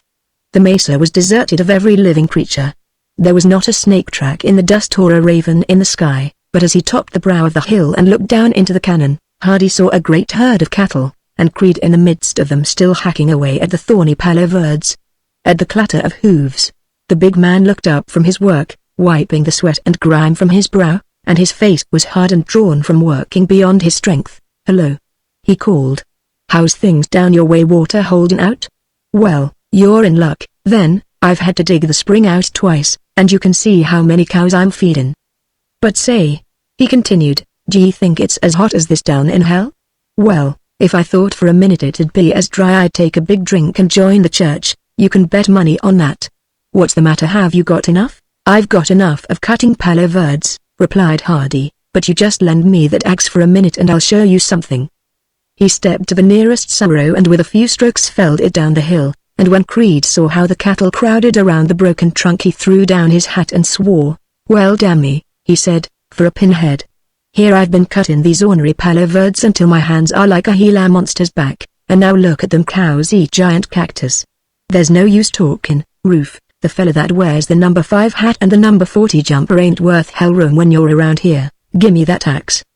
He seized it in his thorn-scarred hands and whirled into the surrounding giants like a fury. Then when he had a dozen fat sorrows laid open among the rocks he came back and sat down panting in the scanty shade of an ironwood. "I'm sore on myself," he said. "But that's the way it is. If I'd had the brains of a rabbit I'd have stopped Jasp Swope last spring, then I wouldn't need to be cut and brush here all summer like a Mexican wood chopper. That's where we fell down letting them sheep in, and now we've got to sweat for it. But lemme tell you, boy," he cried, raising a mighty fist, "if I can keep just one cow alive until fall I'm going to meet Mr. Swope on the edge of my range and shoot him full of holes.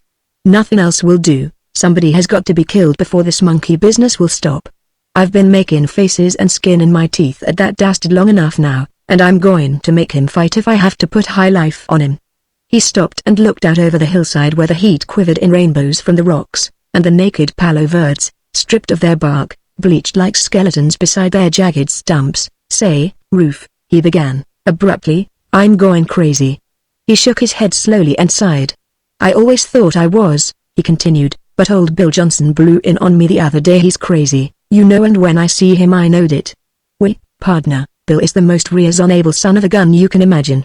You can talk to him by the hour, and outside of being a little techie he's alright, but the minute you mention sheep to him his eye turns glassy and he's off. Well, that's me, too, and has been for years, only not quite so bad, but then, Bill is plumb sheeped out and I ain't quite." He laughed mirthlessly and filled a cigarette. "You know," he said, squinting his eyes down shrewdly, "that old fella ain't so darn crazy yet. He wanted some ammunition to shoot up sheep camps with, but been a little touched, as you might say. He thought I might hold out on him, so he goes at me like this. 'Jeff,' he says, 'I've took to hunting lions for the bounty now, me and the hounds, and I want to get some 30-30s. But after I'd give him all I could spare he goes on to explain how the sheep, not satisfied with eating him out of house and home, had gone and told all the lions away after him, so, of course, he'll have to follow along, too. You catch that, I reckon." Creed drooped his eyes significantly and smoked. "If it hadn't been for old Bill Johnson," he said, "we wouldn't have a live cow on our range today, we'd have been sheep down that close." When he'd got his ammunition and all the bacon and coffee I could spare, he sat down and told me how he worked it to move all them sheep last spring. After he'd made his first big play and see he couldn't save the pocket, he went after them sheepmen systematically for his revenge. "That 30-30 of his will shoot nigh onto 2 miles if you hold it right, and every time he sees a sheep camp smoke he engined up onto some high peak and took pot shots at it. At the distance he was you couldn't hear the report and, of course, you couldn't see smokeless powder. He says the way the Mexican herders took to the rocks was a caution. And when the fireworks was over they didn't wait for orders, just rounded up their sheep and hiked. And I tell you, pardner," said the big cowman impressively, "after thinking this matter over in the hot sun I've just about decided to go crazy myself. Yes, sir. The next time I hear a sheep blat on Bronco Mesa I'm going to tear my shirt get into the high ground with a 30-30. And if anyone should inquire you can tell them that your poor friend's mind was deranged by cut and too many palo verdes." He smiled, but there was a sinister glint in his eyes, and as he rode home that night Hardy saw in the half-jesting words a portent of the never-ending struggle that would spring up if God ever sent the rain. On the day after the visit to Carrizo a change came over the sky, a haze that softened the edges of the hills rose up along the horizon, and the dry wind died away. As Hardy climbed along the rocky bluffs felling the giant sorrows down into the ravines for his cattle, the sweat poured from his face in a stream. A sultry heaviness hung over the land, and at night as he lay beneath the ramada he saw the lightning, hundreds of miles away, twinkling and playing along the northern horizon. It was a sign, the promise of summer rain. In the morning a soft wind came stealing in from the west. A white cloud came up out of nothing and hovered against the breast of the peaks, and the summer heat grew terrible. At noon the cloud turned black and mounted up, its fluffy summit gleaming in the light of the ardent sun. The wind whirled across the barren mesa, sweeping great clouds of dust before it, and the air grew damp and cool. Then, as evening came on, the clouds vanished suddenly and the wind died down to a calm. For a week the spectacle was repeated. Then, at last, as if weary, the storm wind refused to blow, the thundercaps no longer piled up against the peaks, only the haze endured, and the silent, suffocating heat. Day after day dragged by, and without thought or hope Hardy plodded on, felling sorrows into the cannons, his brain whirling in the fever of the great heat. Then one day as the sun rose higher a gigantic mass of thunderclouds leapt up in the north, covering half the sky. The next morning they rose again, brilliant, metallic, radiating heat like a cone of fire.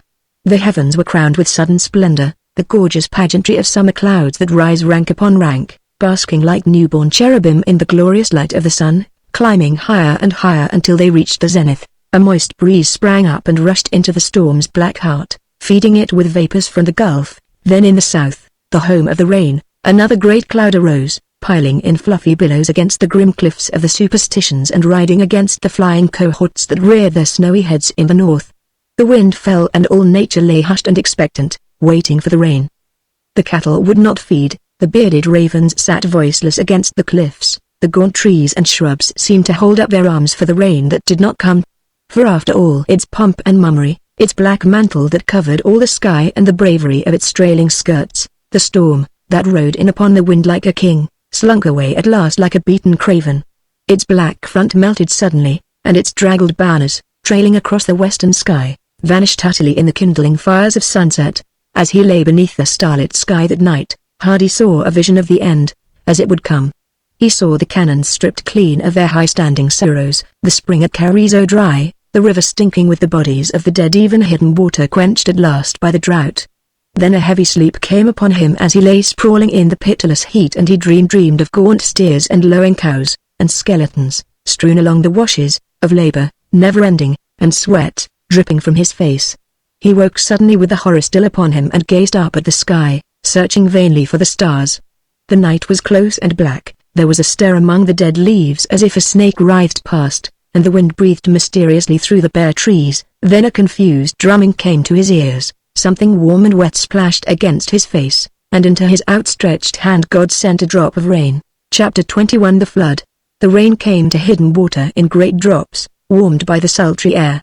At the first flurry the dust rose up like smoke, and the earth hissed. Then as the storm burst in tropic fury the ground was struck flat. The dust holes caught the rush of water and held it in sudden puddles that merged into pools and rivulets and glided swiftly away.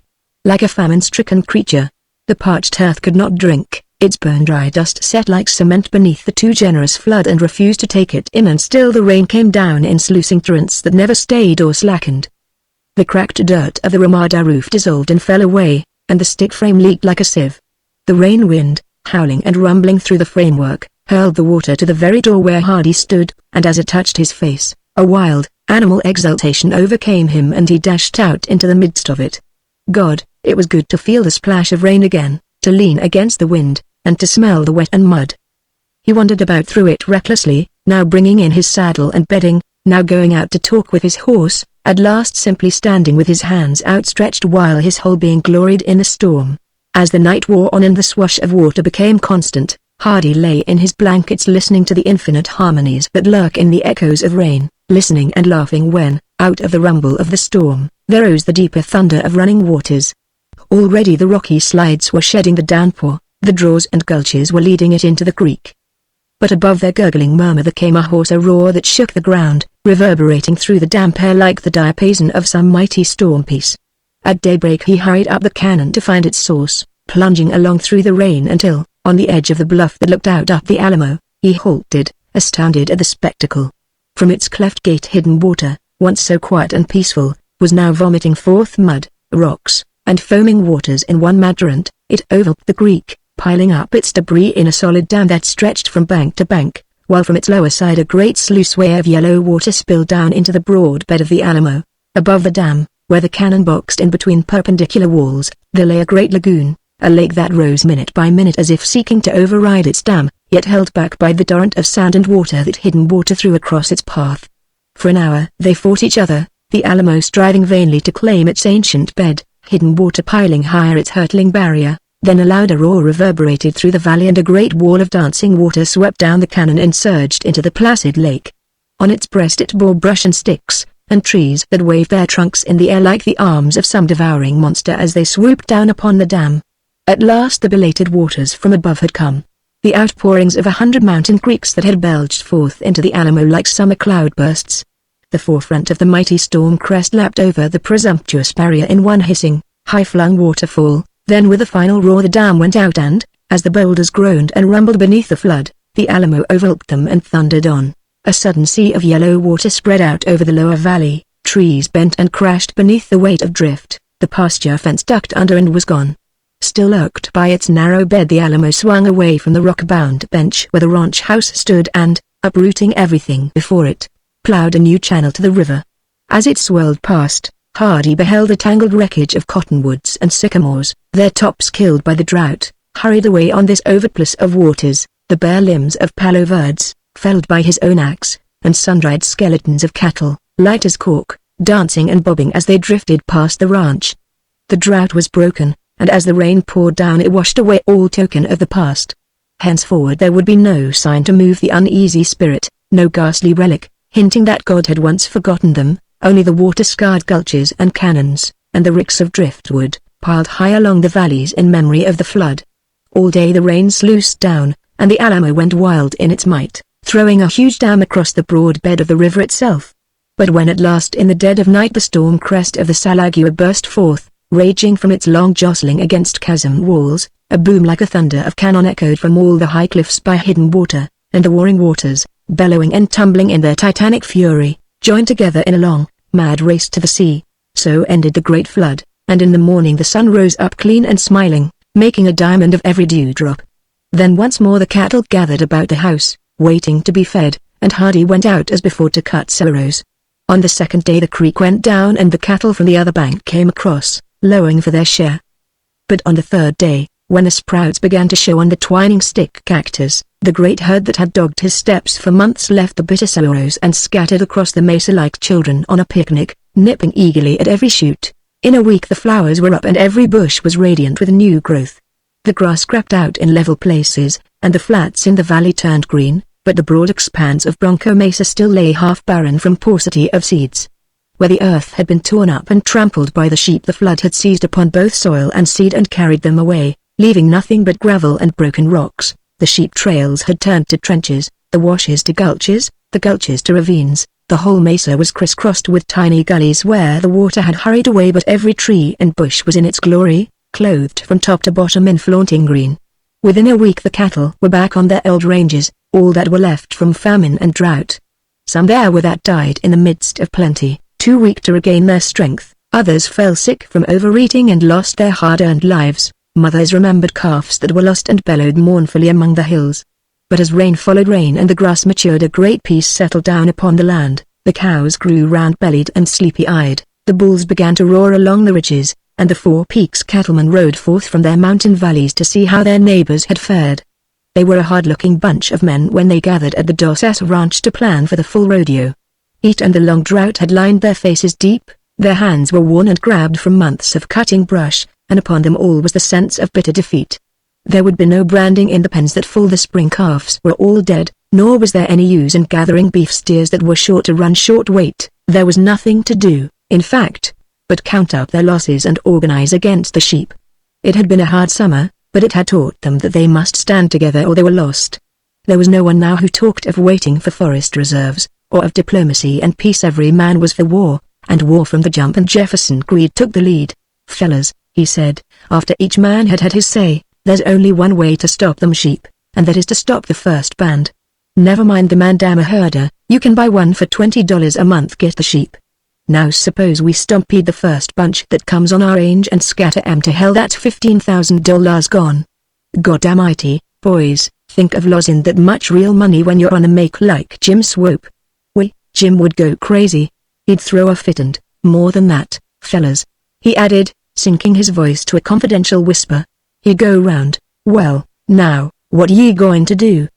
he continued, a crafty gleam coming into his eye. "Are we going to follow some cow's tail around until they jump us again? Are we going to leave Roof here, to patrol 100 miles of range lone-handed? Not on your life, not me. We're going to ride this range by day's works, fellas, and the first bunch of sheep we find we're going to scatter 'em like shooting stars, and if any man sees Jasp Swope I'll just ask him to let me know. Is it a go? All right, and I'll tell you how we'll do. There's only 3 places that the sheep can get in on us, along the Alamo, over the Duat, or around between the peaks.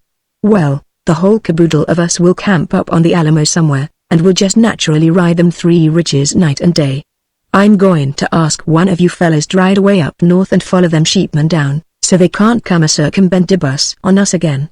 I'm going to give 'em fair warning to keep off of our upper range, and then the first wool pullin' sheep herder that sneaks in on Bronco Mesa is going to get the scare of his life, and the coyotes is going to get his sheep. That's the only way to stop 'em. Jim Swope would run sheep on his mother's grave if it wasn't for the $5 fine. All right, then, we'll just fine Mr. Swope $15,000 for coming in on our range, and see if he won't go around. There's only one thing that I ask of you fellas when the time comes, for God's sake stick together." The time came in late October, when the sheep were on the rolls. In orderly battalions they drifted past, herd after herd, until there were 10 in sight. If any sheepman resented the silent sentinels that rode along the rim, he made no demonstration of the fact, and yet, for some reason every herd sooner or later wandered around until it fetched up against the dead line. There were fuzzy collars further out that got caught in the long wool and hurt the shearers' hands. It was better to camp along the Alamo, where there was water for their stock, so the simple-minded herders said, trying to carry off their bluff, but when Greed scowled upon them they looked away sheepishly. The padron had ordered it, they could say no more. "Muy bien," said the overbearing Grand, "and where is your padron, Queen Sabe?" replied the herders, hiking up their shoulders and showing the palms of their hands, and who knows, it was to the end. There was wise counsel in the camp of the sheepmen. They never had trouble if they could avoid it, and then only to gain a point. But it was this same far-seeing policy which, even in a good year when there was feed everywhere, would not permit them to spare the upper range. For 2 seasons with great toil and danger they had fought their way up onto Bronco Mesa and established their right to graze there. To go around now would be to lose all that had been gained. But for once the cowmen of the 4 Peaks were equal to the situation. There were no cattle to gather, no day herds to hold, no calves to brand in the pens. Every man was riding and riding hard. There was wood on every peak for signal fires, and a main camp was established on the high ridge of the Duat, looking north and south and west. When that signal rose up against the sky, whether it was a smoke by day or a fire by night, every man was to quit his post and ride to harry the first herd. Wherever or however it came in, that herd was to be destroyed, not by violence nor by any overt act, but by the sheepman's own methods, strategy and stealth. For once there was no loose joint in the cordon of the cowman's defense. From the rim of the Mogullands to the borders of Bronco Mesa, the broad trail of the sheep was marked and noted. Their shiftings and doublings were followed and observed. The bitterness of Tonto cowmen, crazy over their wrongs, was poured into ears that had already listened to the woes of Pleasant Valley. When at last Jasper Swope's boss herder, Juan Alvarez, the same man-killing Mexican that Jeff Creed had fought 2 years before, turned suddenly aside and struck into the old Chip Thomas trail that comes out into the deep crotch between the peaks, a horseman in Charpachos rode on before him, spurring madly to light the signal fires. That night a fire blazed up from the shoulder of the western mountain and was answered from the duat. At dawn 10 men were in the saddle, riding swiftly, with Jefferson Creed at their head. It was like an open book to the cowmen now, that gathering of the sheep along the Alamo Arroyos, a feint to draw them away from the peaks while the blow was struck from behind. Only one man was left to guard that threatened border, Rufus Hardy, the man of peace, who had turned over his pistol to the boss. It was a bitter moment for him when he saw the boys start out on this illicit adventure, but for once he restrained himself and let it pass. The war would not be settled at a blow. At the shoulder of the peak the posse of cowmen found Jim Clark, his chaps frayed and his hat slouched to a shapeless mass from long beating through the brush, and followed in his lead to a pocket valley, tucked away among the cedars, where they threw off their packs and camped while Jim and Creed went forward to investigate. It was a rough place, that crotch between the peaks, and Chip Thomas had cut his way through chaparral that stood horse-high before he won the southern slope. To the north the brush covered all the ridges in a dense thicket, and it was there that the cow camp was hid, but on the southern slope, where the sun had baked out the soil, the mountainside stretched away bare and rocky, broken by innumerable ravines which came together in a redondo or rounded valley and then plunged abruptly into the narrow defile of a box cannon. This was the Middle Fork, down which Chip Thomas had made his triumphal march the year before, and down which Juan Alvarez would undoubtedly march again. Never but once had the sheep been in that broad valley, and the heavy rains had brought out long tufts of grama grass from the bunchy roots along the hillsides. As Creed and Jim Clark crept up over the brow of the western ridge and looked down upon it, they beheld a herd of 40 or 50 wild horses, grazing contentedly along the opposite hillside, and far below, where the valley opened out into the redondo, they saw a band of their own tame horses feeding. Working in from either side the wild horses from the north, where they had retreated to escape the drought, the range animals from the south, where the sheep had fed off the best grass, they had made the broad mountain valley a rendezvous, little suspecting the enemy that was creeping in upon their paradise. Already the distant bleating of the sheep was in the air. A sheepman rode up to the summit, looked over at the promised land and darted back, and as the first struggling mass of leaders poured out from the cut trail and drifted down into the valley, the wild stallions shook out their manes in alarm and trotted further away. A second band of outlaws, unseen before, came galloping along the western mountainside, snorting at the clangor and the rank smell of the sheep, and Creed eyed them with professional interest as the leaders trotted past. Many times in the old days he had followed along those same ridges, rounding up the wild horses and sending them dashing down the cannon, so that Hardy could rush out from his hiding place and make his throw.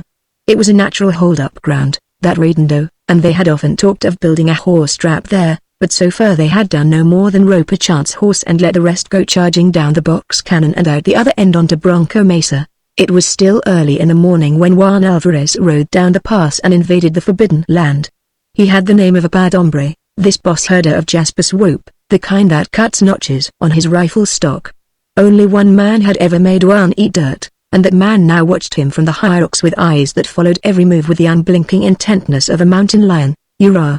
Laugh, you son of a goat," growled Creed, as the big Mexican pulled up his horse and placed one hand complacently on his hip. "Sure. Make yourself at home," he muttered, smiling as his enemy drifted his sheep confidently down into the redondo. "You're going just where I want ye. Come sundown and we'll go through you like a house afire. If he beds in the redondo, let's shoot him into that box cannon, Jim," proposed the big cowman, turning to his partner, "and when they come out the other end all hell wouldn't stop 'em. They'll go 40 ways for Sunday." "Suits me," replied Jim. "But say, what's the matter with rounding up some of them horses and sending 'em in ahead? That boss Mexican is going to take a shot at some of us fellas if we do the work ourselves." "That's right, Jim," said Creed, squinting shrewdly at the 3 armed herders. "I'll tell ye, let's send them wild horses through 'em. Holy smoke. Just think of 100 head of them outlaws coming down the cannon at sundown and hammering through that bunch of sheep. And we don't need to get within gunshot." "Fine and dandy," commented Jim, "but how are you going to hold your horses to it? Them herders will shoot off their guns and turn 'em back." "Well, What's the matter with using our tame horses for a hold-up herd and then sending the whole bunch through together? They'll strike for the box cannon, you can bank on that, and if Mr. Wan will only, but Mr. Wan was not so accommodating. Instead of holding his sheep in the ridendo, he drifted them up on the mountainside, where he could overlook the country. Well, I'll fix you yet, observed Creed, and leaving Jim to watch, he scuttled down to his horse and rode madly back to camp. That afternoon, as Juan Alvarez stood guard upon a hill, he saw, far off to the west, 4 horsemen, riding slowly across the mesa. Instantly he whistled to his herders, waving his arms and pointing, and in a panic of apprehension they circled around their sheep, crouching low and punching them along until the herd was out of sight. And still the 4 horsemen rode on, drawing nearer, but passing to the south.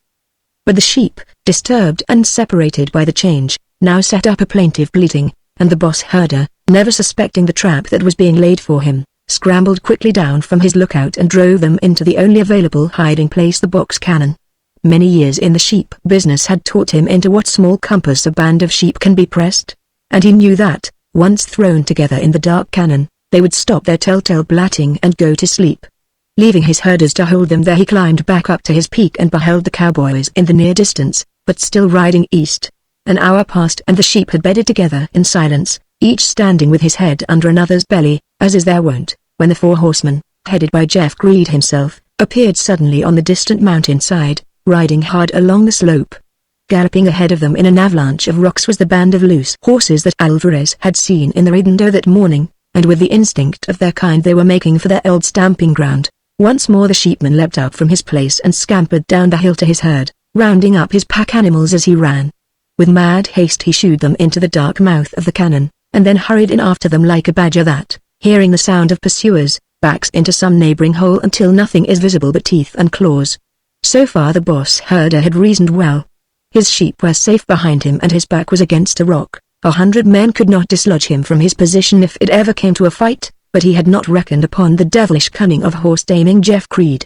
Many a time in driving outlaws to the river he had employed that same ruse, showing himself casually in the distance and working closer as they edged away until he had gained his end. The sun was setting when Creed and his cowboys came clattering down the mountain from the east and spurred across the ridendo, whooping and yelling as they rounded up their stock.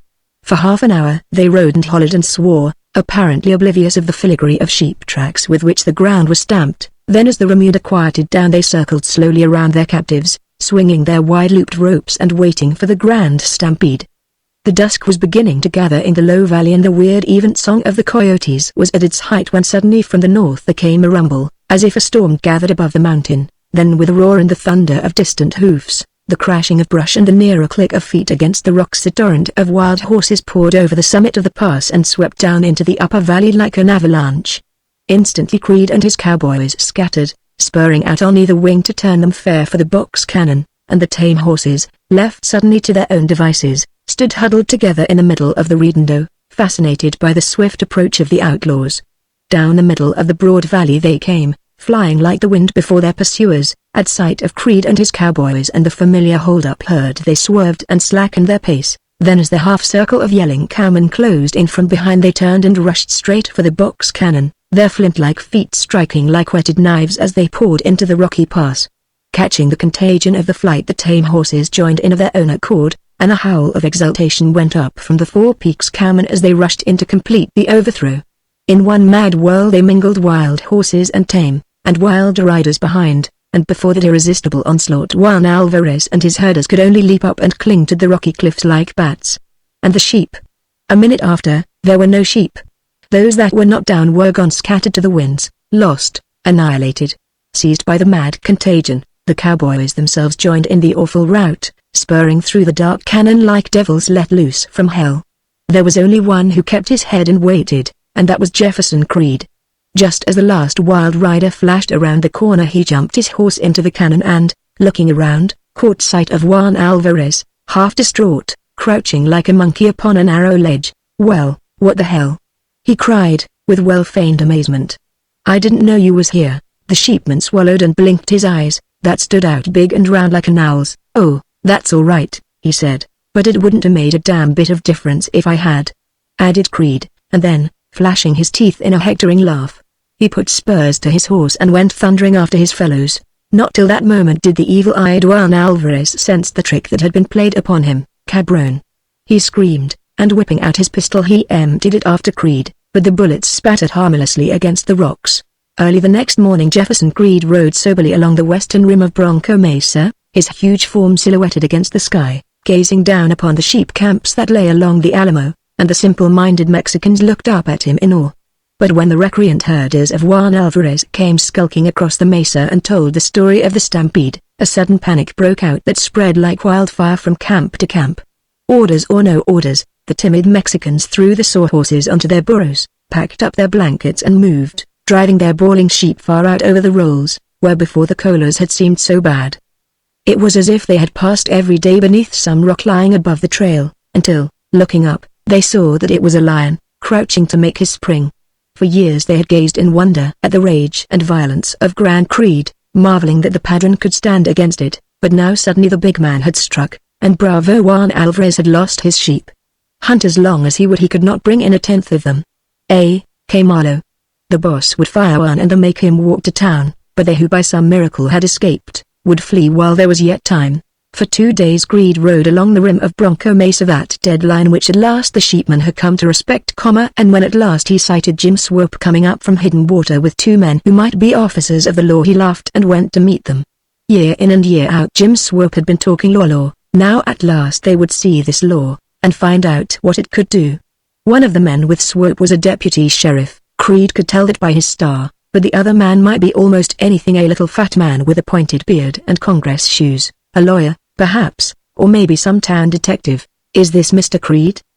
inquired the deputy, casually flashing his star as they met beside the trail. "That's my name," replied Creed. "What can I do for you?" "Well, Mr. Creed," responded the officer, eyeing his man carefully, "I come up here to look into the killing of Juan Alvarez, a Mexican sheep herder." "The killing?" echoed Creed, astounded. "That's right," snapped the deputy sheriff, trying to get the jump on him. "What do you know about it?" "Who, me?" answered the cowman, his eyes growing big and earnest as he grasped the news. "Not a thing.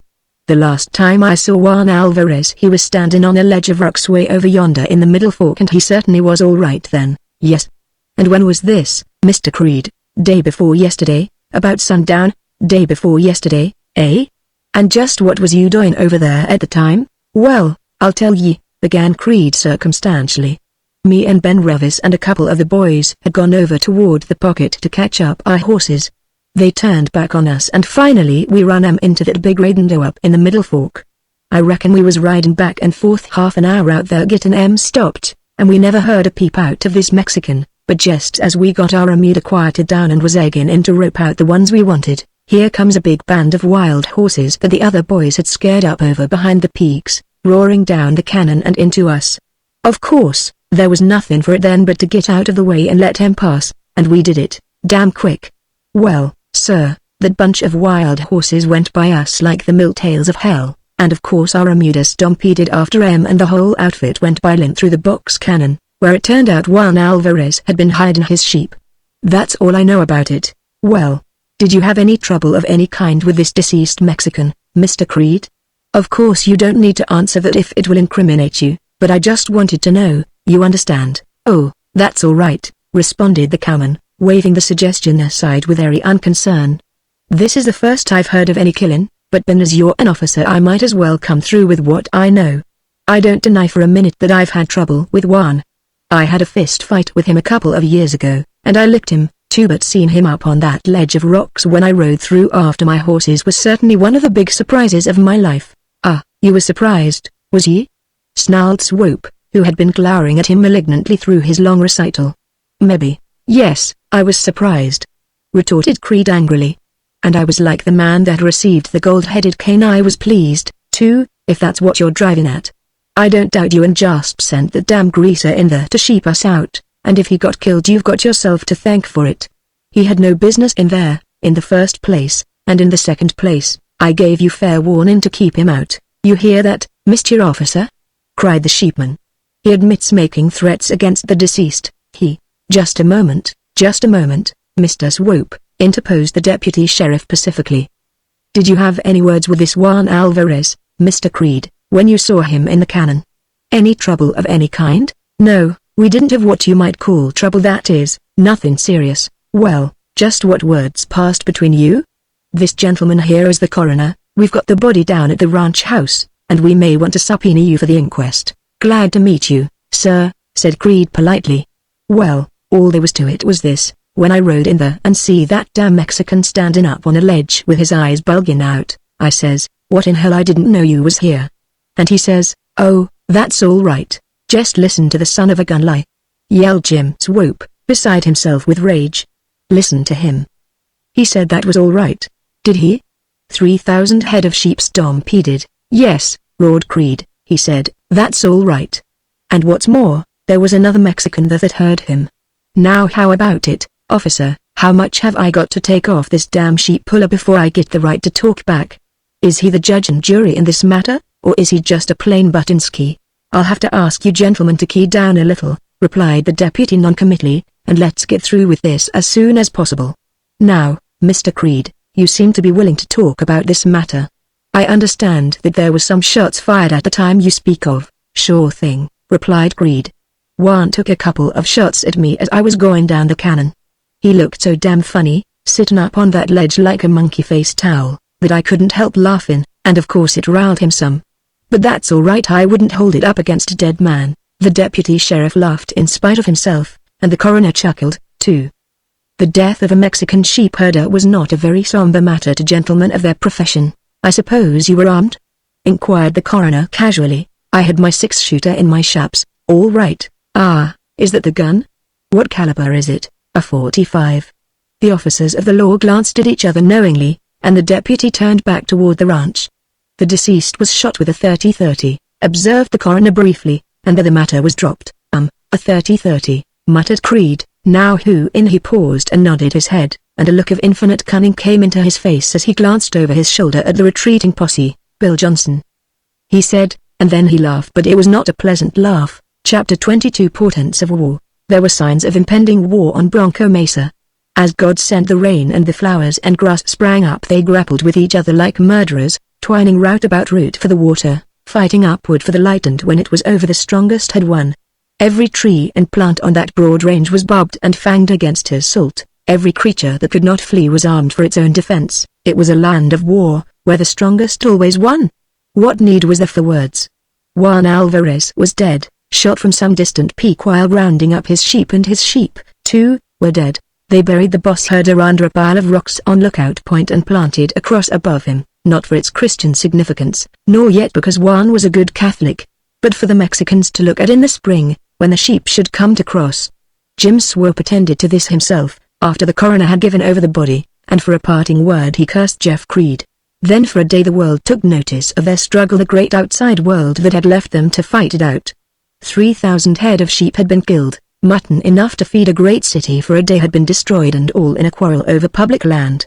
The word crept back to Washington, stripped to the bare facts: 3,000 sheep and their herder killed by cattlemen on the proposed Salagua Reserve, and once more the question rose, why was not that Salagua Reserve proclaimed?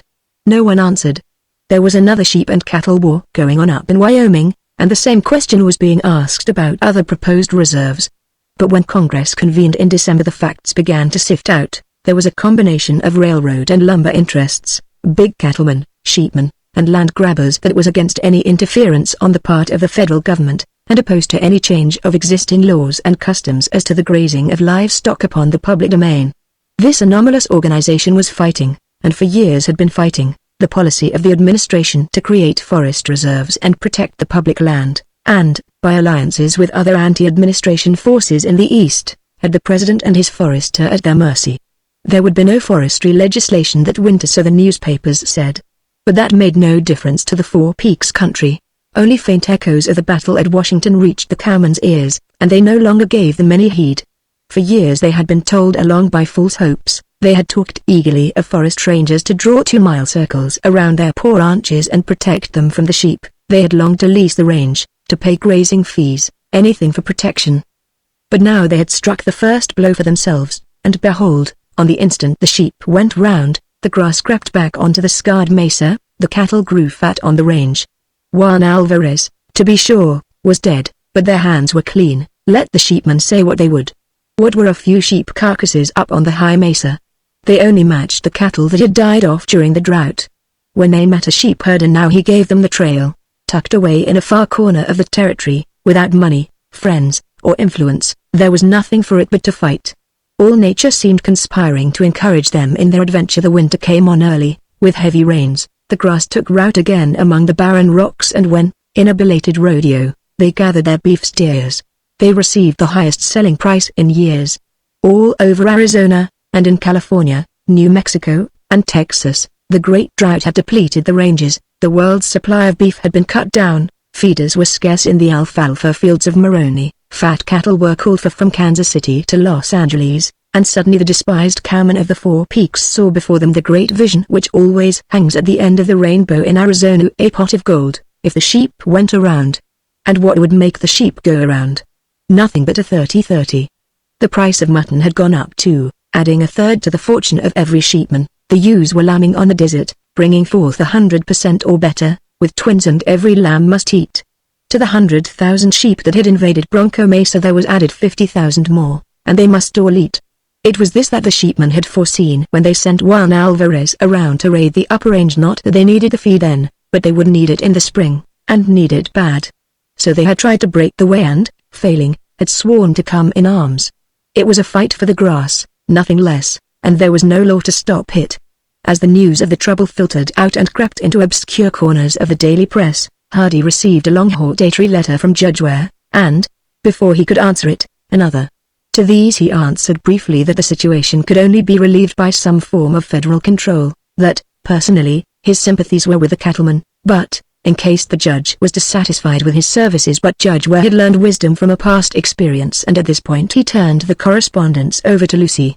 Then in a sudden fit of exasperation he packed his grip and hastened across the continent to Washington, to ascertain for himself why the Salagua Forest Reserve was not proclaimed. As for Lucy, her letters were as carefully considered as ever. She wrote of everything except the sheep and Kitty Bonaire. Not since she went away had she mentioned Kitty, nor had Hardy ever inquired about her. In idle moments he sometimes wondered what had been in that unread letter which he had burned with creeds, but he never wrote in answer, and his heart seemed still and dead. For years the thought of Kitty Bonaire had haunted him, rising up in a long silence of the desert, in the rush and hurry of the roundup. The vision of her supple form, the laughter of her eyes, the succession of her moods, had danced before his eyes in changing pictures, summoned up from the cherished past, but now his mind was filled with other things. Somewhere in the struggle against sheep and the drought he had lost her, as a man loses a keepsake which he has carried so long against his heart that its absence is as unnoticed as its presence, and he never knows himself the poorer. After the drought had come the sheep, the stampede, fierce quarrels with the swoops, threats and counter-threats, and then the preparations for war. The memory of the past faded away, and another thought now haunted his mind, though he never spoke it when the time came. Would he fight, or would he stay with Lucy and let Jeff go out alone? It was a question never answered, but every day he rode out without his gun, and Cree took that for a sign. As the Rio Salagua, swollen with winter rains, rose up like a writhing yellow serpent and cast itself athwart the land, it drew a line from east to west which neither sheep nor cattle could cross, and the cowmen who had lingered about Hidden Water rode gaily back to their distant ranches, leaving the peaceful Dos S where Sally Winship had hung her cherished lace curtains and Kitty Bonaire and Lucy Ware had made a home, almost a total wreck. Sheep, drought, and flood had passed over it in 6 months' time. The pasture fence was down. The corrals were half dismantled, and the bunk room looked like a deserted grading camp. For a week Creed and Hardy cleaned up and rebuilt, but every day, in spite of his partner's efforts to divert his mind, Jeff grew more restless and uneasy. Then one lonely evening he went over to the corner where his money was buried and began to dig. "What the hell is the matter with this place?" he exclaimed, looking up from his work as if he expected the roof to drop. "Ever since Tommy died it gets on my nerves, bad." He rooted out his tomato can and stuffed a roll of bills carelessly into his overalls pocket. "Got any mail to go out?" he inquired, coming back to the fire, and Hardy understood without more words that Jeff was going on another drunk. "Why, yes," he said, "I might write a letter to the boss.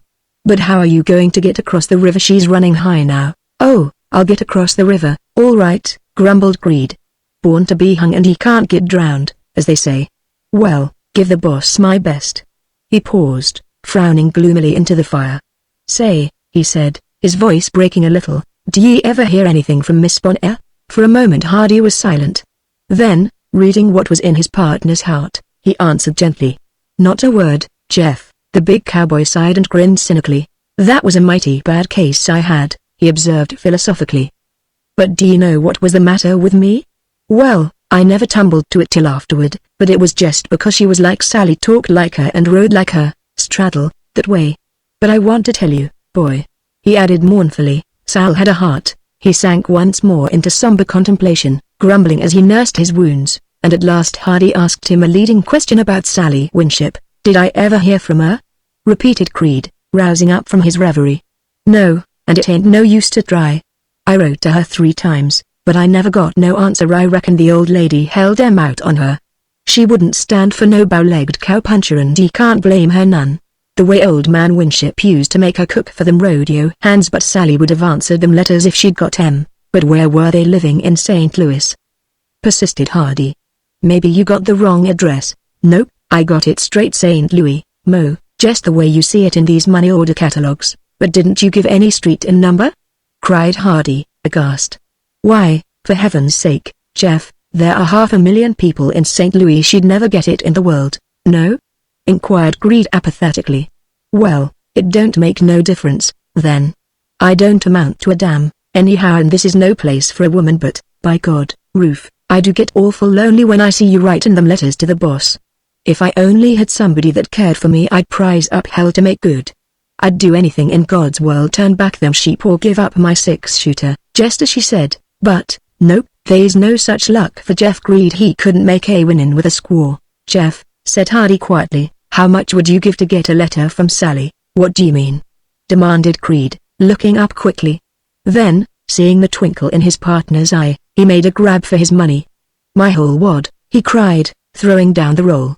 What's the deal? All right, answered Hardy, deliberately counting out the bills. There's the ante $100. The rest I hold back for the trip to St. Louis. This 100 goes to the Rinkerton Detective Agency, St. Louis, Missouri, along with a real nice letter that I'll help you write, and the minute they deliver that letter into the hands of Miss Sally Winship, formerly of Hidden Water, Arizona, and return an answer, there's another 100 coming to M. Is it a go, partner? Said Creed, rising up solemnly from his place. I want to shake with you on that. The next morning, with a package of letters in the crown of his black hat, Jefferson Creed swam bat wings across the swift current of the Salagua, hanging onto his tail from behind, and without even stopping to pour the water out of his boots struck into the long trail for Bender. 1 week passed, and then another, and at last he came back, wet and dripping from his tussle with the river, and cursing the very name of detectives. "We, shucks," he grumbled. "I bummed around in town there for 2 weeks, hating myself and making faces at a parcel of ornery sheepmen, and what do I get for my trouble? Dear Mr. Creed, your letter of umpty-ump received. We have detailed Detective Moriarty on this case and will report later. Yours truly." That's all. Keep the change. We make a living off of suckers, and they's one born every minute. To hell with these detectives. Well, I never received nothing more, and finally I jumped at a poor little bandy-legged sheep herder, a cross between a gorilla and a digger. Engine scared him to death. But I pulled my freight quick before we had any international complications. Don't mention Mr. Allen Q. Rinkerton to me, boy, or I'll throw a fit. Say, he said, changing the subject abruptly, how many 100,000 sheep d'ye think I saw, coming up from Bender? Well, sir, they was sheep as far as the eye could see, millions of 'em, and they've got that planet down to the original sand and cactus, already. We, boy, if we let them sheepmen in on us this spring, we'll look like a watermelon patch after a nigger picnic. We'll be cleaned like Pablo Moreno. They won't be pickings for a billy goat. And Jim and Jasp have been ribbing their herders on scandalous. This little bandy-legged son of a goat that I jumped at down in Bender actually had the nerve to say that I killed Juan Alvarez myself. Think of that, will ye, and me 20 miles away at the time. But I reckon if you took Jasp to pieces you'd find out he was mad over them 3,000 weathers value $6 per that I stampeded. The dastard. Do ye see how he keeps away from me? Well, I'm going to call the rodeo right away and work that hole up a range, and when the river goes down you'll find a Jeff Creed right there with the goods if Jasp is looking for trouble. Read them letters, boy, and tell me if I'm going to have the old judge on my hands, too. According to the letters, he was, and the boss was also looking forward with pleasure to her visit in the spring. Well, wouldn't that jar you, commented Creed, and then he laughed slyly. Cheer up, he said, It might be worse. There's nothing said about Kitty Bonaire. Sure enough, not a word about Kitty, and the year before Lucy had spoken about her in every letter. There was something mysterious about it, and sinister. They both felt it, and when at last the wagon came in, bearing only Judge Ware and Lucy, somehow even Jeff's sore heart was touched by a sense of loss. But while others might dissemble, Bill Lightfoot's impulsive nature made no concealment of its chiefest thought. "Where's Miss Bonaire?" he demanded, as soon as Lucy Ware was free, and there was a sudden lull in the conversation roundabout as the cowboys listened for the answer. "I'm sorry," said Miss Ware, politely evasive, "but she wasn't able to come with me. She'll be down by and by, though, won't she?" persisted Lightfoot, and when Lucy finally answered with a vague perhaps, he turned to the assembled cowboys with a triumphant grin. Now, what did I tell you?" he said, and one and all they scowled and stabbed him with their eyes. The rodeo camp was already established beneath the big mesquite, and while 3 or 4 careless cowmen held the day herd over against the mesa, the rest of the outfit was busy raking the rolls. It was all very different from what Judge Ware and Lucy had anticipated. There was no sign of excitement in their midst, no ostentatious display of arms or posting of patrols, and what surprised the judge most of all was that in their friendly gatherings around the fire there was no one, save Hardy, who would argue against the sheep. The judge had been on to Washington and was possessed of all the material facts, but nobody was interested anymore in the Salagua Forest Reserve. He had consulted with the chief forester and even with the president himself, laying before them the imminence of the danger, and they had assured him that everything possible would be done to relieve the situation. Did it not, then, he demanded, behoove the law-abiding residents of prospective forest reserves to cooperate with such an enlightened administration, even at the risk of some temporary personal loss? And with one voice the Four Peaks cowmen agreed that it did. There was something eerie about it. The old judge was dazed by their acquiescence. Of all the cowmen at Hidden Water, Rufus Hardy was the only man who would discuss the matter at length. A change had come over him now. He was very thin and quiet, with set lines along his jaw, but instead of riding nervously up and down the river as he had the year before, he lingered idly about the ranch, keeping tally at the branding and entertaining his guests. No matter how pedantic or polemical the old judge became, Hardy was willing to listen to him, and Lucy, hovering in the background, would often smile to hear them argue, the judge laying down the law and equity of the matter and Rufus meeting him like an expert swordsman with parry and thrust.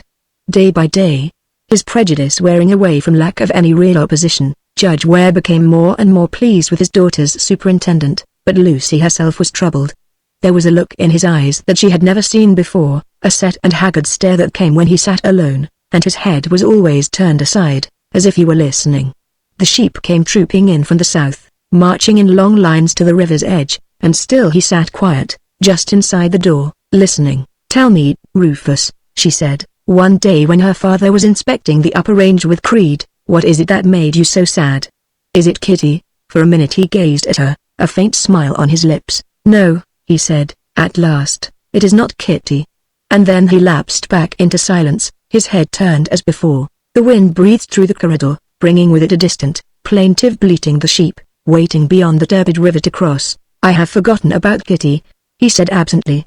"For me there is nothing in the world but sheep. Can't you hear them bleating down there?" he cried, throwing out his hands. "Can't you smell them? Ah, Lucy, if you knew sheep as I do.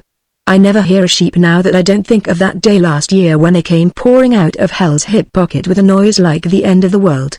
If I had been there to stop them they might never have taken the range, but after that, all through the hot summer when the cattle were dying for feed, every time the wind came up and roared in my ears I would hear sheep baa, and now I hear them again."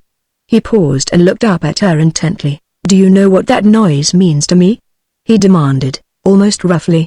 "It means little calves dying around the water hole, mothers lowing for their little ones that they have left to starve. It means long lines of cows following me out over the mesa for brush, and all the trees cut down."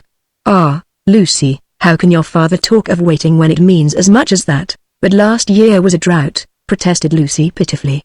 "Will it be as bad this year?" "Every bit. Did you notice that plain between Bender and the river? It will be like that in a week if we let them cross the river." "Oh," cried Lucy, "then do you mean to turn them back?" "The river is very high," answered Hardy somberly. "They cannot cross." And then as a quail strikes up leaves and dust to hide her nest, he launched forth quickly upon a story of the flood. The Salagua was long in flood that spring. Day after day, while the sheep wandered uneasily along its banks, rearing up to strip the last remnants of browse from the tips of willows and burrow bushes. It rolled ponderously forth from its black-walled gorge and flowed past the crossing, deep and strong, sucking evenly into the turbid whirlpool that waited for its prey. At the first approach of the invaders, the unconsidered zeal of Judge Ware overcame him. He was for peace, reason, the saner judgment that comes from wider views and a riper mind, and, fired by the hope of peaceful truce, he rode furtively along the river, waving a white handkerchief whenever he saw a sheep herder, and motioning him to cross. But however anxious he was for an interview, the desires of the sheepmen did not lean in that direction, and they only stared at him stolidly or pretended not to see.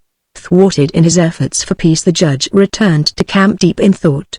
The sheep were at his very door and nothing had been done to stay them. A deadly apathy seemed to have settled down upon the cowmen. After all their threats, there were no preparations for defense. The river was not even patrolled, and yet if quick action was not taken, the upper range might be irreparably ruined before the reserve was proclaimed. Not that he would countenance violence, but a judicious show of resistance, for instance, might easily delay the crossing until the president could act, or even so daunt the invaders that they would go around. It was not strictly legal, of course, but the judge could see no harm in suggesting it, and as soon as the cowmen were gathered about their fire that evening, he went out and sat down by Creed, who lay sprawled on his back, his head pillowed on his hands, smoking. "Well, Jefferson," he began, feeling his way cautiously, "I see that the sheep have come down to the river. They will be making a crossing soon, I suppose?" Creed sucked studiously upon his cigarette, and shifted it to a corner of his mouth. "Well, yes, Judge," he said, "I reckon they will." "Well, do you think they intend to invade our upper range this year?" "Sure thing," responded Creed, resuming his smoke. "That's what they come up here for." "You want to take a last long look at this grass?" "Yes, but, Jefferson," protested the judge, opening up his eyes, "what will our cattle feed upon then?" "Same old thing," answered Creed, palo verde and giant cactus. "I've got most of mine in the town herd." "What?" exclaimed Judge Ware, astounded at the suggestion. "You don't mean to say that you are preparing to go out of business?" "Why, my dear Jefferson, this country may be set aside as a forest reserve at any minute, and think of the privileges you will be giving up.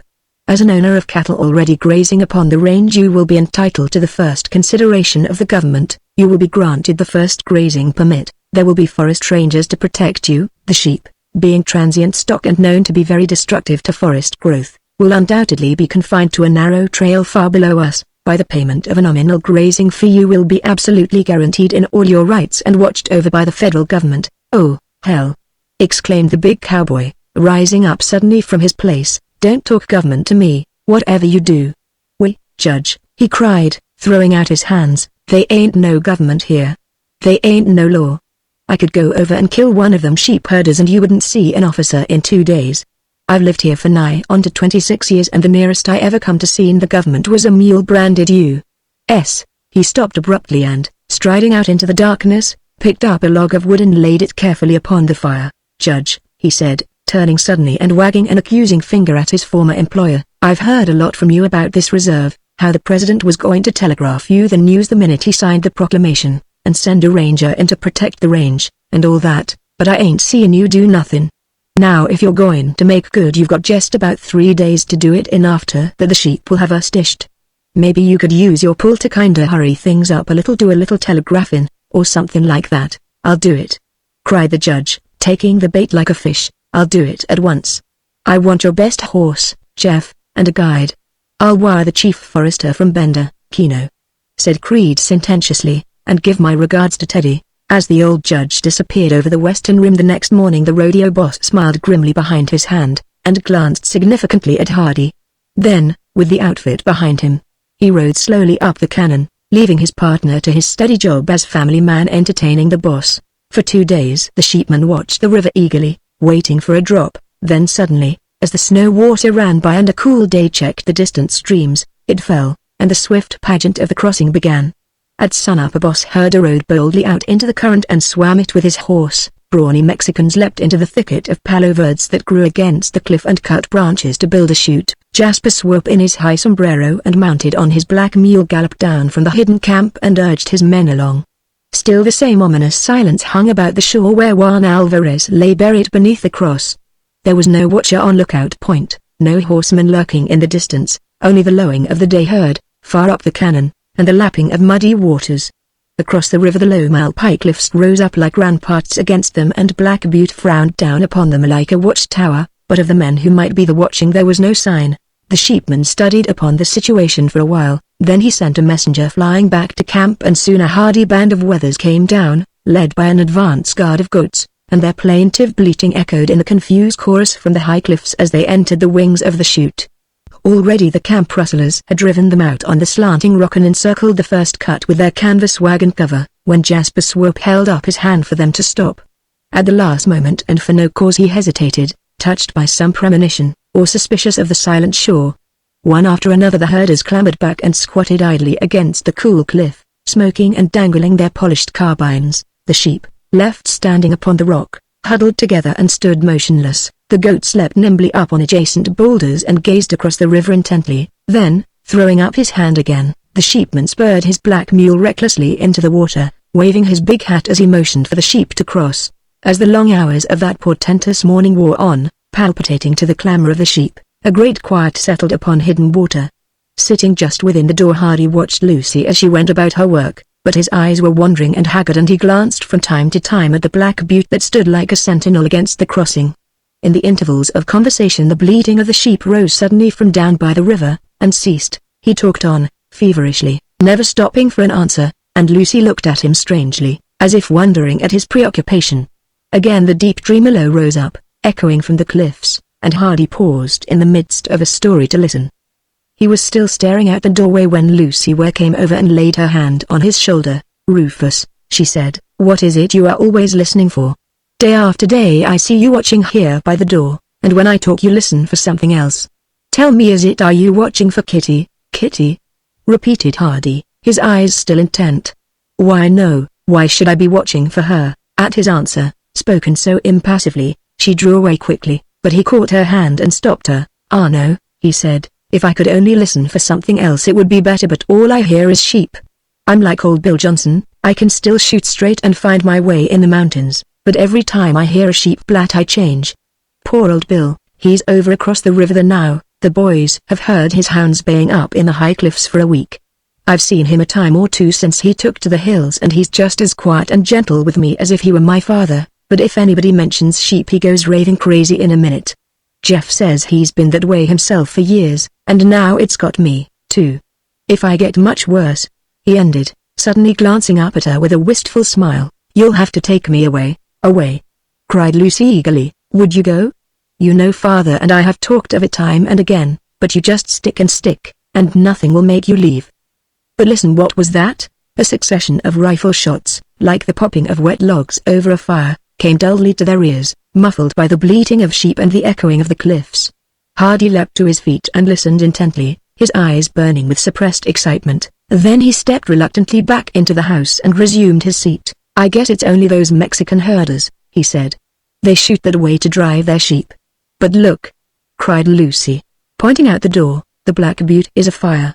Just see that great smoke." Hardy sprang up again and dashed out into the open. The popping of 30-30s had ceased, but from the summit of the square-topped butte a signal fire rose up to heaven, tall and straight and black. "Aha!" he muttered, and without looking at her he ran out to the corral to saddle Chapelai. But when he came back he rode slowly, checking the impatience of his horse, until at last he dismounted beside her.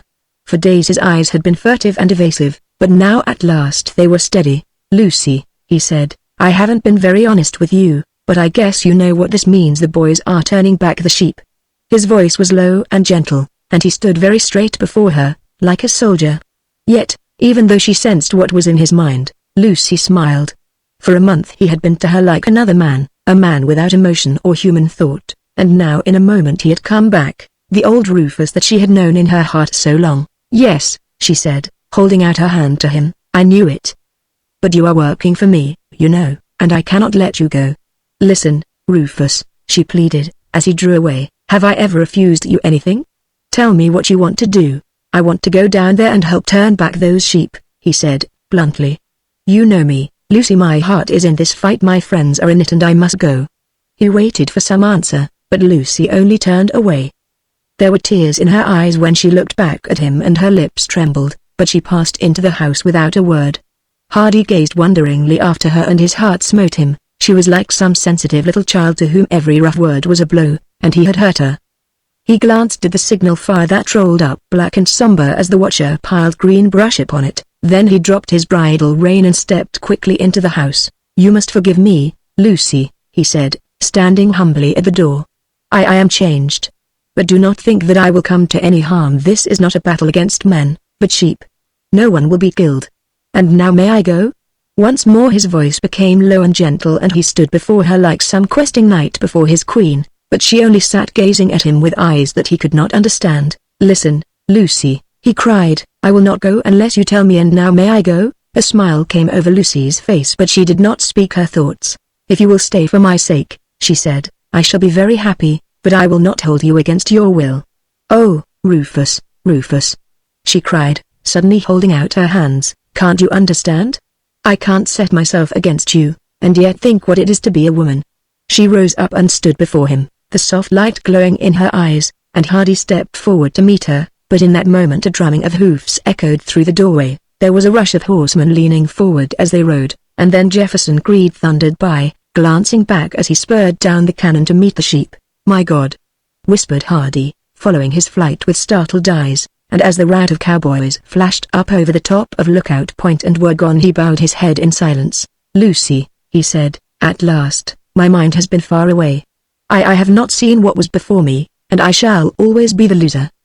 But look, I have two friends in all the world, you and Jeff, and you are the dearer by far." But you could see as Jeff went by that he was mad. What he will do at the river I can only guess. He is crazy, and a crazy man will do anything. But if I am with him I can hold him back. Will you let me go? He held out his hands, and as Lucy took them she saw for the first time in his shy eyes love. For a moment she gazed at him wistfully, but her heart never faltered. Whatever his will might be she would never oppose it, now that she had his love. "Yes, Rufus," she said, "you may go. But remember me." Chapter 23 The Last Crossing. The rush and thunder of cow ponies as they hammered over the trail and plunged down through the rocks and trees had hardly lost its echoes in the cliffs when, with a flash of color and a dainty pattering of hoofs, Chapelai came flying over the top of Lookout Point and dashed up the river after them. The cowmen had left their horses in the deep ravine at the end of the Malpai Bluffs and were already crouched behind the rampart of the rim rocks as close as Indian fighters, each by some loophole in the black and Malpai, with a rifle in his hand. As Hardy crept in from behind, Jeff Creed motioned him to a place at his side, greeting him at the same time with a broad grin. "Hello, sport," he said. "Couldn't keep out of it, eh? Well, we need ye, all right. Here, you can hold straighter than I can, take my gun and shoot rainbows around the leaders when they start to come across." "Not much," answered Hardy, waving the gun away. "I just came down to keep you out of trouble." "Yes," jeered Creed. "First thing I know you'll be down the fightin' and back with rocks. But say," he continued, "do you notice anything funny up on that cliff? Listen, now." Hardy turned his head, and soon above the clamor of the sheep he made out the faint ope of hounds. "It's Bill Johnson, isn't it?" he said, and Creed nodded significantly. "God help them poor sheepmen," he observed, "if Bill has got his 30-30. Listen to 'em sing, will ye? Ain't they happy, though? And they don't give a damn for us they are comin' across anyway. Well, that's what keeps hell crowded. Let her go." There was a glitter of carbines against the opposite cliffs where the spare herders had taken to cover, but out on the rocky point where the chute led into the river a gang of Mexicans and 2 Americans were leading their wagon cover around a fresh cut of goats and sheep. On the sandbar far below the stragglers from the first cut, turned back in the initial rush, were wandering aimlessly about or plodding back to the herd, but the sheepmen with bull-headed persistence were preparing to try again. Chief among them towered the boss, Jasper Swope, wet to the waist from swimming across the river, and as he motioned to the herders to go ahead he ran back and mounted his mule again. With a barbaric shout the Mexicans surged forward on the tarpaulin, sweeping their cut to the very edge. Then, as the goats set their feet and held back, a swarthy herder leapt into the midst and tumbled them, sheep and goats alike, into the water. Like plummets they went down into the slow-moving depths, some headfirst, some falling awkwardly on their backs or slipping like beavers on a slide. There was a prolonged and mighty splash, and then, one by one the heads bobbed up and floated away until, led by the high-horn goats, they struck out for the opposite shore. Below, yelling and throwing stones to frighten them, a line of Mexicans danced up and down along the rocky shore, and to keep them from drifting into the whirlpool Jasper Swope plunged boldly into the water on his mule. Sink or swim, the sheep were in the water, and for a minute there was a tense silence along the river. Then, as the goats lined out, a rifle shot echoed from the cliffs and a white column of water rose up before the leader. He shook his head, hesitated and looked back, and once more the water splashed in his face, while the deep plume of the bullet answered to the shot. Fighting away from the sudden stroke, the goat lost his headway and, drifting, fouled those below him. A sudden confusion fell upon the orderly ranks of the invaders and, like a flock of geese whose leader is killed, they jostled against one another, some intent on the farther shore and some struggling to turn back. Instantly a chorus of savage shouts rose up from along the river, the shrill yells of the cowboys mingling with the whooping and whistling of the sheepmen, until at last, overcome by the hostile clamor, the timid sheep turned back toward the main herd, drawing with them the goats. For a minute Jasper Swope fought against them, waving his hat and shouting. Then, rather than see them drift too far and be drawn into the clutch of the whirlpool, he whipped his mule about and led them back to the shore. A second time, calling out all his men to help, the boss sheepman tried to cross the goats alone, intending to hold them on the shore for a lure, but just as they were well lined out, the same careful marksman behind the malpai threw water in their faces and turned them back. But this time Jasper Swope did not lead the retreat. Slapping his black mule over the ears with his hat, he held straight for the opposite shore, cursing and brandishing his gun. "You damn, cowardly parcel of tail twisters!" he cried, shaking his fist at the bluffs. "Why don't you come out into the open like men?" But a grim silence was his only answer. "Hey, you bold bad man from Bitter Creek, Texas," he shouted, riding closer to the beach. "Why don't you come down and fight me like a man?" His big voice was trembling with excitement and he held his pistol balanced in the air as if awaiting an attack, but Jefferson Creed did not answer him. "I'll fight you, man to man, you big blowhard," thundered Swope, "and there goes my pistol to prove it." He rose in his stirrups as he spoke and hurled it away from him, throwing his cartridge belt after it. "Now," he yelled, "you've been saying what you'd do, come out of your hole, Jeff Creed, I want ye." "Well, you won't get me, then," answered Creed, his voice coming cold and impassive from over the rim. "I'll fight you some other time." "Ah," taunted Swope, "hear the coward talk.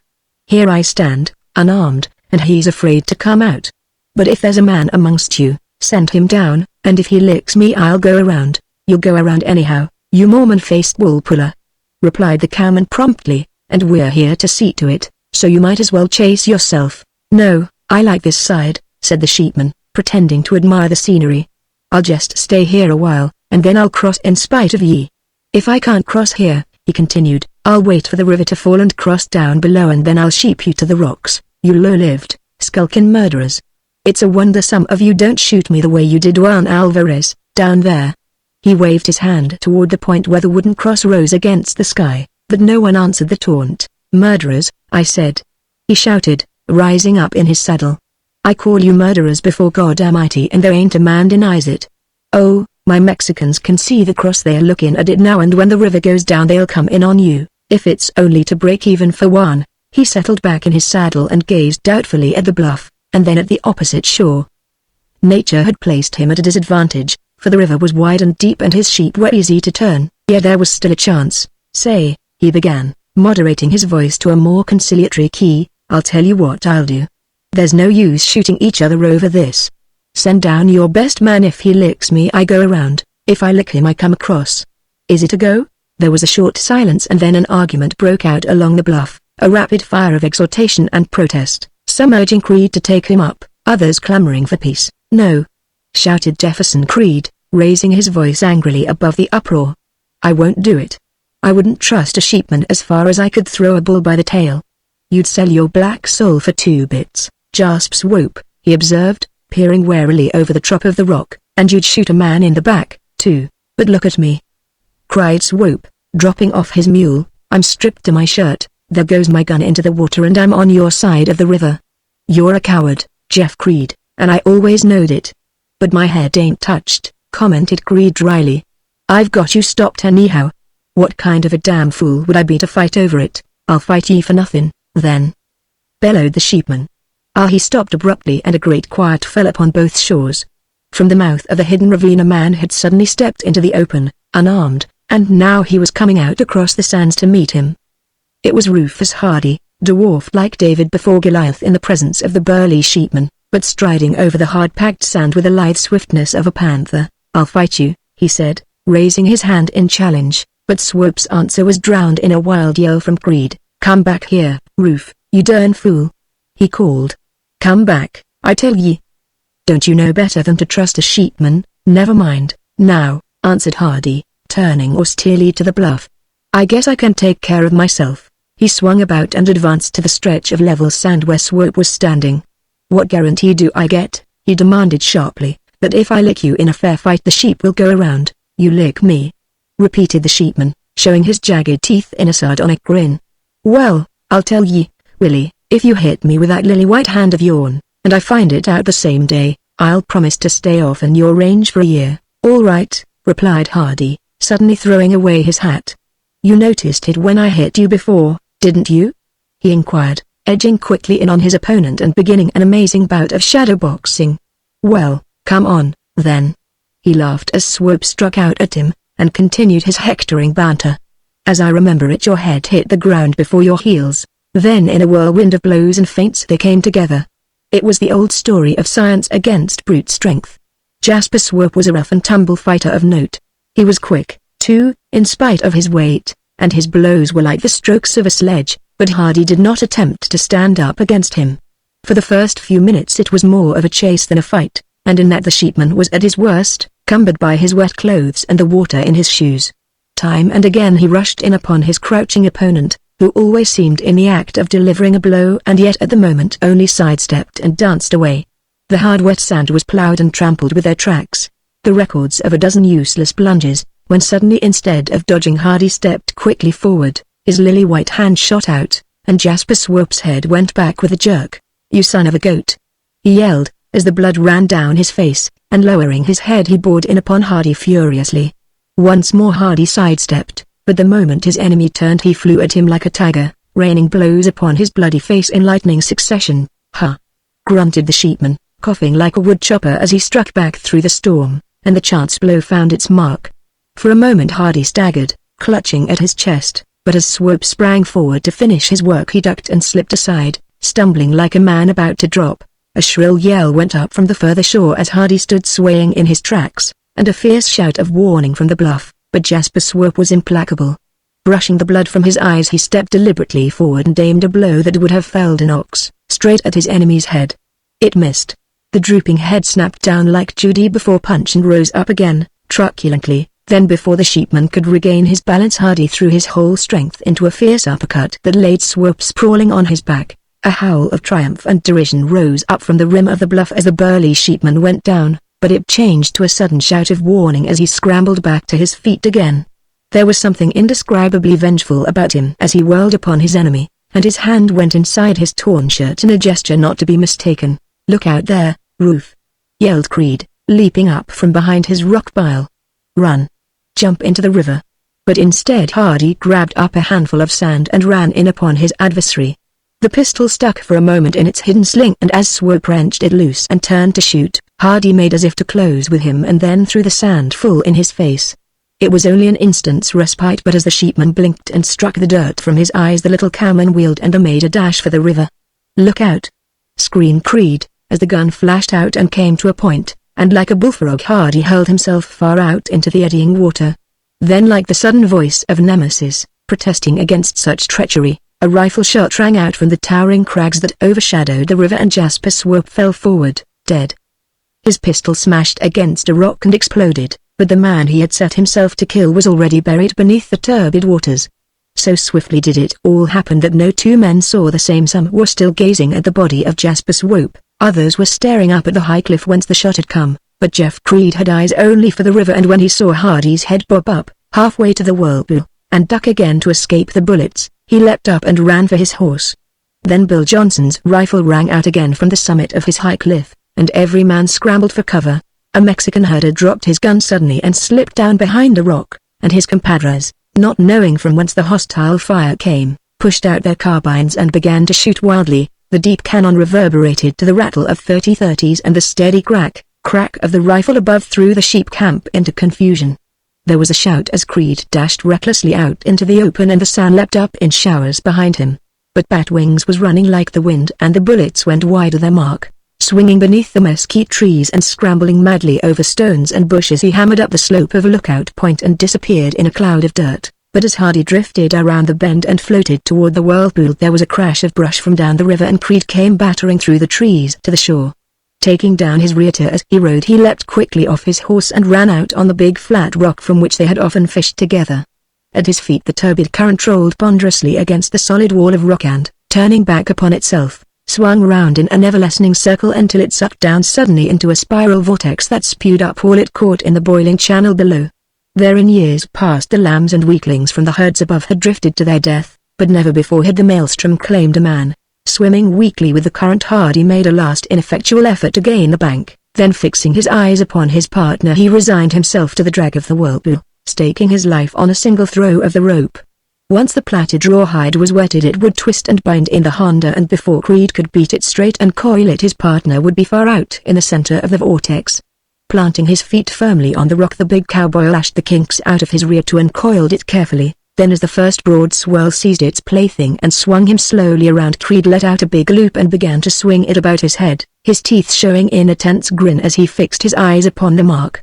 At each turn his wrist flexed and his back swayed with a willowy suppleness, but except for that he was like a Herculean statue planted upon the point. The maelstrom heaved and rocked as it swung its victim nearer, and like a thing with life seemed suddenly to hurry him past. Then as Hardy cried out and held up a hand for help, the rope cut through the air like a knife and the loop shot far out across the boiling water. It was a long throw, 50 feet from the rock, and the last coil had left his tense fingers before the noose fell, but it splashed to circle clean and true about the uplifted hand. For a moment the cowboy waited, watching, then as the heavy rope sank behind his partner's shoulders he took in his slack with a jerk.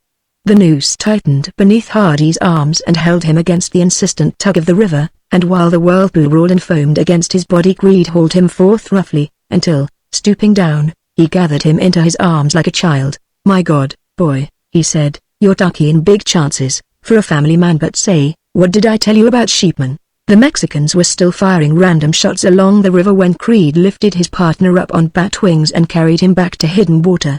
Long before they reached the house they could see Lucy standing in the doorway, and Hardy held himself painfully erect in the saddle, with Creed steadying him from behind. But when Batwings halted before the Ramada, Jeff broke rudely in on the play acting by taking the little man in his arms and depositing him on a bed. "Fell into the river," he said, turning with a reassuring smile to Lucy, "but he ain't hurt none, only kinda weak, you know. I reckon a little hot tea would help some, bin as we're out of whiskey, and while you're brewing it I'll get these wet clothes off." "Yes'm, we're having a little trouble, but that's only them locoed Mexicans shooting off their spare ammunition." He dragged up a cot as he spoke and was hurriedly arranging a bed when Lucy interposed. "Oh, but don't leave him out here," she protested. "Put him back in his own room, where I can take care of him." "All right," said Creed, and picking him up from his bare cot beneath the Ramada he carried Hardy into the little room where he had lived before Lucy came. "I guess your troubles are over for a while, pardner," he remarked, as he tucked him into the clean white bed, and then with a wise look at Lucy he slipped discreetly out the door. As she entered with the tea, Hardy was lying very limp and white against the pillow, but after the hot drink he opened his big grey eyes and looked up at her somberly. "Sit down," he said, speaking with elaborate exactness, "I want to tell you something." He reached out and took her hand, and as he talked he clung to it appealingly. "Lucy," he began, "I didn't forget about you when I went down there. But well, when Jasper Swope came out and challenged us my hair began to bristle like a dog's, and the next thing I knew I was fighting. He said if I licked him he'd go round, but you can't trust these sheepmen. When he saw he was whipped he tried to shoot me, and I had to jump into the river. Oh, I'm all right now. But listen, Lucy." He drew her down to him, insistently. "Can't you forgive me, this time?" he whispered, and when she nodded he closed his heavy eyes and fell asleep. When he awoke in the morning there was nothing to show for his fierce fight with Swope or his battle with the river, nothing but a great weariness and a wistful look in his eyes. But all day while the boys rode back and forth from the river he lay in bed, looking dreamily out through the barred window or following Lucy with furtive glances as she flitted in and out. Whenever she came near he smiled, and often the soft light crept into his eyes, but when by chance he touched her hand or she brushed back his hair a great quiet settled upon him and he turned his face away. It was Creed who first took notice of his preoccupation, and after a series of unsatisfactory visits he beckoned Lucy outside the door with a solemn jerk of the head. "Say," he said, "that boy's got something on his mind, I can tell by them big eyes of his." Any idea what it is? Why, no, answered Lucy, blushing before his searching gaze, unless it's the sheep. Nope, said Creed, it ain't that. I tried to talk sheep and he wouldn't listen to me. This here looks kinda bad, he observed, shaking his head ominously. I don't like it laying in bed all day and thinking that way. That'd make me sick. He edged awkwardly over to where she was standing and lowered his voice confidentially. I'll tell you, Miss Lucy, he said, I've known Roof a long time now, and he's awful close-mouthed. He's always thinking about something away off yonder, too, but this is different. Now of course I don't know nothing about it, but I think all that boy needs is a little babyin', to make him forget his troubles. Yes'm, that boy's lonely. Been sick this way has took the heart out of him and made him sorry for himself, like a kid that wants his mother. And so well, he said, turning abruptly away, that's all, just thought I'd tell you. He pulled down his hat, swung dexterously up on bat wings and galloped away down the valley, waving his hand at the barred window as he passed. Long after the clatter of hooves had ceased, Lucy stood in the shade of the ramada, gazing pensively at the fire-blasted buttes and the tender blue mountains beyond. How could such rugged hillsides produce men who were always gentle, men whose first thought was always of those who loved them and never of fighting and blood? It was a land of hardships and strife, and it left its mark on them all. The Rufus that she had known before had seemed different from all other men, and she had loved him for it, even when all his thought was for Kitty, but now in 2 short years he had become stern and headstrong in his ways. His eyes that had smiled up at her so wistfully when he had first come back from the river were set and steady again like a soldier's, and he lay brooding upon some hidden thing that his lips would never speak. Her mutinous heart went out to him at every breath, now that he lay there so still. At a word she could kneel at his side and own that she had always loved him, but his mind was far away and he took no thought of her weakness. He was silent, and she must be a woman to the end, a voiceless suppliant, a slave that waits, unbidden, a chip on the tide that carries it to some safe haven or hurries it out to sea. With downcast eyes she turned back into the house, going about her work with the quiet of a lover who listens for some call, and as she passed to and fro she felt his gaze upon her. At last she looked up, and when she met his glance she went in and stood beside his bed. "What is it you want, Rufus?" she asked. And his face lit up suddenly as he answered with his eloquent eyes, but he could not speak the word. "Who am I?" he murmured, musingly, "to ask for all the world?" But he held close to the little hands, and as he felt their yielding his breath came hard and he gazed up at her with infinite tenderness. "Dear Lucy," he said, "you do not know me. I am a coward. It was born in me. I cannot help it. Not with men," he cried, his eyes lighting up. "Ah, no, my father was a soldier, and I can fight, but—" He paused and his vehemence died away suddenly. "Lucy," he began again, still clinging to her hands for courage, "you have never laughed at me. You have always been gentle and patient. I will tell you something. You know how I ran away from Kitty, and how when she came down here I avoided her. I was afraid, Lucy, and yet well, it is all over now." He sighed and turned restlessly on his pillow. "One day I met her up the river and she called me a coward. Not by the word, but I knew. That was the day before the sheep came in through Hell's hip pocket, and even Jeff doesn't know of the fights I had that night. I went out yesterday and fought Jasper Swope with my bare hands to wipe the shame away, but it's no use. I'm a coward yet." He groaned and turned his face to the wall, but Lucy only sighed and brushed back his hair. For a minute he lay there, tense and still. Then as her hand soothed him he turned and his voice became suddenly soft and caressing, as she had always liked it best. "Don't laugh at me for it, Lucy," he said, "I love you but I'm afraid." He caught her hands again, gazing up wistfully into her eyes, and when she smiled through her tears he drew her nearer. "Lucy," he whispered, "you will understand me. I have never kissed anyone since my mother died. Could you kiss me first?" "Yes, Rufus," she answered, and as their lips met he held her gently in his arms. Chapter 24. The End of It All. There is a mockingbird at hidden water that sings the songs of all the birds and whistles for the dog.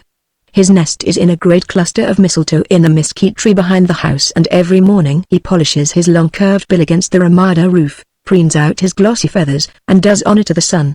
For 2 years, off and on, Hardy had heard him, mimicking orioles and larks and sparrows and whistling shrilly for the dog, but now for the first time his heart answered to the wild joy of a bird lover. The world had taken on light and color overnight, and the breeze, sifting in through the barred window, was sweet with the fragrance of untrampled flowers. April had come, and the grass, the air was untainted. There was no braying by the river. The sheep had gone. It had been bought at the price of blood. But at last there was peace. The dreamy quay of the quail was no longer a mockery of love. Their eggs would not be broken in the nest, but the mothers would lead forth their little ones. Even the ground doves and the poor wills, nesting in last year's sheep tracks, would escape the myriad feet, and all because a crazy man, hiding among the cliffs, had shot down Jasper Swope. Without hate or pity, Hardy thought of that great hairy fighting man. The God that let him live would judge him dead, and Bill Johnson too, when he should die. The sheep were gone and Lucy had kissed him. These were the great facts in the world. They were sitting close together beneath the Ramada, looking out upon the sunlit valley and talking dreamily of the old days, when suddenly Hardy edged away and pointed apologetically to the western trail. There in single file came Judge Ware in his linen duster, a stranger in khaki, and a woman, riding astride. "There comes father!" cried Lucy, springing up eagerly and waving her hand. "And Kitty," added Hardy, in a hushed voice. Not since they had come had he spoken of her, and Lucy had respected his silence. Except for the vague perhaps with which he had answered Bill Lightfoot's persistent inquiries, he had had no hint that Kitty might come, and yet a vague uneasiness had held his eyes to the trail. "Tell me, Lucy," he said, drawing her back to his side as the party dipped out of sight in the interminable thicket of mesquites. "Why have you never spoken of Kitty? Has anything dreadful happened? Please tell me quick, before she comes. I won't know what to say." He twisted about and fixed an eye on the doorway, but Lucy held out a restraining hand. "It has been a great secret," she said, "and you must promise not to tell, but Kitty has been writing a play." "A play?" exclaimed Hardy, astounded. "Why, what in the world is it about?" "About Arizona, of course," cried Lucy. "Don't you remember how eager she was to hear you men talk? And she collected all those spurs and quirts for stage properties. Why, she wrote books and books full of notes and cowboy words while she was down here, and she's been buried in manuscript for months. When she heard that you were having the roundup early this year, she was perfectly frantic to come, but they were right in the midst of writing it and she just couldn't get away." "They?" repeated Hardy, mystified. "Why, who?" "Oh, I forgot," said Lucy, biting her lip. Then in a lower voice she added, "She has been collaborating with Tupper Brown." "Tupper Brown? Why, what does he know about Arizona?" cried Hardy indignantly, and then, as Lucy looked away, he stopped short. "Oh," he said, and then there was a long silence. "Well, Tupper's a good fellow," he remarked philosophically. "But Lucy," he said, starting up nervously as the sound of horses' feet came up from the creek bed, "you'll do all the talking, won't you?" "Talking?" repeated Lucy, pausing in her flight. "Why, yes," she called back, laughing. "Isn't that always the woman's part?" And then she fell upon Kitty's neck and kissed her. Hardy came forward with less assurance, but his embarrassment was reduced to a minimum by Judge Ware, who, as soon as the first greetings were over, brought forward the mild-mannered gentleman in khaki and introduced him. "Mr. Schaffer," he said, "this is my superintendent, Mr. Hardy. Mr. Schaffer represents the United States Forestry Service." He added significantly, "Ah, then you must bring us good news," cried Hardy, holding out his hand eagerly. "Yes," answered the official modestly, but his speech ended with that word. "I am convinced," began Judge Ware, suddenly quelling all conversation by the earnestness of his demeanor. "I am convinced that in setting aside the Salagua watershed as a national forest reserve, our president has added to the record of his good deeds an act of such consummate statesmanship that it will be remembered long after his detractors are forgotten. But for him, millions of acres of public land now set aside as reserves would still be open to the devastation of unrestricted grazing, or have passed irrevocably into the power of this infamous land ring which has been fighting on the floor of Congress to deprive the American people of their rights." But after both houses had passed a bill depriving the executive of his power to proclaim forest reserves, holding back the appropriations for the Forestry Service as a threat, he baffled them by a feigned acquiescence. In exchange for the appropriations, he agreed to sign the act, and then, after securing the appropriations, he availed himself of the power still vested in him to set aside this reserve and many other reserves for our children and our children's children, and then, gentlemen, true to his word, he signed the bill. Judge Ware shook hands warmly with Mr. Schaffer at the end of this speech and wished him all success in protecting the people's domain. It was a great day for the judge, and as soon as Greed and the other cowmen came in with the day's gather of cattle, he hastened out to tell them the news. "And now, gentlemen," he said, holding up his hand to stop the joyous yelling, "I wish to thank you one and all for your confidence in me and in the good faith of our government. It called for a high order of manhood, I am sure, but in not offering any armed resistance to the incoming of the sheep your loyalty has withstood its supreme test. How's that?" inquired Creed, scratching his head doubtfully. Then, divining the abysmal ignorance from which the judge was speaking, he answered, with an honest twinkle in his eye, "Oh, that's all right, Judge. We always try to do what's right and we're strong for the law, when there's any. I'm afraid there hasn't been much law up here in the past, has there?" inquired Mr. Schaffer tactfully. "Well, not so's you'd notice it," replied the big cowboy enigmatically. "But say, Judge," he continued, making a point at the old gentleman's linen duster, "excuse me, but that yaller letter sticking out of your pocket looks kinda familiar. It's for me, ain't it?" Thanks. This detective outfit back in Street Louis is trying to make me out a millionaire, or something like that, and I'm naturally interested." He tore the letter open, extracted a second epistle from its depths and read it over gravely. "Well, boys," he observed, grinning cheerfully as he tucked it away in his chaps, "my luck always did run in bunches. I'm rich." He strode briskly over to the corral, caught up a fresh horse and, riding back to the camp, began to go through his war bag hurriedly. He was in the midst of a feverish packing, throwing away socks and grabbing up shirts, when a gay laugh from the house attracted his attention. He listened for a moment abstractedly, then he flew at his work once more, dumping everything he had out on his bed and stuffing what he needed back into his war bag, but when there came a second peal of laughter, he stopped and craned his neck. "Well, I'll be damned," he muttered, as he recognized the voice, and then he flew at his work again, manhandling everything in sight. He was just roping his enormous bed, preparatory to depositing it in the bunkhouse, when Kitty Bonnet stepped out of the house and came toward him, walking like a boy in her dainty riding suit. There was a great noise from the branding pen, and as she approached he seemed very intent upon his work, wrestling with his bundle as if he were hog-tying a bull and using language none too choice the while, but Kitty waited patiently until he looked up. "Why, howdy do, Mr. Creed," she cried, smiling radiantly. "I got a new idea for my play just from seeing you do that work." The cowboy regarded her somberly, took a nip or two with his rope's end, jerked the cords tight, and sat down deliberately on the bundle. "That's good," he said, wiping the sweat from his eyes. "How's tricks?" There was a shadow of irony in his voice, but Kitty passed it by. "Fine and dandy," she answered. "How are you coming?" "Oh, pretty good," he conceded, rising up and surveying the battlefield, "and I reckon I ain't forgot nothing," he added meaningly. He kicked his blanket roll, tied his war bag behind the saddle, and hitched up his overalls regally. "Sorry I ain't going to see more of you," he observed, slipping his six-shooter into his chaps. "But, what, you aren't going?" cried Kitty, aghast. "Why, I came all the way down here to see you. I'm writing a play, and you're the hero." "Yes," jeered Creed, laughing crudely. "I'm Mary's little lamb that got snatched bald-headed to make the baby laugh." "You're nothing of the kind," retorted Kitty stoutly. "You're the hero in my play that's going to be acted someday on the stage. You kill a Mexican, and win a beautiful girl in the last act." "That's good," commented Creed, smiling grimly. "But say, that Mex will keep, won't he, because I'm due back in Street Louis?" "Oh!" cried Kitty, clasping her hands in despair. "St. Louis? And won't I ever see you anymore?" "Well, you might," conceded the cowboy magnanimously, "if you wait around long enough. But I can't wait. I've got to finish my last act, and I came clear down here, just to hear you talk. You can't imagine how interesting you are, after living up there in the city," she added naively. "No," grumbled Creed, picking up his bridle lash, "but say, I've got to be going." He hooked a boot negligently into the stirrup and looked back over his shoulder. "Anything else I can do for you?" he inquired politely. "Oh, you dear Jeff!" cried Kitty ecstatically. "Yes. Do come back here and let me tell you."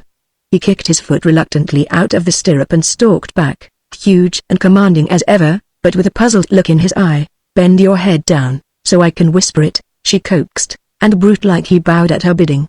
She whispered a moment eagerly, added a word, and pushed his head away. For a minute he stood there, thinking ponderously, then very deliberately he pulled his six-shooter out of his chaps and handed it over to her. "All right," he said. "But say," he beckoned her with an inexorable jerk of the head, "what do I get now?" He looked down upon her as he had on the morning they had parted, out behind the corral, and the hot blood leapt into Kitty Bonnet's cheeks at the memory of that kiss. For a moment she hesitated, twisting her trim boot into the ground, then she drew the coveted pistol from her belt and handed it back. "Well, since you insist," he said, and very sternly he thrust the redeemed weapon back into his chaps. A change came over him as he regarded her, There was an austere tightening of his lips and his eyes glowed with a light that Kitty had never seen before. "That was a rough deal you gave me, girl," he said, his voice vibrant with anger, "and I ain't forgotten it. You dropped your rope over my horns and gave me a little run, and then you took your turns and busted me like a wild steer. And then maybe you laughed a little," he suggested, with a searching glance. "No? Well, it's all right. As far as I'm concerned my hide's whole, and I'm rope-wise, but I'll tell you, Miss Kitty, if you just keep this gun of mine and shoot some fella once in a while we'd all enjoy it more." He paused, and as Kitty stood downcast before this sudden censure he smiled to himself, and a twinkle of mischief crept into his masterful eyes. "But don't mind a little thing like that, girl," he said, throwing out his hands largely. "You don't lose no friends by trying to educate us a little umpum. Of course I'm kinda sore over that letter, but you look good to me yet, Kitty." "Why, Mr. Creed?" faltered Kitty, looking up. "That's right," asserted Creed, lowering his voice confidentially, "there was something about you that caught my eye the first time I saw you." He laughed, showing all his white teeth, and at the same time his eyes were very grave. "Come over here," he said, "and I'll tell you what it was." "No, I won't kiss you, come on up close." Wondering at her own acquiescence, Kitty Bonaire obeyed, and with a mysterious smile he stooped down until his lips were close to her ear. "You remind me of my girl," he whispered, "back in Street Louis." And then with a great laugh he broke away and leapt triumphantly into the saddle. "Whoopee!" he yelled. "Watch me fly!" And spreading his arms like a bird he thundered away down the western trail. There was a strange stillness about the old ranch house when Kitty came back to it, and she wondered vaguely where Lucy and Rufus were, but as she stepped inside the dirt ramada the quiet seemed to lay its spell upon her and she halted by the doorway, waiting for a last glimpse of Jeff as he went up over the western rim. The bawling of cattle and the shrill yells of the cowboys no longer tempted her to the parade ground. She was lonely, and there was no one who cared for her. Yet, somewhere within, she could hear the murmur of voices, and at last when she could endure it no longer she turned and entered quickly. The big living room where they had so often sat together was vacant now, but Hardy's door was open, and as she looked in she saw them standing together, Lucy with downcast eyes, and Rufus, holding both her hands. It was all very innocent and lover-like, but when their lips met she turned and fled to her room. Half an hour later Kitty emerged from her hiding, robed like a woman. There was a new grace about her as she stood before them, a new dignity, and she wore fresh flowers in her hair, forget-me-nots, picked from among the rocks as she rode toward hidden water. "Bless you, my children," she said, smiling and holding out her hands. "I shall die an old maid." And then she kissed them both.